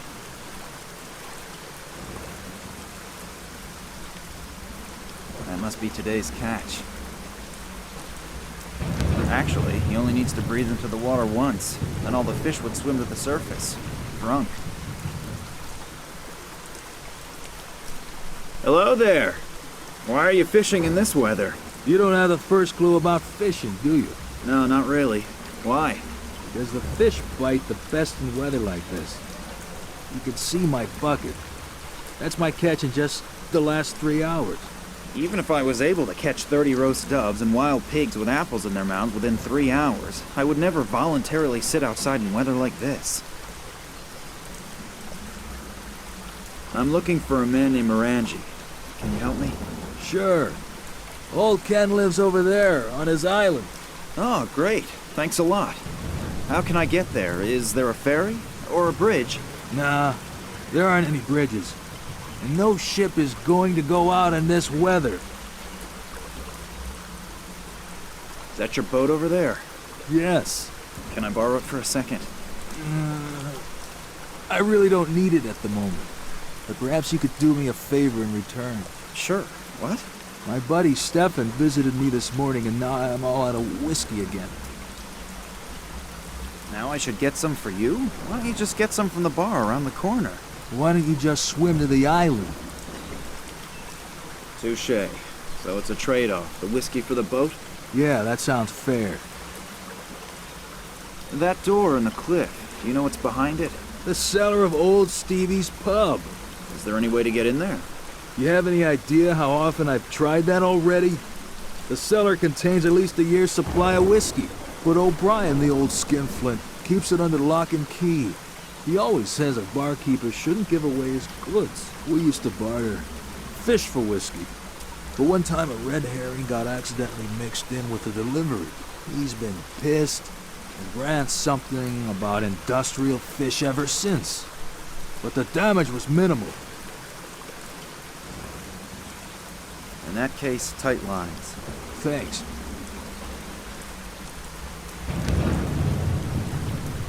Cold and slimy, just like fish tend to be. There's a padlock on the door.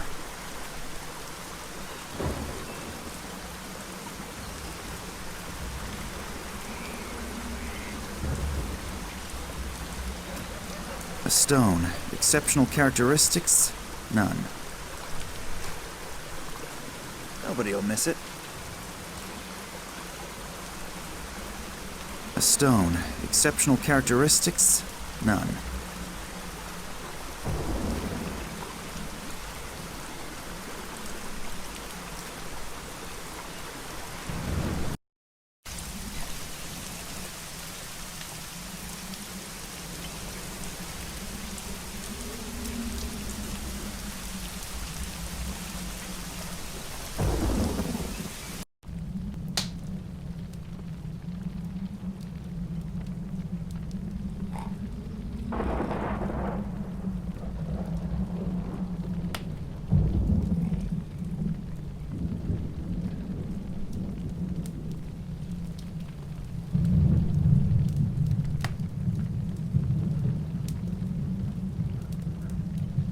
Looks really plastered. Even if he is a really huge fan of fish and already quite drunk, I still don't think he'd want to eat it raw. To simply throw the fish into the fireplace like that neither makes sense, nor would I make the barkeeper very happy.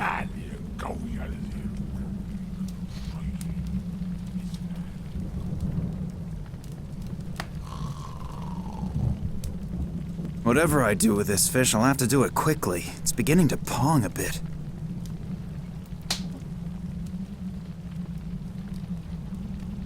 gonna use your fireplace to grill the fish. Of course, you could probably do it a lot better than I can, but you probably have more important things to do. Yes, of course. Go right ahead.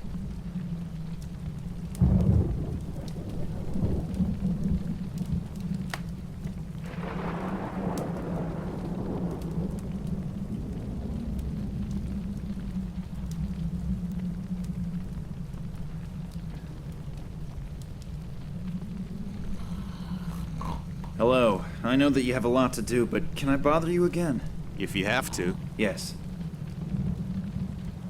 How can I get into the cellar? Take the key, unlock the door, and go in. Anyone can do it. Even people like you, if you have the right key. You're a real comedian, aren't you? Yep. I need a bottle of whiskey. How much? For you? 1,000. I probably shouldn't ask which currency. I probably won't like the answer. No. Don't you want to do business? Sure. 1,000 is good business. It's a little too expensive, don't you think? A special reduced price. Just for my friends. For some incomprehensible reason, my potential towards aggression is skyrocketing. If I don't pull myself together, I might do something I regret. Thanks for the friendly chat. My pleasure.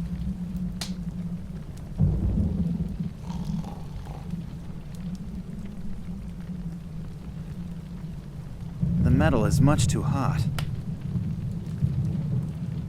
The fish is on the metal shield, ready to be served. The flag is made of some sort of plastic and it's probably gonna burn up really quick.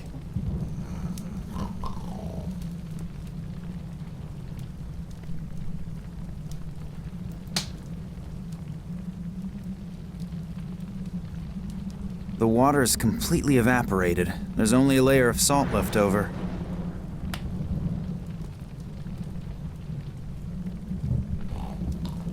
A simple tin cup. The results of my first successful chemical experiment in years.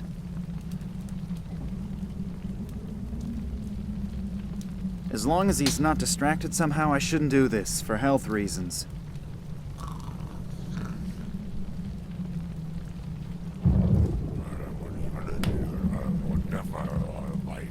The flag is made of some sort of plastic and it's probably gonna burn up really quick.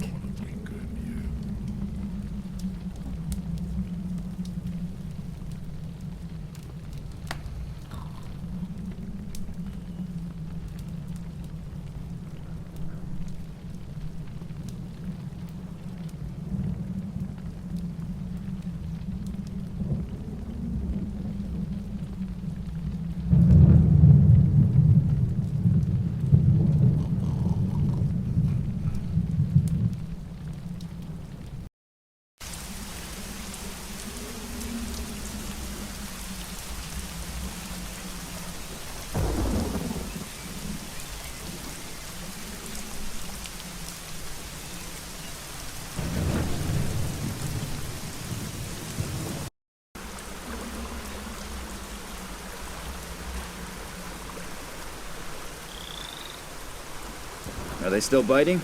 If you don't pay attention.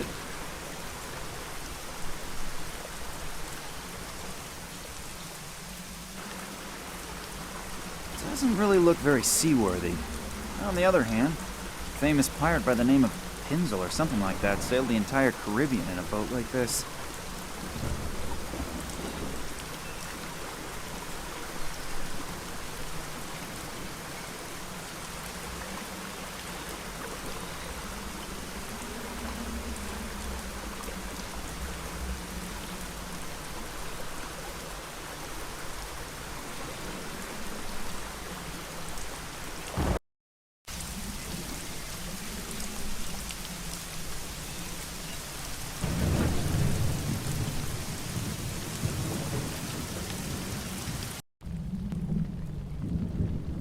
I could stand in front of it and dry my wet things.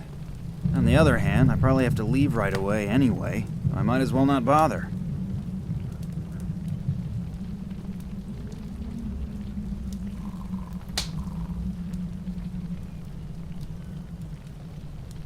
The metal is much too hot.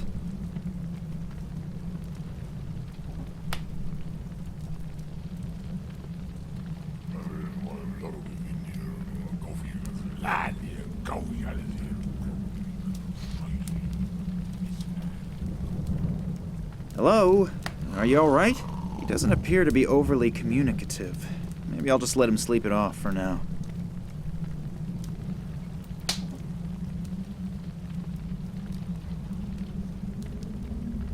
You don't by any chance have a few kind words on tap that could brighten my day, do you? No, not really.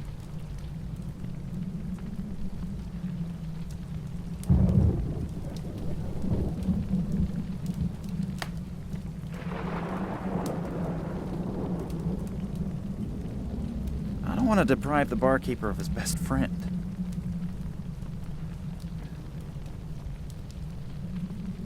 Can I borrow the key for a second? No. Aw, come on, just for 5 minutes. No! I obviously won't get very far with rhetoric here. I guess my only choice is action. No idea what coat of arms that is.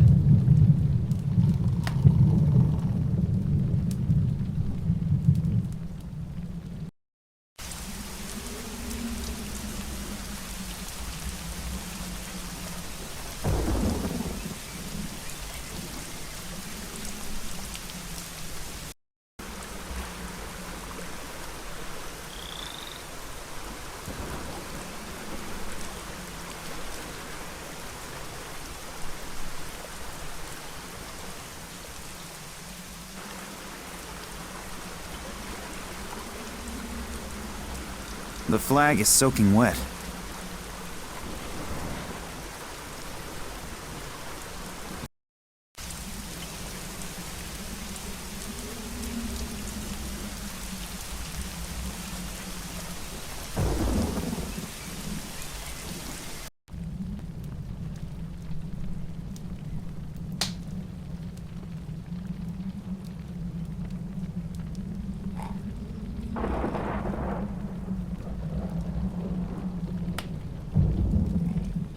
The fish is on the metal shield, ready to be served.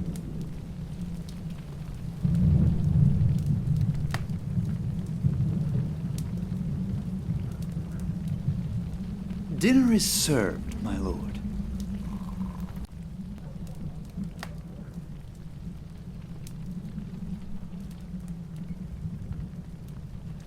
Fish?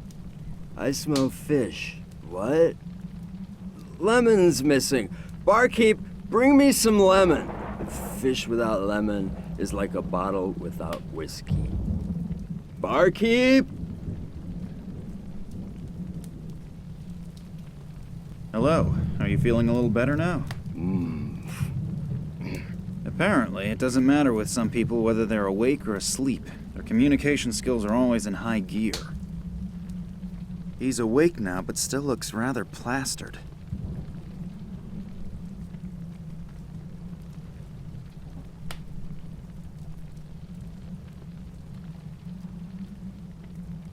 Hello. I know that you have a lot to do, but can I bother you again? If you have to. Yes. You probably don't have any lemons, right? My compliments. You learn fast. Well, what else can I do? For Klaus? Yes, he won't eat his fish without lemon. Bring me one, and I may even cut it for you. You're my hero. Thanks for the friendly chat. My pleasure.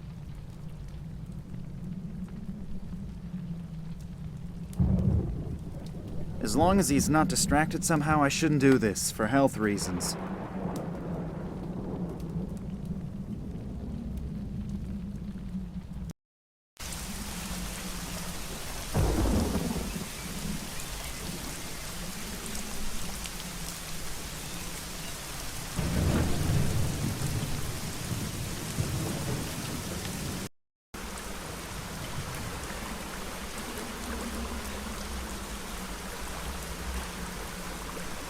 Are they still biting?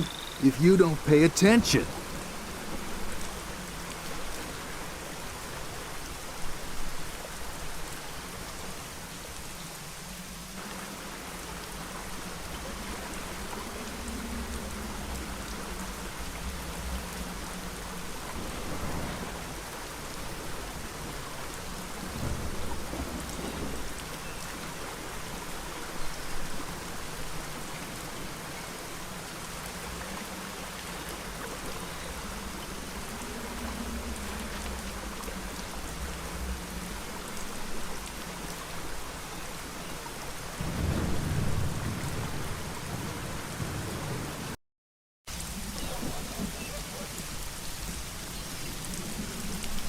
The top one is a sign denoting a speed limit of 30. The lower one warns of road damage.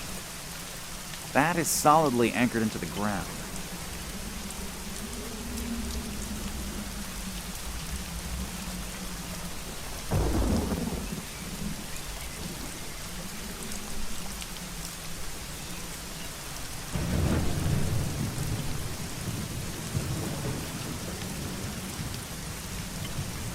I covered the traffic sign with the flag.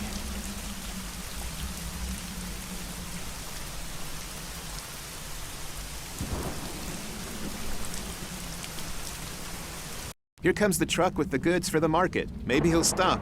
You can have the company you want.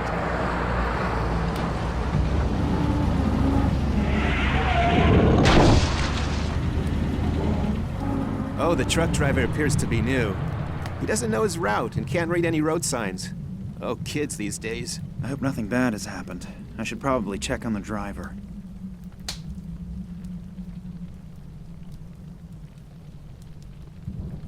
You don't by any chance have a few kind words on tap that could brighten my day, do you? No, not really.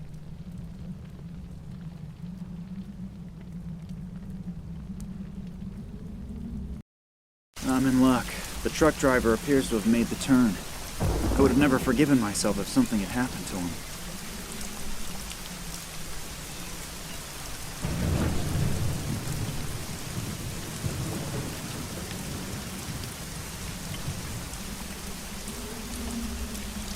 A box full of fruits and vegetables.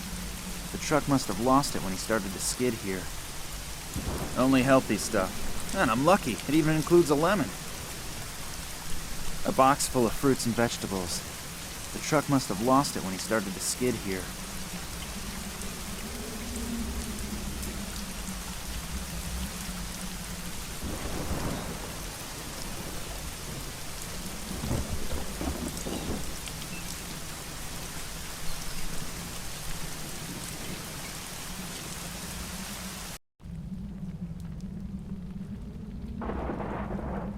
Sour. Apparently makes people jovial. If that's true, we ought to bring the barkeeper a whole case of them.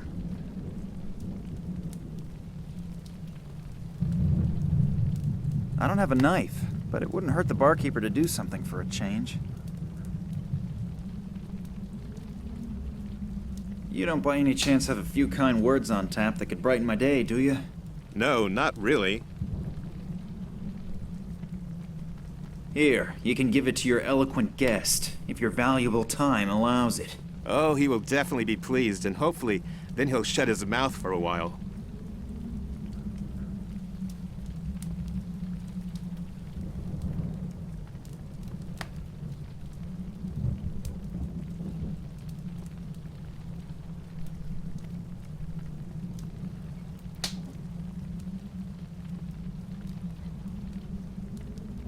Here's your lemon. It's about time. Come and join me. Never expect thanks for anything.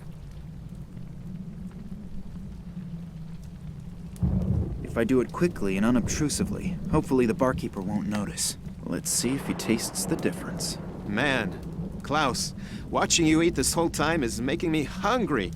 I'm gonna go grab some whiskey.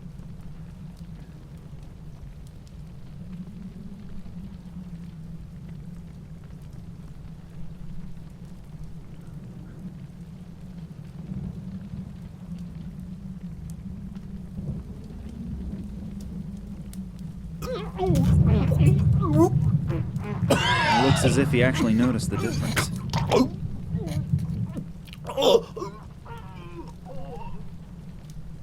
One thing's for sure, this action is a key scene in this little adventure. I don't want to deprive the barkeeper of his best friend.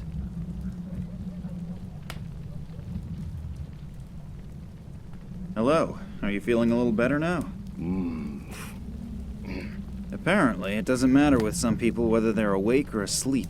Their communication skills are always in high gear. Watching him eat like that makes me want to go off fish for a while.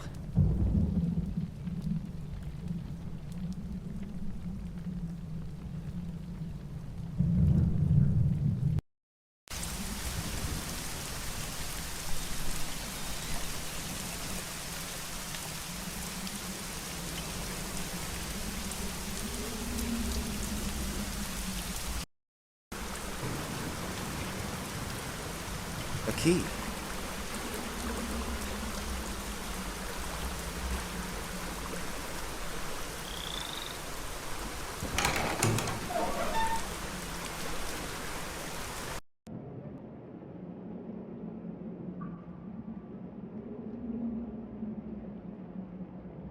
I pinched my finger in one of these when I was younger.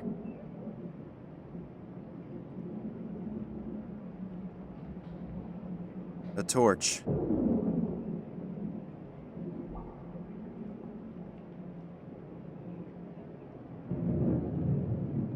Either this is a distillery or the customers here are very, very thirsty.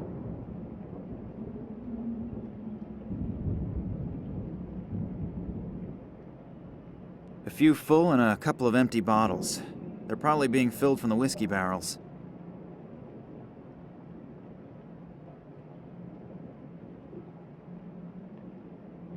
A long nailed-down wood board. The board is nailed down.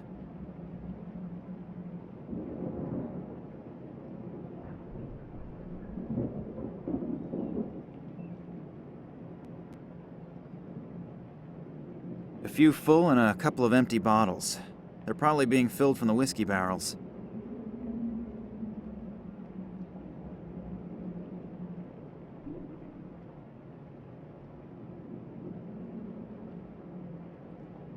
A bottle of the finest Irish whiskey, or some self-distilled hooch.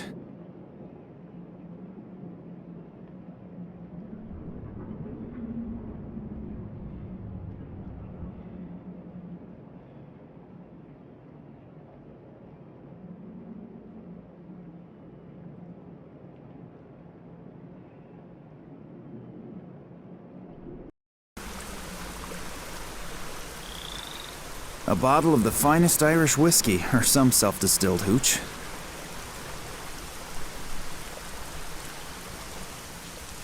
Is the offer with the boat and the whiskey still good? Sure. Then I have something for you.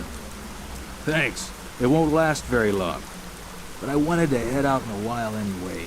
I'll just take off as soon as the bottle is empty. Please just tie the boat back up once you're done with it. Sure, no problem. And thanks a lot. You've helped me more than you can imagine. You too.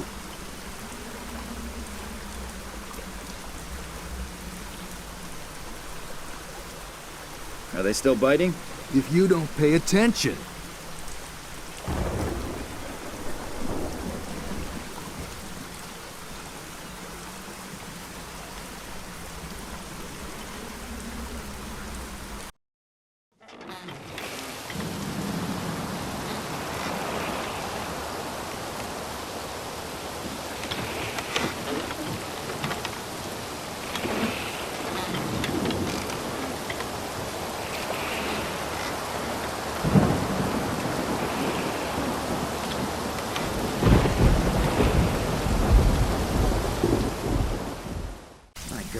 Everything here is completely overgrown and looks rather run down.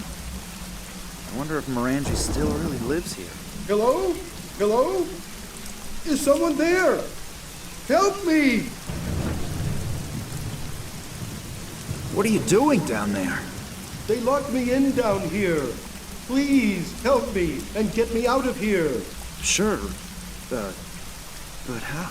No idea. Think of something. But I've sprained my ankle and I'm not 30 anymore. So don't just throw me a rope. I never managed to be able to climb one back when I was in school. Is there a ladder here somewhere? I'm afraid not. But there's a door down here that I can't open. Maybe you can find a way to open it from the outside. Sure, no problem. How can I get to that door? You're going to laugh, but I have no idea. I've never been down here before. And I have no idea how to get to the well from the castle. There must be a secret passage or something like that somewhere. You're Ken Morangi, aren't you? Yes, I'm Lord Morangi. Why? If you live here, you should know your way around here, shouldn't you? Well, I always thought that too. Okay, I'll take a look around. Thanks a lot. The injured Morangi is sitting down there, waiting for me to finally free him from his prison. Lord Morangi? Yes? Can I ask you a few questions? As soon as you get me out of here... I'll see what I can do.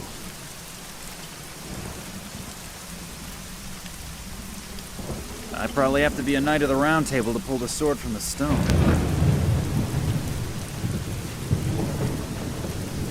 I'll give it a try. Maybe I was King Arthur in a previous life. Oh, that surprises me a little bit. Centuries stuck in stone don't seem to have had any effect on the blade. It is still sharp, and there's not a spot of rust on it.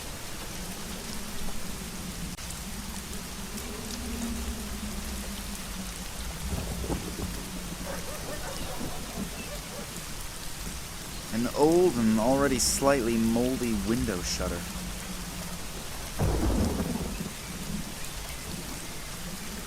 Yikes. I only wanted to close the window shutter, and already I'm holding the whole thing in my hand. This place really needs a major overhaul.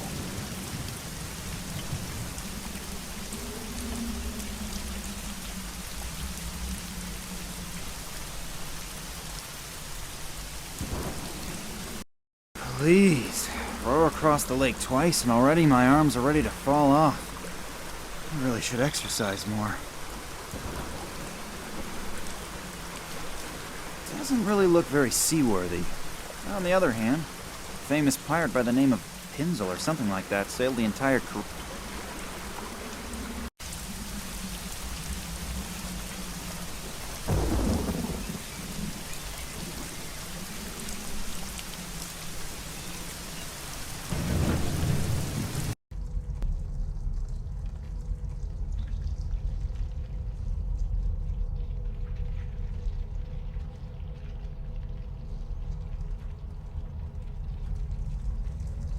The small wire is hanging from the candle holder pathetically.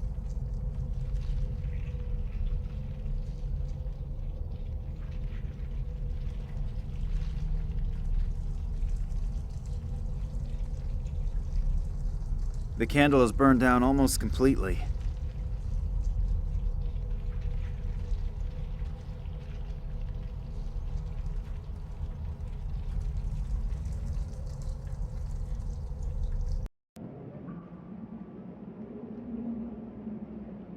An absolute dream. I could get any woman with something like this. If only Nina were here.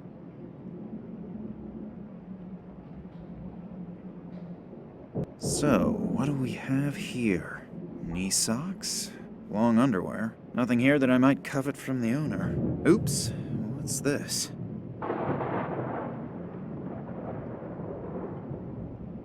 The coin is probably worth a fortune.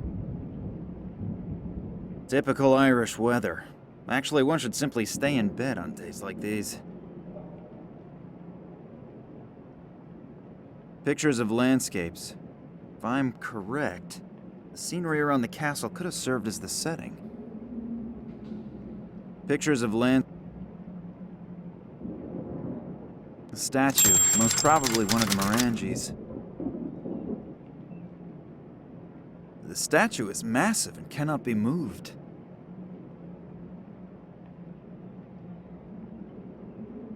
What was that?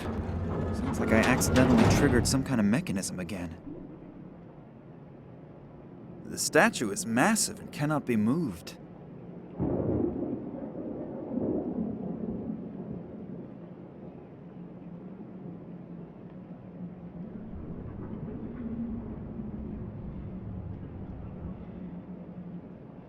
A heavy curtain. Looks like it could be made of brocade.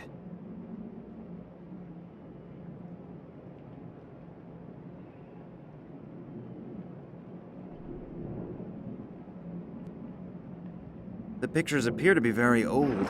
It's quite possible that the land here looked like this a couple hundred years ago.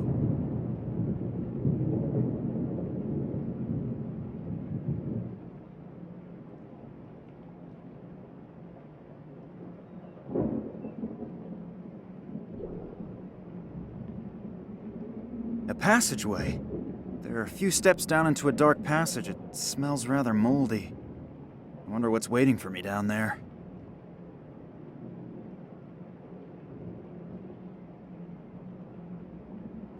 I have no clue how I'm supposed to get through the bars.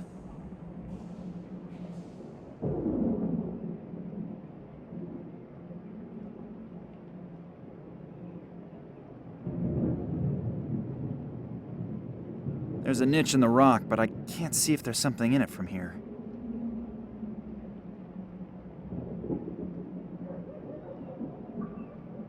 The distance to the other side is not particularly great, but to jump over the drawn-up bridge, that is something that somebody has obviously tried before.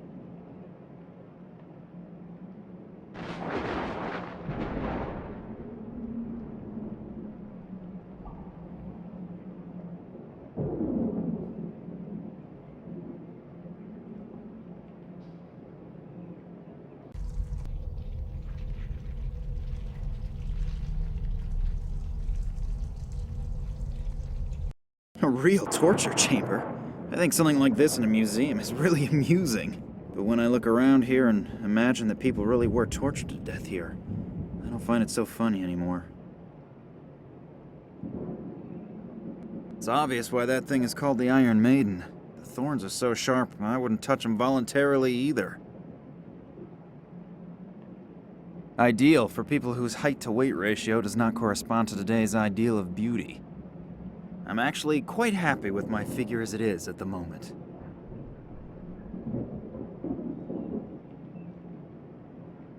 The coals are cold.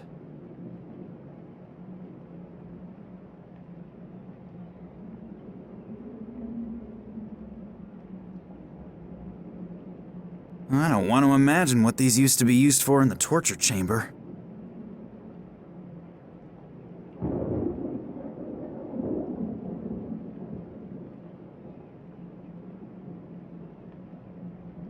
Mood decoration. I really hope that it is only decoration.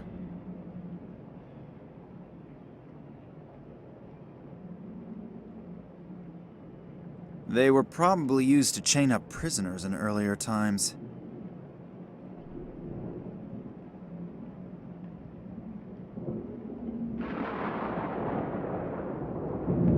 It contains enough charcoal already.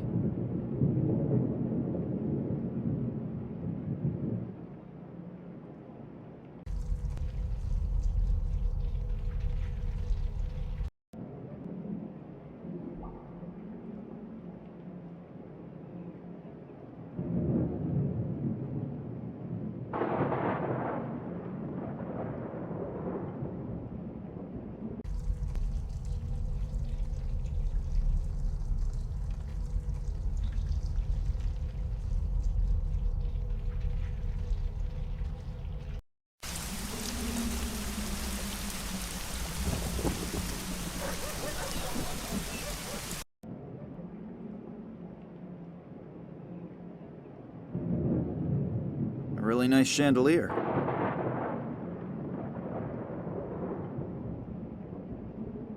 The painting is of Lord William Morangi, who lived here from 1270 to 1305. What an impressive guy.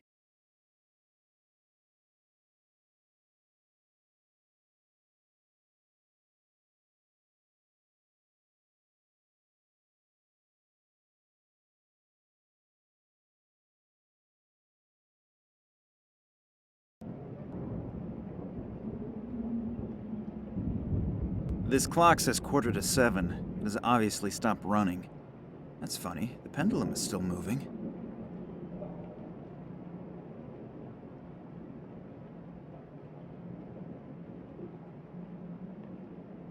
I ask myself why the chair is in the middle of the room. A small stool. It seems as if this fireplace has not had a fire burning in it for a long time.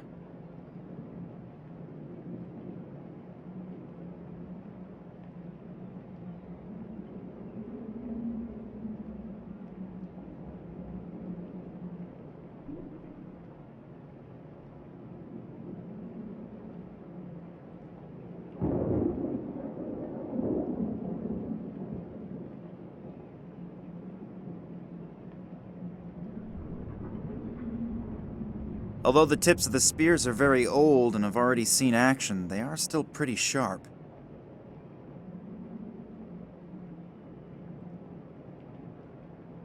Most of the books don't really interest me, but here's a book about haunted castles. It talks about Morangi's castle.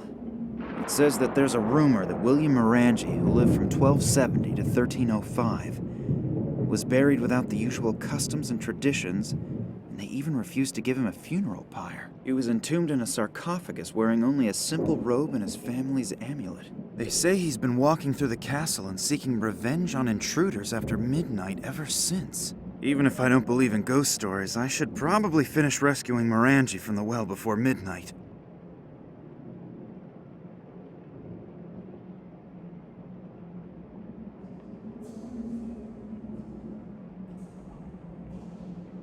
An old oil lamp! Seems to have plenty of oil in it, too.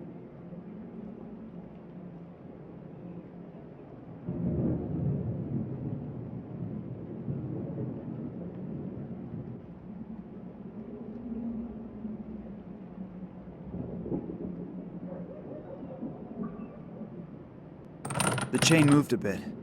I think I'd better release the lever again, otherwise the chandelier that's hanging from the chain will fall down. The chain moved a bit. I think I'd better release the lever again, otherwise the chandelier that's hanging from the chain will fall down. The chain moved a bit. I think I'd better release the lever again, otherwise the chandelier that's hanging from the chain will fall down. The chain moved a bit. I think I'd better release the lever. The chain moved a bit. I think I'd better release. The chain moved a bit. I think I'd better release the lever again, otherwise the chandelier that's hanging from the chain will fall down.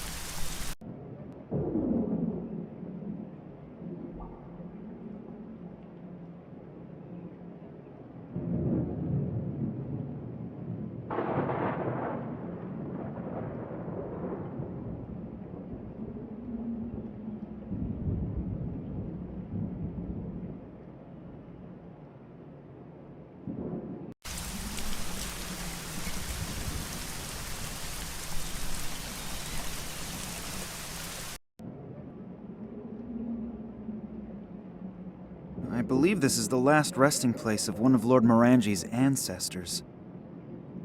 The coffin is made of massive stone. No chance. I'm assuming that the torch is always burning here to honor the dead. The torch is fastened to the wall. I won't be able to get it off there so easily.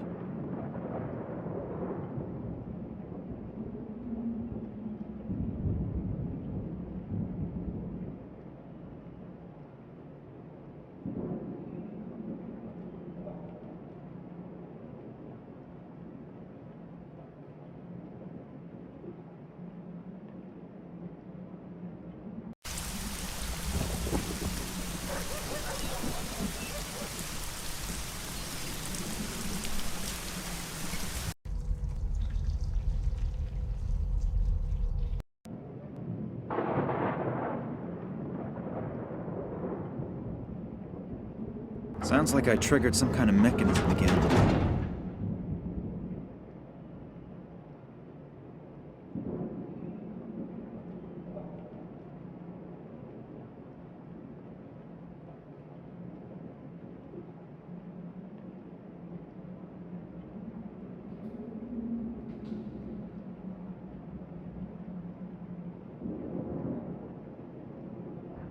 The distance to the other side is not particularly great, but to jump over the drawn-up bridge, that is something that somebody has obviously tried before.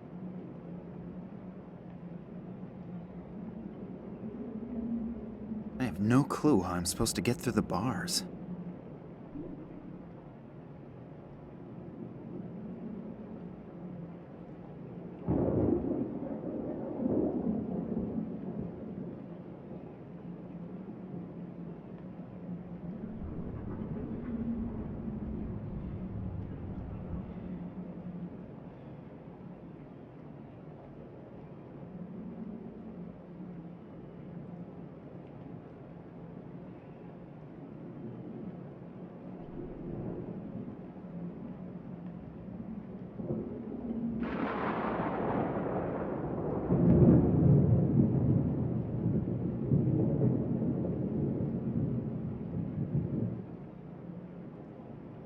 I've carefully jammed the coin in the tongs. I hope it won't get damaged. The flame is not hot enough to melt the gold.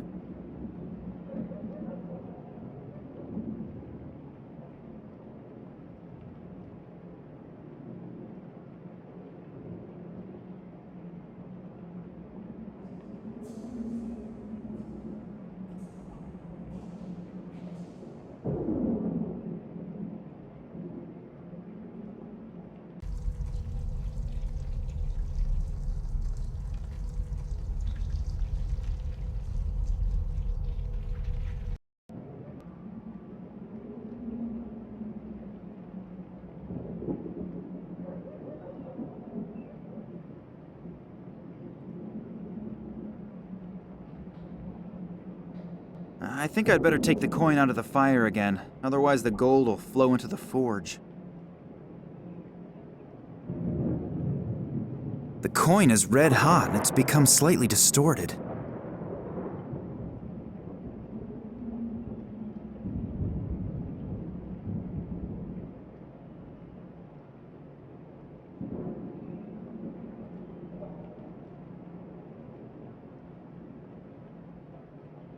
The coals burn pretty well, even without the oil.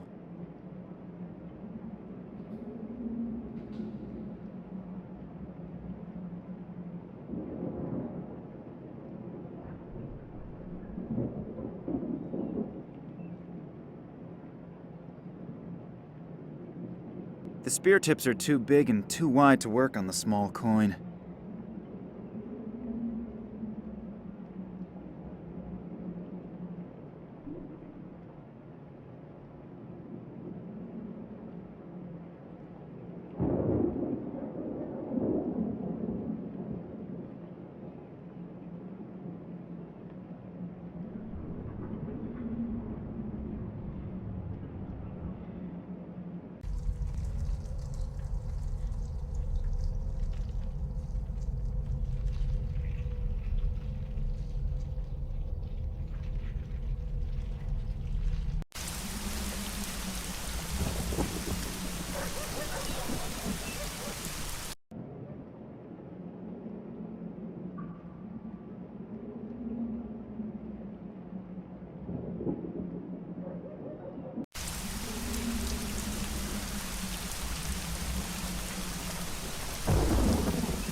The coin is red hot and it's become slightly distorted.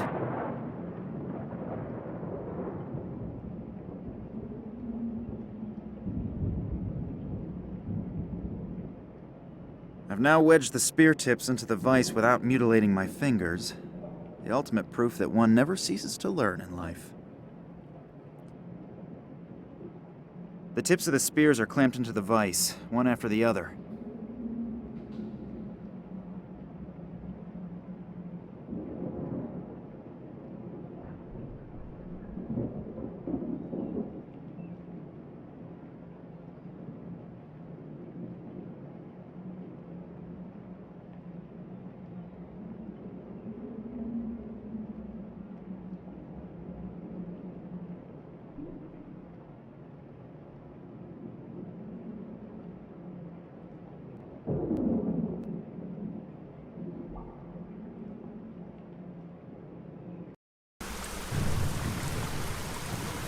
Doesn't really look very seaworthy.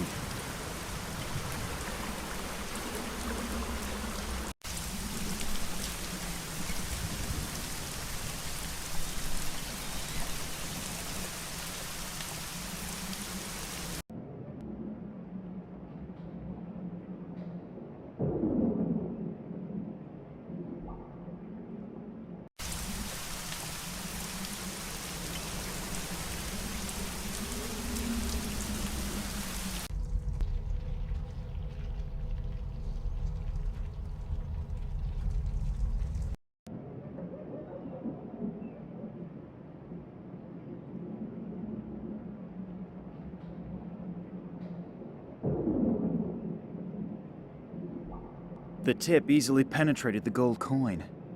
I think I'd better not imagine how it would look if I were stuck between these thorns. The ring is beautiful, but mainly hot. I should watch out that it doesn't become deformed again.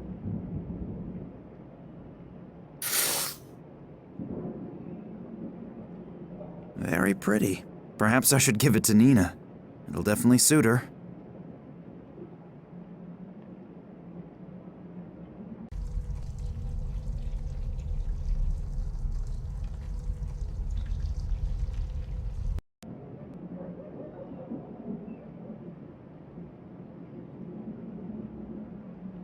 Sounds like I triggered some kind of mechanism again.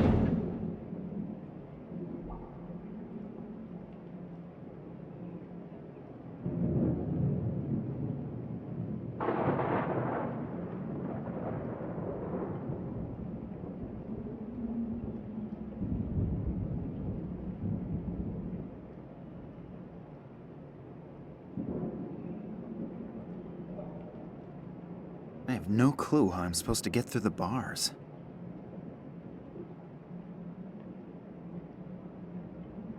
I have no clue how I'm supposed to get through the bars.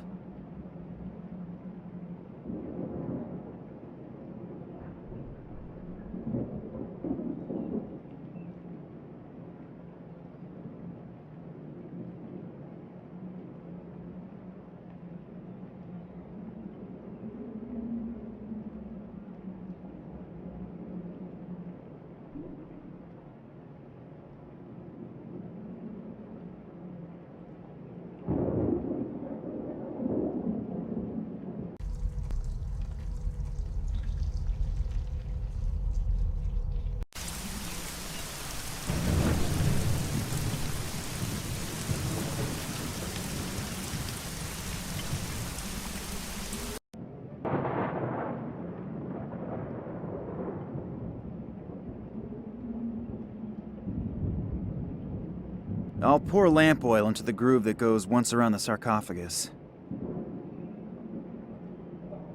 Let's give good old Lord Morangi a well-earned cremation. Maybe the story about him being a ghost here is actually true because he wasn't given a suitable burial.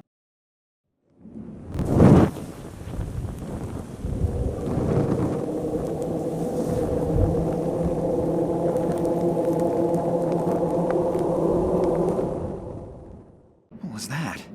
Did it suddenly get really cold in here, or is it just me? Did I just imagine that, or... The coffin is made of massive stone. No chance. I believe this is the last resting place of one of Lord Morangi's ancestors.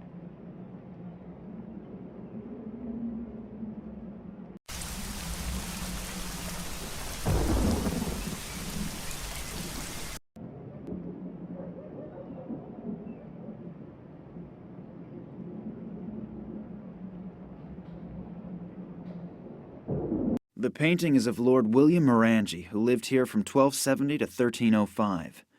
What an impressive guy.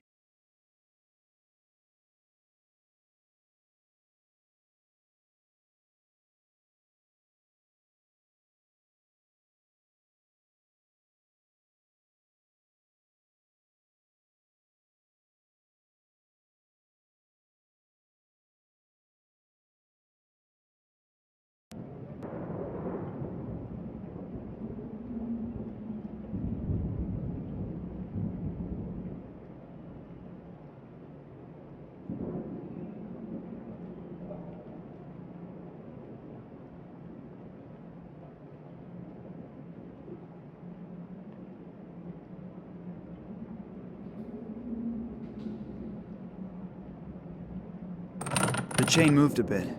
I think I'd better release the lever again, otherwise the chandelier that's hanging from the chain will fall down.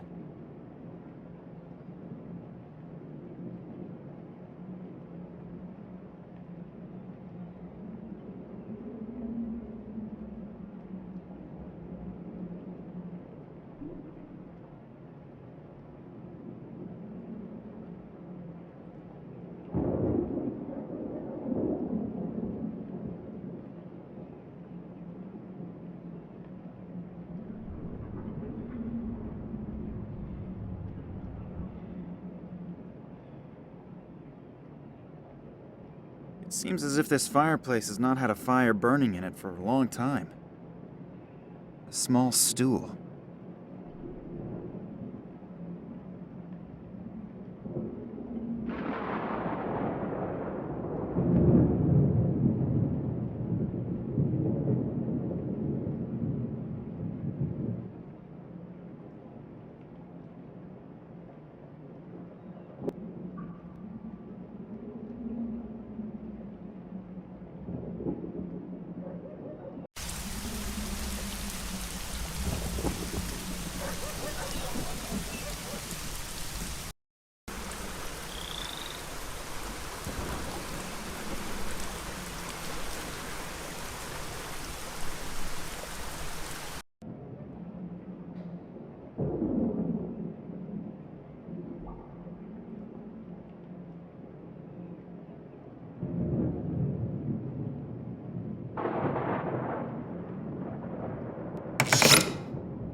This plank is extremely long. I can't walk around with it forever.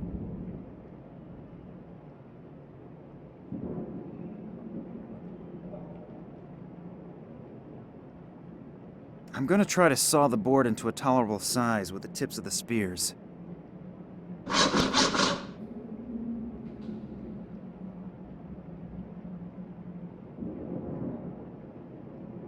This plank is still very long, but now it's almost transportable.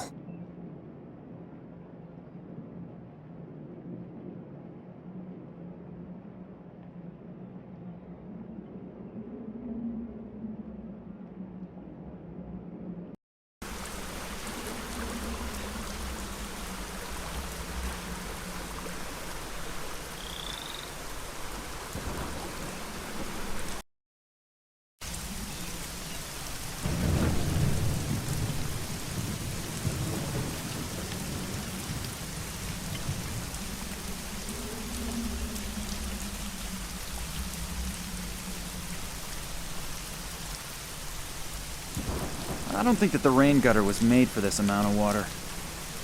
Anyway, it's just lying around here, in the way.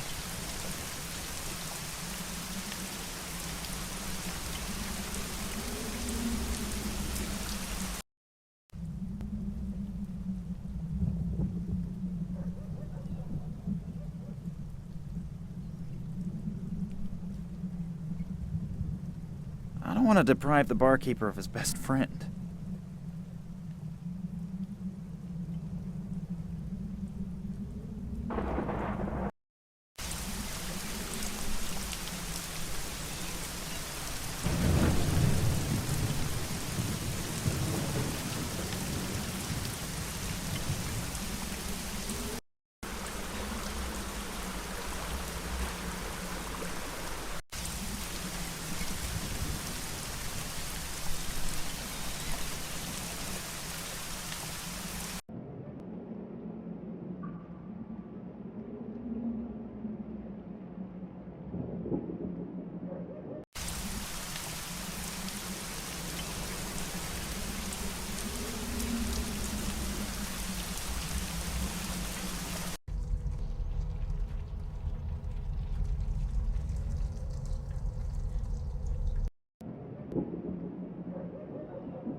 This is how I could separate the two pieces that are wedged tightly.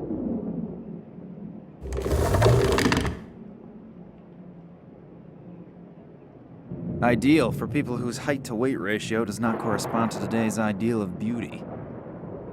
I'm actually quite happy with my figure as it is at the moment. Ideal for people whose height-to-weight ratio... I'm actually quite happy with my figure as it is at the moment.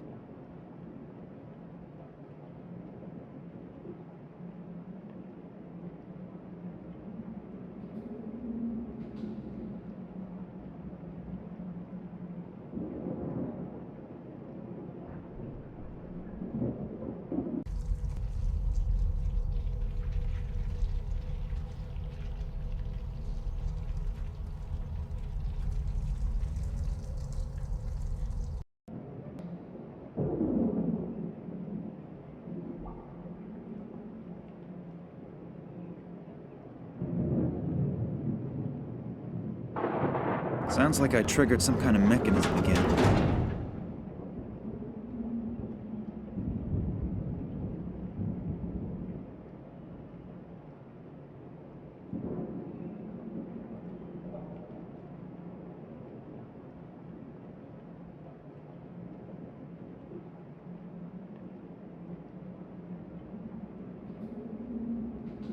I have no clue how I'm supposed to get through the bars.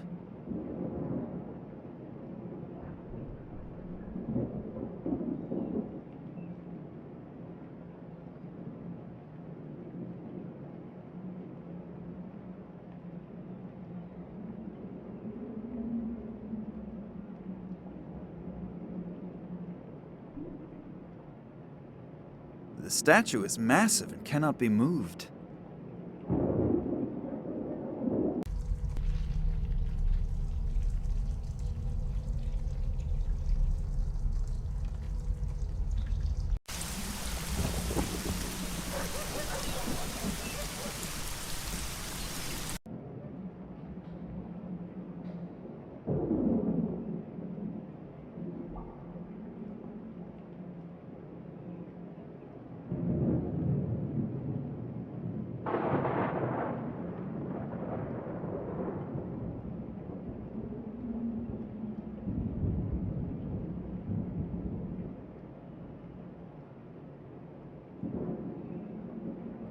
The chain moved a bit.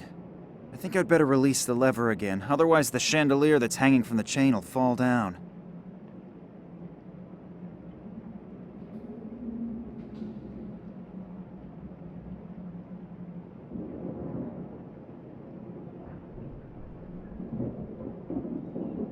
It still doesn't look all that spectacular.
A small stool.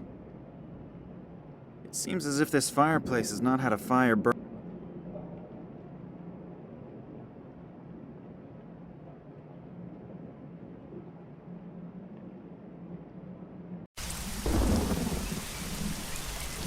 The previous cover for the chimney.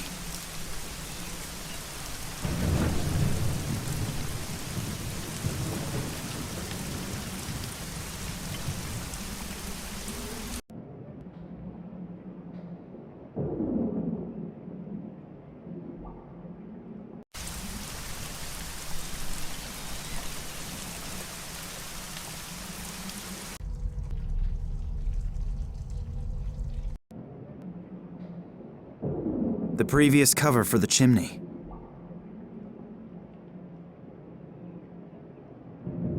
Sounds like I triggered some kind of mechanism again.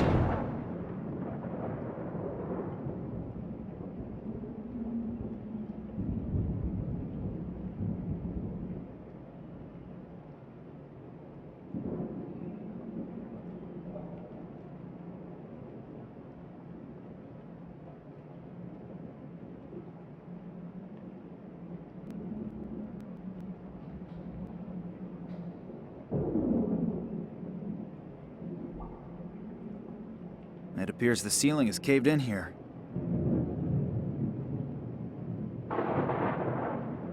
The door cannot be opened.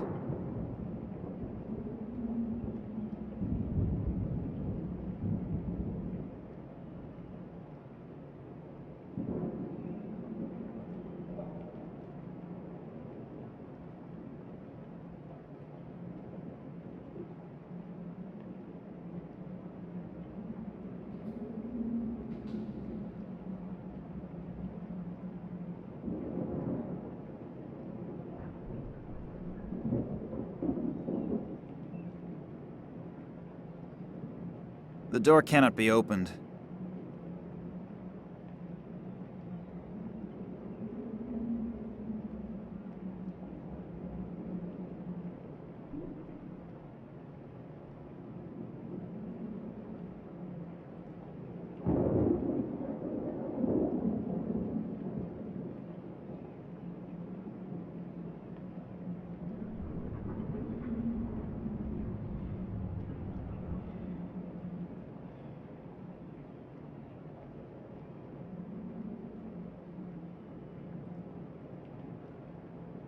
There's a small key in it.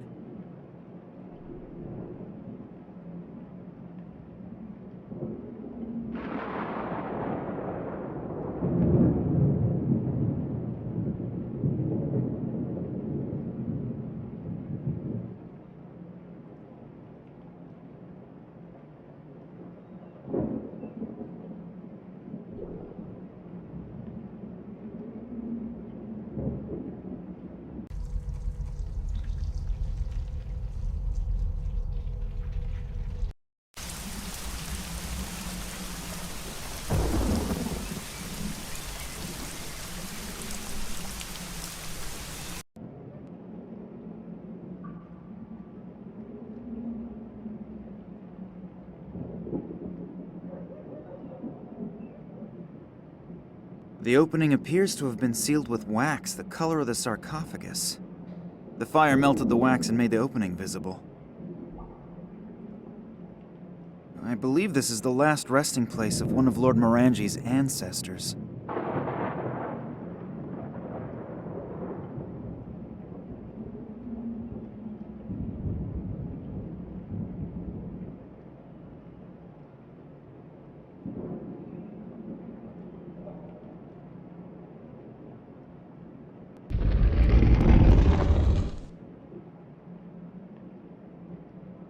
The mortal remains of Lord William Morangi.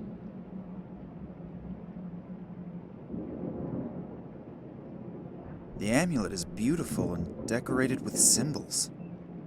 Excuse me, Lord Morangi. I have to save one of your descendants. And I hope that your amulet will help me.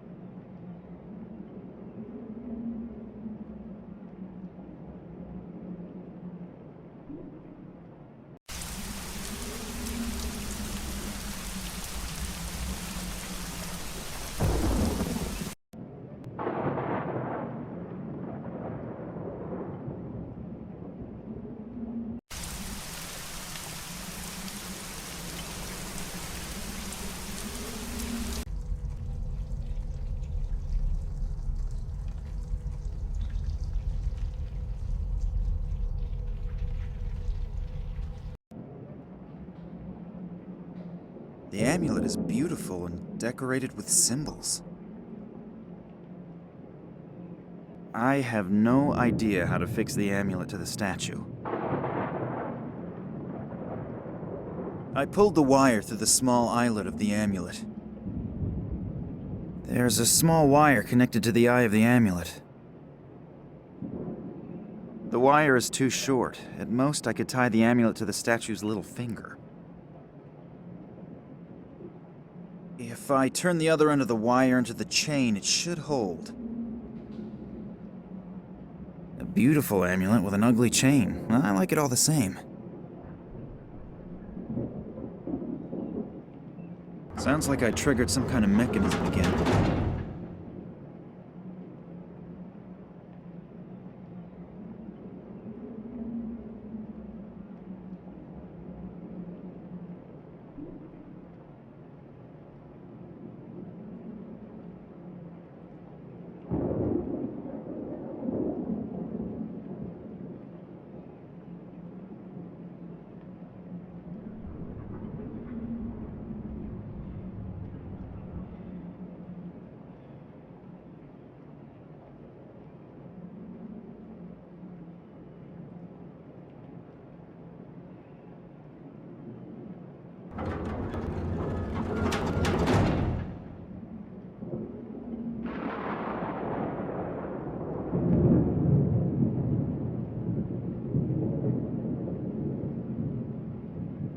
You've found a way. Thank you very much. Are you alright? I think so. But my left leg is killing me. Wait, I'll help you. That would be nice. I could barely make it to my office on my own. You have to admit, the story you just told me sounds a little unbelievable. First, Vladimir's kidnapping, then a mysterious conspiracy, and then men in black robes. On the other hand, the story is so unbelievable that you can't be making it up. So you'll help us? Little Nina is in Cuba with Manuel Perez right now? Yes, she just sent a picture to my cell phone. I can't understand it, though. Maybe you'll have better luck. Yes. I've seen this symbol before, but it's been a long time.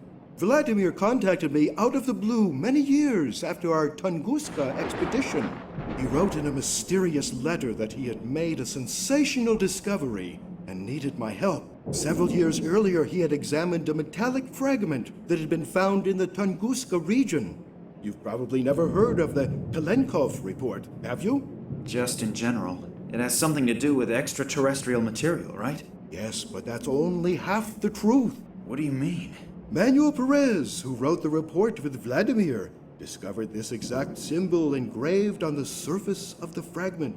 You mean there were symbols on the fragment? Vladimir wasn't sure since the surface was so severely damaged.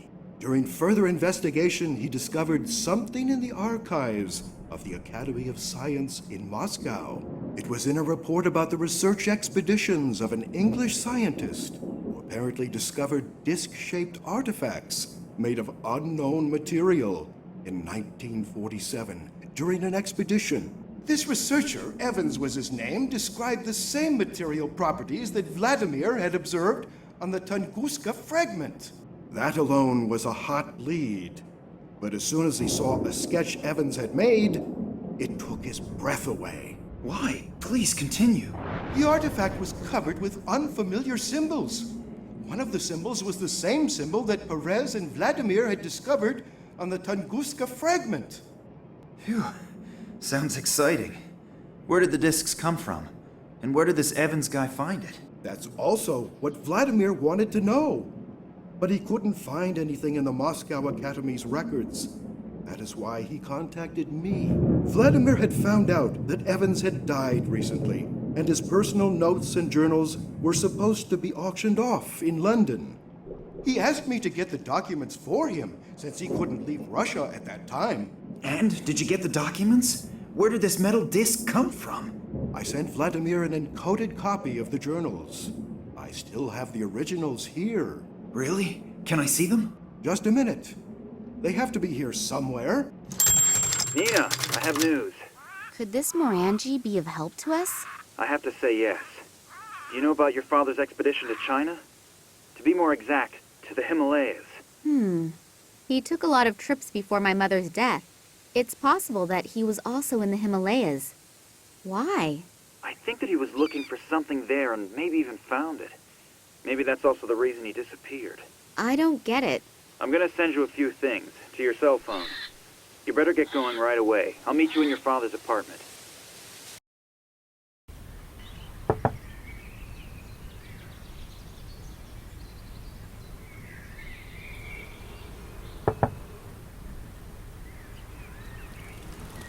Nina still isn't here. I'll give her a call and see where she is. Oh, I have a voicemail message. That's probably Nina, running a little late. This is Kanski. I really hope you're getting this message. We have to meet urgently. It's very important. I can't go into details at the moment. I think I'm being followed. I'll try to lose the guys and then go to the museum. Please, hurry. I have reason to believe that you're in great danger. I have to go. Somebody's coming. I'll wait for you at the museum. What is Kanski doing here again? Well, they don't want to run into him again. On the other hand, the message sounded important. What if it's a trap? I'll probably regret it, but maybe he really does have information that could help us. Nina isn't here yet, and the museum isn't that far away, so I'll just head over there. Yes. We've managed to track them. We know where the hideout is. Are you sure? The information is absolutely reliable. Very good. You must go there immediately. I'll tell Professor Charleroi that she should prepare the last phase of the project. Okay. Once I've found it, what will happen to the girl and her friend? Well, those two could actually be a problem. Take care of it.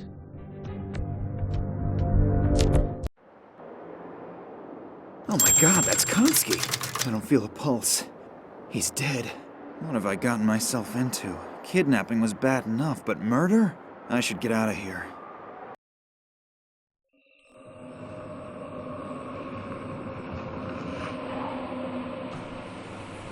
Max Gruber.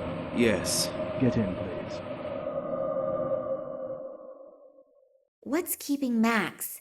He should have already been here by now. Maybe he had a more pressing engagement. How come? What do you mean? You really don't know? Love really does make you blind. What? Think about it. Your father disappears. Max sits in the next office and says he didn't notice. He had his music. Who urged you to go home and wait for your father there? It was Max. So what? So what? Have you already forgotten that's where someone knocked you out? No, but... And then the attempt on the train. This has to have something to do with you or your father. That's clear, isn't it? Yes, but... Your father wasn't on board. And who knew you were on the train, other than us? I know that all sounds strange, but... Nina, wake up. I don't know who Max is working for or what he's up to, but he's playing some kind of evil game. And he's playing it at your expense. Do you think we should... Forget Max. I know you like him, but he was only using you. If we don't go now, he'll win the game, and your father will lose. Maybe you're right. So what do we do now? The trail to your father leads to the Himalayas, and at least we have parts from a travel journal by this Evans. We should be able to use it to find the hidden caves of those mysterious mountain people. And then what? That won't bring my father back. I know, but I'm sure this strange alien artifact has something to do with your father's disappearance. I admit, we most likely won't find your father in the Himalayas, but at least we have another lead. Yeah, I know. It's just that I'm so very tired. Do you want to give up on your father? No, you're right. Let's go.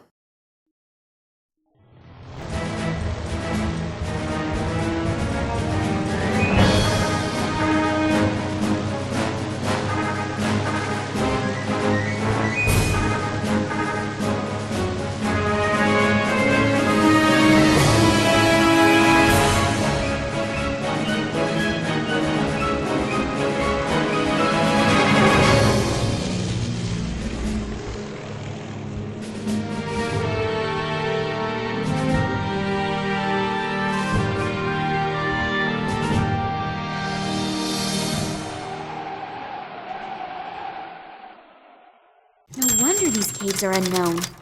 Without the exact information from Evan's report, no one would ever find their way up here.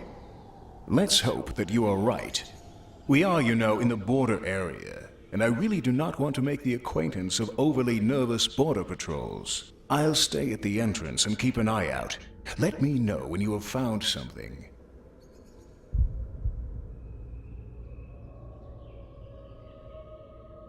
This thing has all the bells. There's no reception here.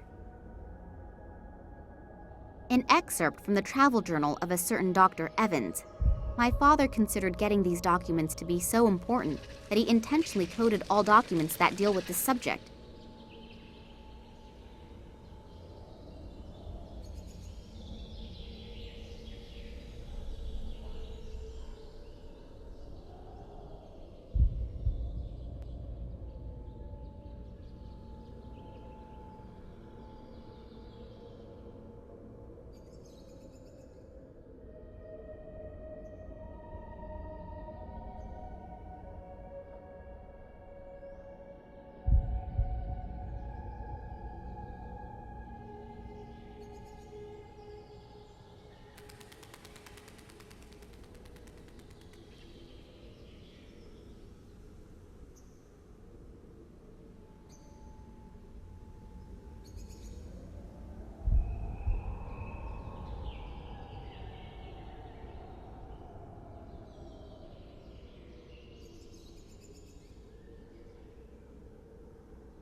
For sure.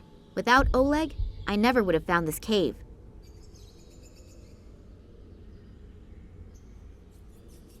A small round hole in the rock.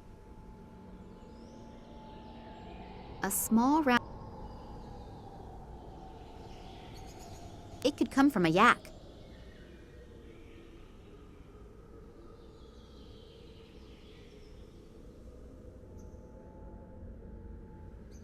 It could come from a yak. A wooden peg.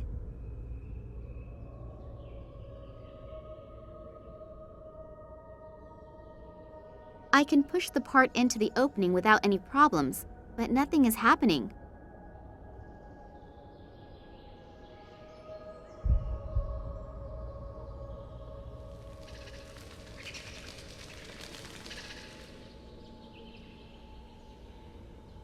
Oleg is standing guard. I'm sure he'll notify me in time if problems should arise.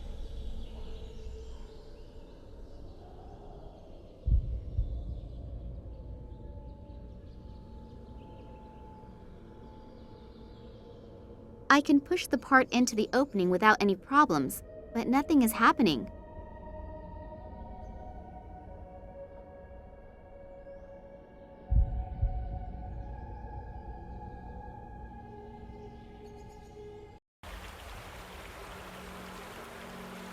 The water is crystal clear and most likely ice cold.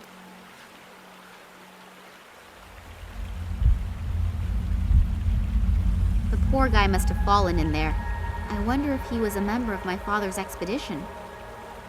I can't reach it from here.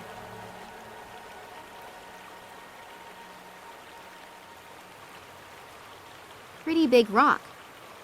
It's too heavy. I can't move it.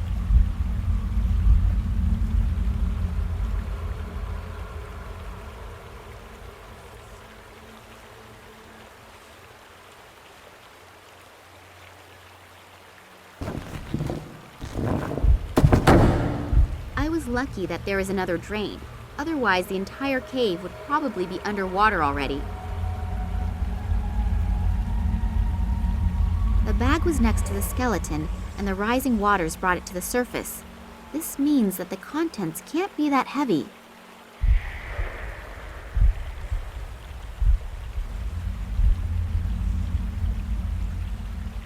Oh, a bone. It looks weird, somehow unnatural.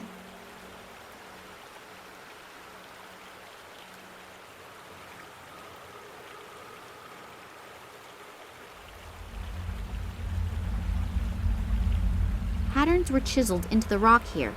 I wonder what they mean.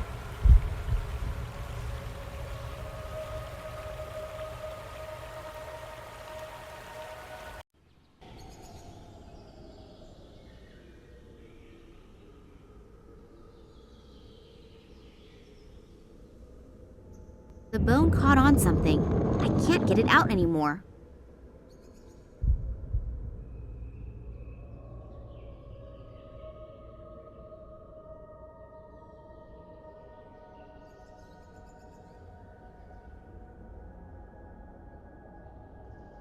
A small round hole in the rock.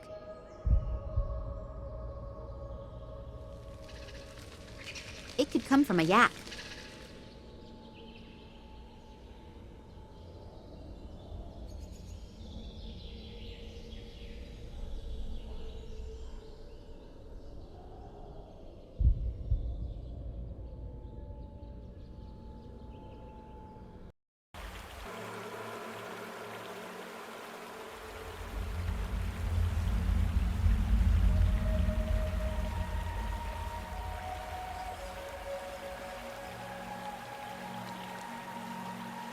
This room emanates a weird atmosphere. I can't describe it exactly. Unreal, as if one is entering a different world. These lines and circles look almost like the sketches that Manuel Perez made in Cuba.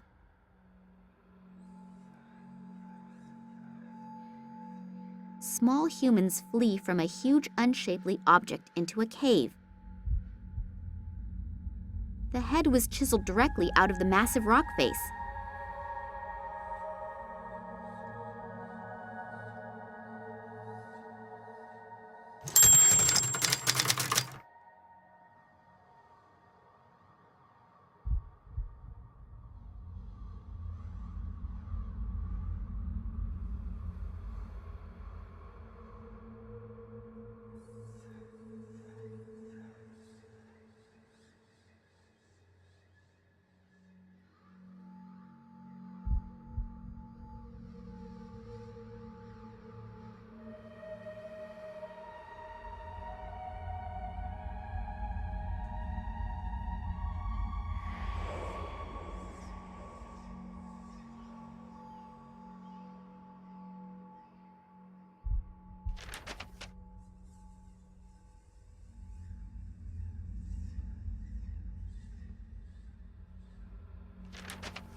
an excerpt from the travel journal of a certain Dr. Evans.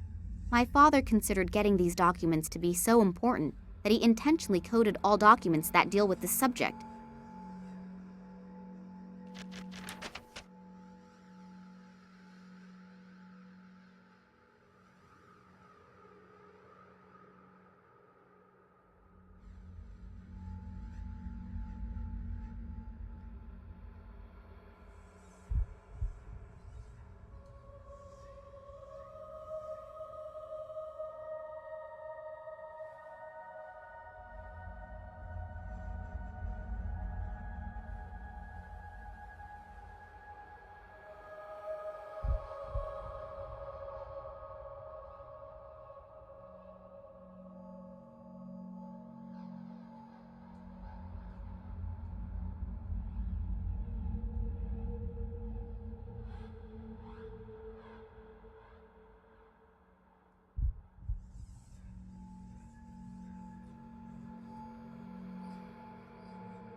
Strange disc.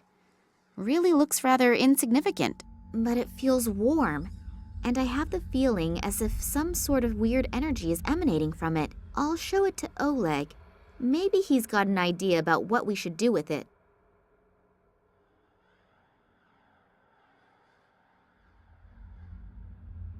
Oleg! I was just coming to you. I see you really did it. Congratulations.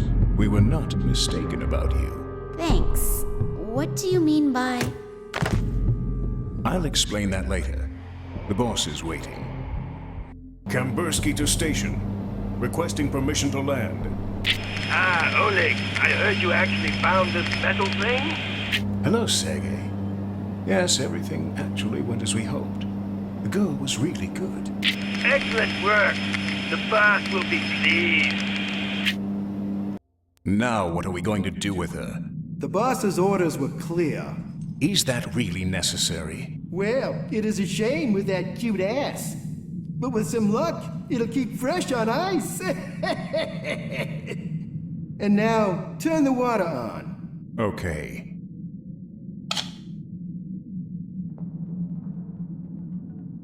Nothing. What a piece of crap!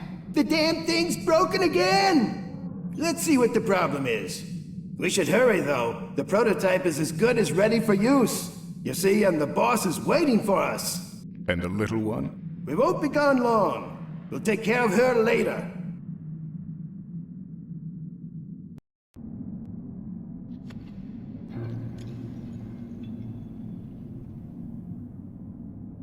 There's a piece missing here. Looks like it was torn out. Sabotage? Could be. You take care of it. I have to get back to our scientific genius. Okay.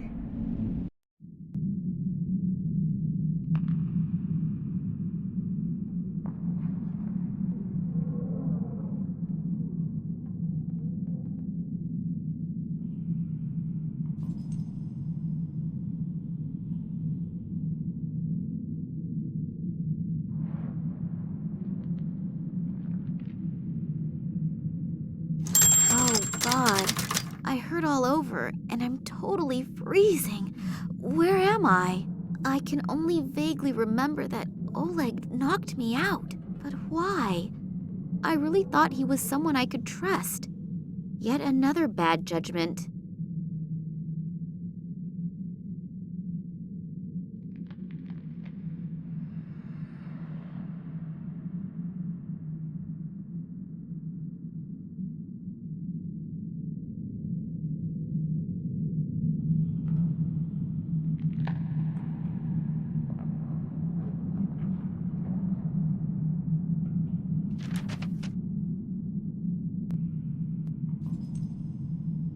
A bathtub filled with bubbles, a glass of red wine, and someone to massage my back. I think I want to go home. There's no water coming out.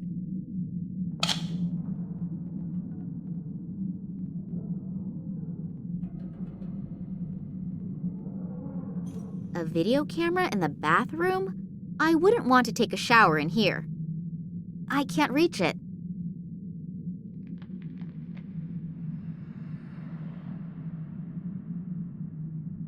This thing helps unclog stopped-up toilets.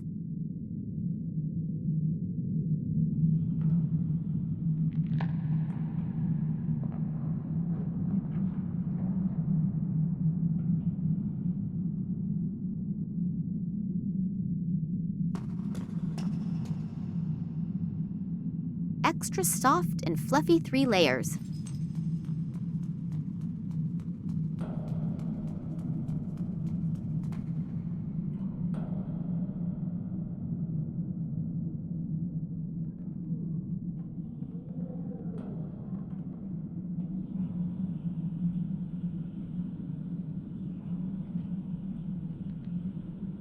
A vise, standard equipment in any shop that has at least half the equipment it needs. A metal plate.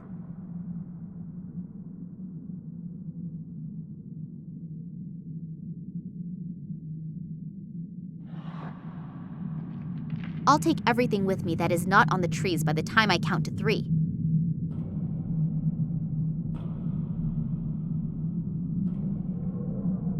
It reminds me of the part I found in Moscow at the train station. In the meantime, it appears to have entered series production. Now it even has a rubber coating on the grip.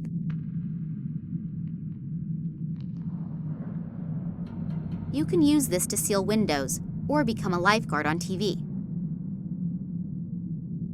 I have a vague idea. You can do thread cutting with that. I know, a very risky assumption, but you can't win if you don't try. It only contains useless stuff.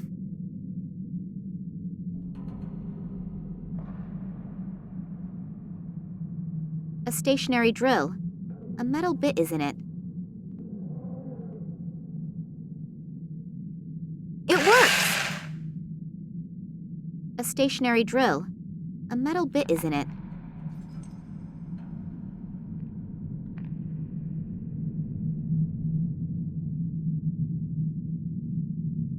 The drill is throwing sparks when it gets in contact with the metal plate.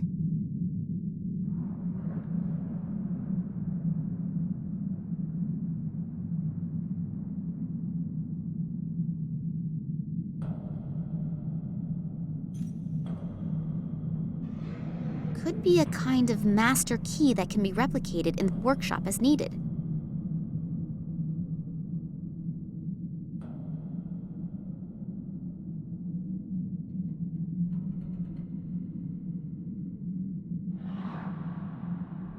A single egg is visible through the plate of glass. The machine can probably be opened with key commands. I do not know the number combination, and if I just simply break the glass, then the contents will probably be destroyed by the falling glass splinters.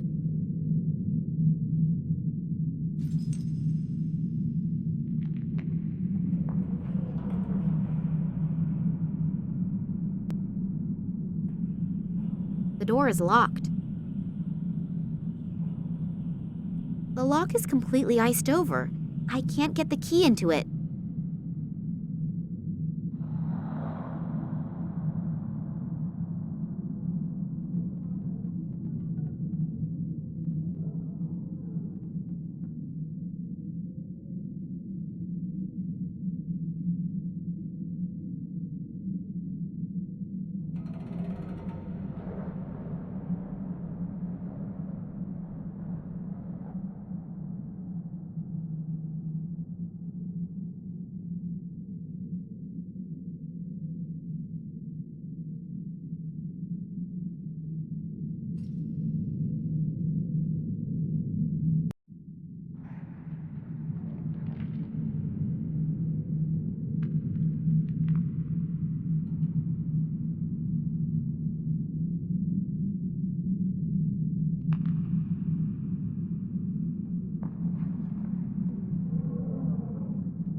extra soft and fluffy 3 layers.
The sparks from the drill set the paper on fire.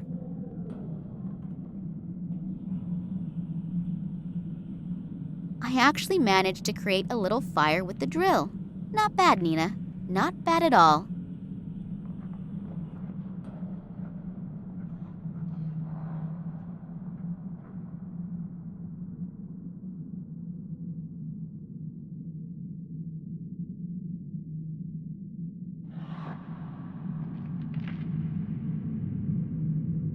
I should have learned by now that I can't simply hold metallic items into the fire without burning my fingers.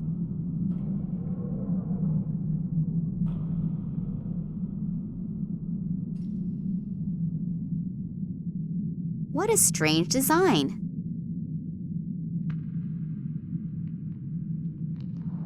I'm going to freeze to death pretty soon, but at least the key is nice and warm now.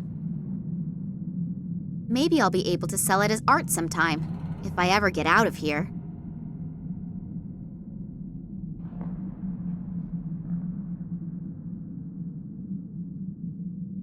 The hotkey is melting the ice, so the lock is now open.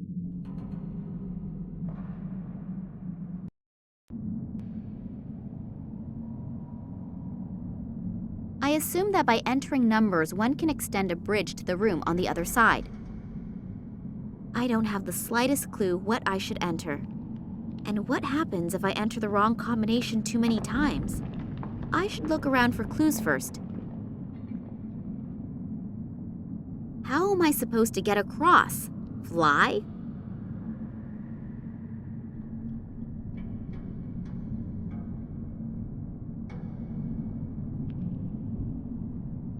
Looks like an elevator shaft, but the elevator is nowhere to be seen. Without an elevator, I really don't feel like jumping into precipices today for a change. Maybe tomorrow. What a strange design. I think I read somewhere that stuff like this was used to protect sensitive equipment from radio interference. What a strange design.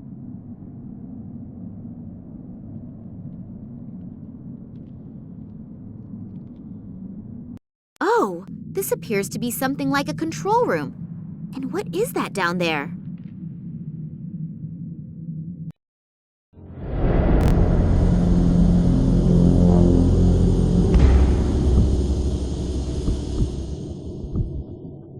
Problem solved? Not quite. But at least I found our saboteur. There was a terrible, regrettable accident just now. That's too bad. What's going on with the water? That isn't important right now. I need you here. Oleg, may I introduce you to Professor Charleroi, our scientific leader? Pleased to meet you. Yeah, sure. Save it. We don't have time. The boss will be here soon, and I want to have everything ready to go by then. Oleg, Sergei, and this Nicole Charleroi seem to be like a kind of complete assembly of all the human scum on Earth. Right now, I'm really tempted to jump through the window and send all 3 of them to... But what are they doing down there? And what kind of machine is that? I don't know for sure what is going on here, but I'm really sure that it is something quite nasty. And this I know. As soon as I get even the slightest chance, I will mess up their plans, but big.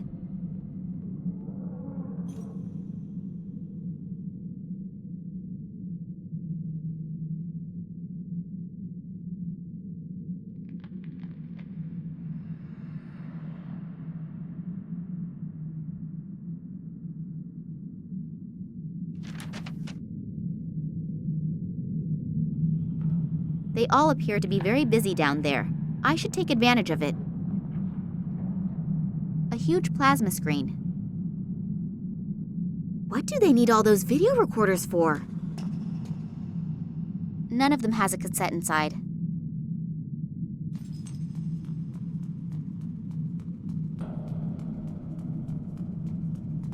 A single piece of explosive is still in there. I think I'll take it with me. Empty.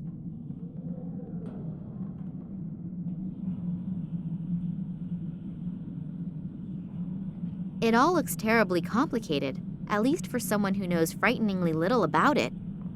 There are 3,000 switches here and not one is labeled. I'm not even going to try it.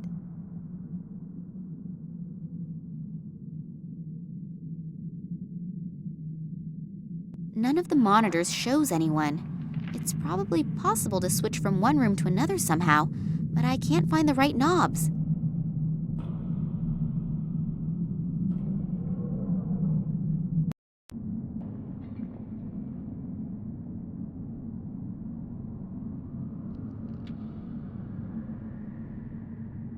A freight elevator, but there doesn't appear to be a way to summon the elevator up from here.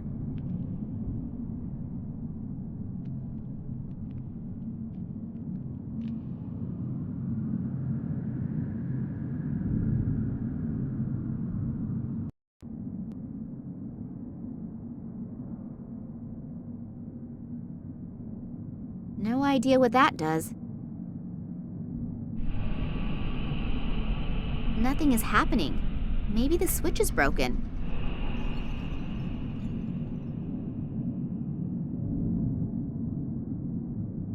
A completely normal fishing rod without any kind of frills, but rather robust.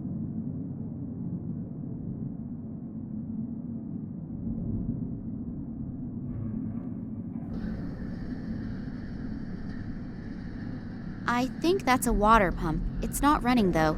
I assume it is responsible for the running water and the heating. That's probably why it's so cold in here.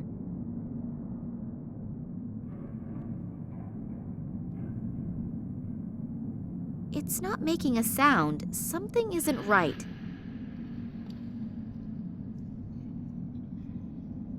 It's not making a sound. Something isn't right.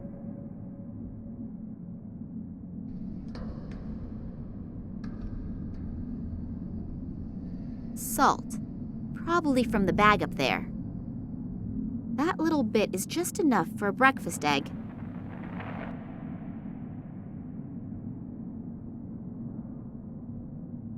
The freight elevator does not appear to be very stable. One of the cables has already broken, and the one next to it doesn't look like it is going to last much longer either.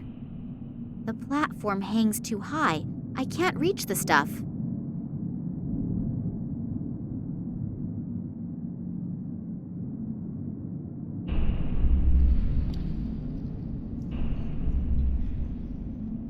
That's the way outside.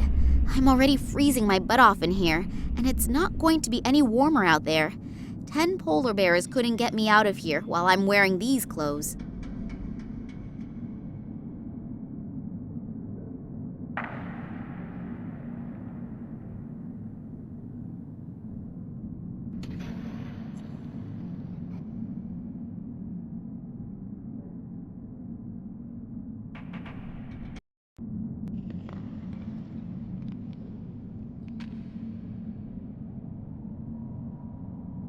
Maybe I can pick up one of the lighter packs.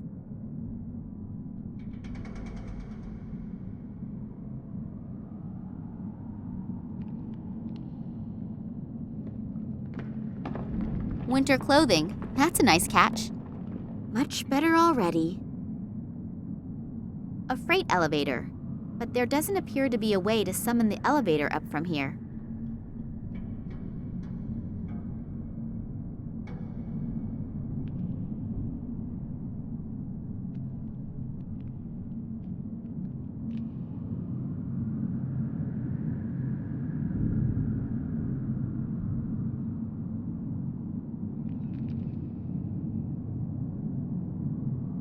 Terry cloth bedding, a whole stack of it. Whatever am I supposed to do with it?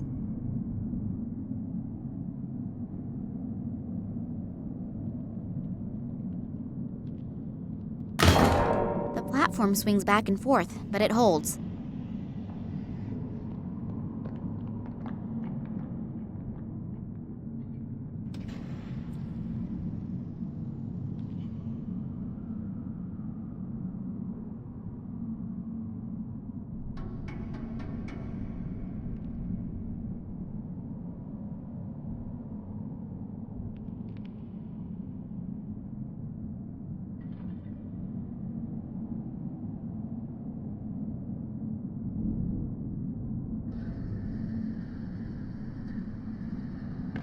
Without an elevator?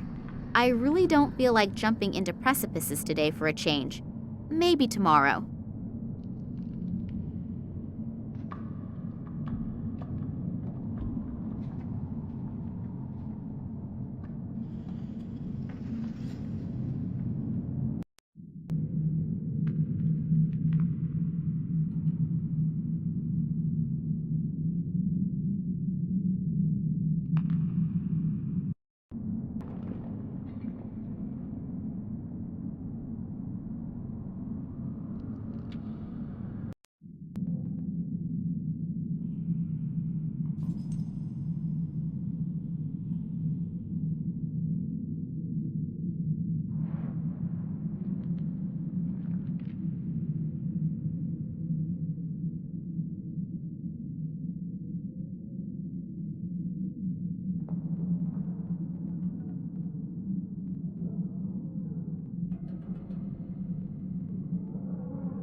The other stuff on the platform is too heavy to be able to pull it up with the fishing rod.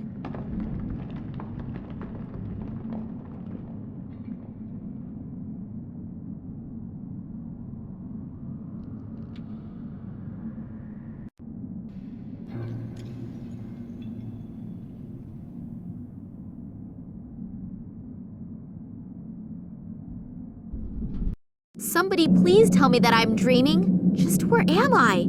Antarctica? Nobody is ever going to find me here. I can forget about that. A 10-liter bucket.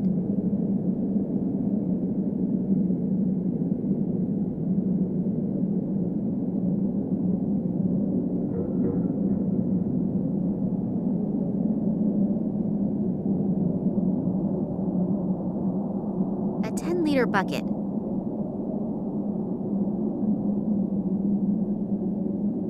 Just how did they get all that heavy equipment here?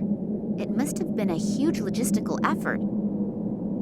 Building the station probably cost a lot of money. Somebody must be counting on getting a lot of profits.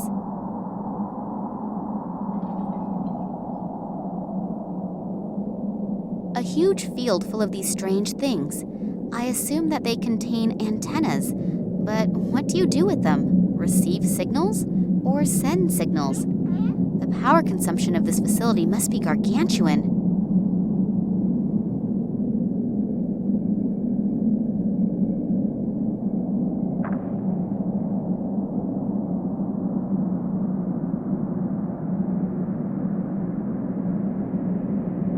The penguin seems to be sitting on something. He's probably hatching something.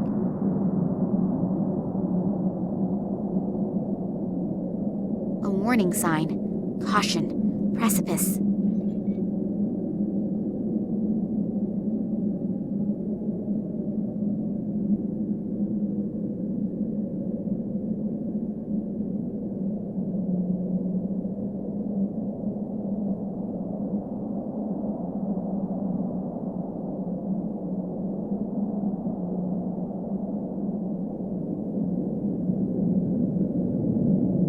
There's someone lying there. Hello? Are you hurt? Hello? I almost fear that he's dead. Funny that someone should fall into the glacier's precipice who probably knows his way around here. Plus, there was a warning sign. Just a moment. It could, of course, be that he had a little help when he fell. I believe these people here are capable of that. It almost looks as if they let the poor guy die in misery down there. I really have to watch out. A human life does not appear to be worth much out here.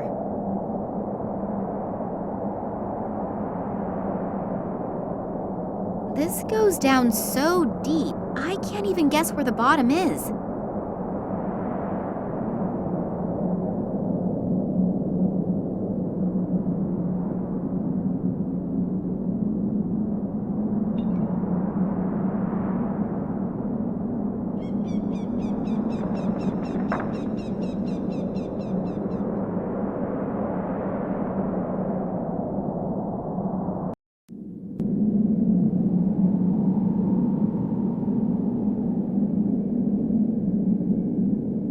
The shield was stuck in there.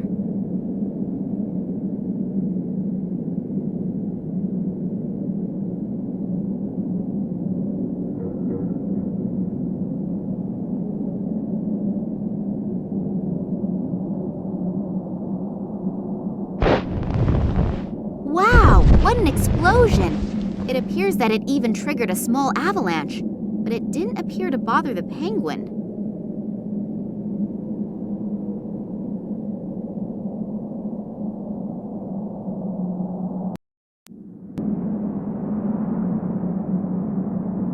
I know that robbing dead bodies is frowned upon in upper circles, but I cannot do anything for him anymore.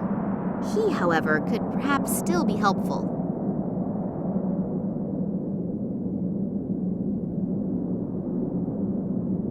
In an abstract sort of way, the amulet represents a head. There is a large diamond on top. It looks to be very old, and if the diamond is real, it is worth a fortune. A gasoline lighter. Unfortunately, there is no gas in it. A couple torn out pages. They're entitled Research Journal of Nicole Charleroi.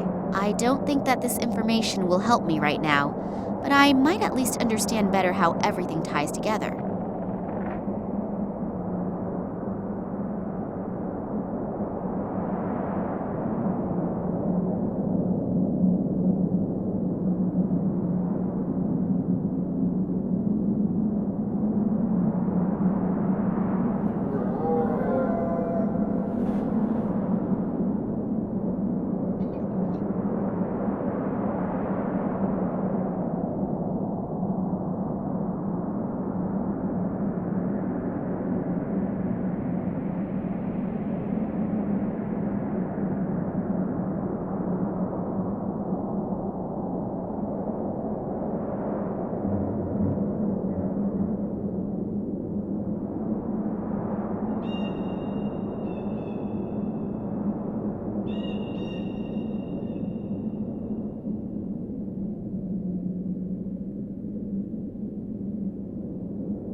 This goes down so deep, I can't even guess where the bottom is.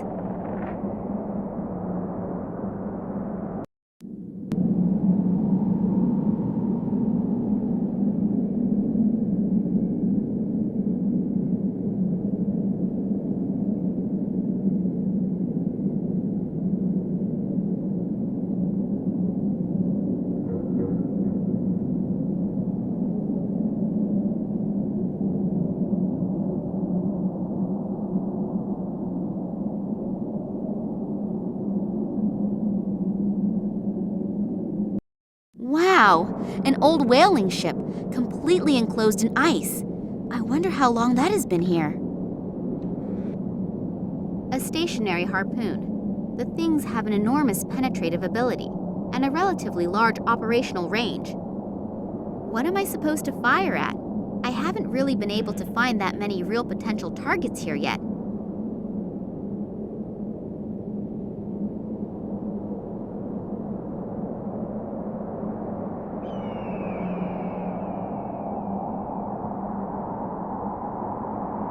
It contains whale oil. People also used to use it as lamp oil and lubricant. It's a little heavy. Not even female Russian shot putters can carry that.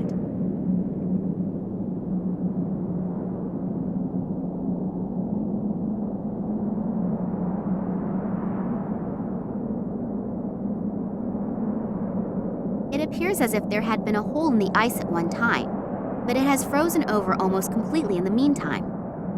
I'm pretty sure I won't be able to get the hole open again with only my bare hands.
The jacket is frozen stiff, but it appears that there is still something in the side pocket.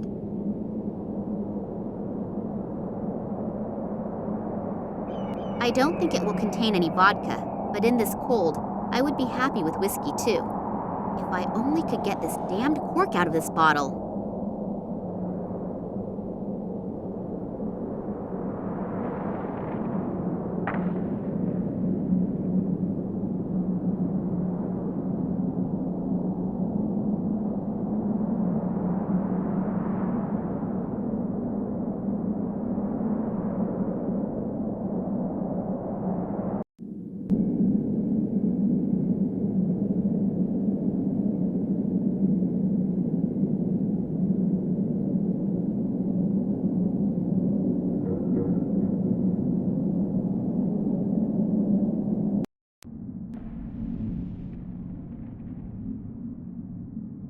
The platform hangs too high.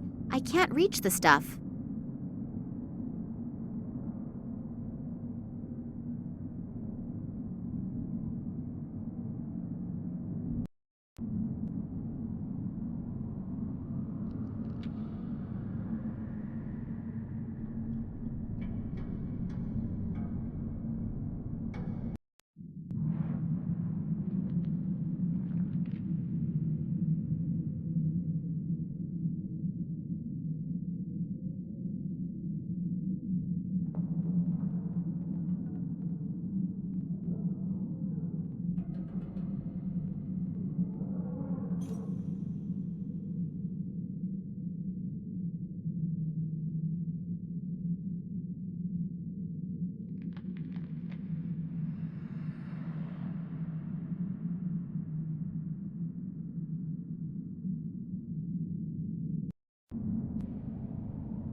platform swings back and forth, but it holds.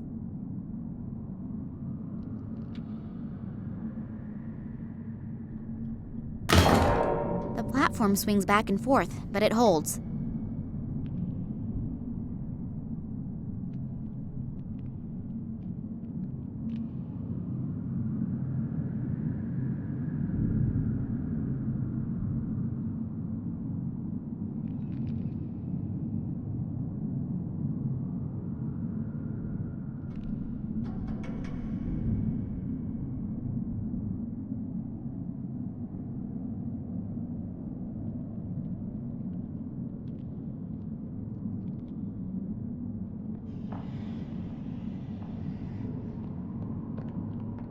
The other stuff on the platform is too heavy to be able to pull it up with the fishing rod.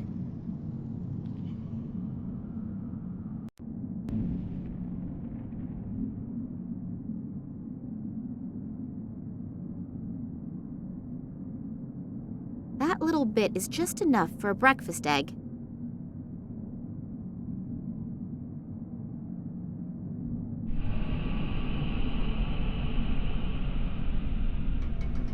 The platform hangs too high. I can't reach the stuff.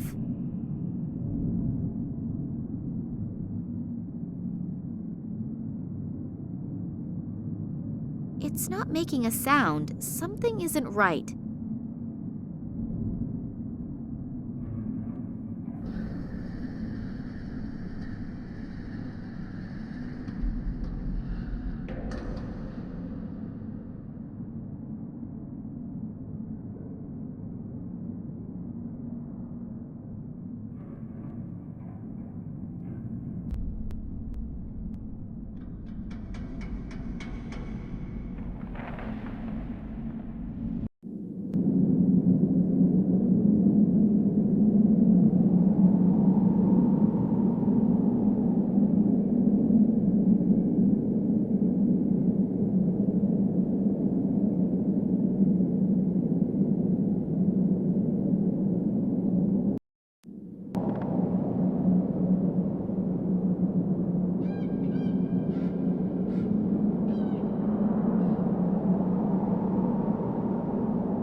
It contains whale oil. People also used to use it as lamp oil and lubricant.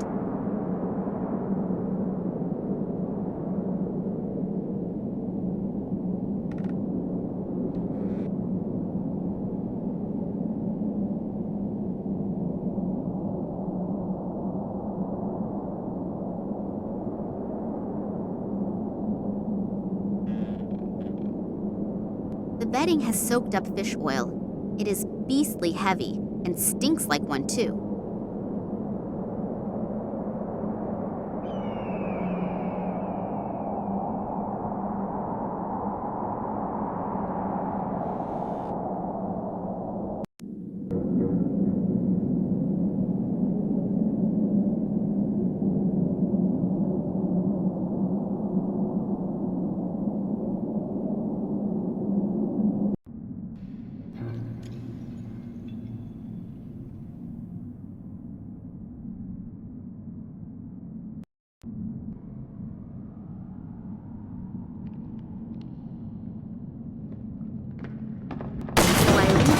Yet another trail of devastation.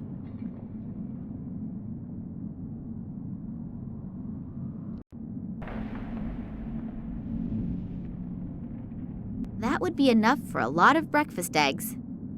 Where am I supposed to put this? I can't carry this much.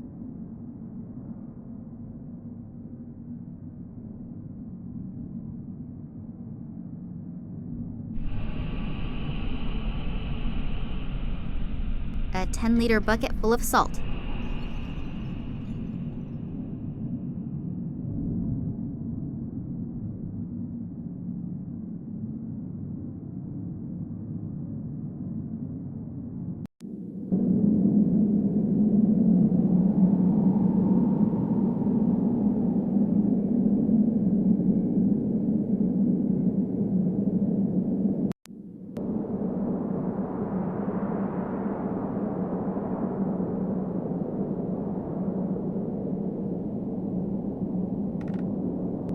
it will probably take some time until the salt has eaten its way through the ice. I'm pretty sure I won't be able to get the hole open again with only my bare hands.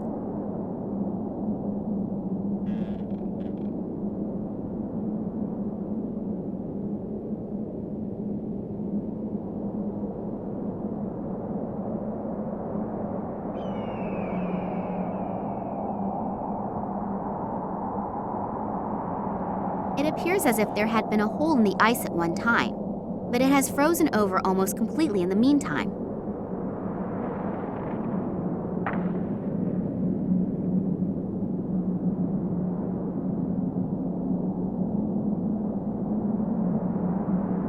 What am I supposed to fire at? I haven't really been able to find that many real potential targets here yet.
I can't tear the glass out with the plunger.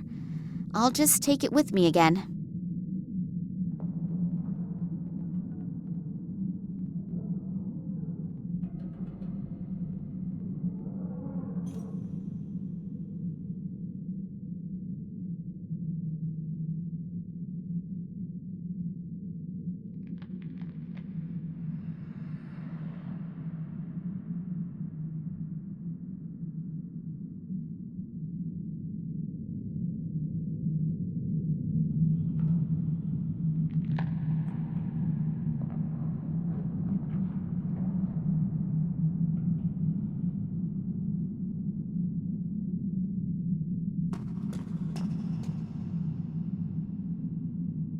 It always looks so simple in detective stories. Plunger on the glass, cut it with a diamond, and... it really is simple.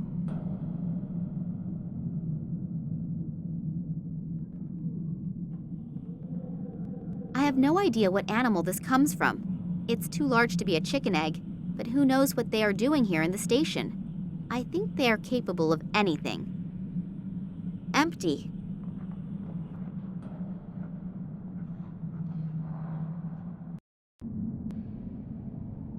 In an abstract sort of way, the amulet represents a head.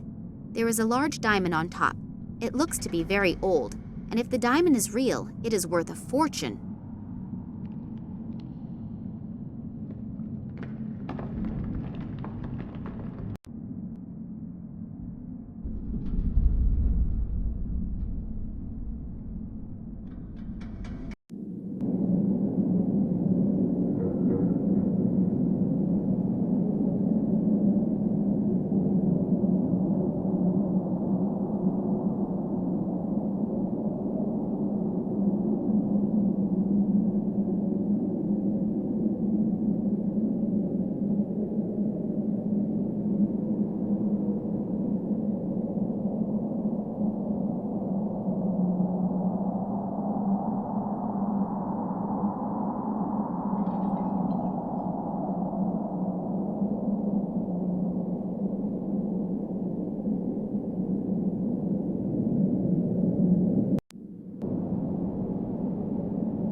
The salt ate a huge hole into the ice.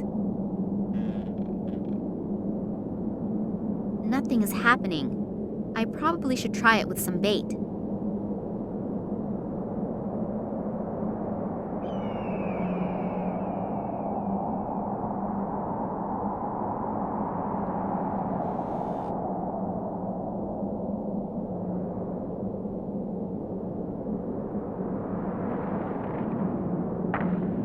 The lighter could serve as a blinker substitute and lead all in one. It's definitely worth a try. Maybe an extremely far-sighted fish will be fooled by this bait.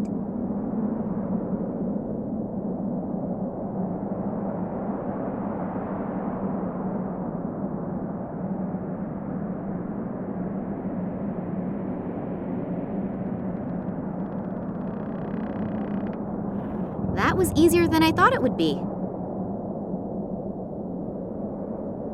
A specimen of the genus fish.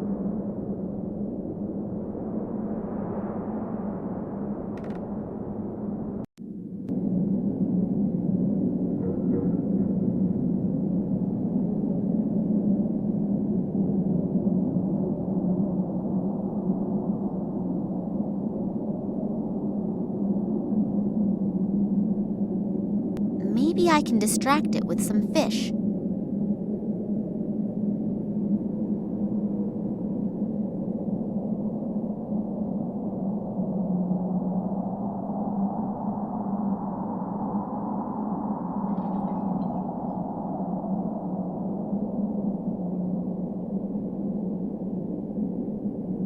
This appears to be made of metal. Why is a part like this just lying around here? And why is the penguin trying to hatch it? It doesn't like it that I stole his offspring. I'll put the egg back down. I have enough enemies here as it is.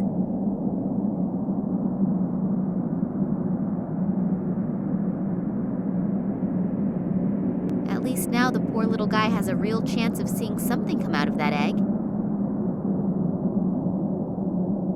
An egg-shaped thing made of metal.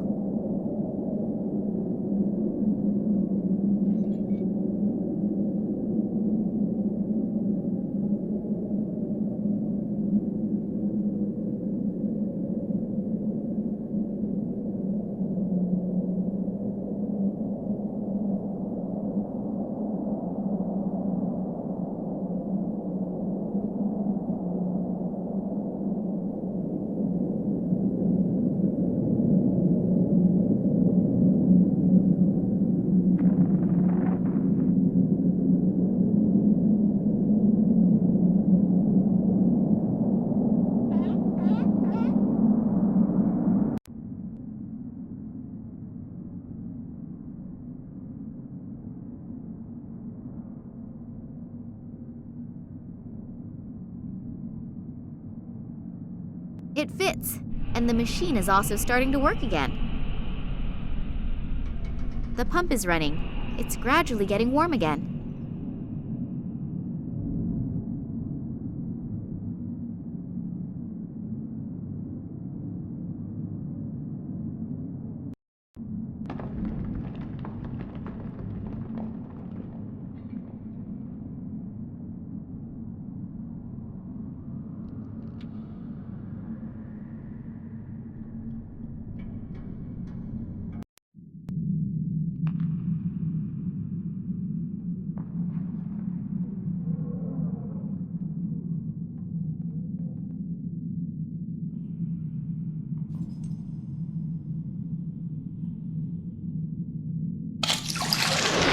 Missing. The water's going to drain right out again.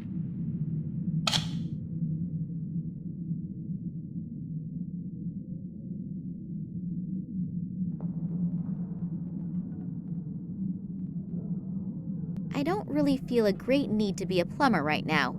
I just want to get out of here.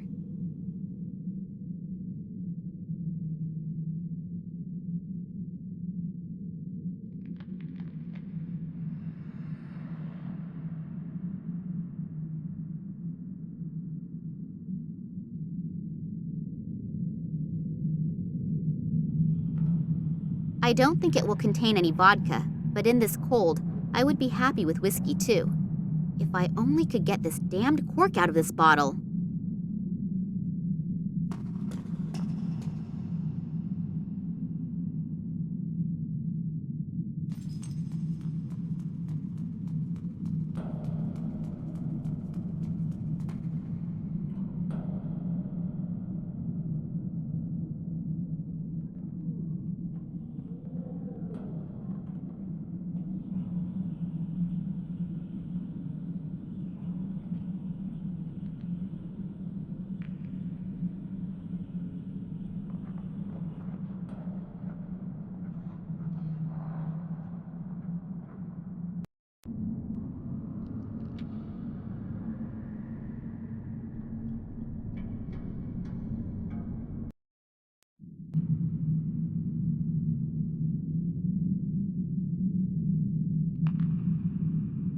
empty. It all looks terribly complicated, at least for someone who knows frighteningly little about it. What do they need all those video recorders for? None of them has a cassette inside. There are 3,000 switches here, and not one is labeled. I'm not even going to try it.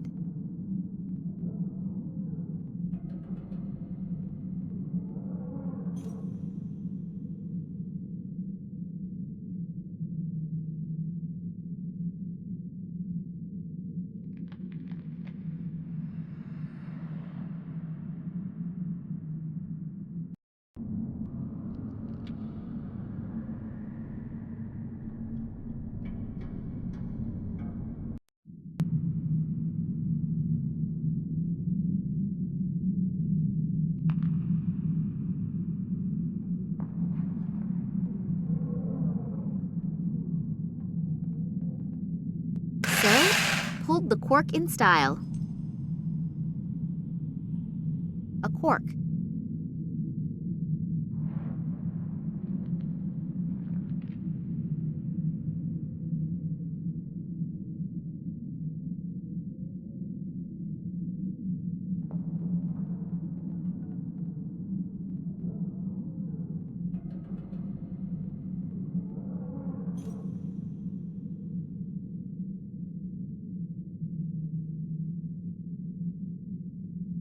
It even reasonably fits into the drain. That should stop the water from draining. Nothing. All that effort for nothing. Again. Yay! The tub is full. Woohoo!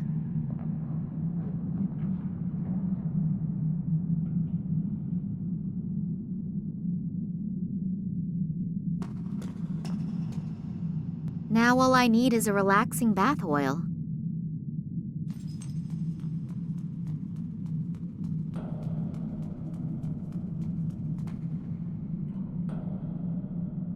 I can't reach it.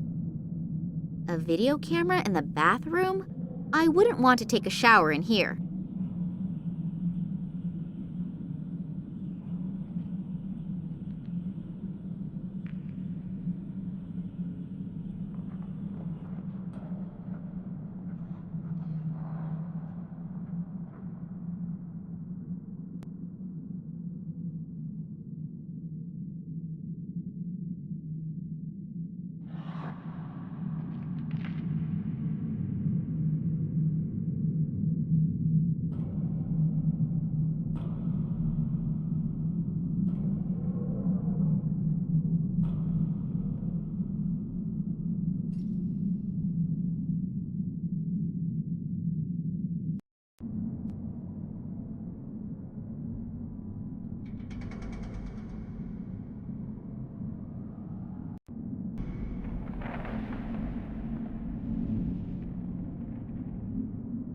Too bad, actually.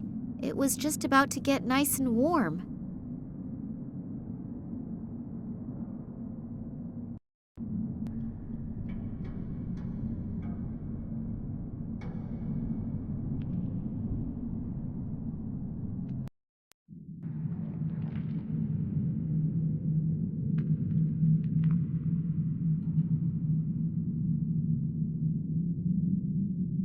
The water has frozen over pretty quickly.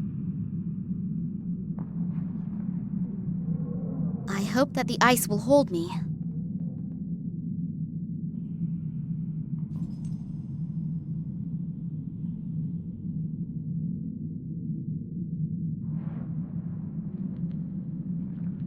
The camera has been screwed on tight, but at least I could remove the strap.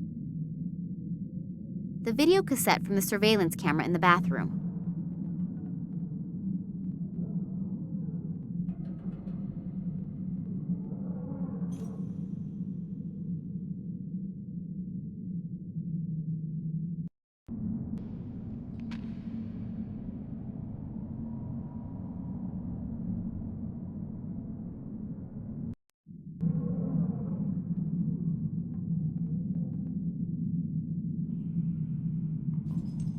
Oh, There is something else on the tape. A remainder of another recording. Looks like the room right next door. This Nicole Charleroi is having a discussion with a really elegantly dressed guy. Unfortunately, his back is to the camera, but I could swear that it's... What's going on down there?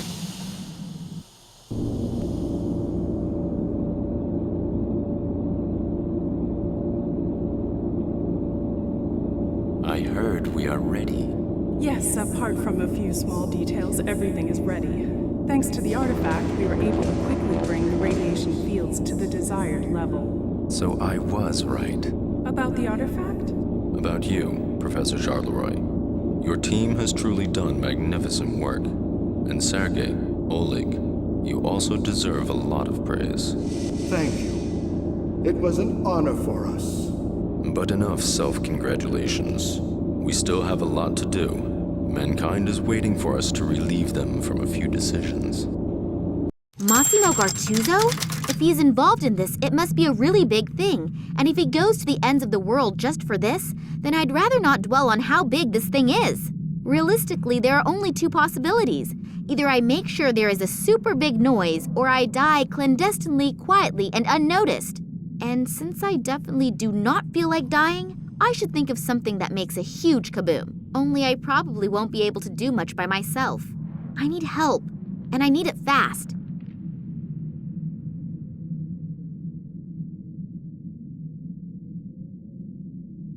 A huge plasma screen.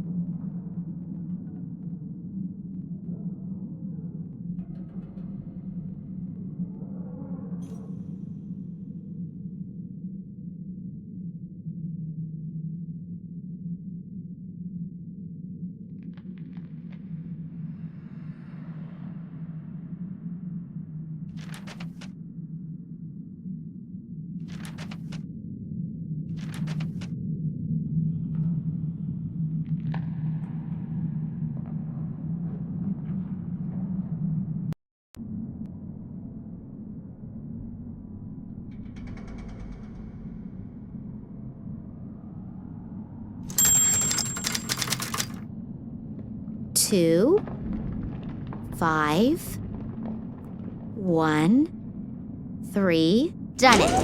I wonder what is waiting for me in that room over there.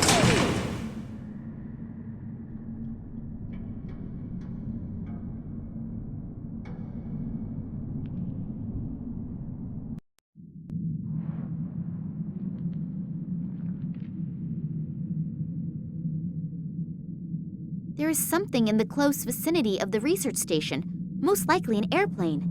Maybe they can come and get me out of here. I just have to get their attention somehow.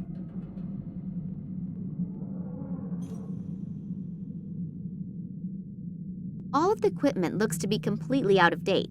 They obviously only invested in stuff that was absolutely necessary. Full of fireworks. I think I'll take a couple with me, and probably the matches too.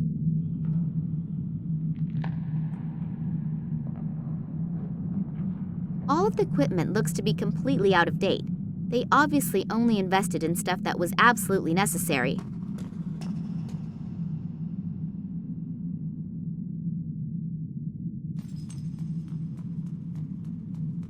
Equipment for measuring and analysis. What exactly can one do with it? I haven't got the faintest idea.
I supposed to fire at?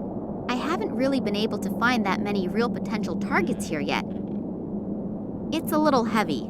Not even female Russian shot putters can carry that.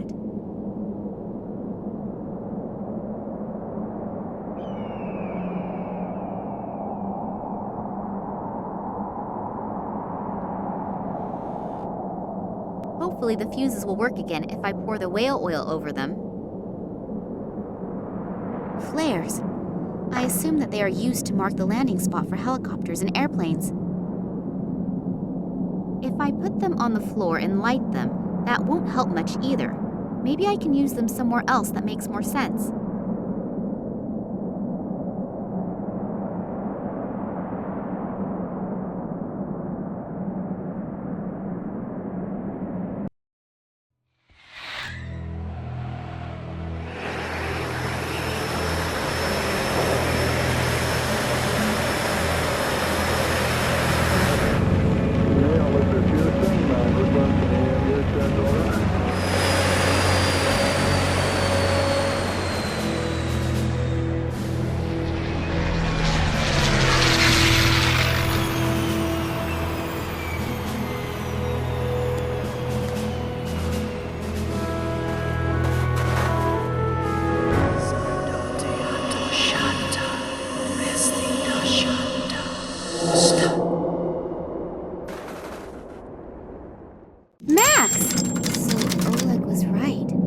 It's not what you think. Typical statement from a man. They aren't our enemies. They want to help us.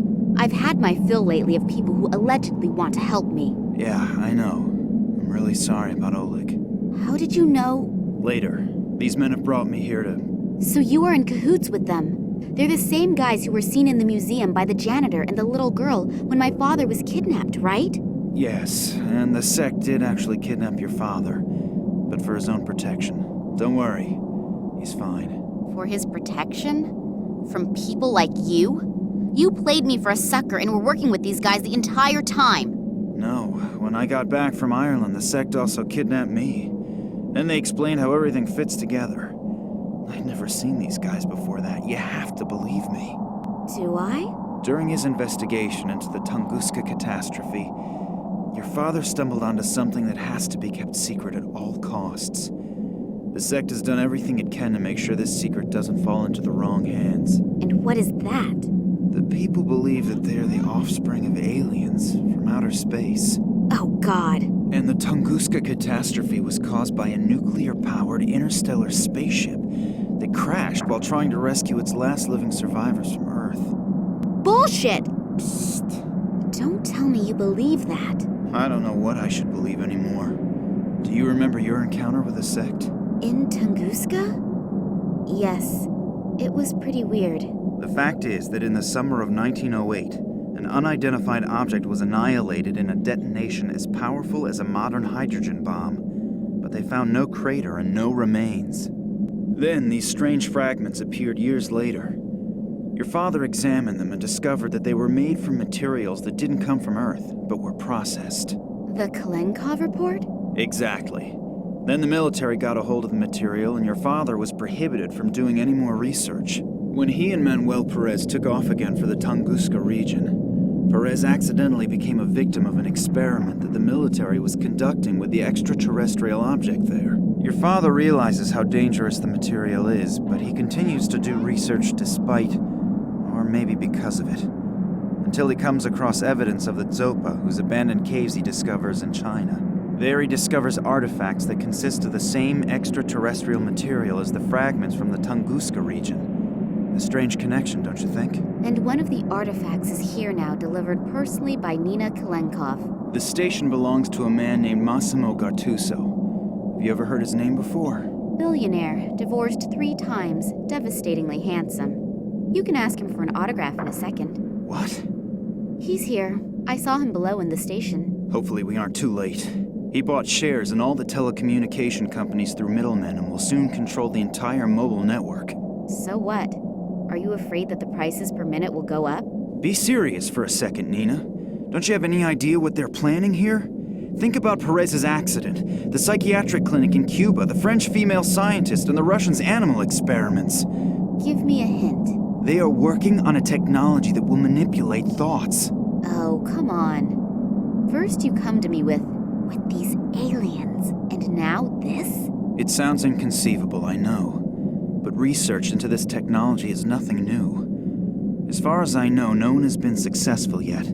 But with this extraterrestrial material, do you think that Massimo Gartuso will go to so much trouble if the artifact was merely of value archaeologically? The sect believes that he is about to implement this technology, and you can imagine what will happen then. So, do you trust these people? More than I trust this Gartuso. And what are you planning to do? The sect will take care of detonating the transmitter, and we have to find a way to disrupt the experiment itself. Are you familiar with the layout in there? Is there maybe a control room or something like that? Sure. Follow me and try to be inconspicuous. Yes, sir. Oh, before I forget, I found your cell phone in the caves in China. I thought you'd probably need it, in case you want to call me after all this is finished. I know your number by heart. So, the elevator should be working again. But maybe we should wait until the sect members have detonated the antenna. And if not, we still have the element of surprise on our side. So you really want to go down there? Yes. Now let's go. Damn, what just happened? The elevator appears to still be working, as do some of the doors, but I can't open the other ones. Nina, can you hear me? Just great. I have to get the doors open as soon as possible or we'll have a real problem. We've had more than enough of those already. Hopefully Nina will wait for me and won't do anything stupid. But if I know her, she probably will. Max doesn't seem to hear me through the door.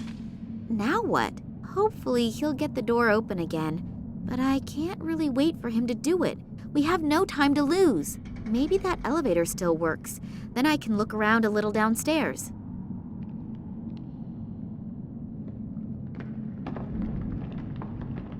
If Max would have been able to open the door, he would be beside me right now.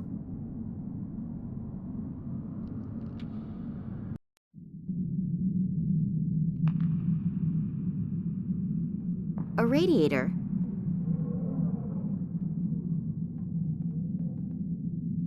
The radiator feels cold. I can't open or close the valve with my bare hands. Someone took the knob that opens and closes the vent. There's just a rod left now. One of the surveillance cameras. Hopefully Max is constantly checking the monitors in the control room.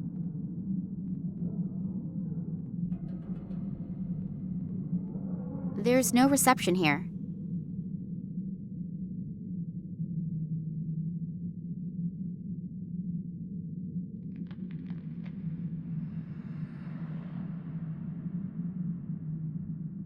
I hear voices behind that door.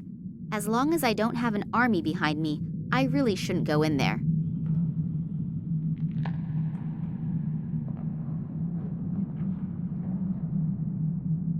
What an enormous icicle! I can't break it loose. It's much too massive for that.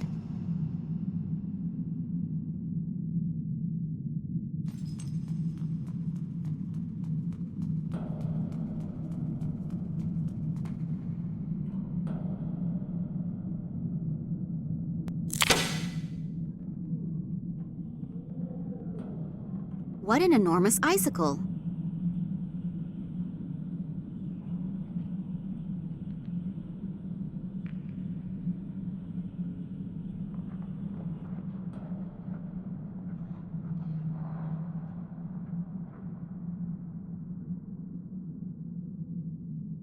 The pipe is cold.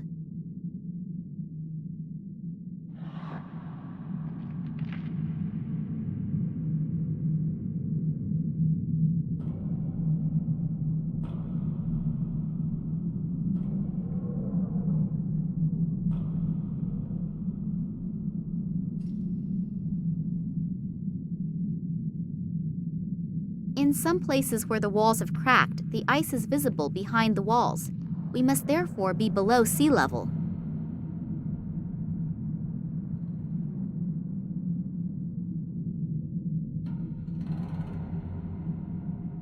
The sign warns that contact with water could trigger chemical reactions. The paint is so brittle that it crumbles just looking at it. The sign is riveted.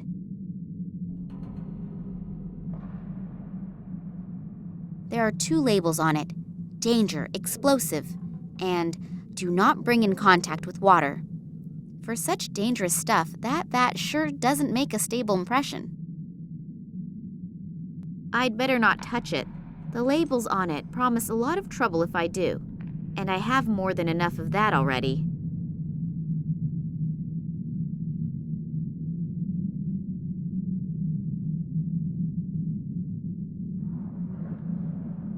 An iron chain hanging in the middle of the room.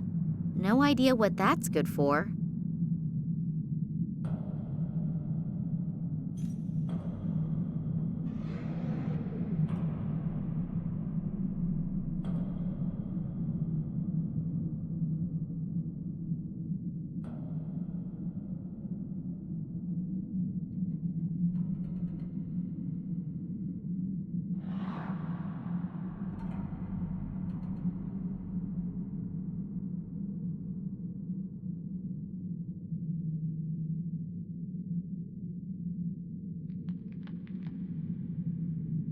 This wrench ought to make sure that the lid doesn't open accidentally. Hopefully the lid won't open. I'd better not touch it. The labels on it promise a lot of trouble if I do, and I have more than enough of that already.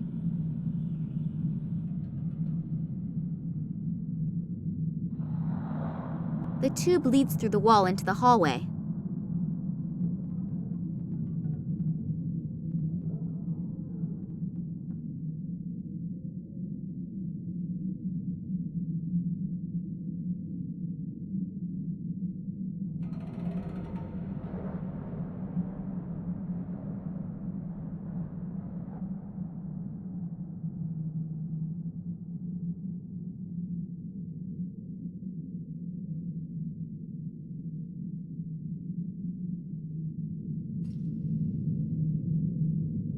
My former teacher, Mr. Puetz, would say no one can force a round metal rod to rotate with a wrench.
When I wedged the icicle between the pipes, the nut broke from the mounting bracket of the pipes.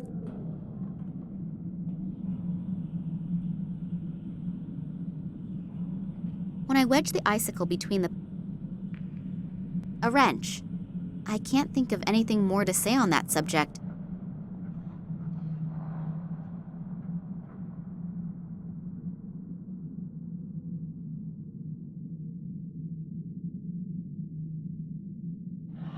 The nut would just slide back and forth, and that won't get me anywhere either.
I threaded the rod.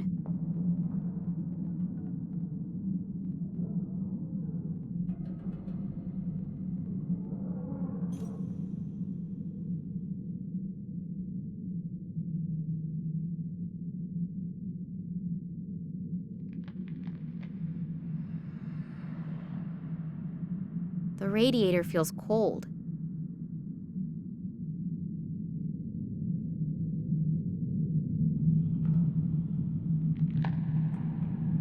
Phew, no chance.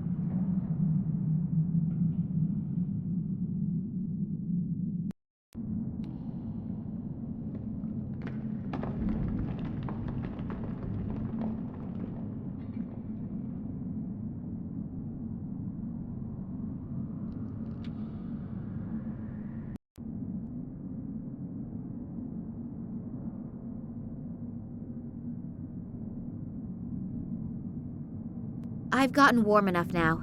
The bad guys can go on freezing.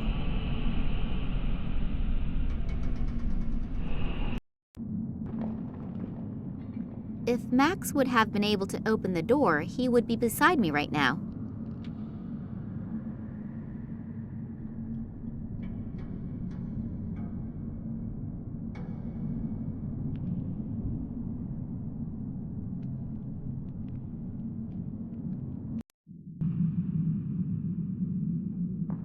One of the surveillance cameras.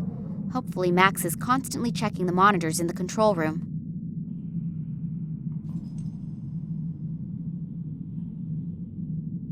The radiator feels cold.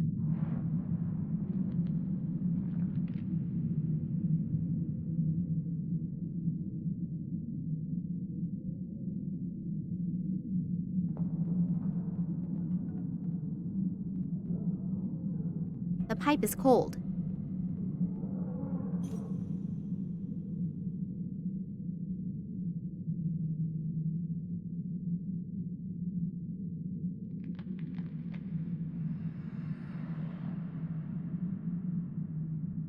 The radiator feels cold. I turned the nut along the thread. I can't open or close the valve with my bare hands.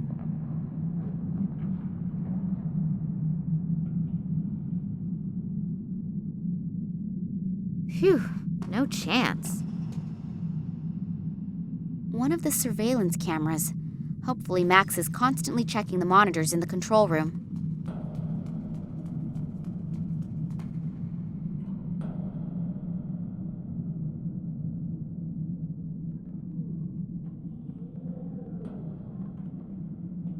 I now have more leverage from the pipe I stuck on it.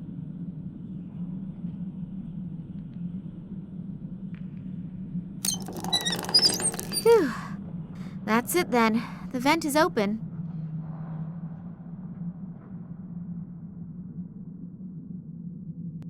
The radiator is gurgling and is cold. I guess there isn't enough water in the pipes.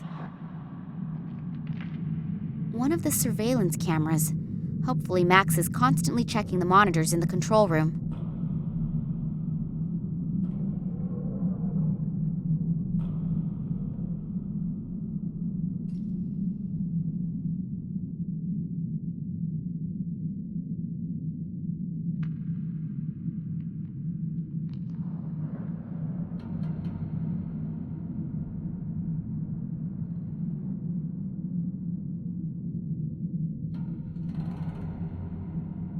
The paint stuck to the silicone. With a little imagination, you can see the sign again. The sign is riveted. The peeled-off paint from the shield is now on the silicone impression. The no water symbol can be made out halfway clearly.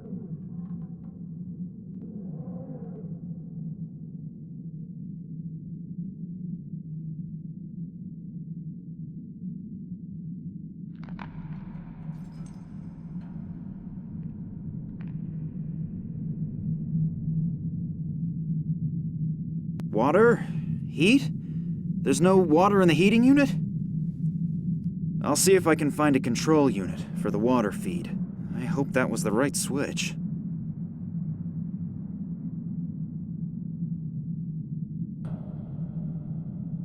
There seems to be enough water in it now, but the radiator is still not heating up.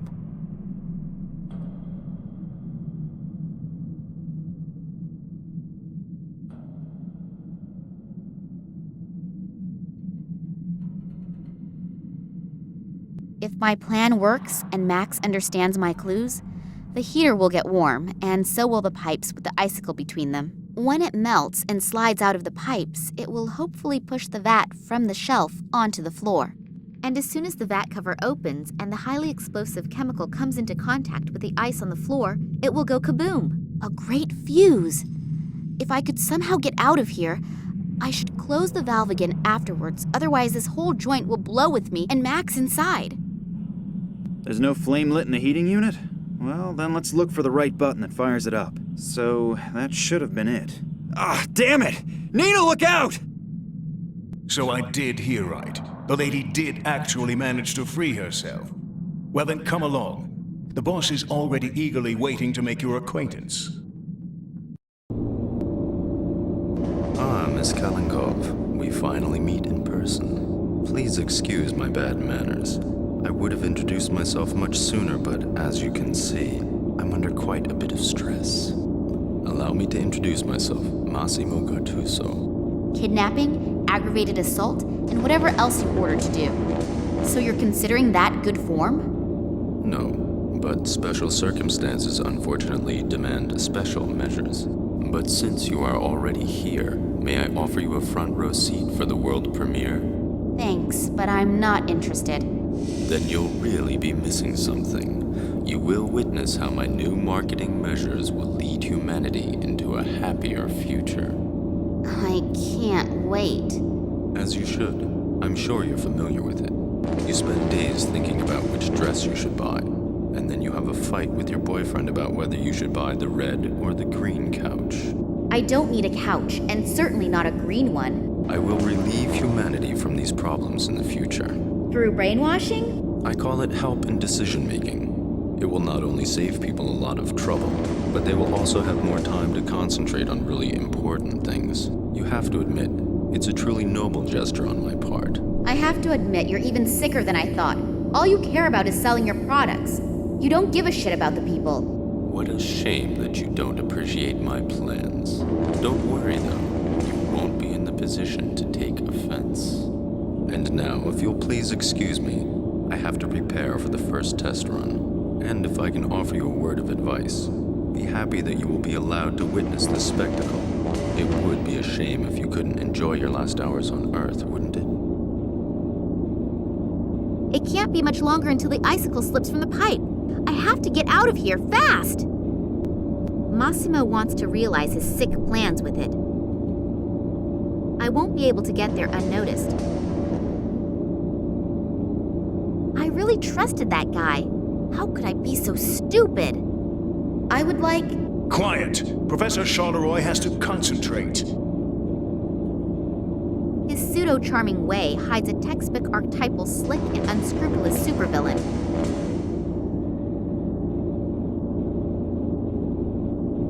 In case you're interested, a sect has just arrived. They're about to destroy your equipment on the surface.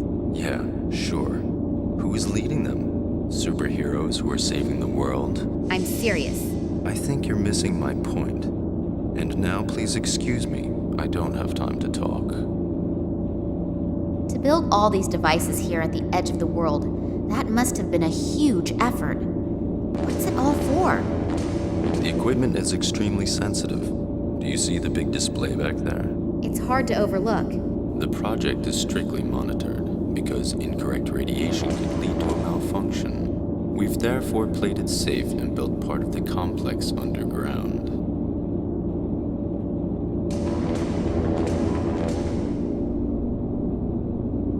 On first impression, she seems quite nice, but this is obviously utterly wrong. Miss Charleroi? Shut your mouth, or Sergei will shut it for you.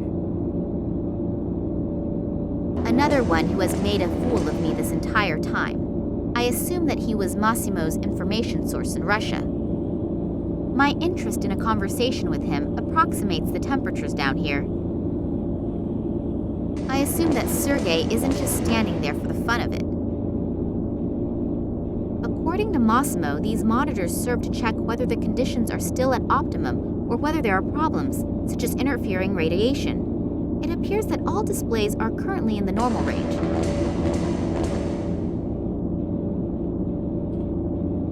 One of those monitoring cameras again. The entire project is being monitored and controlled from here. The Committee of the Friendly Do-Gooders probably does not want to include me in its ranks. A loading crane. I see no way to operate the crane from down here.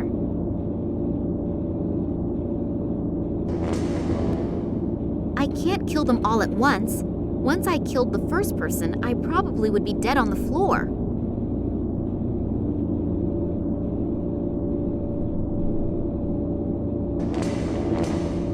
I think I may have something you've been looking for. Oh, the part from the water pump? Thank you very much. We will reward you with a painless death. How friendly of you. Oleg, put that thing back in there quickly so that it's nice and warm again up in the station when we celebrate our triumph. Okay. You will watch our guest of honor. I don't think that our princess wants to run away, do you? No, of course not. It's terribly comfortable here.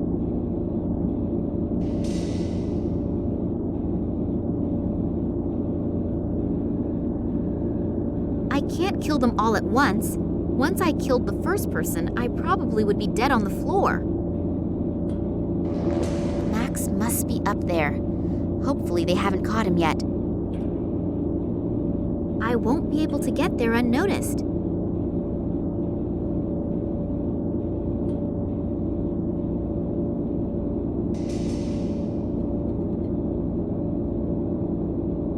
The Committee of the Friendly Do-Gooders probably does not want to include me in its ranks.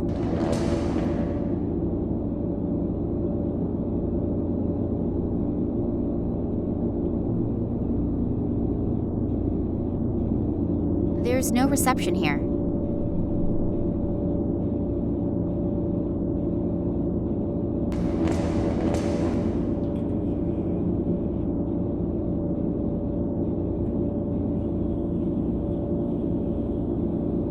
I see no way to operate the crane from down here.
I won't be able to get there unnoticed.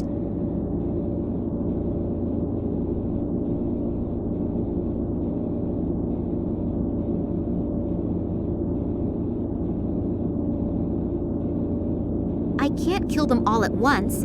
Once I killed the first person, I probably would be dead on the floor.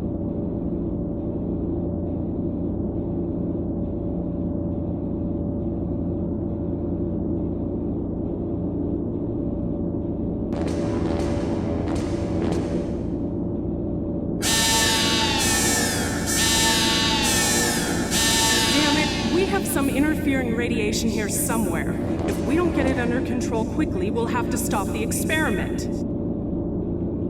I won't be able to get there unnoticed.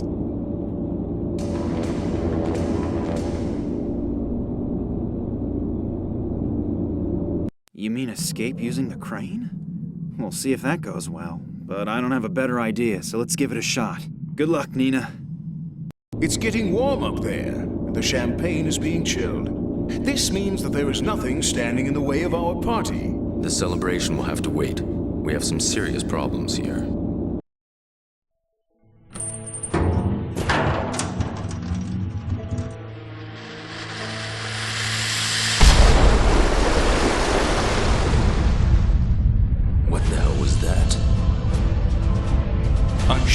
thank this little toad here for this. But no more fun and games. You're finished.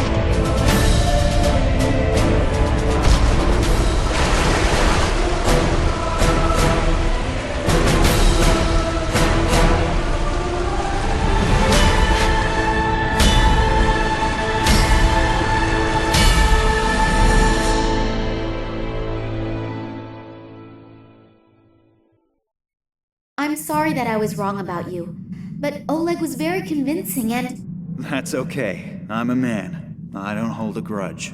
Come on, we've got to get to the airplane. The people from the sector are probably already waiting for us.